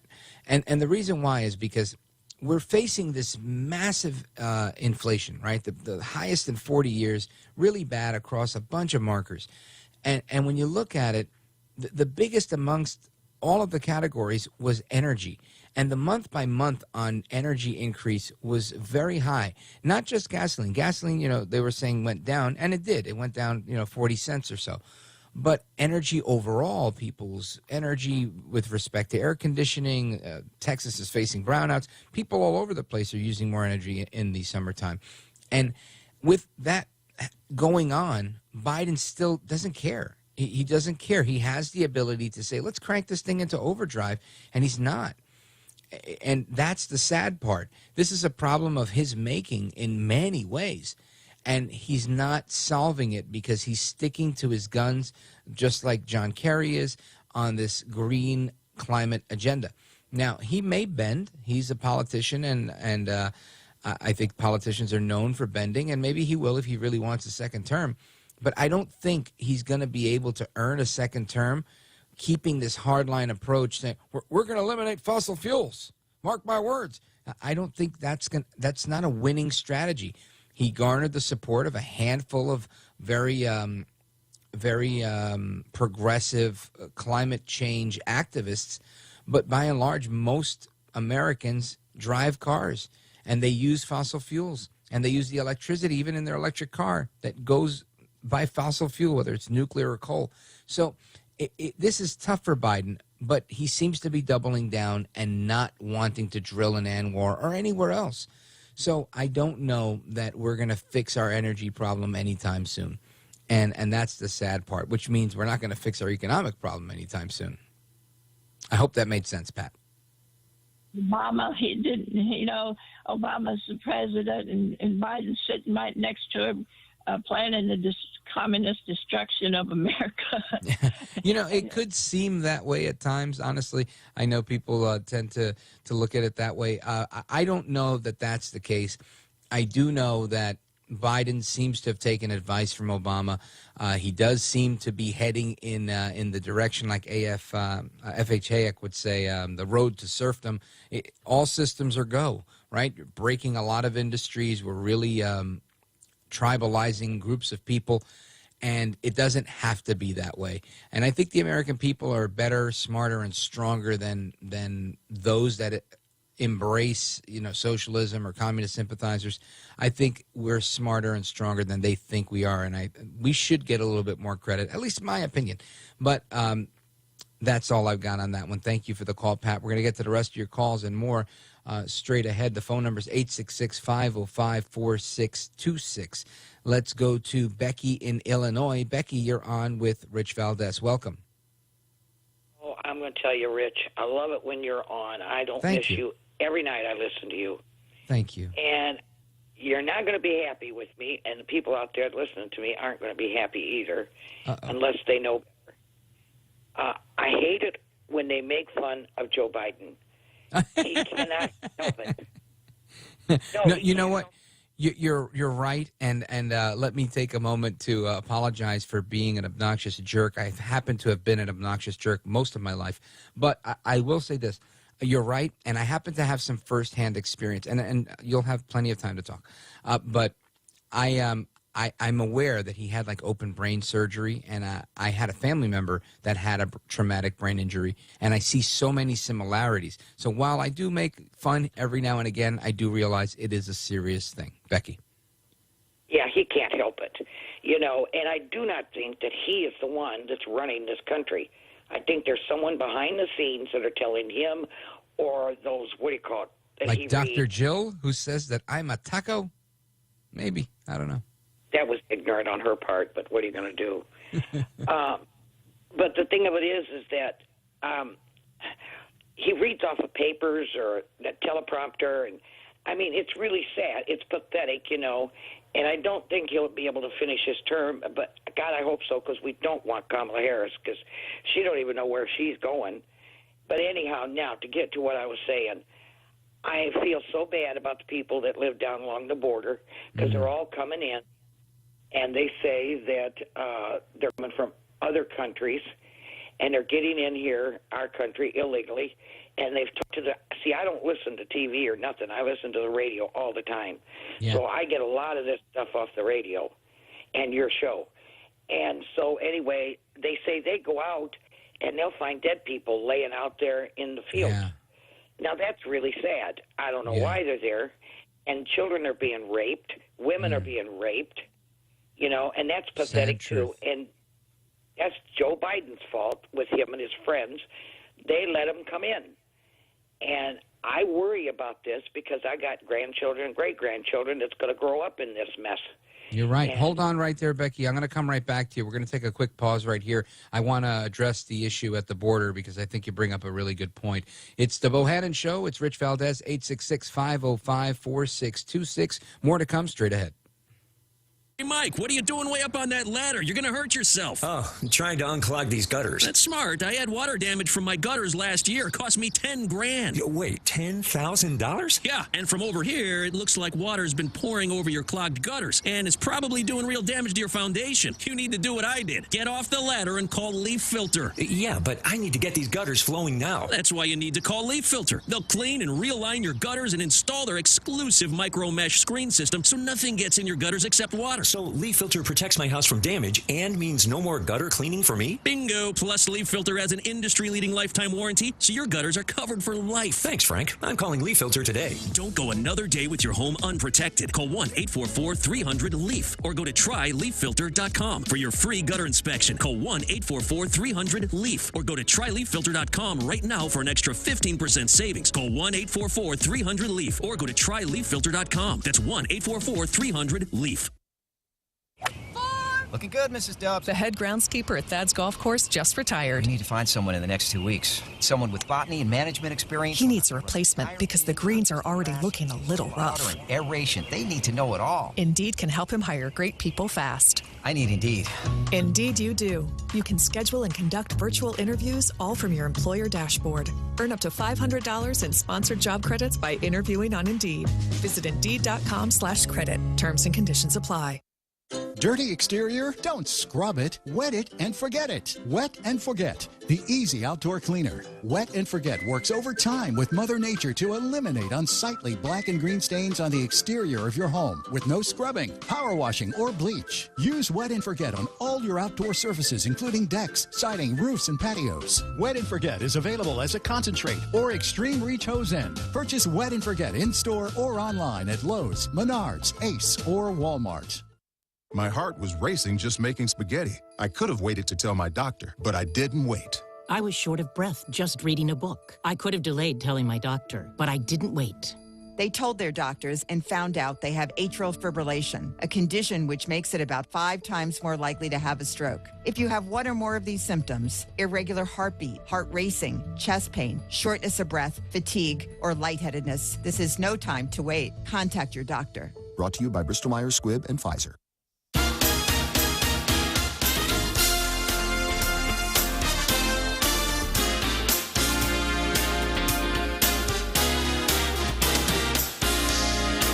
All right, America, welcome back. It's Rich Valdez here on the Bohannon Show, trying to keep you up to speed on everything that's going on in America at night. And our phone number, 866-505-4626. It's Open Phone America. We're taking your calls on just about any topic, but preferably the ones that we were talking about so that we're all on the same page. And a couple of quick border headlines. We were just talking about the border. Greedy cartels are holding migrants for $10,000 in ransom in stash houses after people are crossing the border. Now, this comes after the news that a 10-year-old was raped in Ohio by an illegal alien. And Axios is reporting that ICE is short $345 million. What's going on here? So we're short money, we're short staff, but we're not short endless lines and rows of people that are coming straight across the Rio Grande River. Now, we had gone to Illinois to speak with Becky. She had a comment on the border. Go right ahead. Well, you heard about the boat coming in that's going to go give abortions to those people coming across the border. I did hear something about that. Yeah, I don't know that they need abortions, but somebody was going to make them available. Yeah, on a boat down there. They're bringing them over so they can get an abortion. And then did you hear about, 5,000 pounds or, what do you call it, meth? And then they found, and then they got away. Oh, I heard they got caught. They did get caught, but the police let them go because of the bail laws. Well, and there was also fentanyl coming in. Yeah, it's a really tough situation there at the border. What's your final thought on that, Becky? We did not have this problem when Trump was in. I'm not saying he was the number one. People don't like him, you know. I don't care about his personality. I want to know what he's going to do. That's what counts. And I just can't believe all that's going on. People need to shut off the TV and turn on the radio and learn. I love it. Thank you so much. I appreciate that. All of it. It makes a lot of sense to me, and I love it when people promote the radio. Let us continue our journey right across America to Montana. Let's check in with Frank. What's up, Frank? How are you? It's Rich Valdez. I'm pretty good. I just want to say we're headed into a new season here in Montana, where it's red skies over Montana season. There's a lot of undergrowth from weeds, and the snow is all melt off, and we're going to have some hellacious forest fires. And extra fuel out there. The kindling's just bizarre. We've got a shortage though of. We won't have national guards, or possibly no Army Reserve units to help. I don't know. You're headed into a tough season, and you feel like you don't have all the resources that you need. Exactly, and then we might end up in a situation like Canada was in like the 50s, where they would pull over tourists and make whole families fight fires, and it's just against their will. Good old socialism. Yeah, it hasn't worked yet, really. But good old Denmark, they'll always throw that one in your face. You know, Frank, it's fascinating. I've never been to Montana. It's one of those places I want to go. And I was inspired by the show Yellowstone, which I think you've told me isn't really filmed there. It's filmed in Wyoming. But I definitely want to check out Wyoming. I'll check out Wyoming, but I want to check out Montana, because it just looks so picturesque when you look at it. And to think that, you're going to go into wildfires and whatnot and not have the resources, it's scary to think that, it's like that's God's country. And you want to do what you can to preserve it, because you guys put in the work.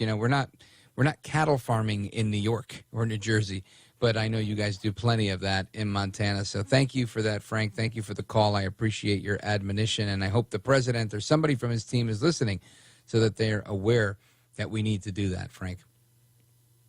Okay. You got it, brother. Thanks for the call.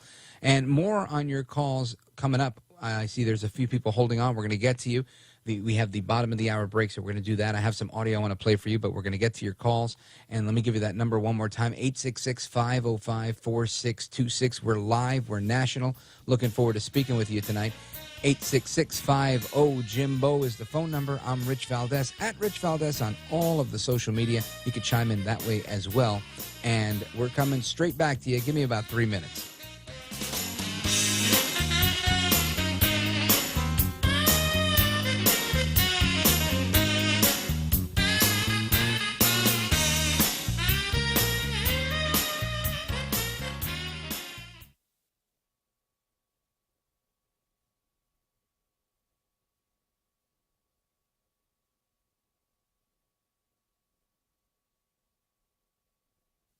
In honor of all those we've lost to cancer and those still fighting and thriving, like basketball analyst and cancer champion Dick Vitale. I want to beat cancer. I'm going to beat it. That's no doubt in my mind. I'm going to win this battle. Defeating cancer will take all of us. Join our team to help fund game-changing research that saves lives. At the V Foundation, V is for victory over cancer. V is for victory over the odds. V is for victory over health disparities, victory over setbacks, victory over the unknown. V is for victory over giving up. Don't give up. Don't ever give up. Donate to the V Foundation to join our team and help save lives. Cancer can take away all my physical abilities. It cannot touch my mind, it cannot touch my heart, and it cannot touch my soul. 100% of donations fund game-changing cancer research. Donate now to the V Foundation at v.org. The IRS, the world's most aggressive collection agency. They can seize your property, bank account, and garnish your wages. They cause sleepless nights for millions of Americans. Don't be one of them. If you owe $10,000 or more to the IRS or state, get protected today. Call 800-312-9970. Coast One Tax Group, protecting your bank, home, and your sleep since 2008. With hundreds of 5-star reviews and an A+ on the Better Business Bureau. Call Coast One Tax Group, 800-312-9970. Stanley from New York owed $93,000. The IRS placed a levy on his bank account. Coast One released the levy and settled with the IRS for $2,000. Mark in Michigan owed $225,000. After Coast One stepped in, Mark walked away paying less than $1,500. Call Coast One now. A 10-minute call can save you up to 93% on your back taxes. Get your fresh start today. That's 800-312-9970.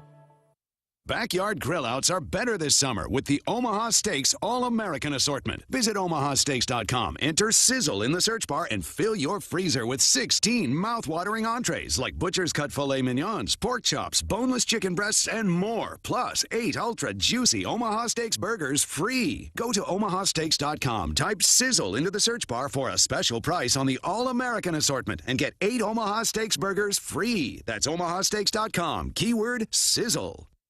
How long does it take to tackle a home project? With Angie, you could cross it off your list before this ad is over.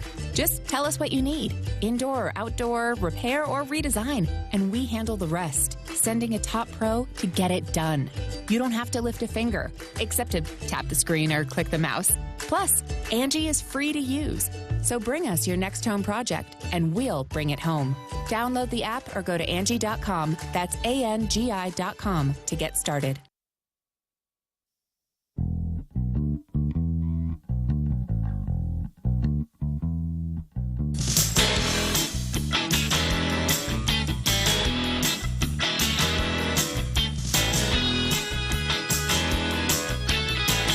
All right, America, welcome back. Rich Valdez in for Jim Bohannon tonight, and we're taking your calls and having this national conversation. 866-505-4626, 866-50-JIMBO. A couple of quick headlines here. The Biden administration is dismissing record high inflation news, saying it's out of date.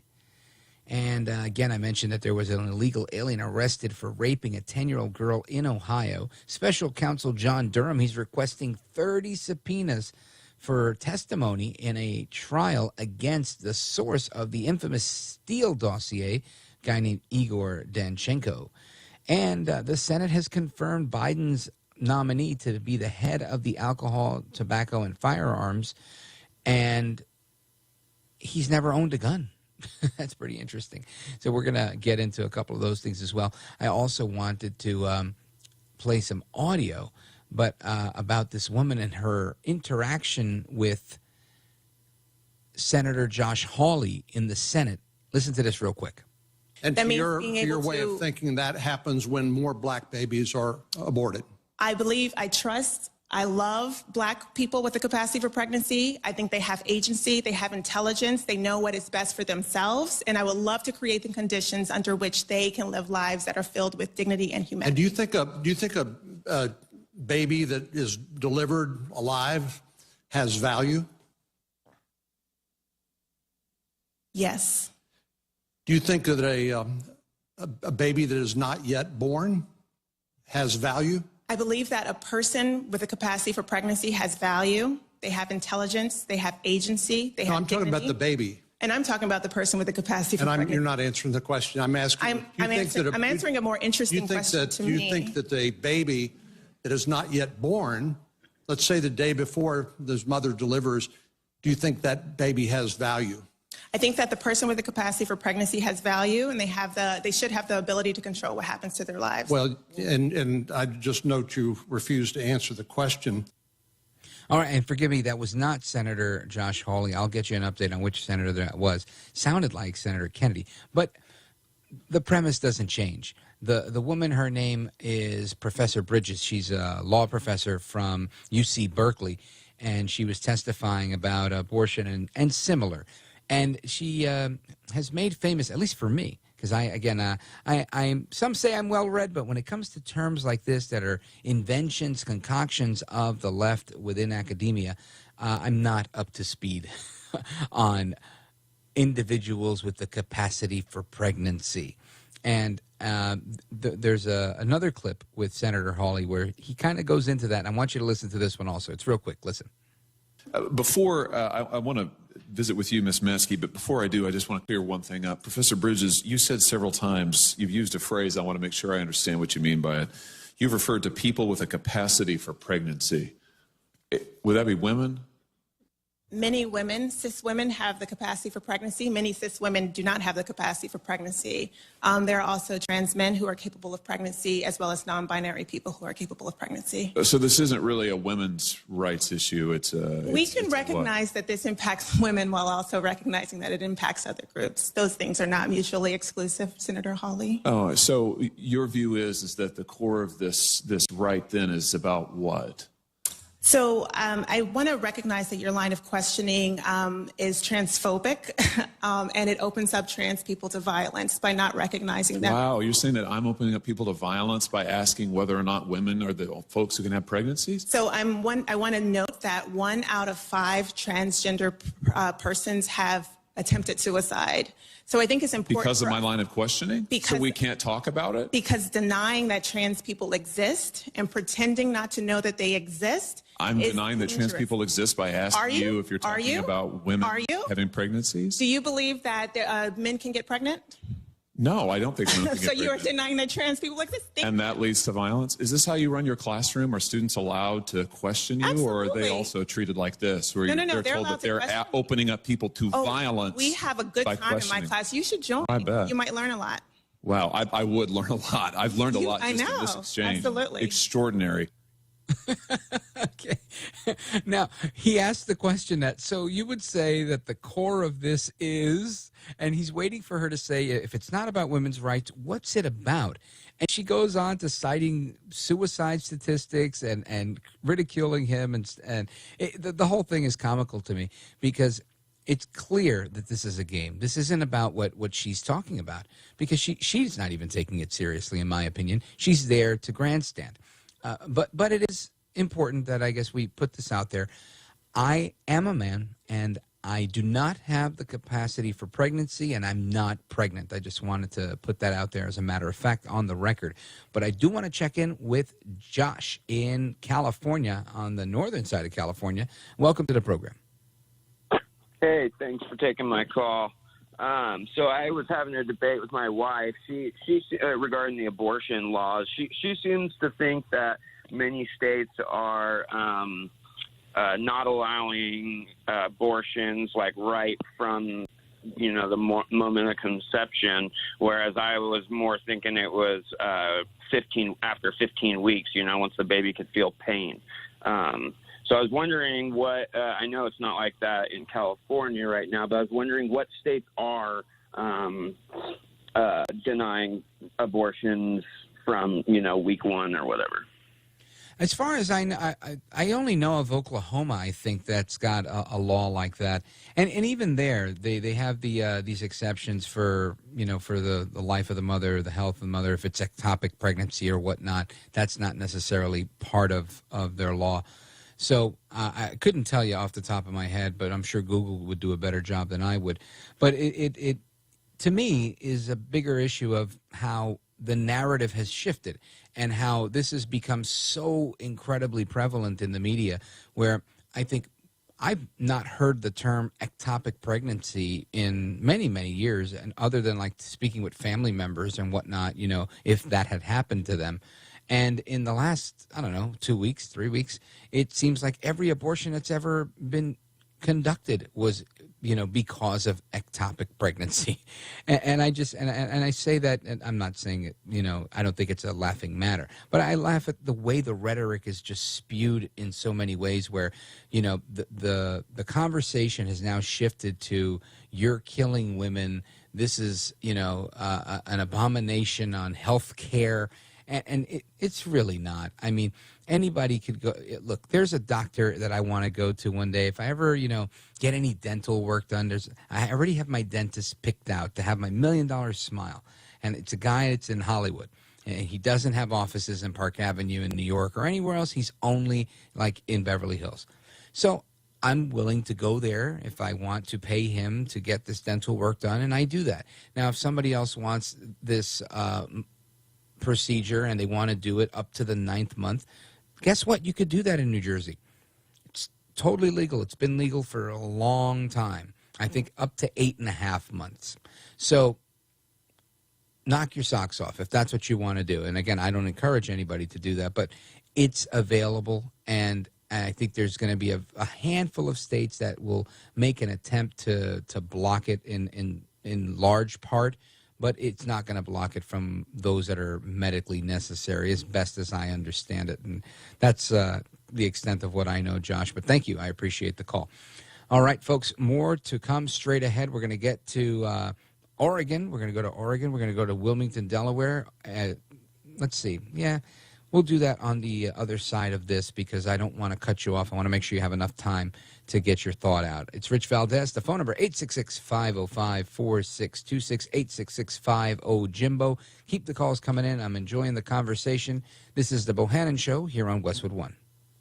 Today on Hey Culligan, soft water, cleaner environment. What do you say, Greg? Hey Culligan, are you saying if I have a Culligan high-efficiency water softener, I'm also helping the environment? It sounds like you're saying it, Greg, and yes, you are, because with the Culligan high-efficiency water softener, you'll use less detergent, soap, and harsh chemicals, and that's good for the planet. Now you're saying it.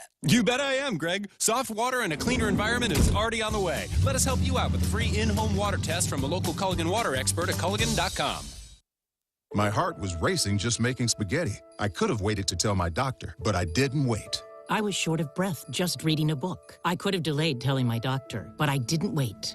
They told their doctors and found out they have atrial fibrillation, a condition which makes it about 5 times more likely to have a stroke. If you have one or more of these symptoms, irregular heartbeat, heart racing, chest pain, shortness of breath, fatigue, or lightheadedness, this is no time to wait. Contact your doctor. Brought to you by Bristol-Myers Squibb and Pfizer. Dell's Black Friday and July sale is here. Power productivity with a tech refresh. Now with up to 45% off top-rated laptops like the XPS, along with our special deals on business desktops with Intel Core processors. Get big savings on the latest servers, storage, monitors, and more with free shipping and special financing with Dell Business Credit. Upgrade today by calling 877-ASK-DELL. That's 877-ASK-DELL.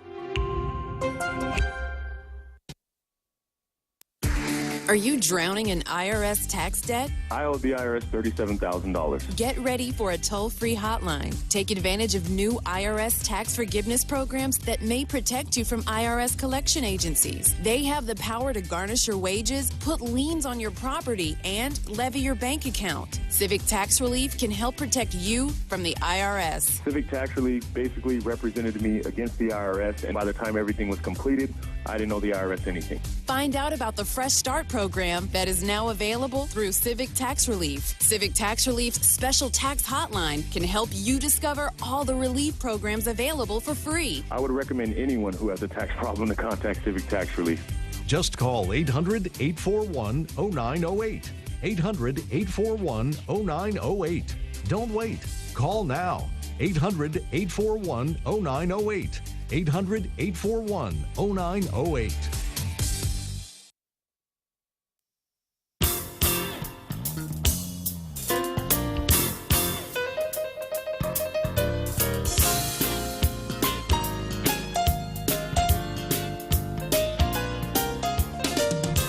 Mr. President, what's your message to Democrats who don't want you to run again? They want me to run. 2/3 say they don't. Read the polls. Read the polls, Jack. You guys are all the same. That poll showed that 92% of Democrats, if I ran, would vote for me. A majority of Democrats say they don't want you to run again in 2024. 92% said if I did, they'd vote for me. Okay, so he's getting it totally wrong. The one guy's talking about one poll and Biden's talking about another one, and they're just, who's on first, what's on second? It's very funny what's going on with Biden. But yeah, it was 64% of Americans, Democrats, that said, please don't run. You're too old. You're not the guy. Democrats, 64% of Democrats polled by the New York Times said they don't want Biden to run. And that's what he was being questioned on, and he pivoted to a totally different poll that says, well, this one's better for me. And that's always funny. But that's that. Now, there's also some other news with not respect to Biden, but to New York Post, page 6, celebrity gossip news. You guys remember Anthony Weiner? Anthony Weiner's ex-wife, Huma Abedin, she was the chairperson for Hillary Clinton's campaign, as I've called her in the past, a stunt double for Hillary Clinton. Apparently, she is now in a romance with Bradley Cooper, the Hollywood actor. So chew on that for a second. While you do that, let us go to Michael in Oregon. Michael, thanks for holding. What's on your mind? You're on with Rich Valdez. Yes, good evening, Rich. I want to say, first of all, thank you for the great job you're doing for Jim. Oh, thank you. And really enjoy hearing you. My mom was from New York City, and so I really enjoy talking with anybody from that area or that has lived there. That's a first. Yeah, and my point. People like us. A couple points I want to make. Yes, Rich, that I felt a couple positive things that President Trump did. Sure. Excuse me. And I realized, a lot of people didn't agree with maybe stuff he said or tweeted, but I felt that he gave many people, many Americans of all races, a chance to have a better life and have a better life, whether they were black or white, Asian or Hispanic. We're all Americans, and I really think that was a good thing that I feel he did. The other point, Rich, is that, and Trump pointed this out, I think it was a good point, that many times in our past, we have got the bad end of trade deals with foreign countries.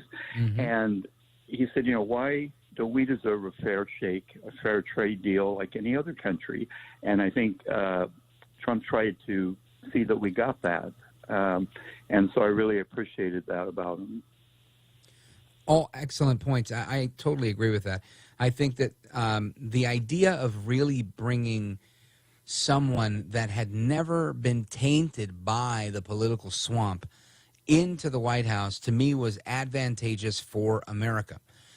Some people will say it was a detriment, and in some ways it could be. He didn't have a full understanding or experience to rely on how to deal with the Washington swamp, but he dealt with the New York City swamp and the Dubai swamp and all the other swamps that are existing as a real estate developer. So I think he had gut instinct, and that's what helped him navigate the place. I think he didn't know it was going to be as vicious as it was, but quite frankly, I don't think any of us knew it was going to be that vicious, because it became very vicious. And when you point out that, he pointed out just NATO saying, hey, look, we're paying to protect you, and you're not paying to protect you at the same rate. That doesn't make a lot of sense. They looked at him like he was crazy, but it just made sense. And these are things that he'd been talking about for a long time. So I think when you bring that type of common sense thinking, it brings, I'm going to say it's refreshing to a lot of people, not to the people that enrich themselves and ingratiate themselves with government programs and government spending.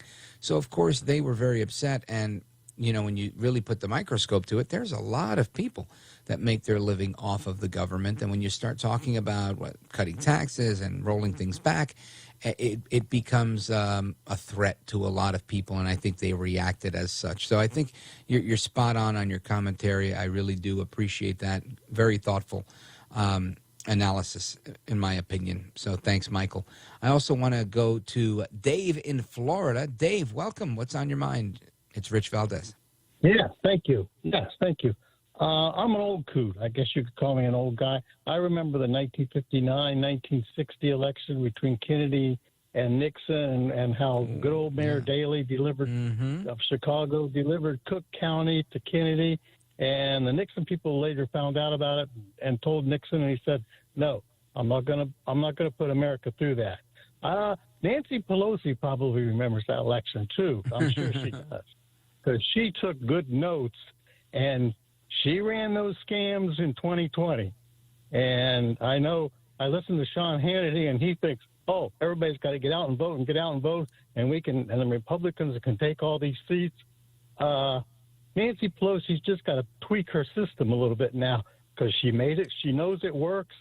She's got a good system. Well, let me ask you a question, Dave, because this is a topic that comes up a lot. And here's my thinking on it.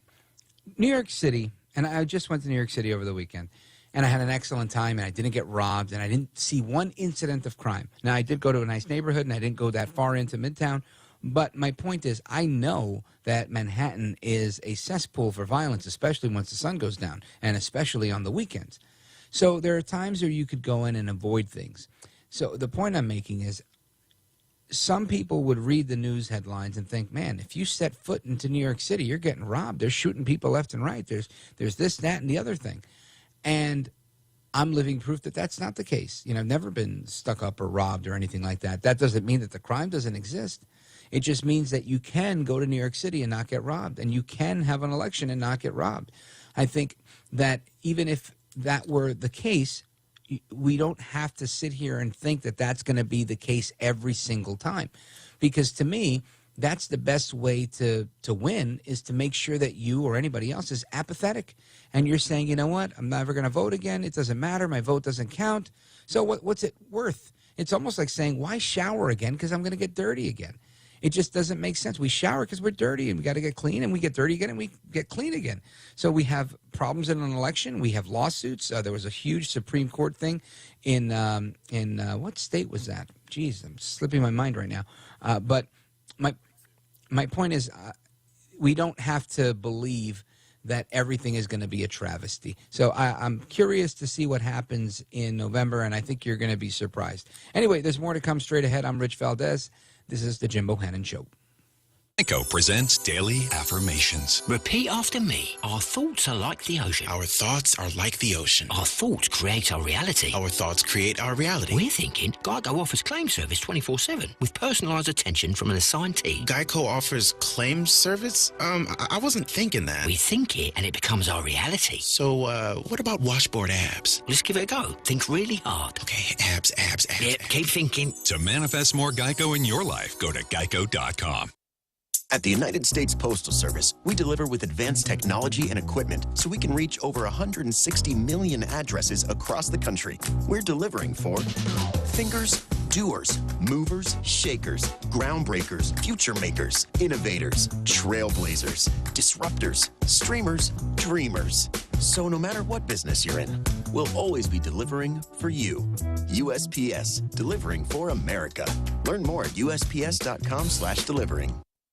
Today on Hey Culligan, better water that cares. Jane's on the line. Hey Culligan, how can I avoid using all those plastic water bottles that harm the sea turtles? Jane, our always-on drinking water system helps eliminate the equivalent of 15 billion single-use plastic bottles a year. So, you see, Culligan cares about sea turtles, too. Aw, plastic pollutes and Culligan cures. That's catchy, Jane, and totally true. I'll take it, like now. Jane, we're already on the way. Let us help you out with a free in-home water test with a local Culligan water expert at Culligan.com. If you have certain chronic conditions, such as heart disease, asthma, diabetes, and you're 19 years of age or older, 52, 36, 42, you may be at increased risk for pneumococcal pneumonia. Ask your doctor or pharmacist about getting vaccinated with Prevnar 20, pneumococcal 20-valent conjugate vaccine, a Pfizer vaccine that can help protect against pneumococcal pneumonia in just one dose. Prevnar 20 is approved for adults to help prevent infections from 20 strains of the bacteria that cause pneumococcal pneumonia. Continued approval may depend on a supportive study. Don't get Prevnar 20 if you've had a severe allergic reaction to the vaccine or its ingredients. Adults with weakened immune systems may have a lower response to the vaccine. The most commonly reported side effect was pain at the injection site. For additional common side effects and full prescribing information, please call 1-855-213-2138 or visit Prevnar20.com. I'm going to ask my doctor about getting vaccinated with Prevnar 20.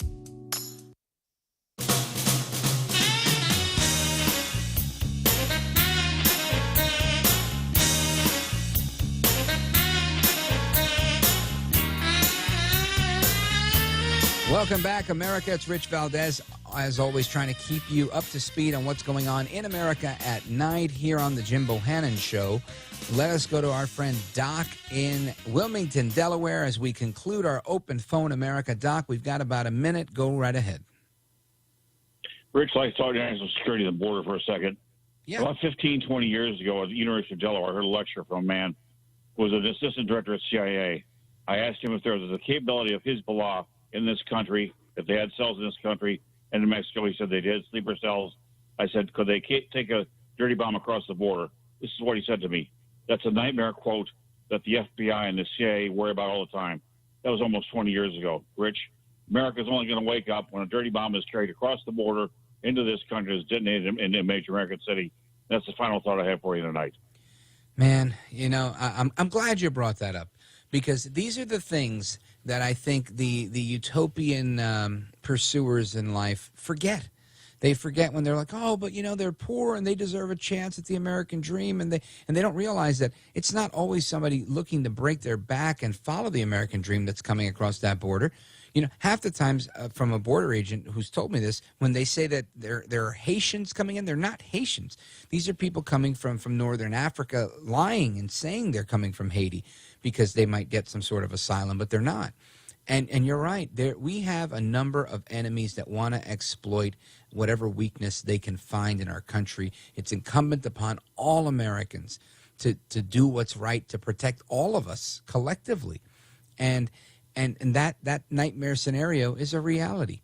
It really is a reality. Years ago, I was part of Project Veritas, and we put a mask on James O'Keefe and had him cross from Mexico, where he flew into Mexico, cross the shallowest part of the Rio Grande River.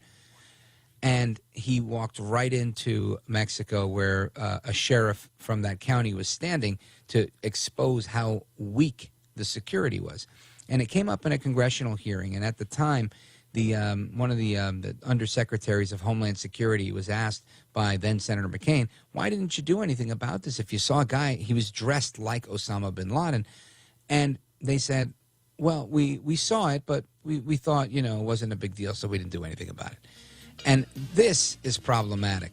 And you're right. This has been a problem for a long time. America needs to tighten its borders. And we could talk about that a little bit more tomorrow. Hasta la próxima. That means until the next time, America. I am Rich Valdez, in for Jim Bohannon. I'll be back with you guys tomorrow, God willing.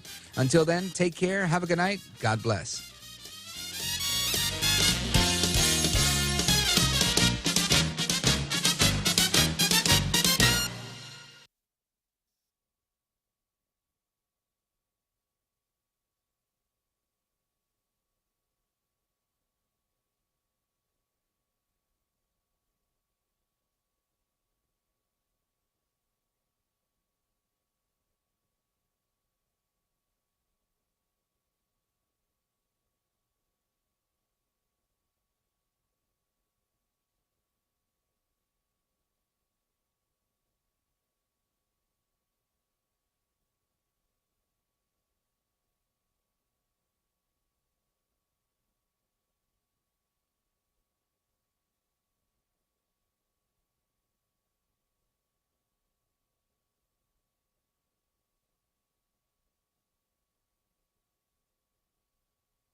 Best radio station, but we're always looking for ways to be even better. Announcing the point on Alexa. In addition to our FM and HD radio feeds, our incredible app, informative website, Facebook Live, and YouTube Live, you can now tell Alexa to stream The Point. And your smart speaker will start playing whatever we're saying. News and views 24/7 with your 4-word command. Alexa, stream The Point. The Dean's List with Janice Dean. Strangers coming together to thank a restaurant employee makes today's Dean's List. Kevin Ford, who has worked at Burger King for over 27 years, was being recognized for all the years he's worked and never missed a day. A video was posted on Instagram of a thank you gift he received for his perfect attendance. There was a reusable cup, some candy, a pen, and a movie ticket. Those who saw the video decided it wasn't enough, so viewers on social media decided to band together and set up a fund for donations for the man as he gets close to retirement. Kevin's daughter, Serena, set up the GoFundMe page announcing her dad indeed had never missed a shift in his whole career. She wrote, "In no way are we asking for money, or is he expecting any money, but if anyone feels like blessing him, he would love to visit his grandchildren." And in just over a week, $500,000 was raised for Kevin Ford. Mr. Ford says all of this positive attention has been beautiful and awesome. Janice Dean, Fox News. The Point is KUSG, Hagåtña, Guam, 93.3 FM and 104.3 HD3. Another report showing higher inflation. I'm Chris Foster, Fox News. This one's about wholesale inflation a day after yesterday's higher-than-expected consumer number. Companies were continuing to pay more to produce things last month. The Producer Price Index, which measures inflation at the wholesale level, rose 1.1% in June from May. For the year ending in June, the PPI rose 11.3%, more than forecast. There was a slight improvement in monthly core inflation. Excluding food and energy, the PPI was up 0.4% in June, a smaller increase than forecast. Janiko Sola, Fox News. On Wall Street, the Dow's down about 500 points. It was down 600. The S&P and NASDAQ are down about 1.5% apiece. President Biden in Jerusalem pledges with Israel's prime minister to keep Iran from having nuclear weapons, whatever it takes. President Biden says he still believes diplomacy is the best approach to curbing Iran's nuclear program. But standing alongside Israeli Prime Minister Yair Lapid in Jerusalem, he told reporters, "But we are not going to wait forever." President Biden says the U.S. and global partners are waiting on a response from Iran on rejoining a nuclear agreement. Israel's prime minister says the only thing that will stop Iran's nuclear development is a credible military threat from the free world. In Washington, Jared Halpern, Fox News. Former President Trump is looking at September as the best time to announce he's running again, according to two Trump advisors speaking to the Washington Post. Some have advised him to wait until after the November midterm elections. Others are pushing him to do it sooner before other potential candidates pick up support. Ground's broken today on a monument in Washington, D.C., recognizing veterans of the Gulf War 30 years ago. This memorial will become a breathtaking and powerful representation of Desert Shield and Desert Storm. Marine veteran Scott Stump's president of the National Desert Storm War Memorial Association. The monument's going up on the National Mall, about 300 yards from the Lincoln Memorial. America's listening to Fox News.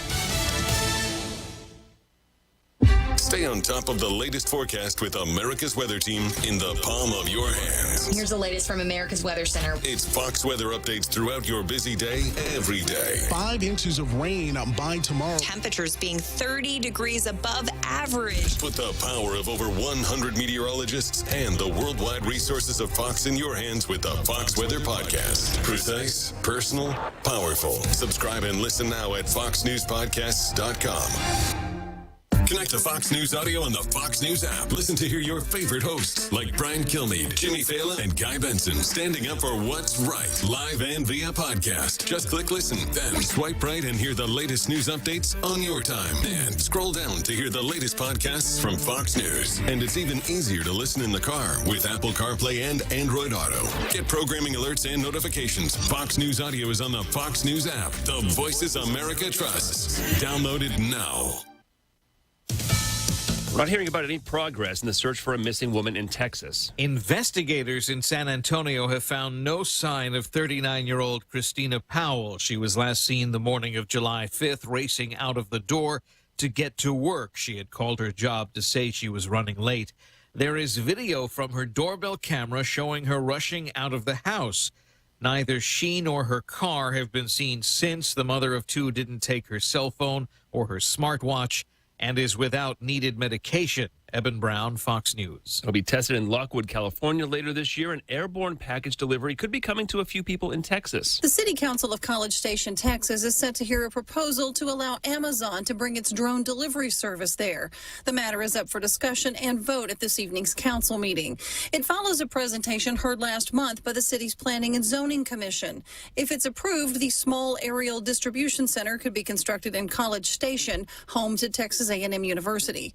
Texas A&M's chancellor has voiced approval of the plan, saying it would help strengthen drone technology work being done at the school. Critics have cited concerns about safety and noise in the surrounding area if the facility is approved. Tanya J. Powers, Fox News. Two police officers are under investigation in Anchorage, Alaska. The motorist they'd pulled over at 3:45 in the morning couldn't find her driver's license but flashed them a novelty white privilege card. In a video posted by the woman to social media, one of the officers called it hilarious and showed it to his partner. Anchorage Police Chief Michael Curl saying in a statement the action of one officer can impact the trust between the police force and the community. A spokesperson for the Alaska Black Caucus has called the posting culturally insensitive. Fox's Jack Callahan. Twitter's back up after a major outage this morning lasting around 40 minutes for most users. The company says it's looking into what happened. I'm Chris Foster, Fox News.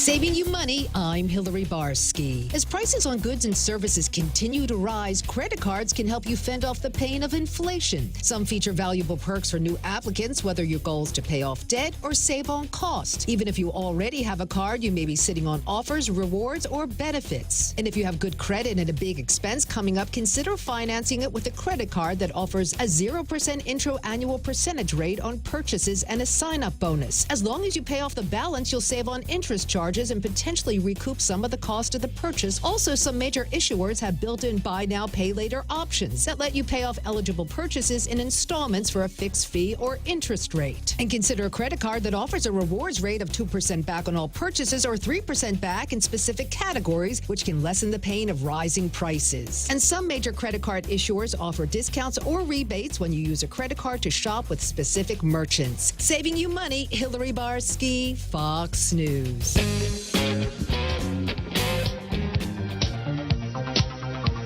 From the City of Angels, near the Pacific Ocean, good morning, good evening, wherever you may be across the nation, around the world. I'm George Norrie. This is Coast to Coast AM. Later tonight, Dreams and Creativity. A happy birthday to Coast listener and insider Jordan. Have a great birthday, Jordan. It's a buck full moon out there today. Antlers of the male deer in full growth. At this time of season, they fall off and they grow back. Even bigger. It's a gorgeous moon out there. Here's what's happening. Congress taking a step towards creating a database of UFO reports with House passage of a measure that would establish a secure system to receive information about unidentified aerial phenomena. The House voted to adopt a bipartisan amendment to the National Defense Authorization Act. The measure was approved by voice vote, signaling little or no opposition, and there was no floor debate. The UFO reporting system would provide for immediate sharing of information with certain scientists, analysts, and government personnel, according to the legislative text. Twitter wants a lightning-quick trial to resolve its claim that billionaire Elon Musk wrongfully canceled his proposed $44 billion buyout of the social media platform. Lawyers for the San Francisco-based company say they need only 4 days in Delaware court to prove that the world's richest man should be forced to honor his agreement and pay $54 a share for Twitter. It's about $34 right now. The company hopes to start the non-jury case on September 19th. Legal experts predict the case will take at least 2 weeks to try. Shoppers paid sharply higher prices for a variety of goods in June as inflation kept its hold on a slowing U.S. economy. The Consumer Price Index, a measure of everyday goods and services related to the cost of living, soared 9.1% from a year ago, above the 8.8% Dow estimated. The marked fastest pace for inflation going back to November of 1981. Registered investment advisor Mish Sedlock with us. Boy, you called this one, Mish. Yeah, the energy index was up 41.6% from a year ago. That's the largest 12-month increase since April of 1980. And food is pretty much the same story. The food index increased 10.4% for the 12 months ending in June. That's the largest 12-month increase since February of 1981. You know, I did some calculations on that. The BLS released a statement and said the energy index rose 7.5% for the month, and that contributed nearly half of the CPI increase for the month. I calculated 64%. I called the BLS up, and they confirmed. They said, yep, it's 63.8%. So all of that had the impact, George. The markets are now predicting a full point rate hike later this month, 2 weeks from today, in fact, after the hot CPI report. And, you know, it's pretty bad on consumers. Meat up year over year, 11.7%. Cereals up 13.8%. Dairy up 13.5%. Fruits and vegetables up 8.1%. Beverages 11.9%. Other food 14.4%. And food away from home 7.7%. Wow, George. Doesn't stop. Stay on the line, Mish. We're going to keep you for a couple hours and talk about the economy and how it affects all of us. Mish Sedlock will take calls with you next hour.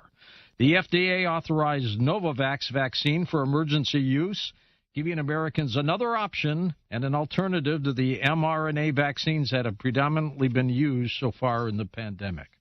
The number of weekly COVID-19 deaths reported in Los Angeles County has doubled over the last month, the first significant increase in fatalities since the winter surge. Over the last week, the nation's most populous county tallied roughly 100 COVID-19 deaths, the highest total in 3 months. A month ago, the county was reporting about 50 deaths a week. Let's check in with Howard Bloom. Howard, it's not going away, is it? No, it turns out you have a really keen eye on this one, George. In most of the country, hospitalizations and deaths from COVID seem to be way, way down. COVID deaths nationwide are 522 a day, which is a tiny fraction of the nearly 3,900 a day in February. But things are not as quiet as they look. In L.A. County, as you pointed out, COVID is ripping the place up. The L.A. Times reports that weekly COVID deaths have doubled in the last month. So have COVID hospitalizations nationwide. L.A. County Public Health Director Barbara Ferrer warns that there's a lot of misinformation circulating about COVID right now, including that at this point it only causes mild illness. Unfortunately, says Ferrer, this isn't true. The L.A. Times points out that so far in 2022, the deaths of L.A. County residents from COVID-19 have been equal to the typical combined toll of the flu, drug overdoses, and motor vehicle accidents over an entire calendar year. What's more, many of those dying are young.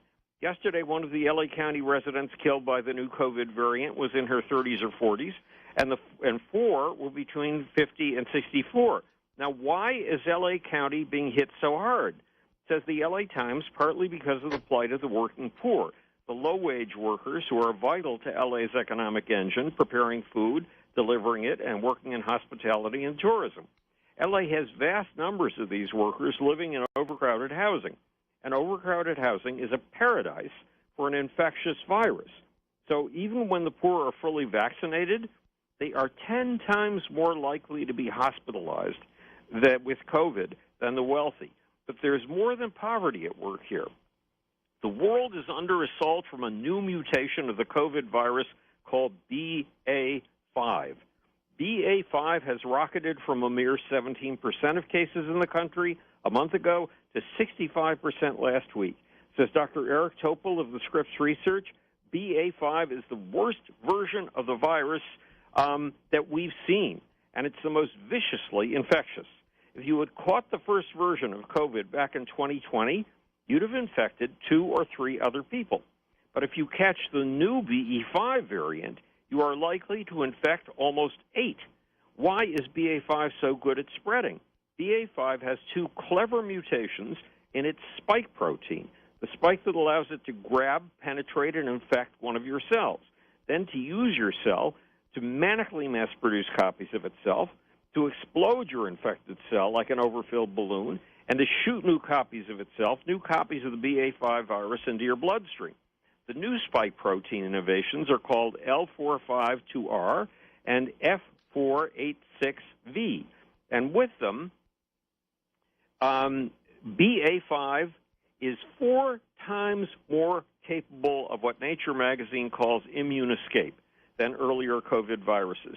BA5 can evade the immunity created by vaccines or by an earlier COVID infection. In fact, BA5 can make you sick, wait until you're healthy, then make you sick all over again 3 weeks later.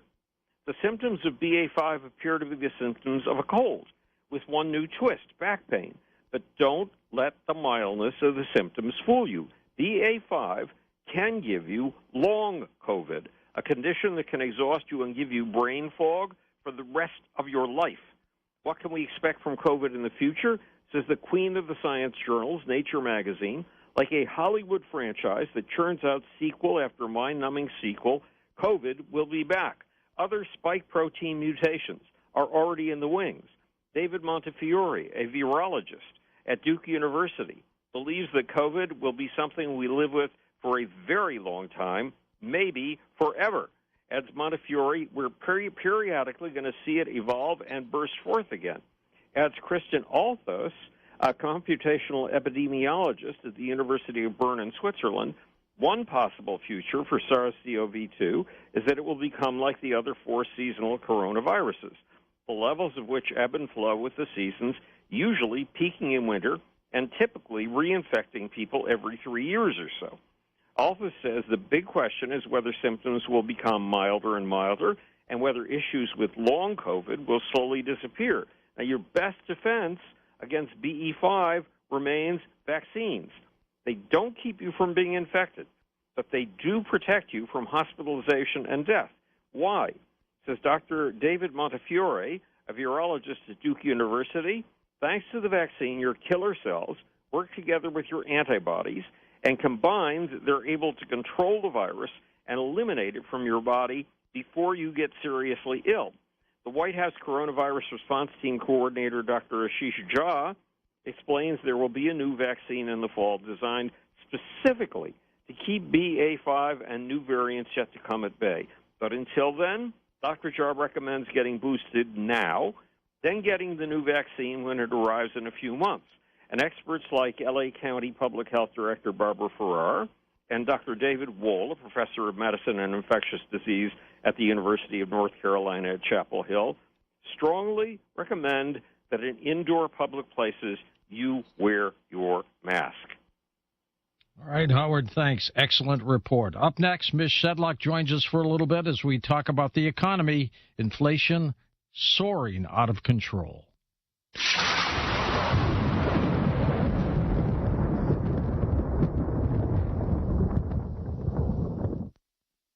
If you own a fleet of trucks, if you're an owner-operator, you know how much hassle comes with fleet fuel cards. That's why you should check out the A to B fuel card. It's amazing. There's no setup fee, no transaction fee, no monthly fees, no over-limit fees, and no credit check required when you apply. You can use A to B to get discounts on every drop of fuel at any gas station or truck stop that accepts Visa. Unlike other fuel cards, A to B has no gallon limits. And A to B is going to help you grow your business as you're paying on time. You're growing your credit and applying today by going to atob.com/radio. For a limited time, you get a $50 credit when you use their zero-fee card. That's the letter A, 2TO, the letter B.com/radio to apply with no credit check and to get a $50 credit when you use their zero-fee card. That's atob.com/radio. Here it is again for you, A2B.com/radio. Here at Coast to Coast, we believe the home should be the safest place on earth for every family. And that's why I use and recommend Simply Safe. Simply Safe is advanced home security that puts you, your home, and your family's safety first. Simply Safe offers comprehensive protection not only against intruders and burglary, but against expensive home hazards from flooding to fires. With 24/7 professional monitoring, Simply Safe's agents take action the moment a threat is detected, dispatching police or first responders in an emergency, even if you're not at home. Simply Safe uses proprietary video verification technology so that monitoring agents can visually confirm the threat in order to get high-priority 911 dispatch.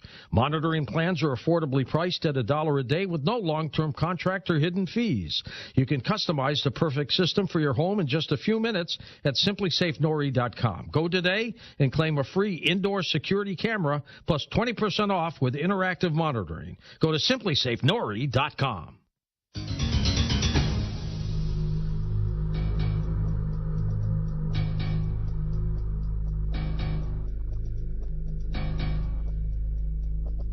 And welcome back to Coast. Ms. Shedlock with us for a little bit. Later on in the program, Robert Kiyosaki joins us from Rich Dad, Poor Dad fame to talk about the economy as well.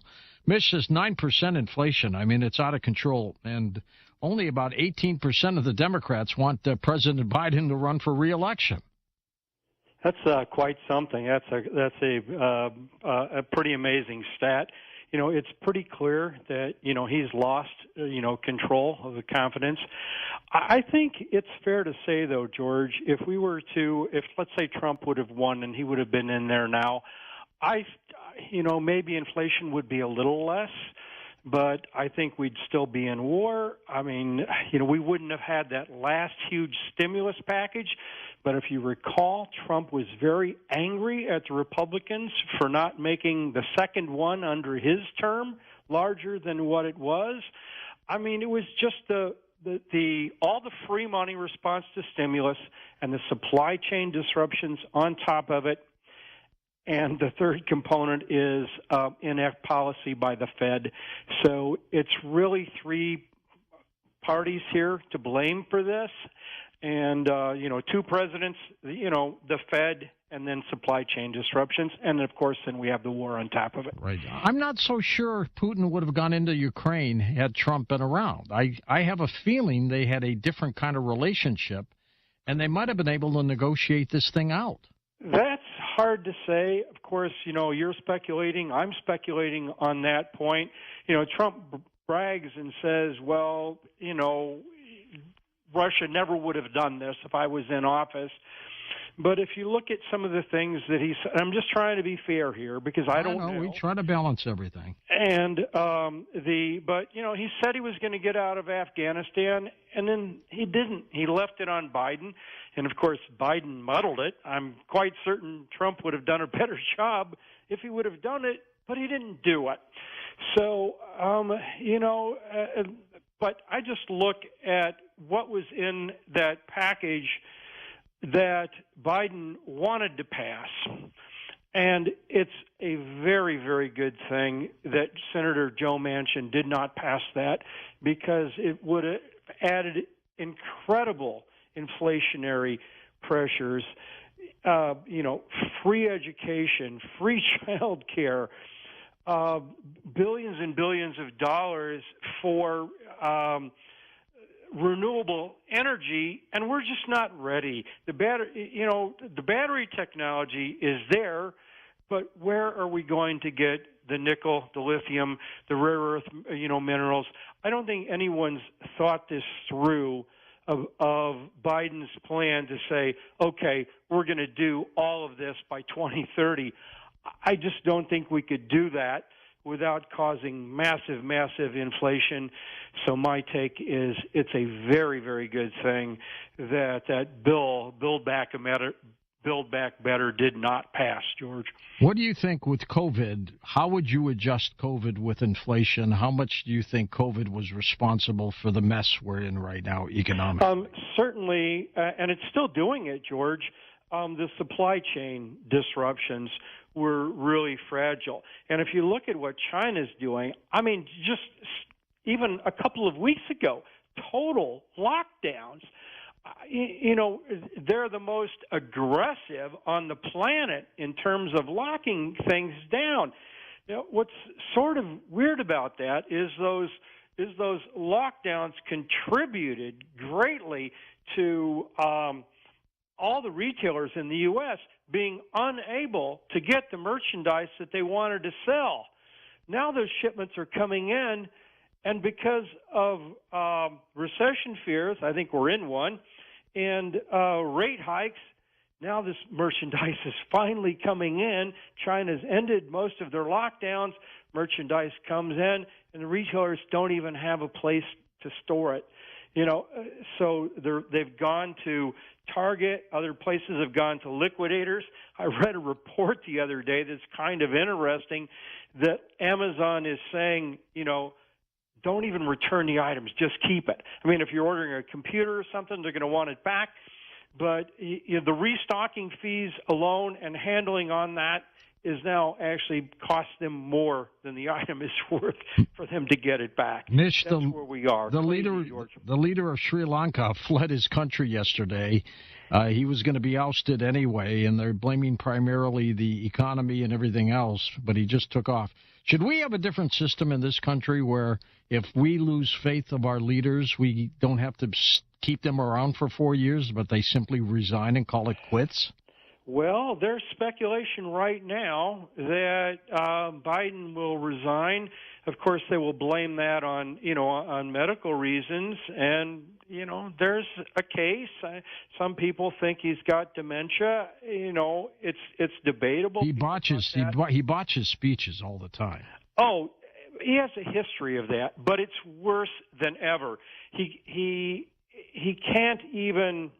He certainly cannot talk on his feet anymore, like we're doing now. There's no way he could ad-lib anything.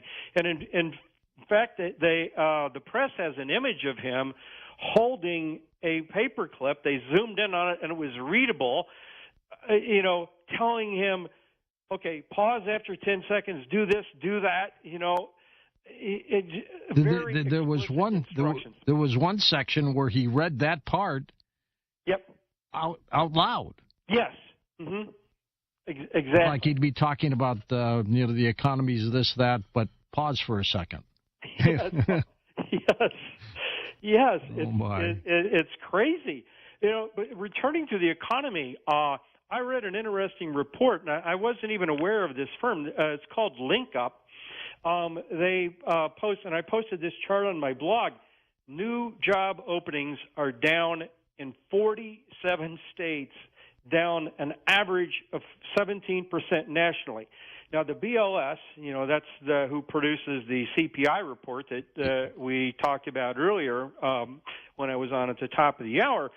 They also produce something called JOLTS, JOLTS, which is job openings and labor turnover survey. Now, it lags, so it's the latest survey from then is still on May, and here we are in July. But this firm called LinkUp posted this chart, and they survey 10,000 of the biggest job firms in terms of employees in the U.S., and so it's a subset of what the BLS does, but it is, in terms of timeliness, it's right here. They're posting their charts that aren't 2 months behind, but just a few weeks behind. So that's kind of interesting picture of probably what's going to happen. Now, we talked when I was on, a couple of weeks ago. I told you I thought that the recession would actually be mild from an employment standpoint. I still believe that, George, but this was kind of an interesting thing because people are saying, well, we can't be in recession because jobs are so strong. Well, maybe jobs aren't as strong as people think they are. What are we going to do to get gasoline prices back to something? That's a good one. And back to where is the question. We might easily see a negative month-over-month CPI report next month, and that's because gasoline prices have plunged. They're down 40%. Compared to a year ago, they're still up, so the year-over-year comparisons are still pretty brutal. But today, the BLS reported a hefty over 1% rise, 1.3% in June, and over half of that, 64% of that, was energy. So that component is actually going to be negative next month. Will it keep dropping? I don't know. Well, let's hope so, Mitch. Let's hope so. Thank you for being on the program. In a moment, Robert Kiyosaki joins us. Rich Dad, Poor Dad, the series that sold 44 million copies. That's next. Coast Insiders, the new version of the Coast to Coast AM app, is now available for iPhone and now Android 4.0 and above. Listen live or on demand anywhere, anytime. Go to coasttocoastam.com and download it today.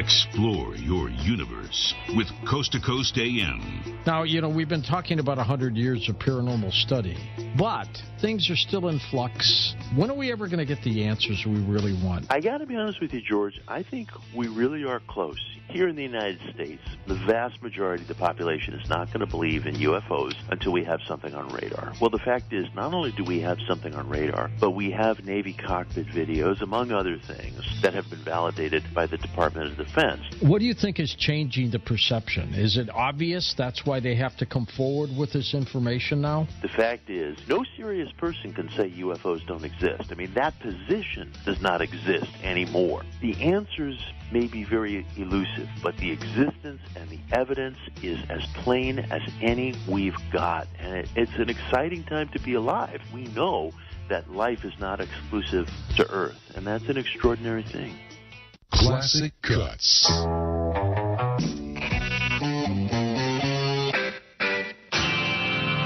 In the mid-1970s, Fleetwood Mac seemed to have hit the end of its road. On the advice of their producer, they decided to take a chance on two little-known musicians, Lindsey Buckingham and Stevie Nicks. Christine McVie tells us about Over My Head, the first hit off the new lineup's debut album. That was written about a guy who shall not be named because he's quite well known. It was one of the first songs we did on the White Fleetwood Mac album, and it was the least developed song of all. And we knew it needed something. We played it, and I wasn't too crazy about it at all.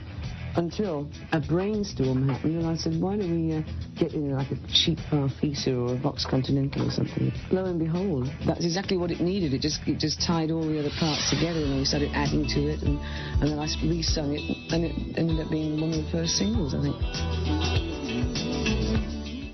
At Coast to Coast AM, we keep our friends close with this. Are we living in end times? I'm George Norrie, and Mark Biltz joins us to talk about biblical prophecy and how the Antichrist can gain power through technology and artificial intelligence. Wow, I never knew that. Looking forward to it.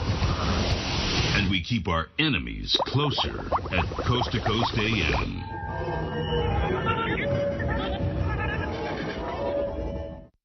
Looking for the truth? You'll find it on Coast to Coast AM. What's the end game? What do you think they all want? These special interest groups, the deep state. Is it total control of us? It's all about control over humanity that is regarded as sheep, and it's whether you're going to have humanity kind of plundered by these wolves out there, or whether you're going to have humanity defended to kind of like make sure that we're not abused by these very dark groups out there. Coast to Coast AM sure sounds great in the middle of the night, but you don't have to be nocturnal to enjoy this amazing show. The Coast Insider is your key to a normal life. For 15 cents a day, you can wake up refreshed, knowing that last night's show is waiting for you with podcasting. Listen on your way to work, and again on your way home. Or listen to one of over 1,000 archived shows from the past 5 years. The Coast Insider Club is a must-have feature for all Coast to Coast AM listeners. Visit coasttocoastam.com to sign up today. You'll sleep like a baby, knowing you'll never miss your favorite guests or topics ever again. Remember, a 1-year subscription comes out to only 15 cents a day. Sign up today at coasttocoastam.com.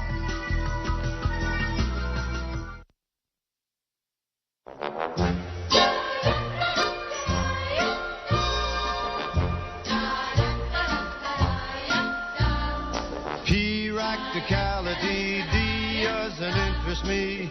Love the life that I lead. I've got a pocket full of miracles. And with a pocket full of miracles, one little miracle a day is all I need. T-Rubble's more or less B or the me, I guess, when the sun doesn't shine. But there's that pocket full of miracles, and with a pocket full of miracles, the world's a bright and shiny apple that's mine, all mine.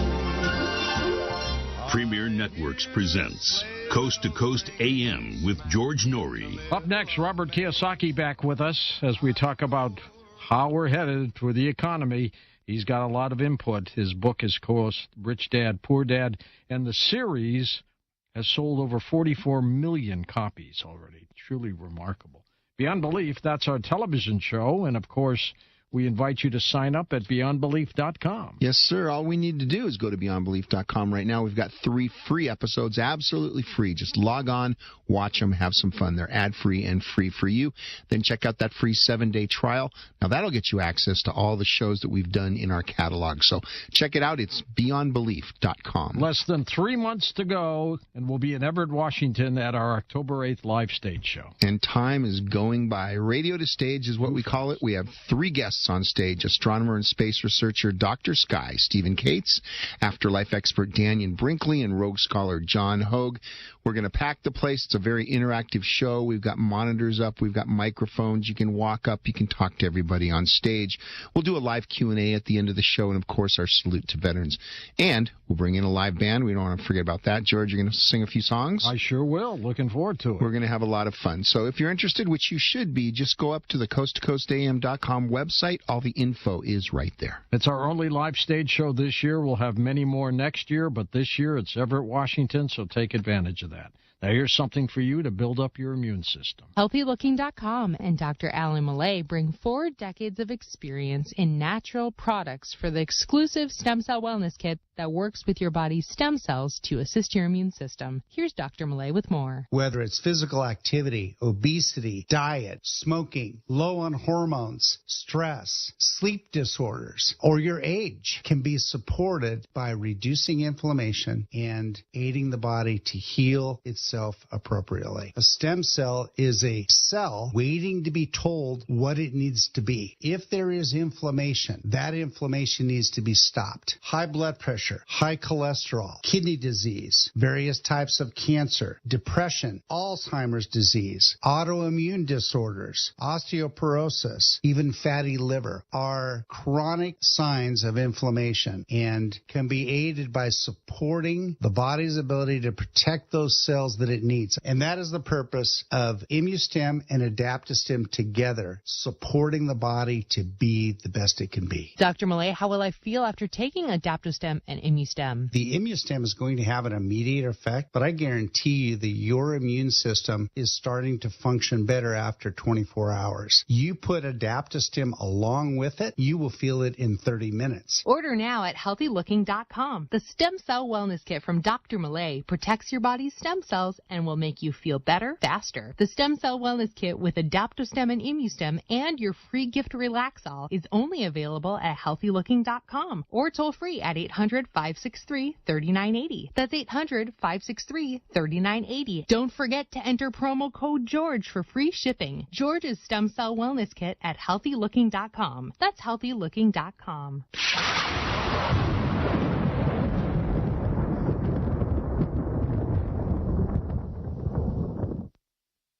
Real people, real stories. I have suffered for years and years, and it was one of those things that I was just willing to try most anything, and so I ordered the Carnivora. I had acute eczema and hives. I had been to minimum of 3 different dermatologists. They always gave me another cream or another ointment to put on that was supposed to help relieve the itching. I have tried every cream and ointment that you can imagine. I promise you it was pretty miserable. So I started taking the Carnivora, and at this point, I don't want to ever be without it. I don't want to go back there again. George here. I promised you yet another fantastic real-life story, and we're talking about the power of waking up your immune system, which, as you just heard, has incredible healing powers. The power of your immune system. Think about that. Perhaps that can be called the human body's fiercest power to heal. Try Carnivora, and you'll see for yourself. It's 100% from nature and contains 17 naturally occurring compounds that are non-toxic to every normal cell in your body. Acts synergistically to heal and will attack abnormal cells only. You heard that right. Carnivora will attack abnormal cells only. Isn't it time to protect your immune system? Call 866-836-8735. That's 866-836-8735. Or visit carnivora.com. CARNIVORA.com. Don't wait. Call today. Every search you make, every click you take, they'll be watching you. Are you tired of being tracked online? There's a simple solution. DuckDuckGo. It's an all-in-one privacy app with a built-in private search engine, web browser, one-click data clearing, email protection, and more. All for free. Download the app today and get the most comprehensive privacy protection with the push of a button. DuckDuckGo. Privacy simplified.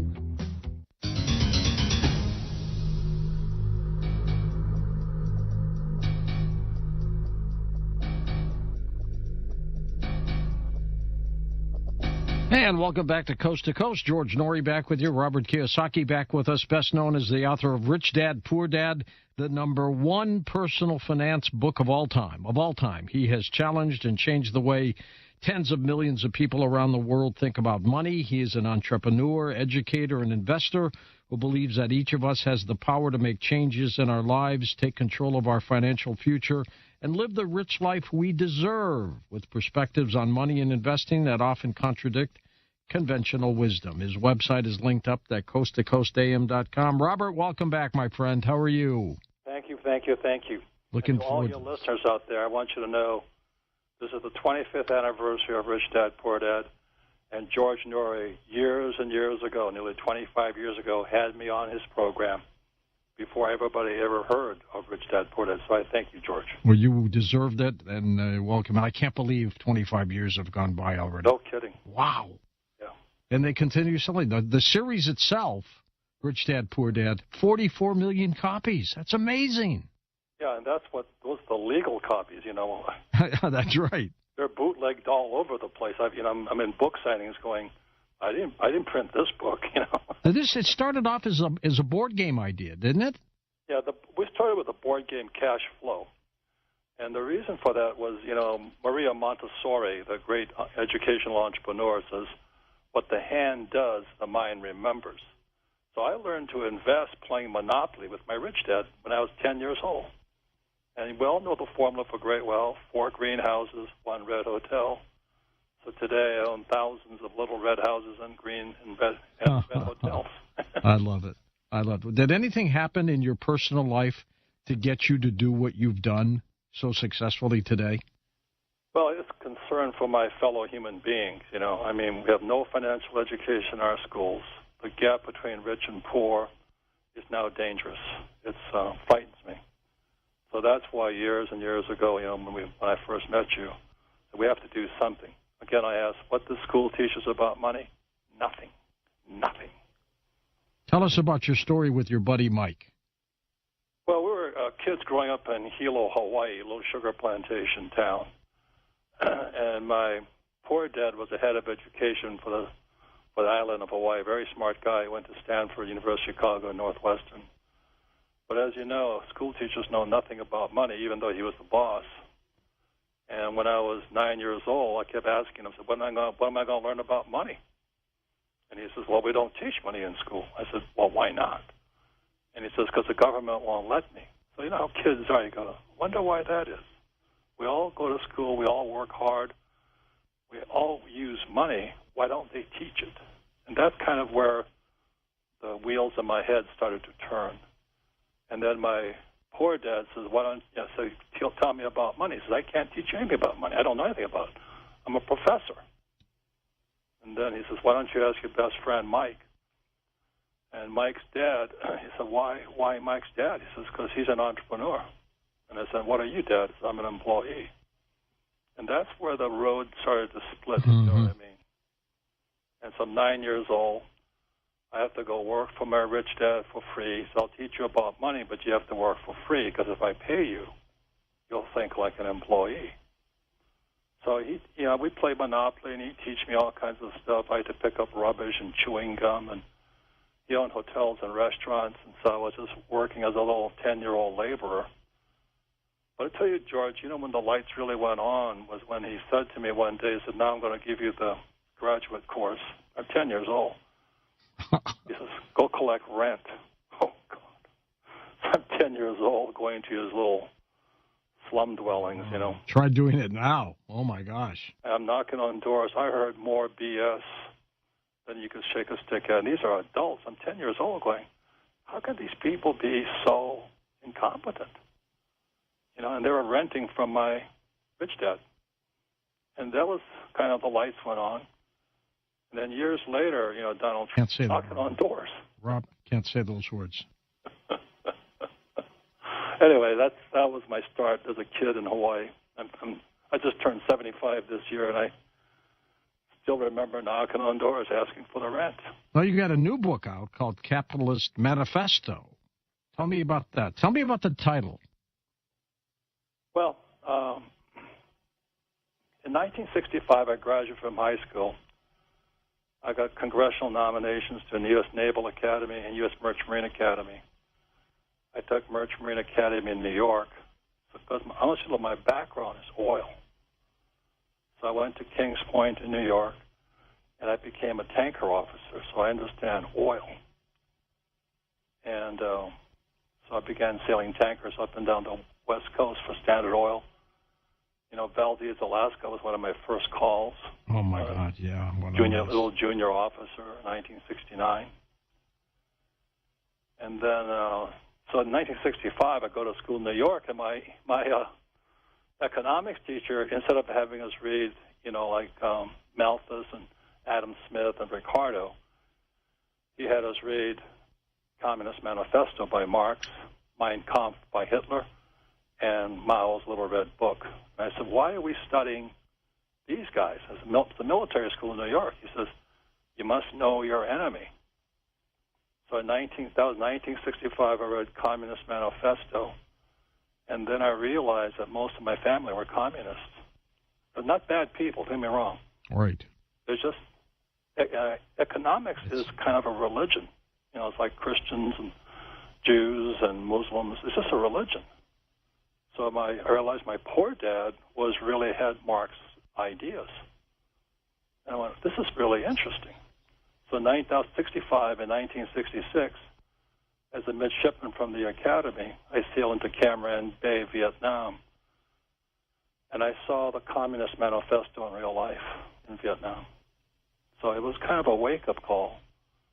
And in 1969, instead of continuing to sail for Standard Oil, I joined the U.S. Marine Corps, went to flight school. Thank you for serving. And was fighting in Vietnam as a Marine helicopter gunship pilot, life expectancy 30 days. I loved it. Oh. So that's how I got to become a capitalist anyway. Why does the Chinese communist way of economy seem to work, at least for them? Well, they're a homogenous people. You know, they're all Chinese. Same as Japanese are basically all Japanese. But what people don't know, which really disturbed me, because I went to Vietnam twice, 1966 and then 72, 73 as a Marine pilot. And we won the war. You know, we stopped communism in South Vietnam. We stopped them. Until we left. But no, then our press took us. You know, they started, all they did was talk about the atrocities. Oh, yeah, that was probably one of the worst times ever. Yes, there are atrocities, but what about the guys that are fighting their butts off out here? And then the thing, what made me sad was I'd watch Walter Cronkite on the CBS Evening News. Mm-hmm. That's it. And the battles he reported weren't true. I mean, I flew in those battles. I saw what happened. And he's saying that, no, that didn't. They're lying. And that's why I said Trump is my friend, and he always talks about fake news. I'm going. So in Vietnam in 1972, I understood fake news. Oh, and that was in the beginning before people even knew about fake news. Yeah. We stopped them. You know, it didn't spread. And then, but all they could talk about was My Lai and some of the atrocities, which there were on both sides. Sure.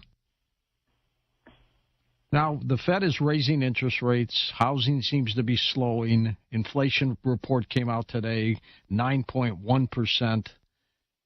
How are we going to slow this stuff down, Robert? It's intentional. That's why, George. You know, I think what's funny, I was listening to your program. They were talking about, aliens and all this, and spaceships.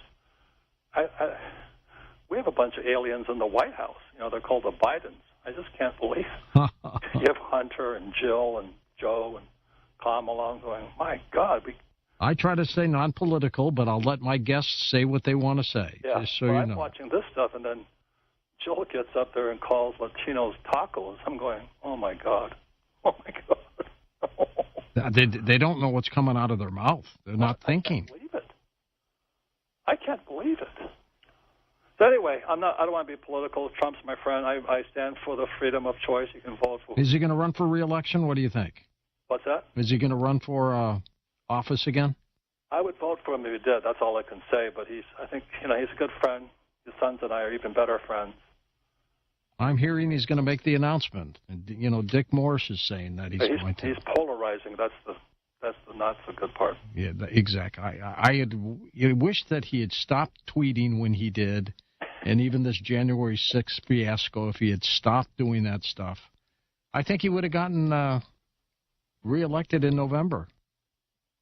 Prior to that, of course, but it's hard to say. But you asked me about the Capitalist Manifesto.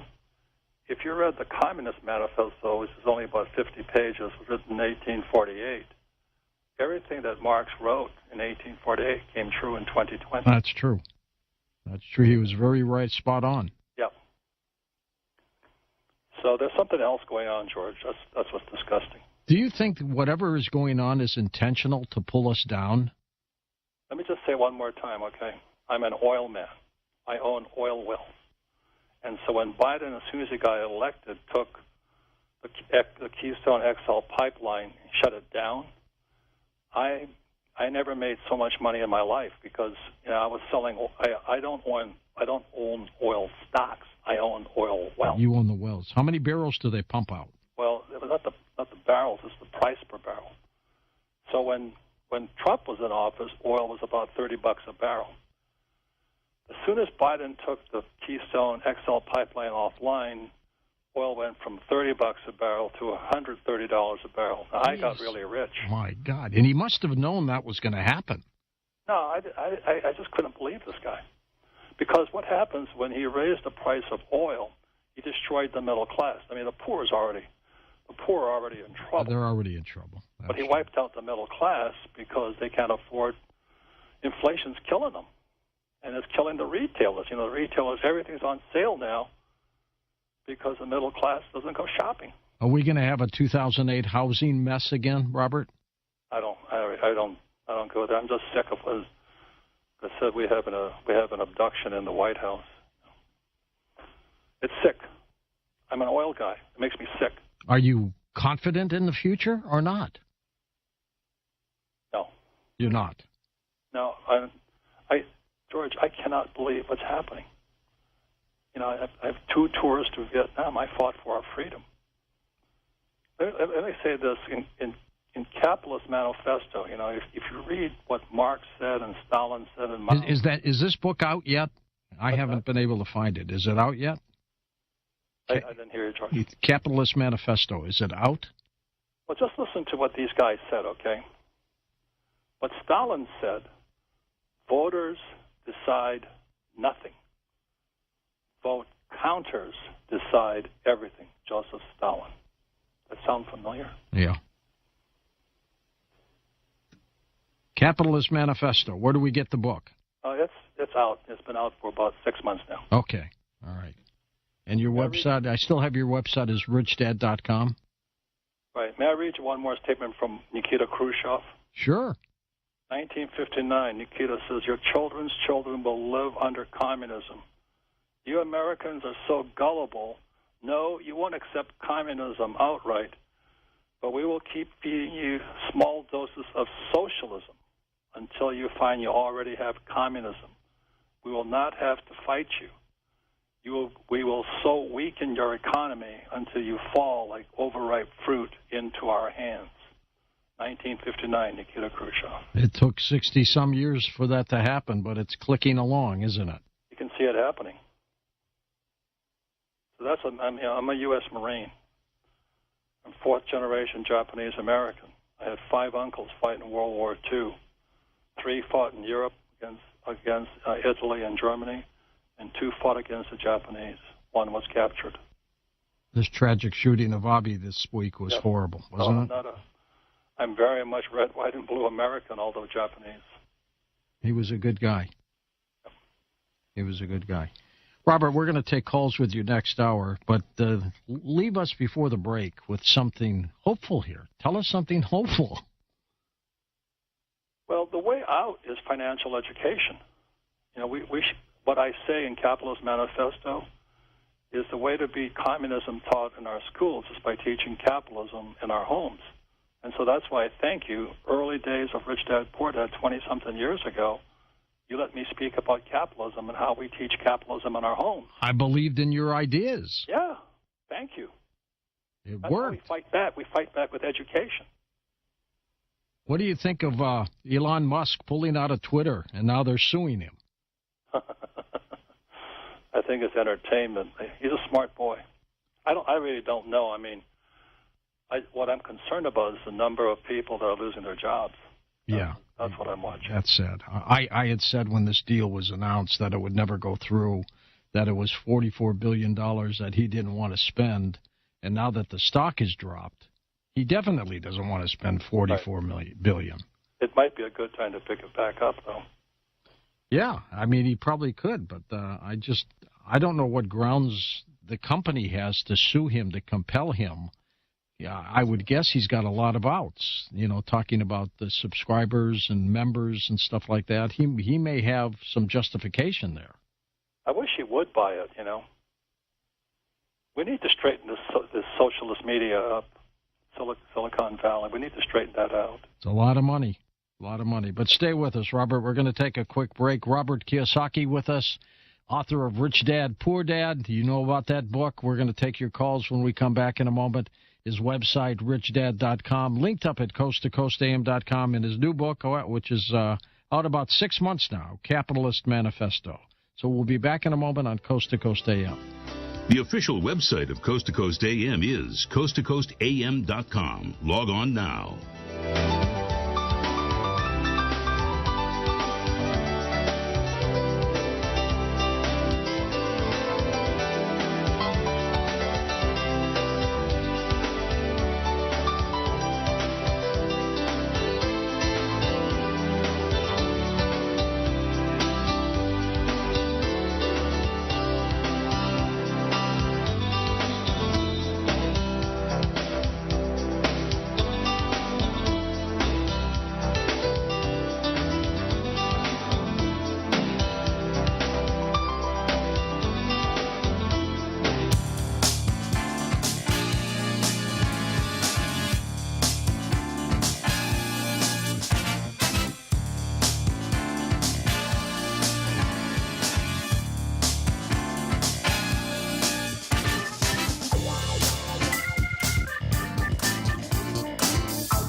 Democrats are trying again this month to resuscitate portions of Build Back Better. That's the social spending plan pushed by progressives, but Democratic West Virginia Senator Joe Manchin tanked the plan in December. Since then, Senate Majority Leader Chuck Schumer has negotiated off stage with Manchin about a smaller package focusing on some climate policies, but aim more at reducing the cost of prescription drugs and deficit reduction. It's a 50-50 Senate, and Democrats can only advance the plan if they all stick together and have Vice President Harris break the tie. Democrats hope to have a special budget process known as reconciliation, which allows senators to sidestep usual legislative rules involving the filibuster. But the filibuster isn't in order with budget reconciliation. But the slimmed-down plan could still infuriate liberals who wanted to do so much more last year. However, they lack the votes. Progressives may also have to accept this new reality if they're going to get any bill at all. Democrats hope to advance the plan before leaving town for the August recess. With the Speaker's Lobby, Chad Pergram, Fox News. Fox Country. I'm Michelle Polino. Keith Urban's The Speed of Now World Tour revealed he's adding Florida Georgia lines. Tyler Hubbard, who will join Urban's tour in the fall, which already includes singer-songwriter Ingrid Andress. The Speed of Now tour kicks off September 3rd at the Shoreline Amphitheater in Mountain View, California. It'll include stops in San Diego, L.A., Wichita, Columbus, Savannah, Wilkes-Barre, Pennsylvania, and end in Peoria, Illinois in November. Hubbard will be performing songs from an upcoming new album, which includes his latest song, 5'9". He'll release the second song from the album July 15th, titled Way Home. Randy. Tanya Tucker's comeback with the album While I'm Livin' is the focus of a new documentary, The Return of Tanya Tucker. The film is due out this fall. The first trailer dropped showing how Brandi Carlile wanted to pay tribute to the singer who shaped her childhood. Carlile co-produced and had a large hand in writing her album. That's Fox Country on Fox News. The Point is KUSG, Hagåtña, Guam, 93.3 FM and 104.3 HD3. Searching for oil. I'm Mary Corsetti, Fox News. President Biden is facing questions about Saudi Arabia's human rights record ahead of meetings with the Crown Prince and other senior Saudi leaders. President Biden won't say if he plans to bring up the murder of Jamal Khashoggi, a U.S.-based journalist, when he meets with Saudi Arabia's Crown Prince Mohammed bin Salman later this week. My views on Khashoggi have been absolutely clear. The president said he always brings up human rights, but says the trip to Saudi Arabia is broader. I'm meeting with 9 other heads of state, just as happens to be in Saudi Arabia. Khashoggi was a critic of the Saudi regime and was killed at the Saudi consulate in Turkey in 2018. U.S. intelligence assessed the Crown Prince approved the operation. Jared Halpern, Fox News. And this as inflation rose over 9% in June compared to a year ago, hitting a new 40-year high. Republican Congressman Fred Keller telling Fox and Friends First that much of this inflation is caused by President Biden's handling of U.S. energy and oil. It starts with embracing American energy. We can do it here cleanly, better than anybody else can, and he needs to come home. He needs to not be traveling to Saudi Arabia to beg them to produce more oil for us. The president blames Russia's invasion of Ukraine and supply chain issues for inflation. Plus, a new type of COVID-19 vaccine might soon be available for adults. U.S. adults could soon have a 4th COVID vaccine option pending approval from the CDC. The FDA has issued an emergency use authorization for shots from Novavax. The company makes a more traditional protein-based vaccine, which public health officials hope will encourage vaccination among some Americans who are skeptical of newer mRNA vaccines. Initially, the Novavax shots will be provided as a primary 2-dose series for people 18 and older, but the company hopes to receive regulatory approval to expand access to adolescents. Fox's Jonathan Seri, America is listening to Fox News.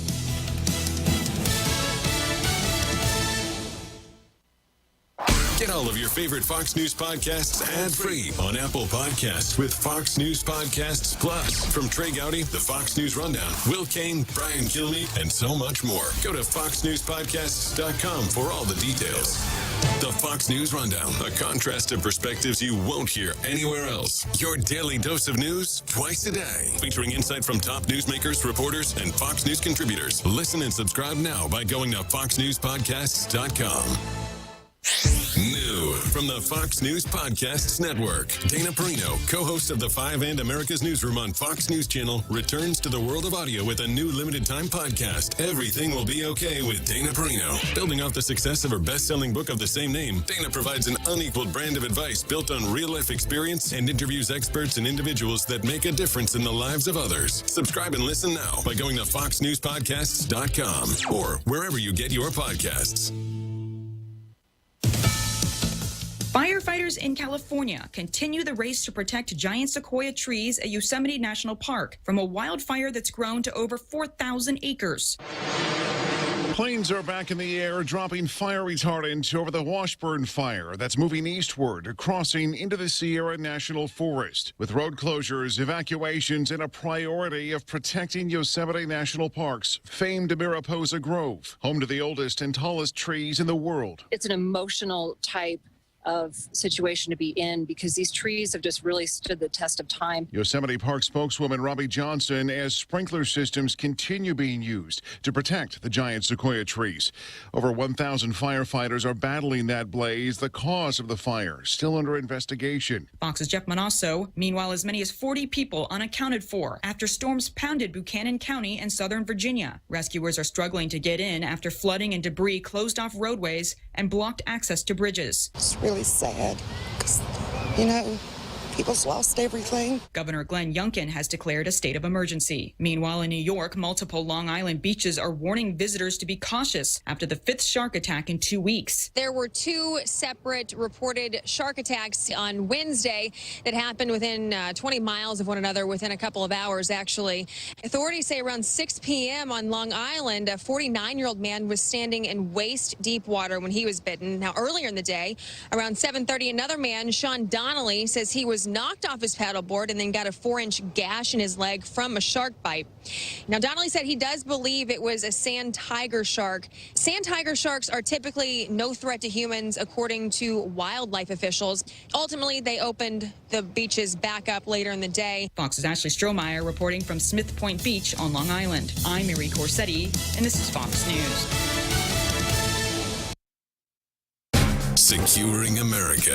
An airstrike against one of the top leaders of ISIS. U.S. Central Command says Maher al-Agal was taken out by a U.S. airstrike in northwest Syria. He was one of the top 5 ISIS leaders, as well as the leader of the group in Syria. A CENTCOM spokesman saying the removal of these ISIS leaders will disrupt the terrorist organization's ability to further plot and carry out global attacks. The spokesperson adding al-Agal was responsible for pushing the development of ISIS networks outside of Iraq and Syria. President Biden also sending out a statement writing, quote, "This airstrike represents the culmination of determined and meticulous intelligence work and stands as testament to the bravery and skill of our armed forces. It also demonstrates that the United States does not require thousands of troops in combat missions to identify and eliminate threats to our country." The president noting the American people and our allies and partners are safer today because of their actions. CENTCOM says there were no civilian casualties. Steve Rappaport, Fox News.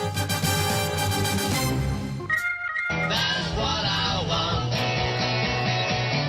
Your loving gives me a thrill, but your loving don't pay my bills. Now give me money. What I want. That's what I want. That's what I want. That's what I want. Oh yeah. That's what I want. Money don't get everything it's due. What it don't get, I can use. Now give me money. What I want. That's what I want. That's what I want. That's what I want. Oh yeah. That's what I want. To talk to George Norrie, call the wildcard line at 818-501-4109. The first-time caller line is 818-501-4721. To talk toll-free from east of the Rockies, call 800-825-5033. From west of the Rockies toll-free, call 800-618-8255. To reach George via Skype, use Skype name George97313. Send George a text message anytime at 818-298-6521. This is Coast to Coast AM with George Norrie. This hour we'll take your calls with Robert Kiyosaki, author of Rich Dad, Poor Dad, and of course his latest book, Capitalist Manifesto. Your calls when we come back on Coast to Coast AM. Famed political strategist Dick Morris says that Donald Trump is running for president. Remember this. Few people know former President Trump better than Dick Morris, and for years Morris has served as his top advisor. Now in his bestseller, The Return, Dick Morris reveals the president's long-expected plan for 2024, his reason for running, and his upcoming surprise announcement when that happens. Newsmax calls The Return the only political book you need to read. It's already an Amazon #1 bestseller. If you want to see the former president's plan, Dick Morris will share it with us.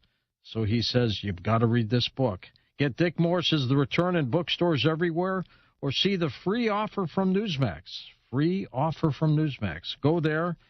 Go to this website, thereturn911.com. That's TheReturn911.com. Here it is one more time.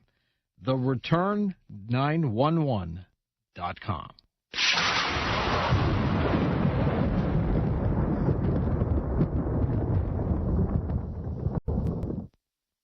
Eden Pure is having their famous BOGO deal on Thunderstorm air purifiers. One listener wrote, "It makes a huge difference in our cat litter box stink. I just wish I'd waited for the BOGO deal. I need another one." Well, now is that time. BOGO is back. So when you buy one Thunderstorm, you get one free. No matter how many you buy, you get an equal amount free. Buy two and get two free. Buy five, you get five free. The Thunderstorm will completely eliminate any odor, even the worst odors like pet, cigarette smoke, urine, and cooking odors. Now is the time to order. Eden Pure's buy one, get one free sale ends July 17th. With over 265,000 Thunderstorms sold and countless 5-star reviews, you know it works. Just go to EdenPureDeals.com and use the discount code RadioBOGO. That's EdenPureDeals.com. Discount code RadioBOGO, and shipping is free.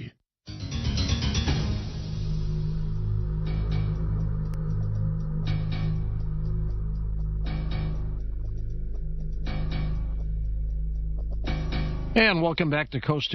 George Norrie with you, Robert Kiyosaki with us. Robert, is the entire planet having this economic mess? Yes.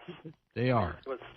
What's happening in Sri Lanka and parts of the world, starvation is coming in because it's all based on oil. And the Green New Deal, by cutting off oil, is crushing us. It's the middle class is going down with this one. That's what I'm terrified of. Not terrified. I feel for the people. It is difficult for them. I mean, God. A lot of people. Why are they doing it? I don't know. It just makes me sick. Is it easy to fix? Yeah, there's less drill for oil. Yeah. I mean, they cuts off the pipeline, and then he goes to Saudi Arabia and then Colombia. I mean, Venezuela, guys who hate us, and wants to buy oil from them, and he shipped oil to China. Oh my God, what is this guy? And he opens up the southern border. I'm going, oh my God. That's sad. I mean, I don't get political. I said something about my friend Donald Trump. I wrote 2 books with the guy. I'm glad he's running. How did you meet him? We met at Javits Center in New York, and we were just sitting around. We're doing these mega real estate events. He's a very good man. I mean, there's no two Donald Trumps. He is what you see is what you get, and that's what I liked about him. He's not always pleasant, as you know, but he doesn't hold back. So I wrote 2 books with the guy. He's a fantastic man. Unfortunately, he's too blunt sometimes. Yes, you're absolutely right. He's a little too direct. Yep. A little more savoir-faire could have made a big difference. Well, that's what I'm saying. I think there's 2 of them. It's only him. Are his advisors scared to talk to him? I don't really know. I mean, I wrote 2 books. I spent a lot of time with him. All I know, and his sons and I are good, great friends. They're just great people. Let me tell you one quick story who he is. I'm standing at Javits, and I made the Leona Helmsley remark about little people. Yeah. In front of everybody. I think there was like 25 or 30,000 people. He looks at me, and in front of all these people, he says, never use the term little people. Wow. Treat everybody with respect. I tell you, George, I never forgot it. I went, holy moly. He needed to listen to what he said when he was tweeting about certain things. Well, like I said, at that moment, he will say what he says. And you don't have to worry about what he really thinks, because he'll say it at that moment. How different is your book, Capitalist Manifesto, from Rich Dad, Poor Dad? Well, like I said, I'm an oil man, and then the Vietnam War was still on when I graduated in school in '69. And my family are samurai. I had 5 uncles fought 3 in Europe, 2 against the Japanese. 1 got captured. And with the Vietnam War still on, I'm 4th generation. I said, I have to go fight for my country. So I volunteered for the U.S. Marine Corps, went to flight school, and I saw communism firsthand in Vietnam. You're going to love this story. My 20-year-old granddaughter just got her certified pilot's instructor license. Wow, congratulations. 20 years old. She's still in her last year of college. Good for her. But she loves flying. And I told her, her name's Kaya. I said, when you graduate, if you want to go on a commercial flight as a pilot, you're not going to have any problems getting a job. They're desperate for people right now. Absolutely. I think there's 35,000 pilots short right now. Jeez. She's in a good reel. But she loves it. She picked it up. She was thinking of going in the Navy as a pilot. I was in the Navy 9 years. And she was thinking of doing that. Then she decided, no, I'm just going to finish school and just go straight into, commercial. Well, I don't know about you, but the military was really good for me. I enjoyed it. I met some great folks. I was a public information officer. I didn't see any action the way you did. And I got out 2 months before the Desert Storm in 91. And our unit was assigned to Schwarzkopf doing all his media work. And all my buddies came back with ribbons and everything else, and they did their thing. The saddest thing about the war was I was a carrier pilot, and you stand there and your friends don't come back. No, you're right about that. And then you go to the Vietnam Wall in D.C., and then you see their names there. Absolutely. That's the saddest thing there is. You ready for some calls? They're lining up for you. Let's start. Let's go to our calls. Let's start with Beth in Woodrow, Texas. Beth, you're on the air with Robert Kiyosaki. Hello, George. It's great to hear your voice and talk to you tonight. Great. But I got a bone to pick with Mr. Robert. All right. Well, you're I don't know if I entitled can to pronounce your view. his last name. I'm sorry. I don't know what your last name is. Kiyosaki. Give it a try. Okay, Kiyosaki. Okay. I had a brother-in-law who was from Vietnam, and he came with those airlifts, and he's a real good guy. But I really got a bone to pick with you because I know a lot of oil people in the Permian Basin, and they're just like you. They're laughing all the way to the bank while the rest of us are suffering. I think that's un-American. And the Keystone Pipeline it's nothing but dirty shale that was going to go straight to China. It was not going to be utilized in the U.S. It wouldn't even go into our refineries. I know a lot about oil because I got kids that children and a lot of relatives that work in the oil patch. Well, what's your bone of contention though? Because he is saying the price of oil got too high.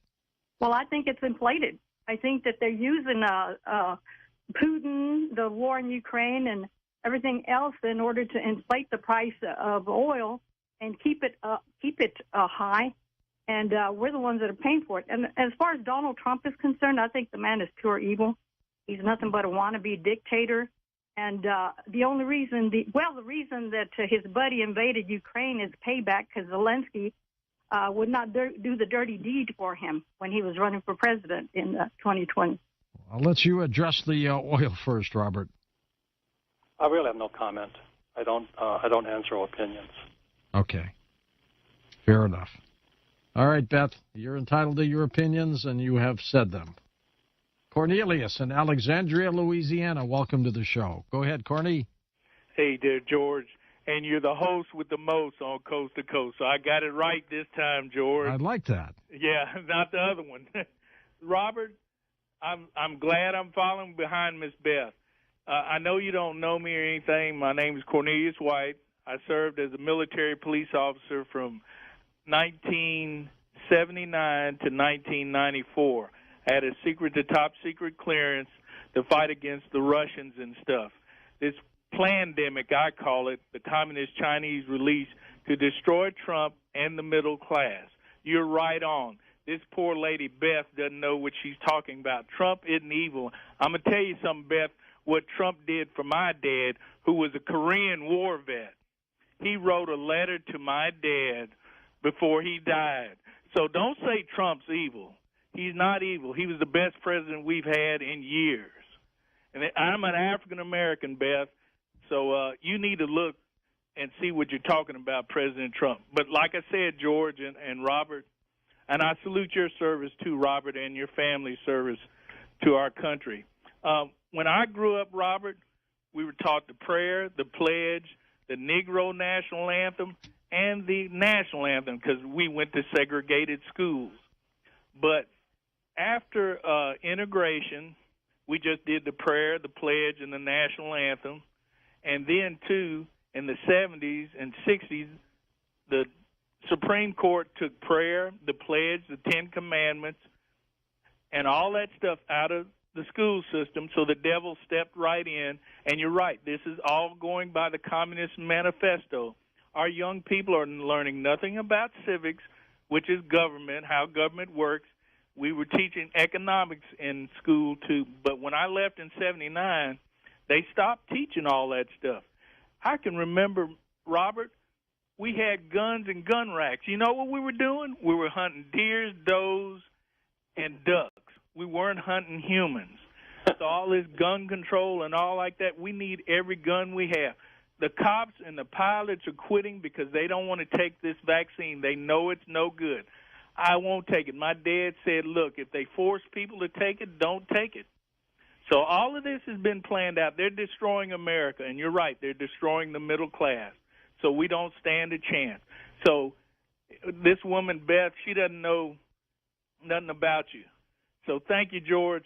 And all right, my friend. Thank you for saying. Let me give you a quote from Marx.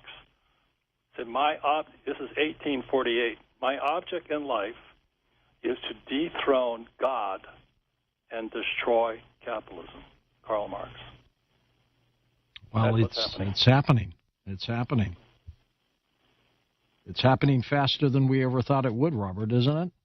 That's why I wrote Capitalist Manifesto. We need to fight back with education. And I'll keep, George, when you had me on years and years ago, I'm asking the same question. Why don't we teach money at school? It's not evil. Exactly. People do evil things for money, but money itself is just money. Is Social Security going to be around in 10 years? From what I hear, no. And same as Medicare. It's really tragic. I feel for the baby. I'm a baby boomer. Yeah, me too. I feel for us, because we're the first generation with a thing called a 401k.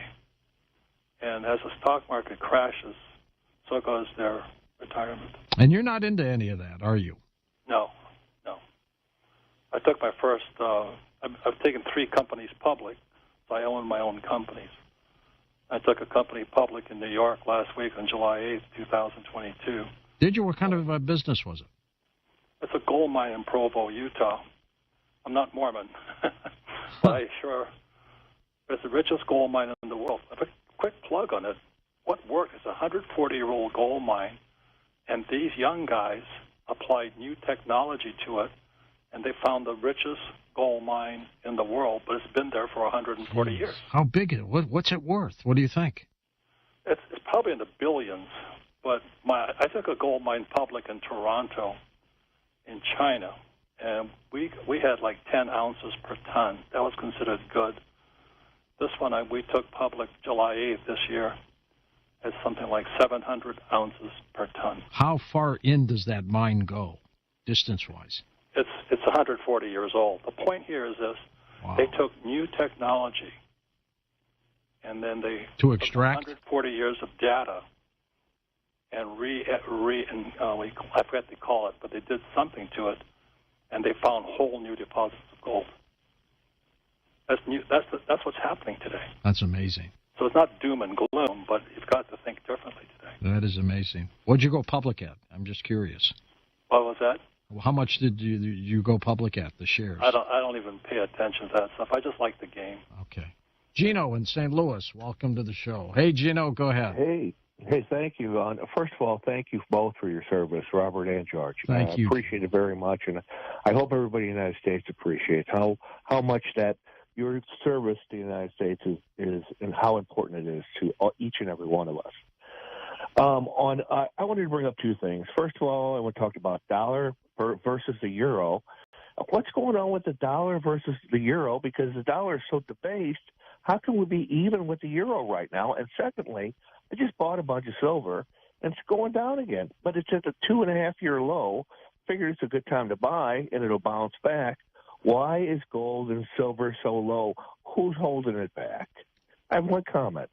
I think that China and the Ukraine have something over Biden. May have to do with his son, and he's He's doing things that they're telling him to do instead of things that are right for America to do. Thank you. I'm afraid you're right. Silver going down in price. But What was that? everything's going down right now. Something really strange, George. Very strange. If you had a magic wand and you could wave it and change anything, what would you do? I would teach financial education in our schools. On the high school level? If we don't educate our children, we're dead anyway. Probably take it even down lower, maybe grade school. Yeah, that's what I'm saying. I started when I was 10, playing Monopoly. It's not that hard. No, I did too. Same thing. But as I said earlier, knocking on doors and collecting rent from adults, that was a life-changing experience. I bought as many hotels in Monopoly as I could spend. It's a game. And then I was hoping somebody would land on it and pay me my rent. That's the game. Great game. Next. I'll tell you another story that's kind of a wake-up call as a kid. I went to a really rich kids' school in Hilo, Hawaii. And then I didn't realize I was poor until I went to Caddy. So I'm sitting in the Caddy shack at the country club, and my classmates are in the country club. Do you know what I mean, George? It's one of those things you go, yes, there is a difference. It's a big difference. But it inspired me. I didn't say, well, there are crooks and all this. I said, I want to be like them. I want to be a rich man someday. And you worked at it. Yeah. I mean, that's capitalism. You don't have, it's not who you're born, but it's how hard you want to get to the top. Did you expect Rich Dad, Poor Dad to be as strong as it was in terms of book selling? My friend, I want to thank you again for being one of the guys that was on my side to help push it along throughout the world. You had a great story. You still do. I appreciate it. No, it's I got so many people are saying the same thing. We've got to teach our kids differently. We really do. It's so important to do. And what do you think of saving every dime you make? I'm not for that. I think you should enjoy money and have fun with it. Well, the problem with that was when I was in Vietnam, Nixon took the dollar off the gold standard in 1971. And that was a huge mistake. Yeah. But not only that, it was in, 1913 or something, they took the Fed came into power, but so did the Internal Revenue Service. Mm-hmm. And this, let me give you another quote from Marx.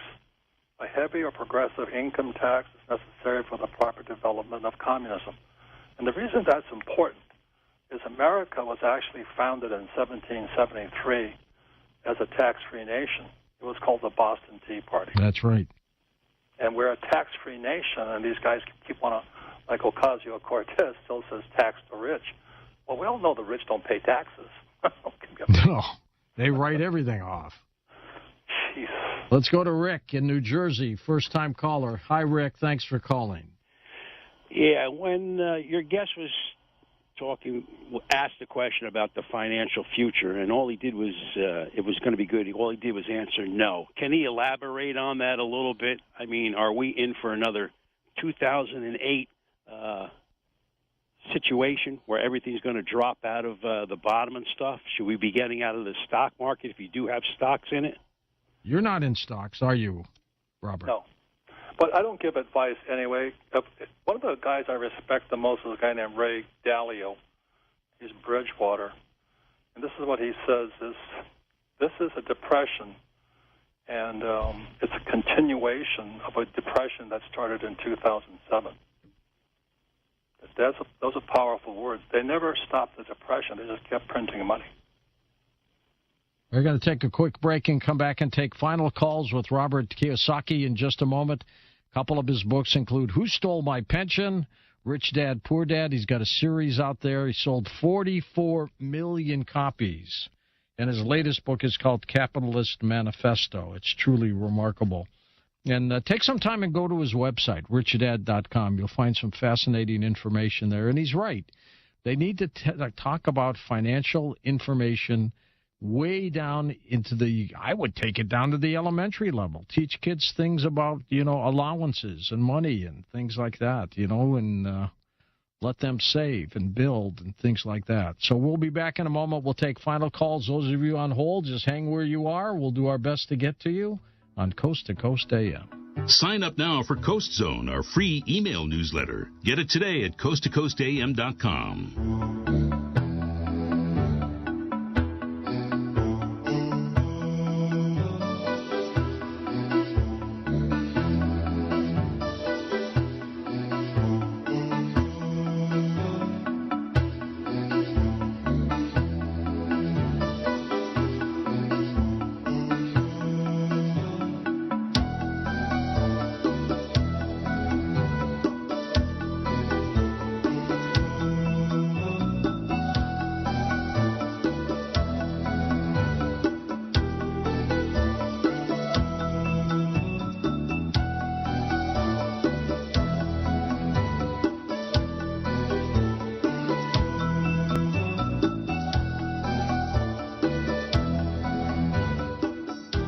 Explore your universe with Coast to Coast AM. Now, we've been talking about 100 years of paranormal study, but things are still in flux. When are we ever going to get the answers we really want? I got to be honest with you, George. I think we really are close. Here in the United States, the vast majority of the population is not going to believe in UFOs until we have something on radar. Well, the fact is, not only do we have something on radar, but we have Navy cockpit videos, among other things, that have been validated by the Department of Defense. What do you think is changing the perception? Is it obvious that's why they have to come forward with this information now? The fact is, no serious person can say UFOs don't exist. I mean, that position does not exist anymore. The answers may be very elusive, but the existence and the evidence is as plain as any we've got. And it's an exciting time to be alive. We know that life is not exclusive to Earth, and that's an extraordinary thing.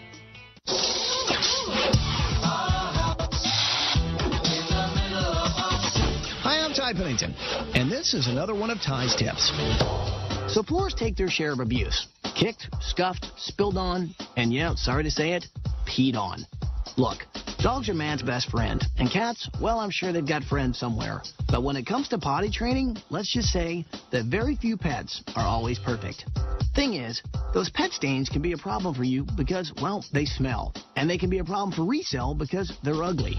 So take care of them now. There are tons of pet stain removal products on the market. Many of them work well, but you have to use them right away. You can also try a more unconventional remedy like window cleaner or a 50-50 mix of vinegar and water. Whatever you do, don't let the stain just sit, or else you're in for a harder time later. I'm sorry, that pun really stinks.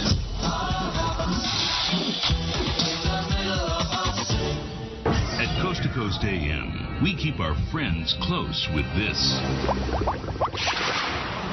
Are we living in end times? I'm George Norrie, and Mark Biltz joins us to talk about biblical prophecy and how the Antichrist can gain power through technology and artificial intelligence. Wow, I never knew that. Looking forward to it. And we keep our enemies closer at Coast to Coast AM.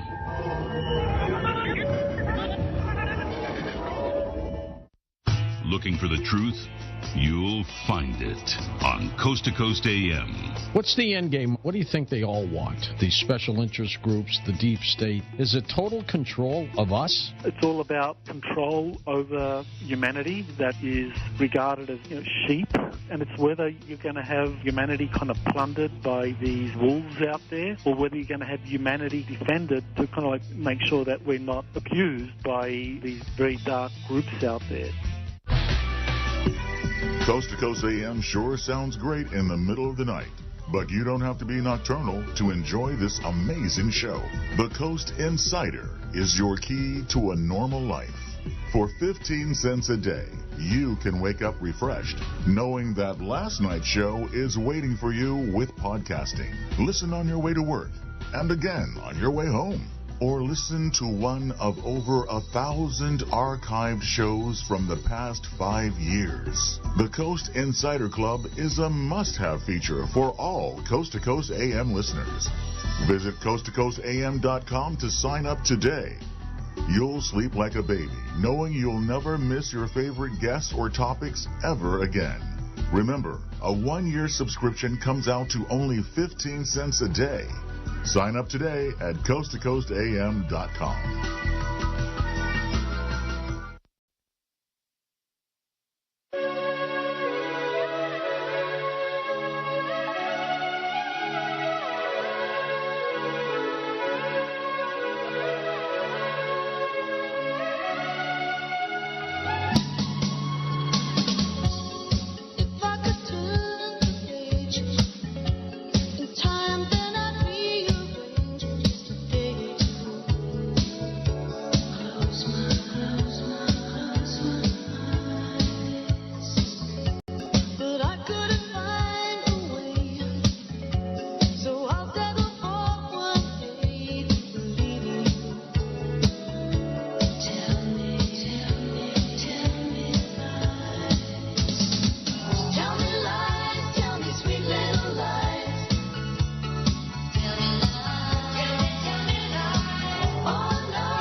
To talk to George Norrie, call the Wildcard line at 818-501-4109. The first-time caller line is 818-501-4721. To talk toll-free from east of the Rockies, call 800-825-5033.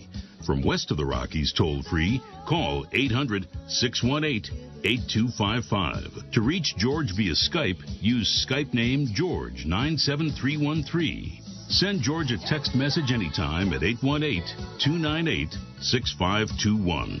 This is Coast to Coast AM with George Norrie. And we'll be back with Robert Kiyosaki and take final phone calls with him in just a moment. Author of Rich Dad, Poor Dad, and, of course, his manifesto, The Capitalist Manifesto, indeed. Next hour, Craig Webb joins us. He's a dream interpreter and expert. That's what we're going to be talking about. Well, this is Wednesday. That means for you Coast Insiders, a couple more programs from the Art Bell Vault. It does indeed. The Art Bell Vault going strong. 2 new classic shows this week. So we go back to 2000. Dr. John Brandenburg and Monica Ricks Paxson were guests of Art. They were discussing Mars because they thought it once was a thriving planet. And then we go back to 2002, and Art spoke to Gordon Michael Scallion. So these are 2 classic shows. Take a minute. Check them out. It's vintage audio. It's heard without interruption, and it's available to Coast Insiders on demand for Mac, Windows, Android, and, of course, the Coast app. How do you get access to this awesome audio? It's very easy. Just head over to coasttocoastam.com, our website, and sign up to become an insider. You can become an insider at 15 cents a day. Hi, this is Jerry from Pearland, Texas. Loyal listener since 1996. I love being a Coast to Coast insider because I can download shows to my phone and listen anywhere in Texas, from our Gulf Coast beaches to the mountains of Big Bend. Hi, I'm Pam from Denver. I've been a Coast to Coast insider for many, many years and love it. I get to listen whenever I want and get to tap into Art Bell's show vault. You too can get these goodies. Become a Coast to Coast insider today. This is Jack. I'm a Coast Insider, and I love the show. I can replay the show from the night before or anytime with the show archives. All of the guests are very informative and super entertaining. Sign up and become a Coast Insider today. You'll be glad you did. And again, it's 15 cents a day, and you can sign up one of 2 ways. Our website, coasttocoastam.com. It's right at the top of the homepage. Or our free app. You can sign up that way. And it's now available in Canada and worldwide, so take advantage of that. Now, here's something for you to calm down. If you feel stressed out or have fatigue, and maybe you're moody, plus you would like to consistently have a great night's sleep, plus lose some weight, you must try Elevate and Accelerate. Start your day with Elevate for energy and day-long focus. At night, it's Accelerate for a solid night's sleep, plus a blend to lose weight while you're sleeping. Here's Kara, certified health coach and holistic nutritionist, to explain. The Elevate is going to give you energy. It's going to give you focus, mental clarity. It has 4.5 servings of phytonutrients from superfoods and greens. And you're getting all these foods in that have such a powerful punch of real nutrients. There is no jitters, no crash, nothing with this at all. It's just a sustained energy that lasts you all day. So, Kara, explain how Accelerate takes over before bed. So this system works synergistically together. There is a deep sleep blend that helps your body naturally get into a deeper state of sleep, that REM sleep that you need to shut off your brain and allow your body to do its regenerative work overnight. You feel very rested, relaxed, wonderful in the morning. This also has our weight loss blend in it. It supports and restores your organ systems overnight while you sleep. So it's going to support gut health, digestive health, all in one simple system that is a 1 pill in the morning and 2 pills at night. We've packaged and discounted Elevate and Accelerate and thrown in your free gift, Be Slim, in Georgia's Power Pack. Order now exclusively at healthylooking.com. That is healthylooking.com or by phone 800-394-9930. Jump on that path now to all-day energy, better focus, excellent sleep, and weight loss with Georgia's Power Pack from healthylooking.com. That's healthylooking.com or by phone 800-394-9930. Port Authority of New York and New Jersey police officer James Kennerly passed away in 2017 from 9/11-related cancer that he developed from his search and rescue efforts at the World Trade Center following those terrorist attacks. The Tunnel to Towers Foundation is committed to ensuring America keeps its vow to never forget 9/11 and keeps the memory of heroes like Officer Kennerly alive. The foundation's 9/11 Never Forget mobile exhibit is a tribute to all who lost their lives that day or who have died from related illnesses. It's a high-tech trailer tractor that transforms into a museum to educate people about America's darkest day. Welcomed around the nation, the memorial provides interactive education through guided tours. Firefighters have provided first-hand accounts of the day and its aftermath to more than 600,000 people to date in nearly 50 states and Canada. Visit it in a city near you when it comes by. Do good and never forget. And donate just $11 a month to T2T.org. That's the letter T, the number 2, the letter T. T2T.org.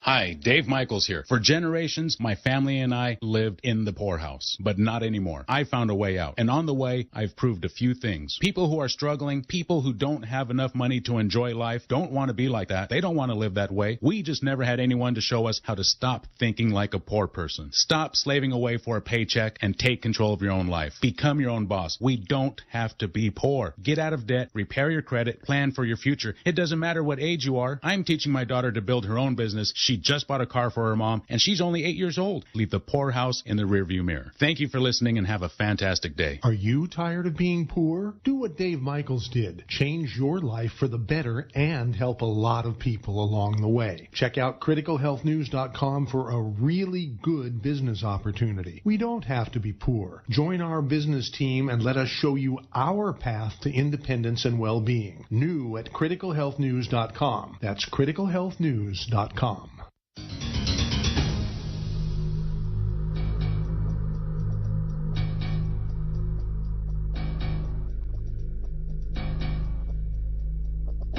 And welcome back. George Norrie with you. Robert Kiyosaki with us. Robert, we've got a lot of young 20-year-olds who listen to our program. What's the financial future like for them if things stay on the same course as they are right now? Well, it depends upon their education, obviously. And then that's why I listened to my rich dad, who had no education, versus my poor dad, who was a Stanford graduate. Yeah. So. But how do you know who to take the advice from? That's a tough question. You know, George, I only write about what I do. I don't write about theory. And there's a big difference. Yeah, you're very practical about that. Yeah. If I could just step backwards and, going to military school was great because I had to study not the same economists, not Adam Smith, Ricardo, Keynes, or Malthus. I studied Hitler, Marx, and Mao.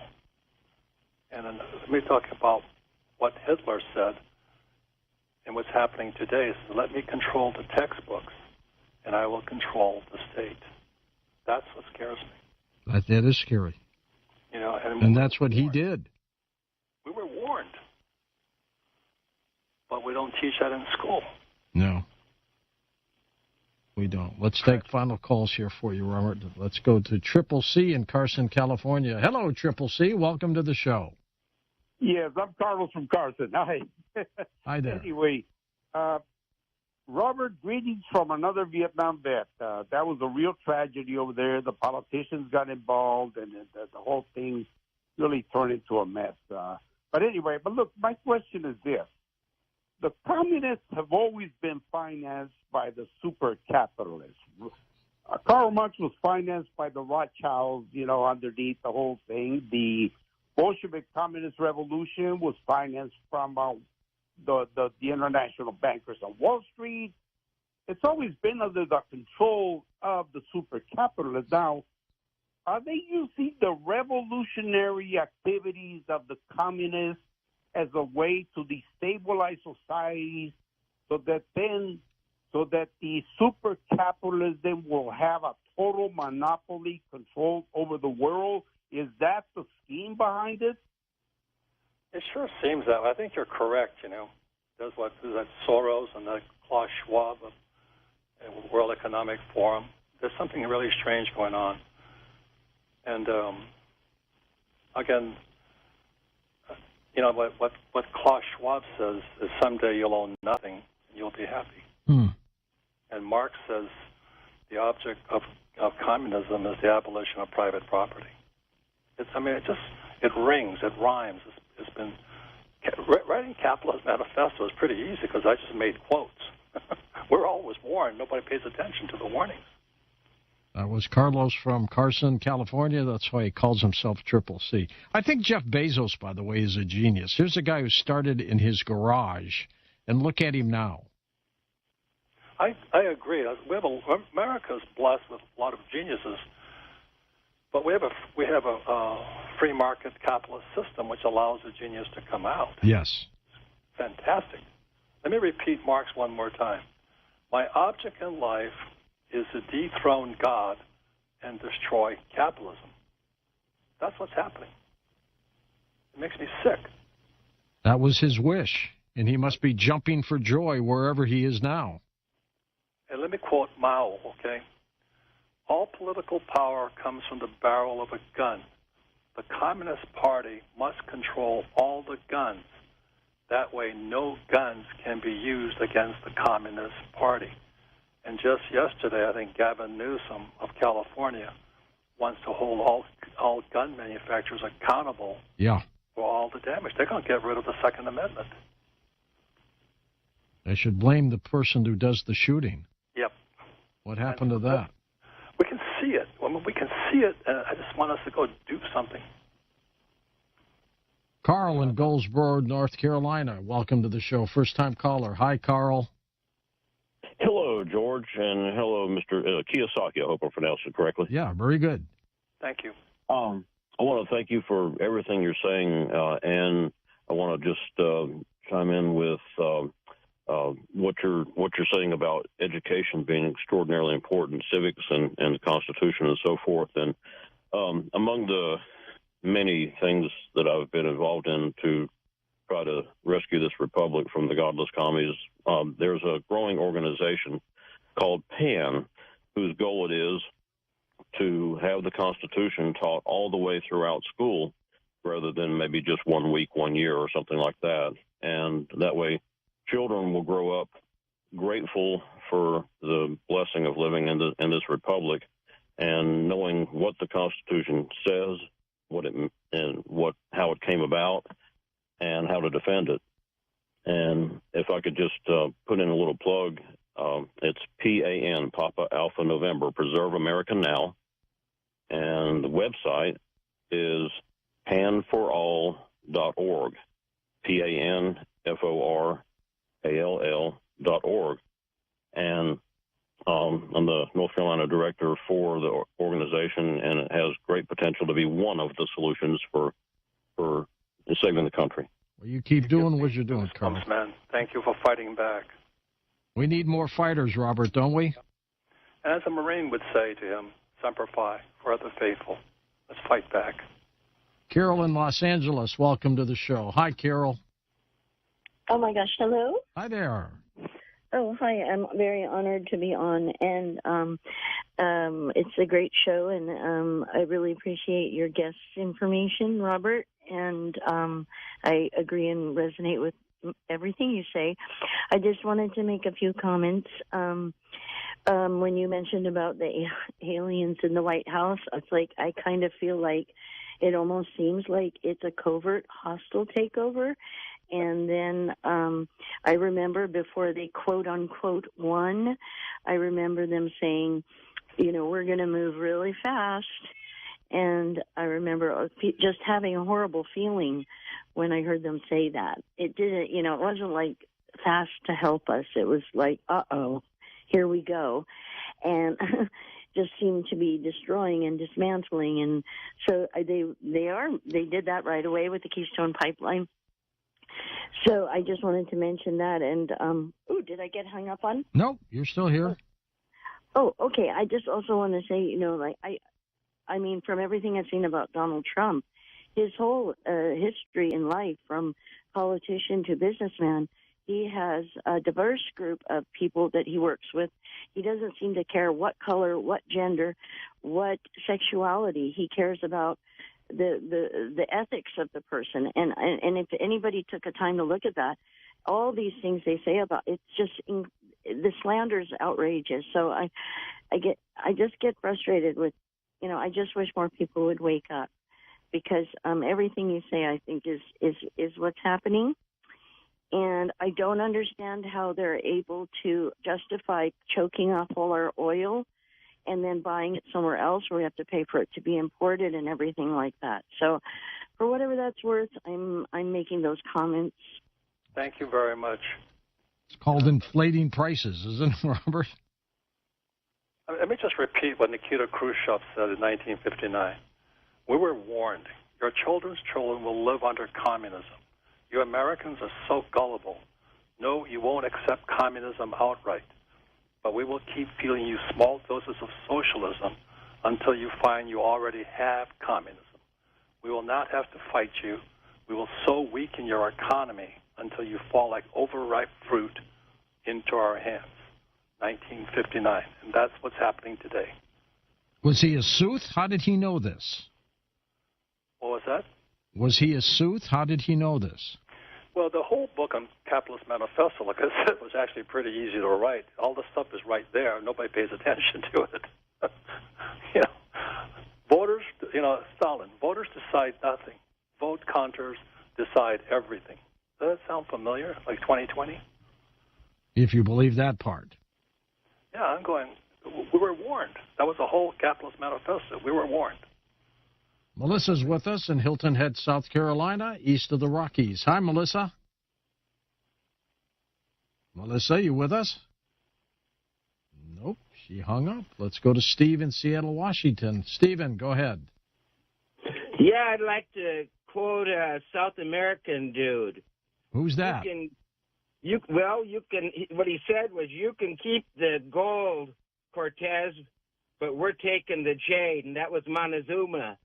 And I don't want to talk about neo-feudalism. Hey there, Robert, I want to talk about gold and treasure hunting, and maybe someday we can get together and go down to Australia and hunt some of that reef gold. It runs east to west, and if you find one vein, you'll find another vein right next to it within 120 feet, and they don't normally go deeper than that, and they're rather long, solid gold. So keep that in your mind, and God bless you guys, and thanks for letting me on. Okay, my friend. I love Australia. It's such a rich country. It is rich, and it's unbelievable that we are still finding gold mines all over the planet. Well, George, the thing is, new technology makes it easier and more gold's coming out. It's fantastic. This gold mine right under your foot if you look for it, you know. I think of the old westerns, Robert, where a guy was in a stream with a little pan, and he's checking his little gold nuggets. Yeah. That would have been me. How times have changed, huh? Yeah. And, you know, technology is changing so fast. You know that person who talked about the Constitution? That's such a great idea, because I met this young person the other day. Sure. She didn't know who JFK was. Oh, my God. Can you imagine that? That is incredible. Well, you also ask most young kids to do arithmetic in their head without a calculator. They can't do it. Yeah. They can't do it. Charles in Sacramento, west of the Rockies. Go ahead, Charles. Hello, George. Hello, Mr. K. Hey, Charles. Everything's good. Okay. So my head is spinning right now. I stay out of doors, and I've probably given as much thought to, quote, homelessness as any person.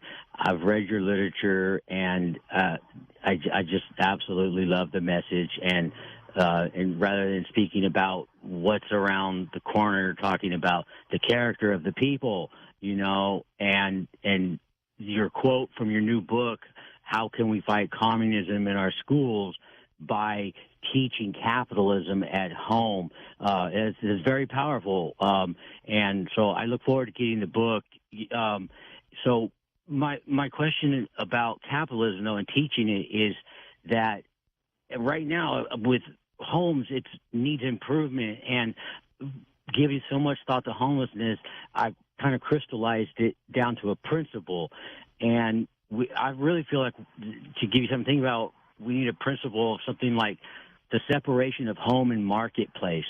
And I'm glad you're an oil man, because it might seem challenging to real estate people, but it really is in full line with, capitalism and free markets, and expands it. For example, making the problem bigger than it is by aiming higher, going from homeowner to title holder. Isn't that what we want? We when you own a home, you want the title, and that's just a start. And so if you can just give that a thought, Mr. Kiyosaki, you seem like a person in a position to really use that principle and keep it in line with capitalism, free market, to do something with. And so I just wanted to say thank you. And my name's Mr. Parks, and I'm in Sacramento. And so thank you. Thank you. He's got some good points there, Robert, doesn't he? Yeah. You know what?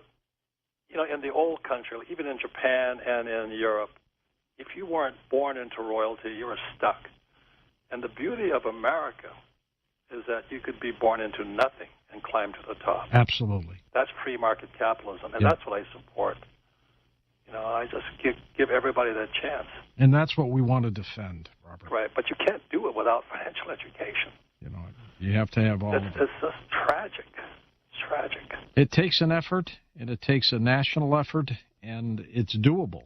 It really is. It really is. Robert, once again, congratulations on this book, Capitalist Manifesto, and continued success to you, my friend, all right? Thanks.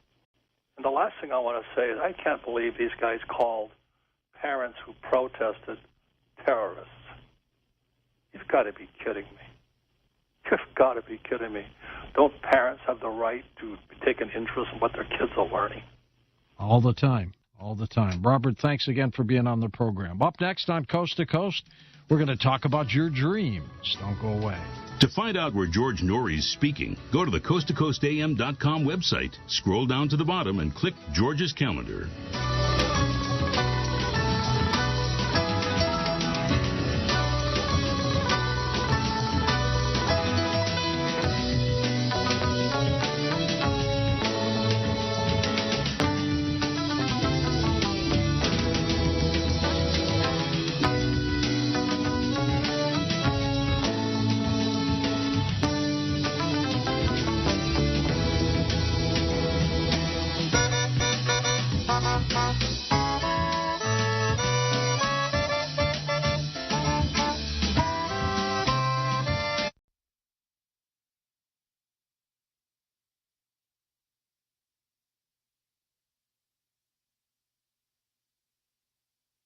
Two-minute stations, 2 minutes away from your Fox News top-of-the-hour newscast.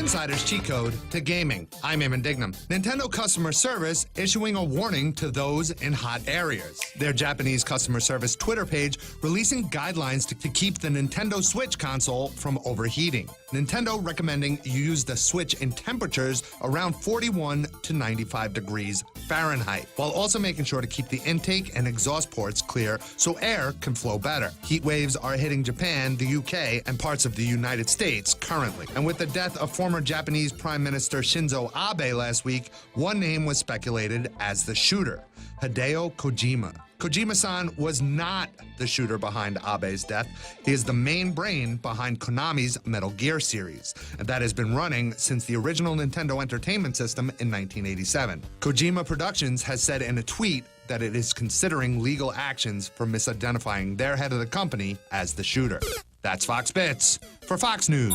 The Dean's List with Janice Dean. A lost family dog in Alaska that was finally found makes today's Dean's List. Ted Kubaki said they had almost given up hope after their blind elderly golden retriever went missing. Lulu was gone for over 3 weeks when she wandered away from their home. A construction crew found her in some bushes after confusing her with a bear. Her human Ted says she means everything to their family. They have 5 daughters aged 4 to 13, and Lulu has spent every single day of her life with them. They searched for weeks, but almost gave up hope. A team of construction workers found her 15 feet down an embankment. When she was returned, there were screams of joy and some tears. Lulu had lost over 20 pounds and was dehydrated and in pretty bad shape. But with lots of TLC and a trip to the vet and some rest, Lulu is now doing well. We're praying for you, Lulu, and so glad you're home. Janice Dean, Fox News.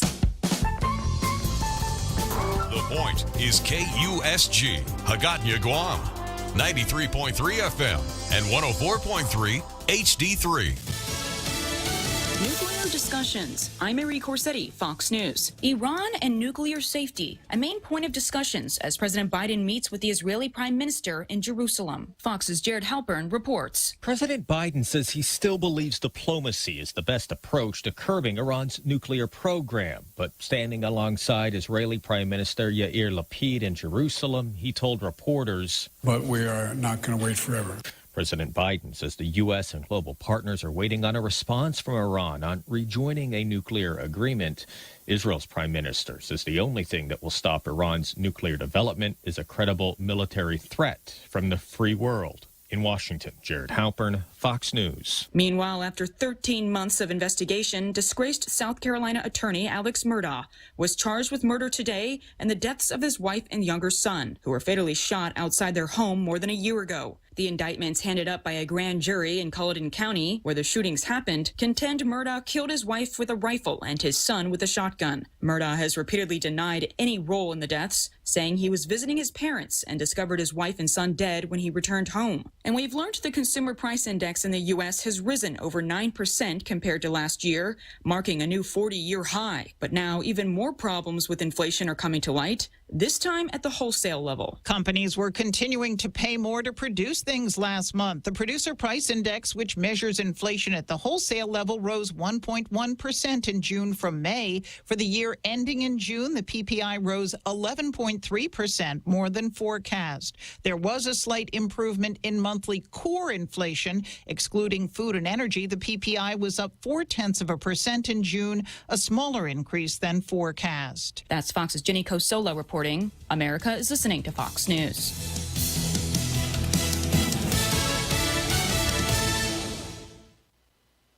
Jason in the House, the Jason Chaffetz podcast. There is always someone doing something stupid somewhere. Dive deeper than the headlines and the party lines as I take on American life, politics, and entertainment. Join me, Jason Chaffetz, every Wednesday as I shed light on the news and make some predictions along the way. You never know who will drop in. Subscribe now on FoxNewsPodcast.com or wherever you download podcasts.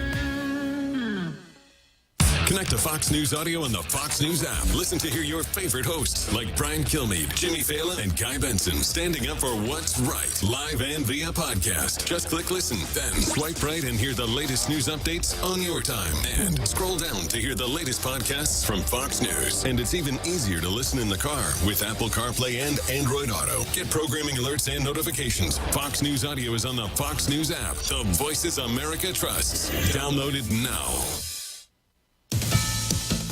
A former CIA programmer has been convicted of handing over agency secrets to WikiLeaks. The U.S. Attorney for New York said in a statement after a jury convicted 33-year-old Joshua Schulte that he was behind one of the most brazen and damaging acts of espionage in American history. Schulte was convicted of turning over documents to WikiLeaks that WikiLeaks released in 2017. They showed CIA hacking tools, how the agency can get into iPhones, Androids, and even turn smart TVs into listening devices. Schulte worked on the hacking tools himself. The first jury deadlocked on the most serious charges, and Schulte represented himself in this second trial. He said he was a scapegoat, that the CIA was embarrassed, and that other people had access to this data. Prosecutors said he was disgruntled over poor relationships with colleagues. Jessica Rosenthal, Fox News. And Oscar-winning actor Kevin Spacey has pleaded not guilty to charges of sexually assaulting 3 men a decade or more ago. The former House of Cards star entered the plea Thursday during a hearing at London's Central Criminal Court. Spacey ran London's Old Vic Theatre between 2004 and 2015. The incidents allegedly took place during that time. A judge set a trial date for June 6, 2023. Plus, a lawsuit has been filed against Uber by hundreds of women who say they were attacked during rides. More than 500 women in multiple states have signed on to the class action lawsuit against Uber. The suit says the women were, quote, kidnapped, sexually assaulted, raped, stalked, harassed, or otherwise attacked by Uber drivers. Most Americans right about now would tell you the worst impact on their money these days is inflation, followed by gas prices, but that's because they're dealing in dollars, even if using debit cards or pay apps.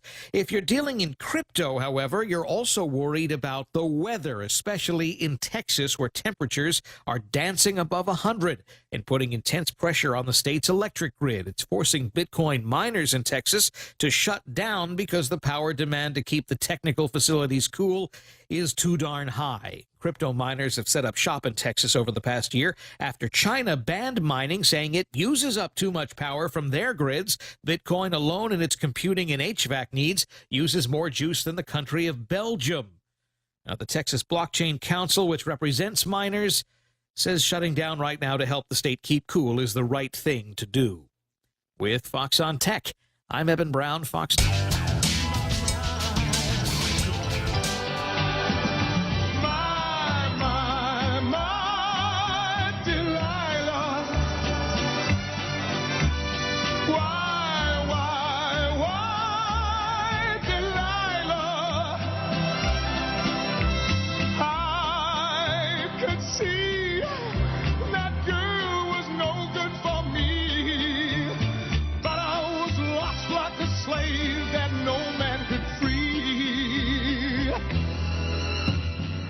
This is Coast to Coast AM with George Norrie. In a moment, Craig Webb back with us as we talk about dreams. His latest work is The Dreams Behind the Music, discovering the fascinating dreams that are behind the music we all know, including 20-plus Grammy-winning inspirations, and all coming from dreams. Amazing.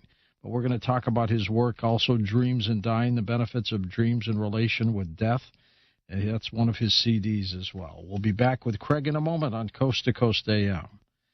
Remember one of the Twilight Zone series, To Serve Man? Well, they gave him a cookbook, right? How to eat humans. So back off on that. But let's talk about real food shortages and things that are affecting all of us.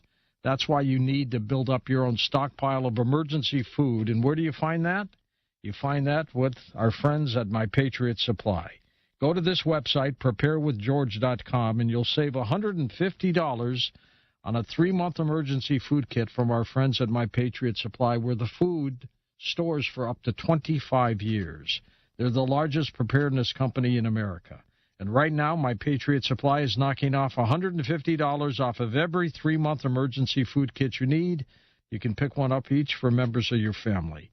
Get a wide variety of delicious meals, 2,000 calories a day per person, saving up to $150 again on a 3-month emergency food kit at preparewithgeorge.com. Everything ships really fast, and the shipping is free. So go to preparewithgeorge.com. That's preparewithgeorge.com.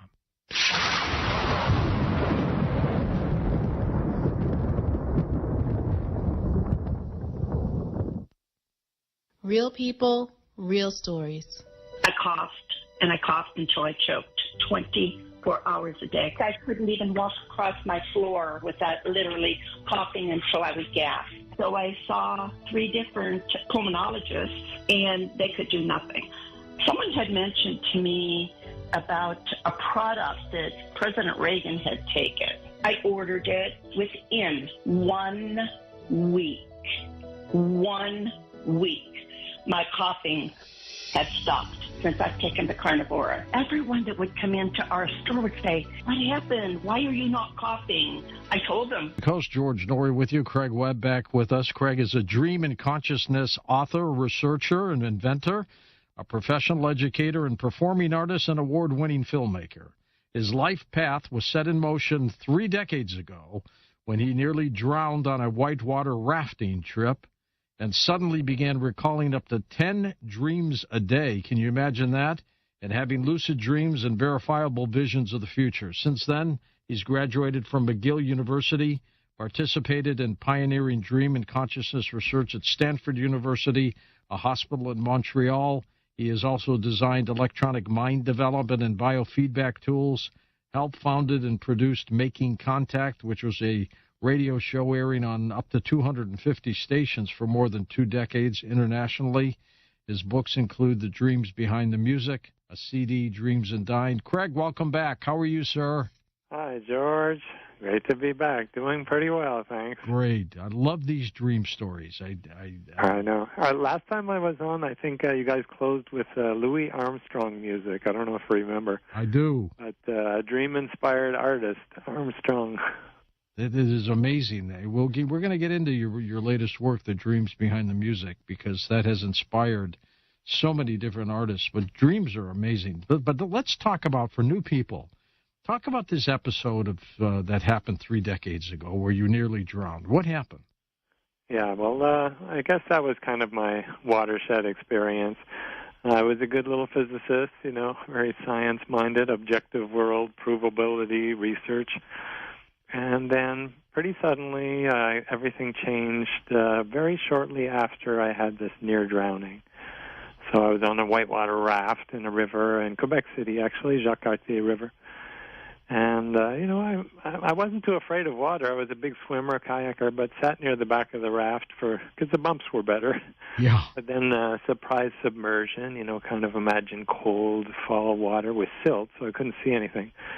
And I had my life jacket, but bumping into the raft underneath, no time for a breath. And then kind of everything slowed down. I guess the fight and flight turned to this very strange peace. Wow, I'm dying. This is really it, I just had this simple single thought, and with it this peace, which I wouldn't expect normally when I'm drowning, but there it was, and I just took it. And then I guess the guide must have pulled me out. I don't remember exactly, but I rafted the rest of the day pretty much as normal. And then started remembering, like you mentioned before, many, many dreams a day, sometimes previous days' dreams and the following days. And I'd never really remembered dreams much before. So some kind of big gate opened where I was connecting with intuition, subconscious dreams. And, of course, the lucid dreaming where you're dreaming in the dream, which is pretty remarkable all by itself, isn't it? Right. And that kind of dream started, too. So it was kind of, I wrote a song about it, but I was like, wow, you mean that physical life here where I perceive with my eyes, ears, nose, skin, that's just one station on a big dial of experience? Wow, nobody told me that in physics class. We can pick up things with precognition. We can tune into other people telepathically.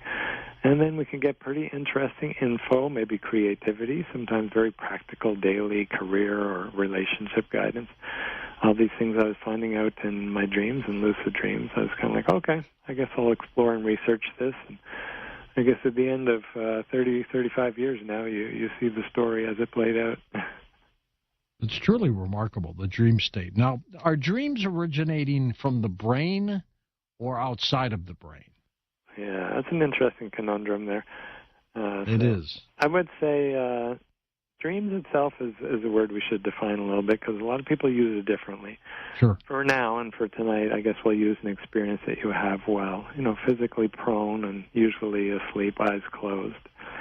But there's lots of variation. Certainly there's a big variation. People use, these dreams I have from my future and waking life. So it's not exactly what we're talking about today. But the dreams and sleep, I would say, originate at least in the whole body. So let's expand a little bit just past the sleeping brain. Since certain body positions, certain touch, certain, trauma held in the body and even injuries and wounds on the body can show up well in dreams and vice versa. So, and then let's say there must be some kind of invisible substance. I don't know, the mind, you might call it that, or something like the ethereal body or the invisible body that prints out into the physical. And my guess is the dreams bridge between the physical brain and physical body and some of this inner matter, or whatever we want to call it, the mind and the realm beyond. So I guess probably both, and maybe way more. Do you think societies have been interested in dreams since the beginning of mankind? Absolutely. In fact, not just interested, I think living. Probably, even little children nowadays, George, they don't necessarily differentiate too much between dreams. They say, I met my little friend, but the little child didn't go out to play at all. They said, you were dreaming that? Oh, well, yes, I met him. So eventually we train them that, that was imagination, that was a dream, but the child's experiencing it full on as if they might experience a physical event. It's like it's real. I think, native societies have not quite lost that connection maybe as much as we did. And in fact, there's a lot of shamans worldwide, sort of, let's say, cultural, spiritual cultures, and certainly the spiritual folks from those cultures we call shamans or medicine men or medicine women, who are quite connected with the inner worlds, the shamanic worlds, dreaming in practical ways to help their, tribe and family members and certainly themselves. And what would you say about that? Do you think cultures over many years, maybe many millennia, have stayed tuned with dreams? Yeah, I think they probably have. And what fascinates me about the dreams more than anything is the precognitive dreams. How in the world does that happen? Like the pharaoh, right? Yeah. Back to the Egyptian culture. Documented in the Bible, the pharaoh had the dream that later Joseph interpreted, that they acted on, which we'll slip in a little principle here for listeners. Not just what does a dream mean, which is a great question, a little bit around Sigmund Freud, but what does it want? In this case, the Pharaoh's dream, we won't get into all the details, but it came pretty clear to Joseph and the Pharaoh. It wanted them to actually physically save grain and save meats for 7 years in the storehouses. And the Pharaoh thought it was so important, he put, prisoner, at the time a prisoner, Joseph, in charge of it as his, first in command. And they did. They saved it all up after the dream and saved many millions of lives when there was a huge drought and famine later. So some interesting history there, and a precognitive dream that served many, many, many people. Who gives us the information? Is it coming from other sources like the angelic world, or is it God? Who's telling people these things? Who's telling people, and who's telling us? Have you ever had a premonition or a precognitive dream, George? My daughter did. She had a 911 dream, but we didn't know what it was until after the fact, unfortunately. How long before was it? 2 weeks before. Yeah. She called me up and said, Dad, I had the strangest dream that I'm in this big city, walking down the street, and I'm looking up, and all I can see is ash coming down like huge snowflakes. Right. And I look down, and I'm in 6 inches of it walking, but it's all over the place. I could barely breathe, and I could see these buildings, but you couldn't see them. It was really weird. And then she called me up when the first plane hit one of the towers. Upset, I guess. Yeah, and she said, Dad, it's my dream. Look. And I turned on the television that morning, and I saw what was going on. But she had that 2 weeks before. Yeah, and at that time, September, maybe August 2001, and then certainly after September 11th, I got a lot of inquiries and a lot of people, and in fact, a lot of people even would come on different shows that I was invited on to say, yes, I dreamt that event beforehand too. Like fairly clearly with some specifics, and some people got warning dreams, don't go to work today. Somebody worked in the towers, So where does it come from? Certainly it comes from something inside. We're not exactly tuned to events, future events. We don't have any time machine quite yet in physical life. But let's say the brain, the mind, something inside, invisible mechanism, intuition, maybe we want to call it, can tune in across time. Certainly to, more obviously, to past events, but somehow also to future events. And when something's really emotionally marking, like September 11th, the Twin Towers, which affected the whole world, and certainly North America here, it's going to be very strong in terms of sort of, I don't know what we could call a ghost image or a probable future, something that we can tune into in dreams. In fact, I dreamt of huge towers falling into rubble and sort of crumbling from the ground in a big city 5 years before, but on September 11th, 5 years before. Wow. So I thought that's kind of interesting. There are no coincidences, Craig. A little principle there.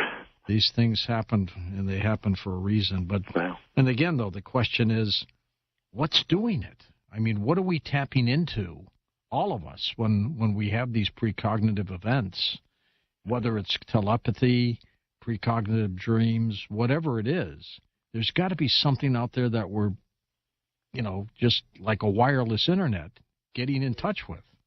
Yeah, like what I call the inner net, right? Well, I like to make a visual analogy because we can relate a little bit better. Time's sometimes a little bit vague or tough to grasp for some people. But let's say we're driving down a road or a highway. We know we have to get off at this exit, take this turn, do this, and then we'll see our friend, or we'll go to this meeting or go to work or school or whatever. So we have this kind of timeline, now I'm using the road as an analogy, where there's certain events along the highway of life, except that at the moment we can't really see farther than the windshield of our car. In other words, kind of the present moment, and we can guess what's going to happen in the next 5-10 minutes, most likely. But then we can tune in somehow, let's say our inner GPS says, there's a map. Here's the most likely event, for your daughter 2 weeks hence, and it's very emotionally upsetting. So we won't give you details because probably you can't prevent it. So that would just be frustrating, and maybe you'll feel guilty. But we'll give you enough details that, hey, maybe you will start developing this inner sense, precognition, as a gift that could serve you and others in a practical way, outside of September 11th, in an individual, personal, practical way. So I usually encourage people to ask more just like how or what can we do with it, rather than maybe why did it happen, and sort of aim towards something that's practical, beneficial. Because a lot of people end up in fear or guilt. Oh my gosh, I could have avoided it, or oh my God, that's terrifying. Woulda, coulda. That's not really why they come. They come to kind of help us. Sometimes the first time it comes is kind of a wake up, wow, this is possible. But after that, a little more practical. So I am convinced, Craig, that we can influence other people in our dream state. What do you think of that? I love that one. Like Inception, right? Yeah, the great movie. Absolutely. Did you have an experience of that? Yes, I've practiced it quite often to accomplish things I need to accomplish, or to get the person that I needed to become aware of certain things aware. Yeah. And I've done that, and it seems to have worked a lot. Otherwise. Whether it's a job interview or anything, you concentrate on the person, you go to sleep, and then it takes over. It does its thing. Like sending an email, but not through the internet, right? Right, through the like mind. Sending a text message inside, or you basically like plant it into their brain. Well, here's an interesting little. Am I right? Well, I would say anyone who shares their experience is always right because it's true for them. So I absolutely agree. I've had plenty of experiences, so I am totally resonating. Example here, a little more famous, is Johnny Cash, famous singer, who dreamt with Willie Nelson. Before they started working together in the Highwaymen group, he dreamt pretty clearly of Willie Nelson. I think he'd met him once or twice, but pretty vaguely. And in the dream, Nelson said, "Hey, I have this great song for you," and sang it for him. And then he says, "I think you should do a whole album of Indian music," because Johnny Cash was Native American. Yeah. And then he said, "By the way, I have this very specific song you might really like." And he sort of sang it and gave him the name. And when Cash woke up, he thought, well, it's kind of strange. Maybe it's just symbolic. But just in case, he found, I guess he got his agent to look up Willie Nelson and said, "You don't by any chance have any new songs and perhaps even a song named such and such?" And, Willie Nelson freaked out because he had that exact song, but he hadn't shared it even with his... It was his secret. So somehow tuning in to others at a distance, quite possible, and in this case practical because he recorded the song later. But we don't know why, do we? Or how. I think anything is conjecture. But let's say anything that appears in life, internet, text messages, will have an inner corollary, in other words, an inner version of it. So if we can send emails, if we can speak to people, I'm sure there's an inner version, and we'll just call it telepathy or dream tuning or maybe inception. It is remarkable. Yeah, but people have weird dreams, too, where they're running and their feet are running like crazy, but they're not going anywhere, or they're falling, but they never hit. Have you had that one? Which one is that?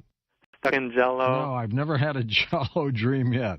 That's kind of their feet stuck and can't move around. How about radio announcers seem to have this little one of sort of dead air, or, I can't get my notes together for the... No, thank God I've never had. I'll tell you one dream I've had. This one I want you to analyze for me.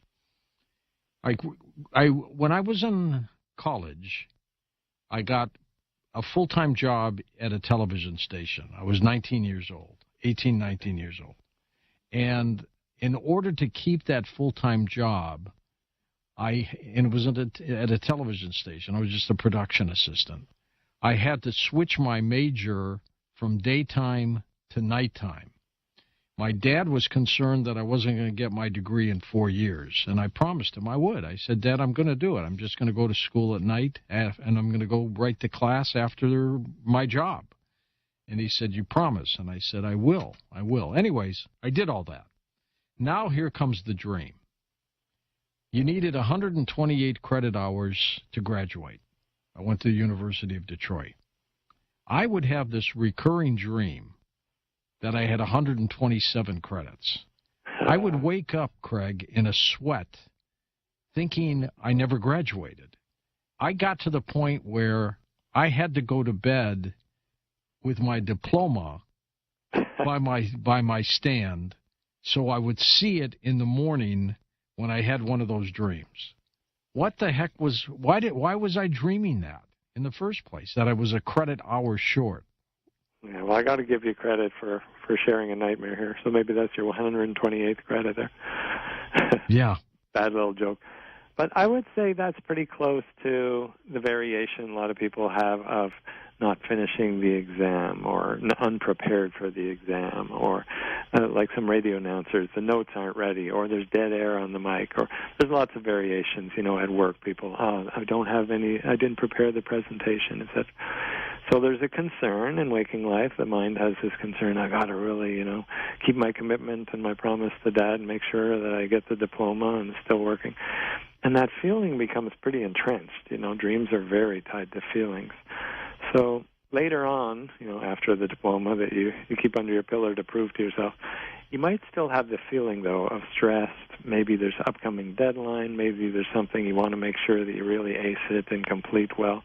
And probably the dream comes as like a feeling marker to show you, oh, yeah, we're kind of in that mode again of watch out, we're getting over-concerned. Or sometimes a little bit of a warning, prepare better.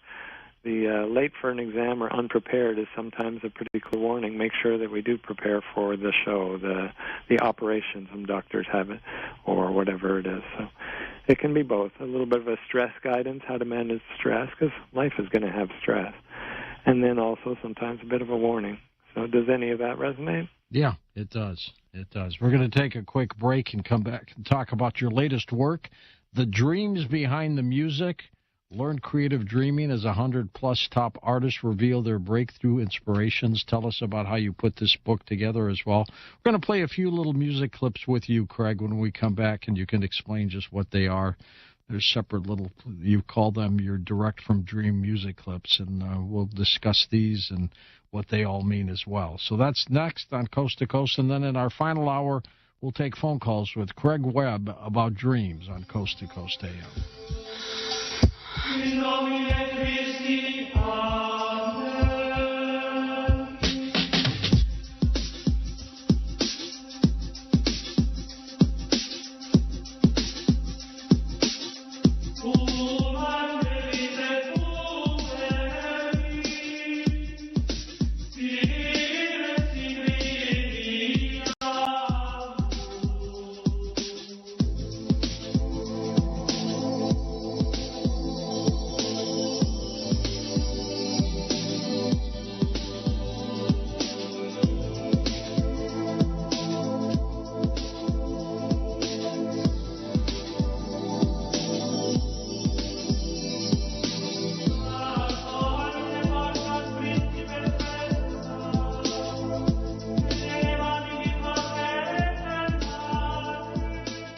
Explore your universe with Coast to Coast AM. Now, we've been talking about 100 years of paranormal study, but things are still in flux. When are we ever going to get the answers we really want? I got to be honest with you, George. I think we really are close. Here in the United States, the vast majority of the population is not going to believe in UFOs until we have something on radar. Well, the fact is, not only do we have something on radar, but we have Navy cockpit videos, among other things, that have been validated by the Department of Defense. What do you think is changing the perception? Is it obvious that's why they have to come forward with this information now? The fact is, no serious person can say UFOs don't exist. I mean, that position does not exist anymore. The answers may be very elusive, but the existence and the evidence is as plain as any we've got. And it's an exciting time to be alive. We know that life is not exclusive to Earth, and that's an extraordinary thing.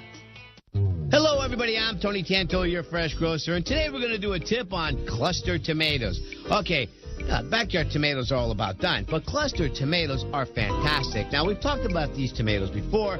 These are the tomatoes that are attached to the stem. They're also called stem tomatoes. 4, 5, 6 tomatoes, all attached together. What makes these so great, besides growing in hot houses so they control the environment, they're still pulling nutrients from the stem.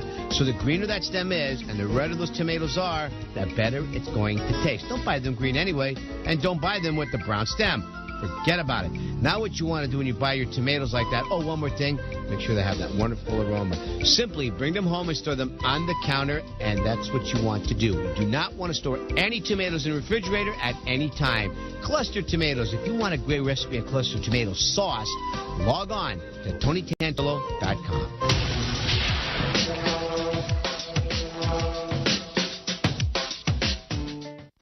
Coast to Coast AM, we keep our friends close with this. Are we living in end times? I'm George Norrie, and Mark Biltz joins us to talk about biblical prophecy and how the Antichrist can gain power through technology and artificial intelligence. Wow, I never knew that. Looking forward to it.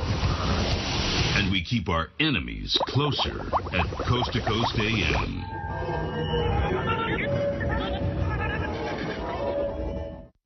Looking for the truth? You'll find it on Coast to Coast AM. What's the end game? What do you think they all want? These special interest groups, the deep state. Is it total control of us? It's all about control over humanity that is regarded as sheep. And it's whether you're going to have humanity kind of plundered by these wolves out there, or whether you're going to have humanity defended to kind of like make sure that we're not abused by these very dark groups out there.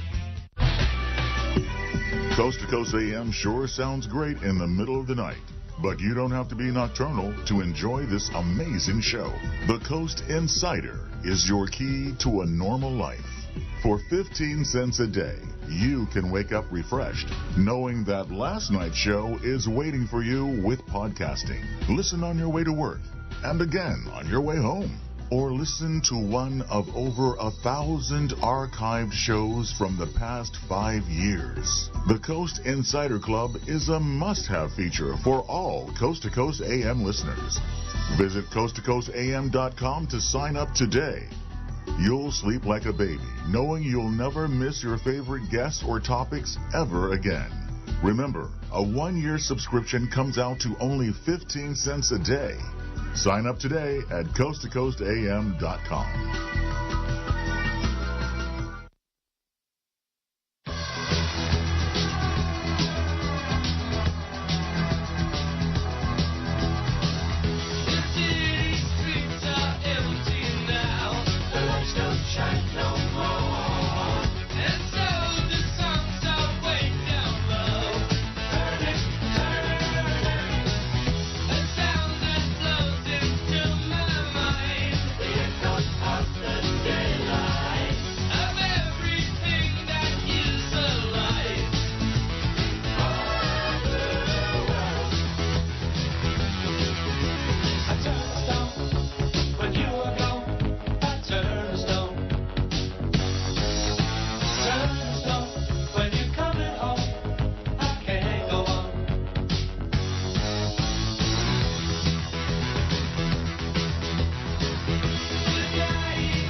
This is Coast to Coast AM with George Norrie. Okay, my friends, we are going to be talking with next hour calls with Craig Webb about your dreams, so make sure you're part of the program. And, of course, this is just an incredible time with ParanormalDate.com just cruising along. 591 people shy of 133,000 signed-up members at ParanormalDate.com. And, Tom, you've got something else. That is a lot of people. And, you know, your 60-plus partner just might be waiting for you right now. We also have ParanormalDate.com/seniors. Now, these are like-minded people, a bit more mature people. So head over, have some fun. It's ParanormalDate.com and ParanormalDate.com/seniors. All right. Thank you, Thomas. ParanormalDate.com. Now, build up your immune system.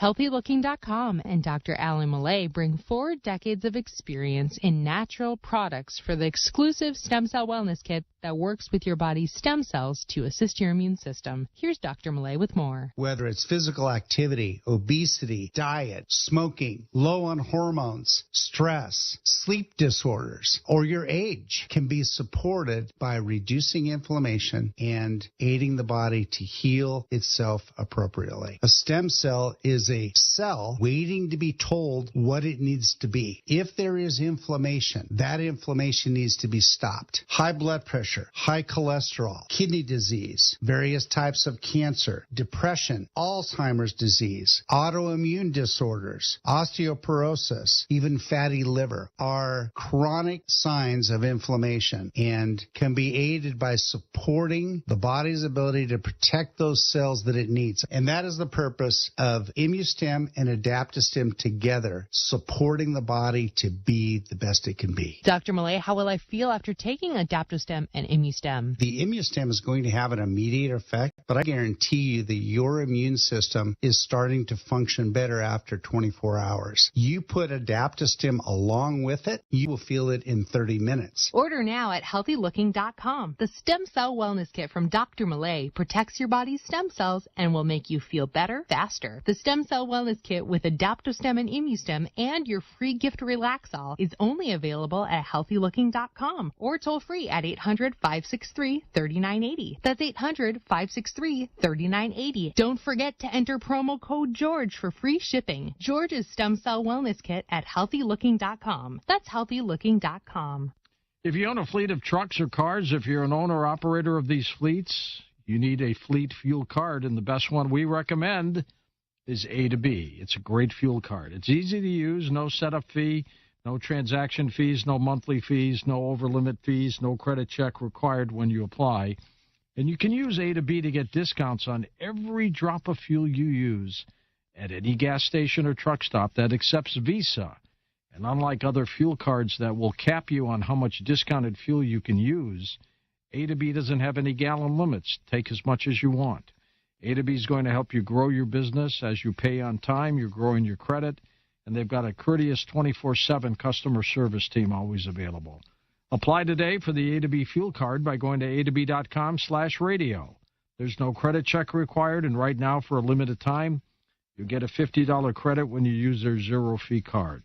That's the letter A, then T-O, the letter B.com/radio to apply. No credit check required. A2b.com/radio.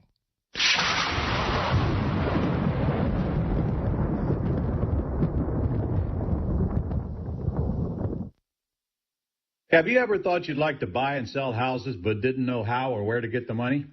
My name is Ron LeGrand, and over the past 40 years, I've bought over 3,000 houses without using my money or credit and taught thousands to do the same.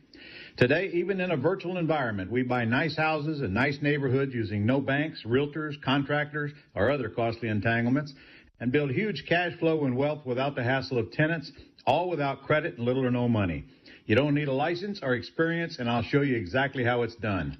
Text INCOME to 99799, and I'll send you my free training. I promise I'll change the way you think about real estate and open the door to a new lifestyle that doesn't involve risk or rehabs and can quickly replace your current income. Text INCOME to 99799, and let me show you how to take your life back and build cash flow and wealth from your home. That's INCOME to 99799. Again, text INCOME to 99799.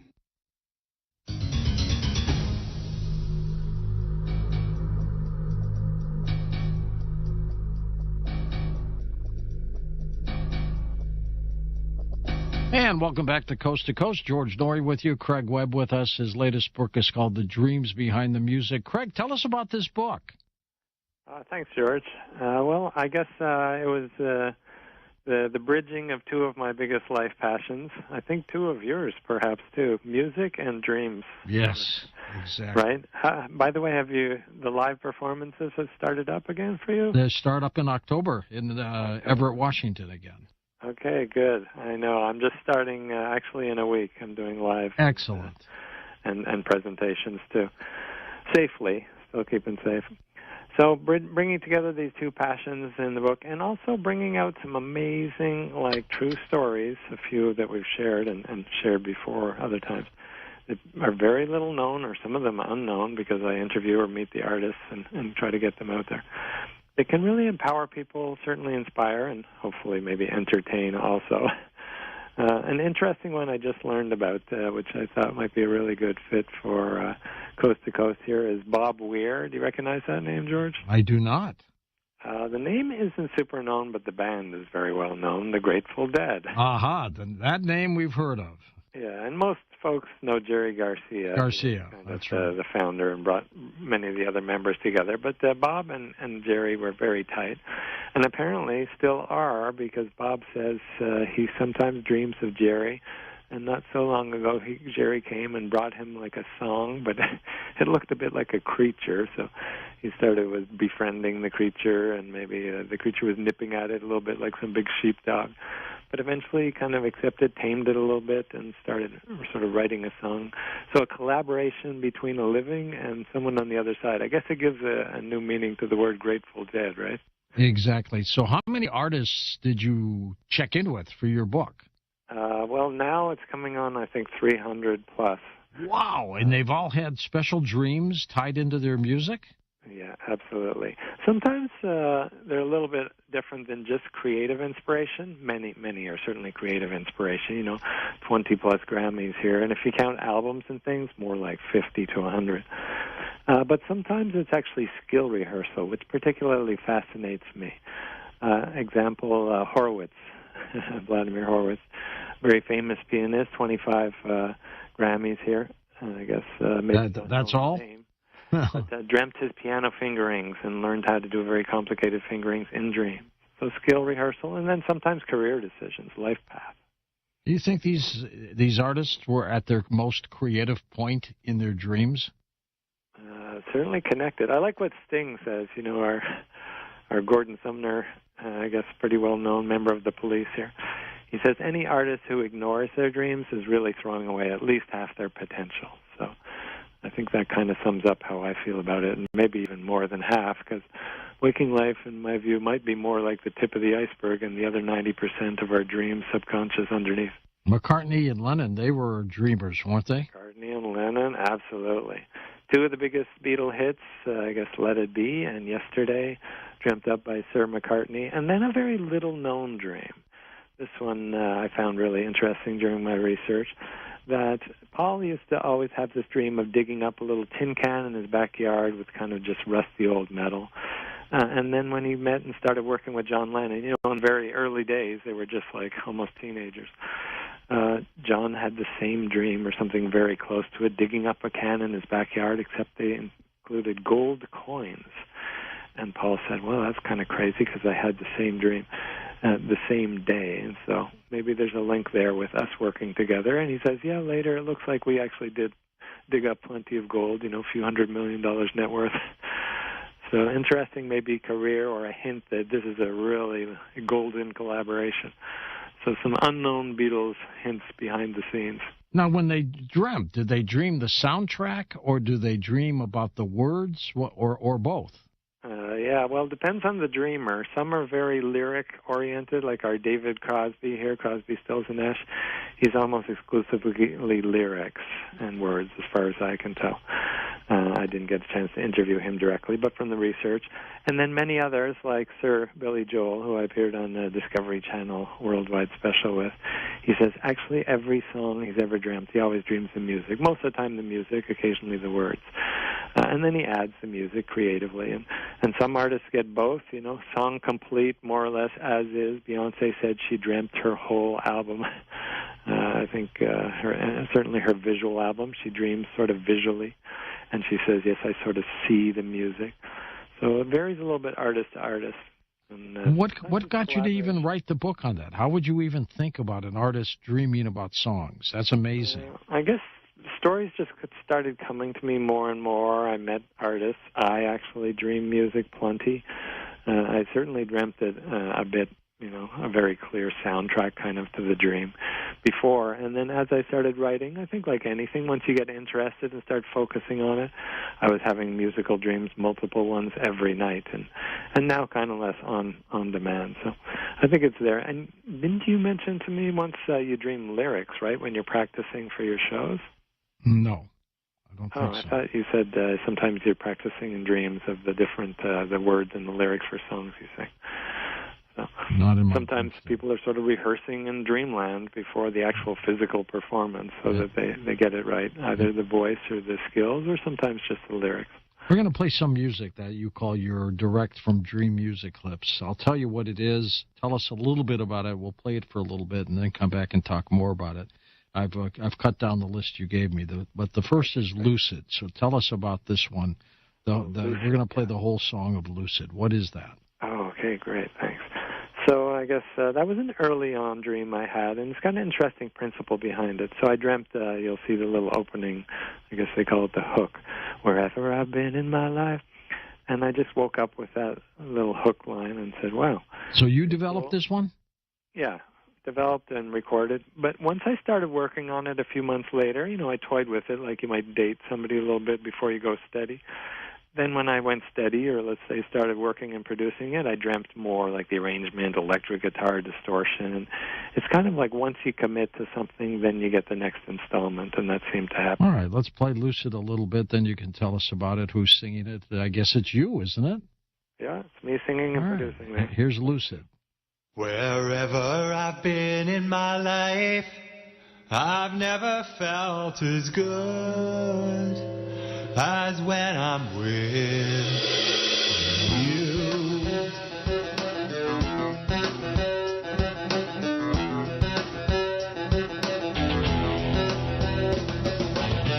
From a dream, this melody just sprang into my life, yeah. In this way, the seeds of soul are born.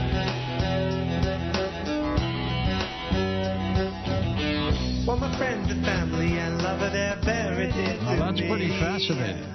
But without the music... It's a 4-minute song, so we're not playing the whole song. Sure, but now you thought of the lyrics and the music in a dream? Yeah, and also sort of the tone of it. Like, I was more of a classical folk, guitar voice.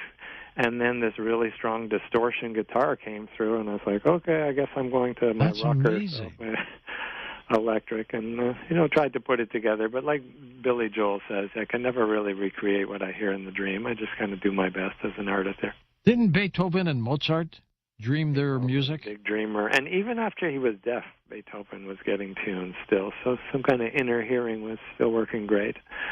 Mozart was a visual dreamer, a big synesthete. He said I could see the whole composition completely there in front of me, like a beautiful big, I guess, portrait or picture or something, maybe a crystal.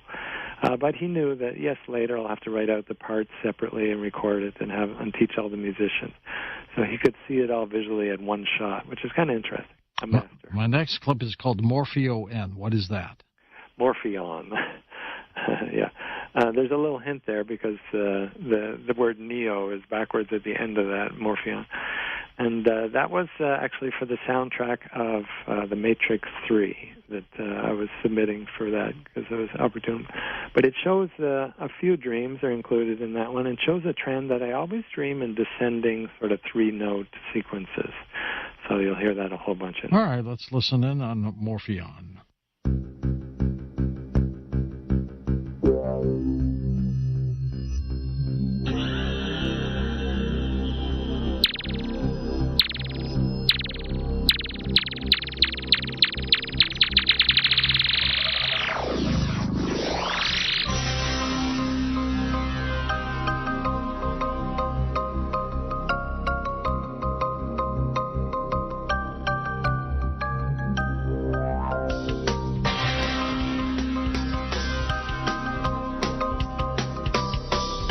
I like that one, Craig. A little more rock and roll, and then you don't have to put up with my voice, right? Now, how do you dream the beat?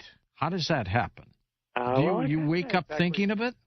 I didn't dream the beat for that one. I dreamt the feel, like sort of hard rock or something. Okay. And then we didn't quite get to it, what you're playing tonight. But right after that, it starts these three-note descending riffs, and I just hear all the time. Sometimes triplets, so da-da-da-da-da-da, and then sometimes just three notes in a row, so coming down.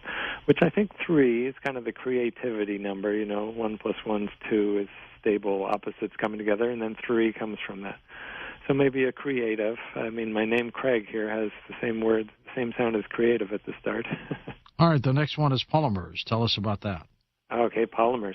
Actually, do you remember when we had James Cameron on? Yes. I invited James Cameron. Yeah. And he sort of put an end to the oil spill there, and he sort of wrote BP with his expert friends. That one was re-recorded, I guess, intentionally before we had James Cameron on. I had no idea that was going to happen. But I thought, wow, I'd like to do something for the oil spill and really help with the environment. So it's kind of satirical comedy, all about plastics, chemicals in our lives, but in a digestible, fun song format, just to remind us, hey, we got to tone it down on all these extra polymers in our lives. All right, let's listen to this real quick. Talking about polymers, that's right. Polymers are your friends, yeah, polymers. Long chemical chains that never end. Oh, why use China and silverware when you could be enjoying Tupperware? A plastic plate, spoons, forks, and knives will surely improve the quality of our lives. Well, that's an interesting one, huh? It's just kind of a joke song or satirical play. Plastic industry would love you for that. Yeah, I might get booted off their list, I love that. I've got some quick little clicks. One is classical guitar. Tell us about that. Okay, well, that's an interesting one, and also a very recent one I had that was a one-note guitar sound. And I was like, what's that about? Because there's no song or not much I can do with this one's only like 9 seconds. Let's listen to the guitar. Okay.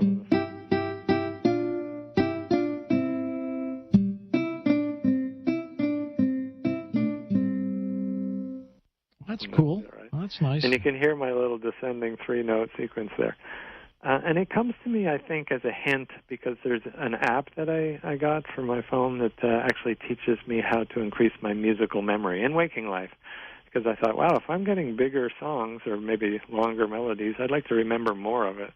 So So I think the dream came as a little nudge, develop your music memory. All right, and the last clip is Voices. What's that? Oh, yeah, that's an interesting one. During the pandemic here, I think maybe all the colors of the rainbow here, maybe we can get through this together, all the different voices in harmony. I heard this incredible, beautiful, almost angelic choir of many, many voices. So as I recorded it, it's actually 30 takes of me singing the word voices dubbed over each other. Here we go.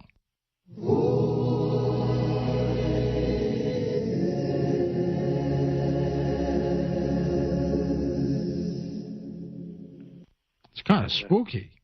Spooky, yeah? Sounds it is. Kind of otherworldly. Oh, that's good. It became part of a movie, a film that I did that actually won a number of awards for the Good for you. Funded by the Canada Council, all about, I guess, creative artwork and also getting along in harmony and getting through the pandemic together.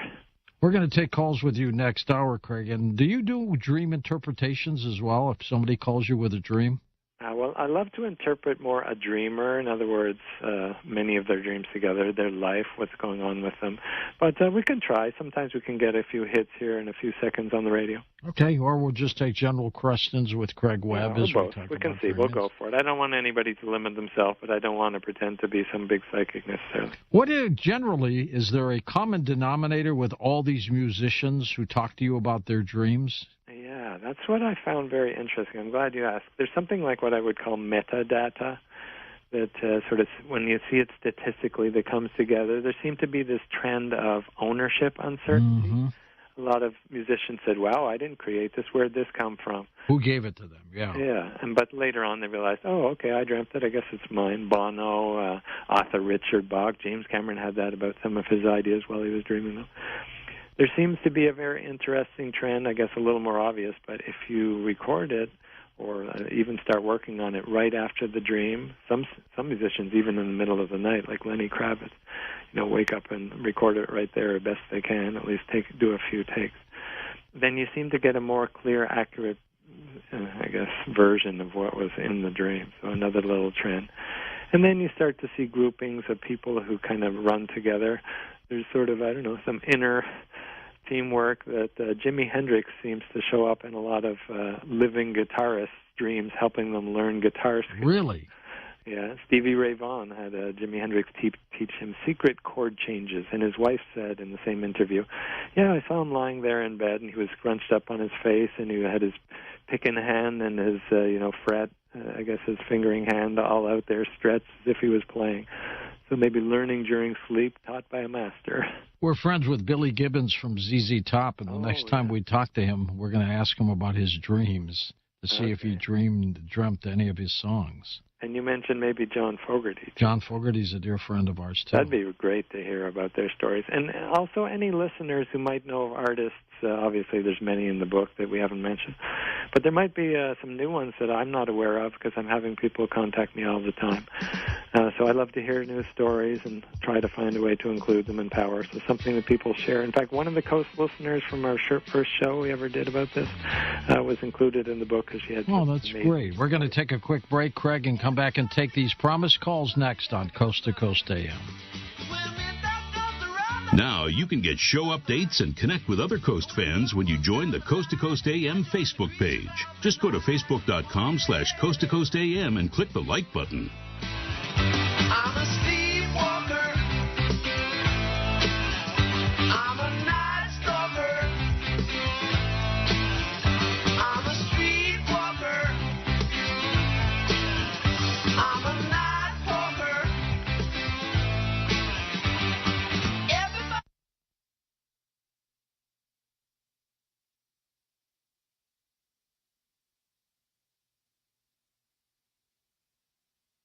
Two-minute stations, 2 minutes away from your Fox News top-of-the-hour newscast.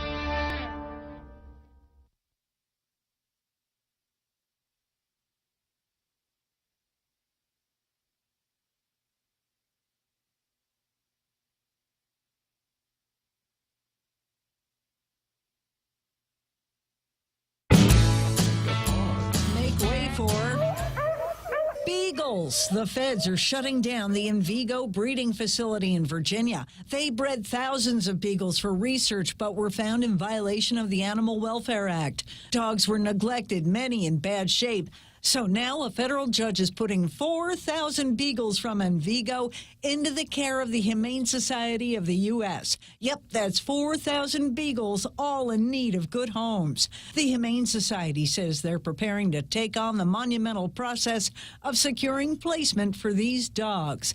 Beagles are a special breed, so says another nonprofit trying to free them from labs, the Beagle Freedom Project. Lab technicians prefer the Beagle breed because they are gentle and won't bite back. While the American Kennel Club says in a video promoting the breed, Beagles are easygoing and good-natured dogs who make good companions. Take a pause.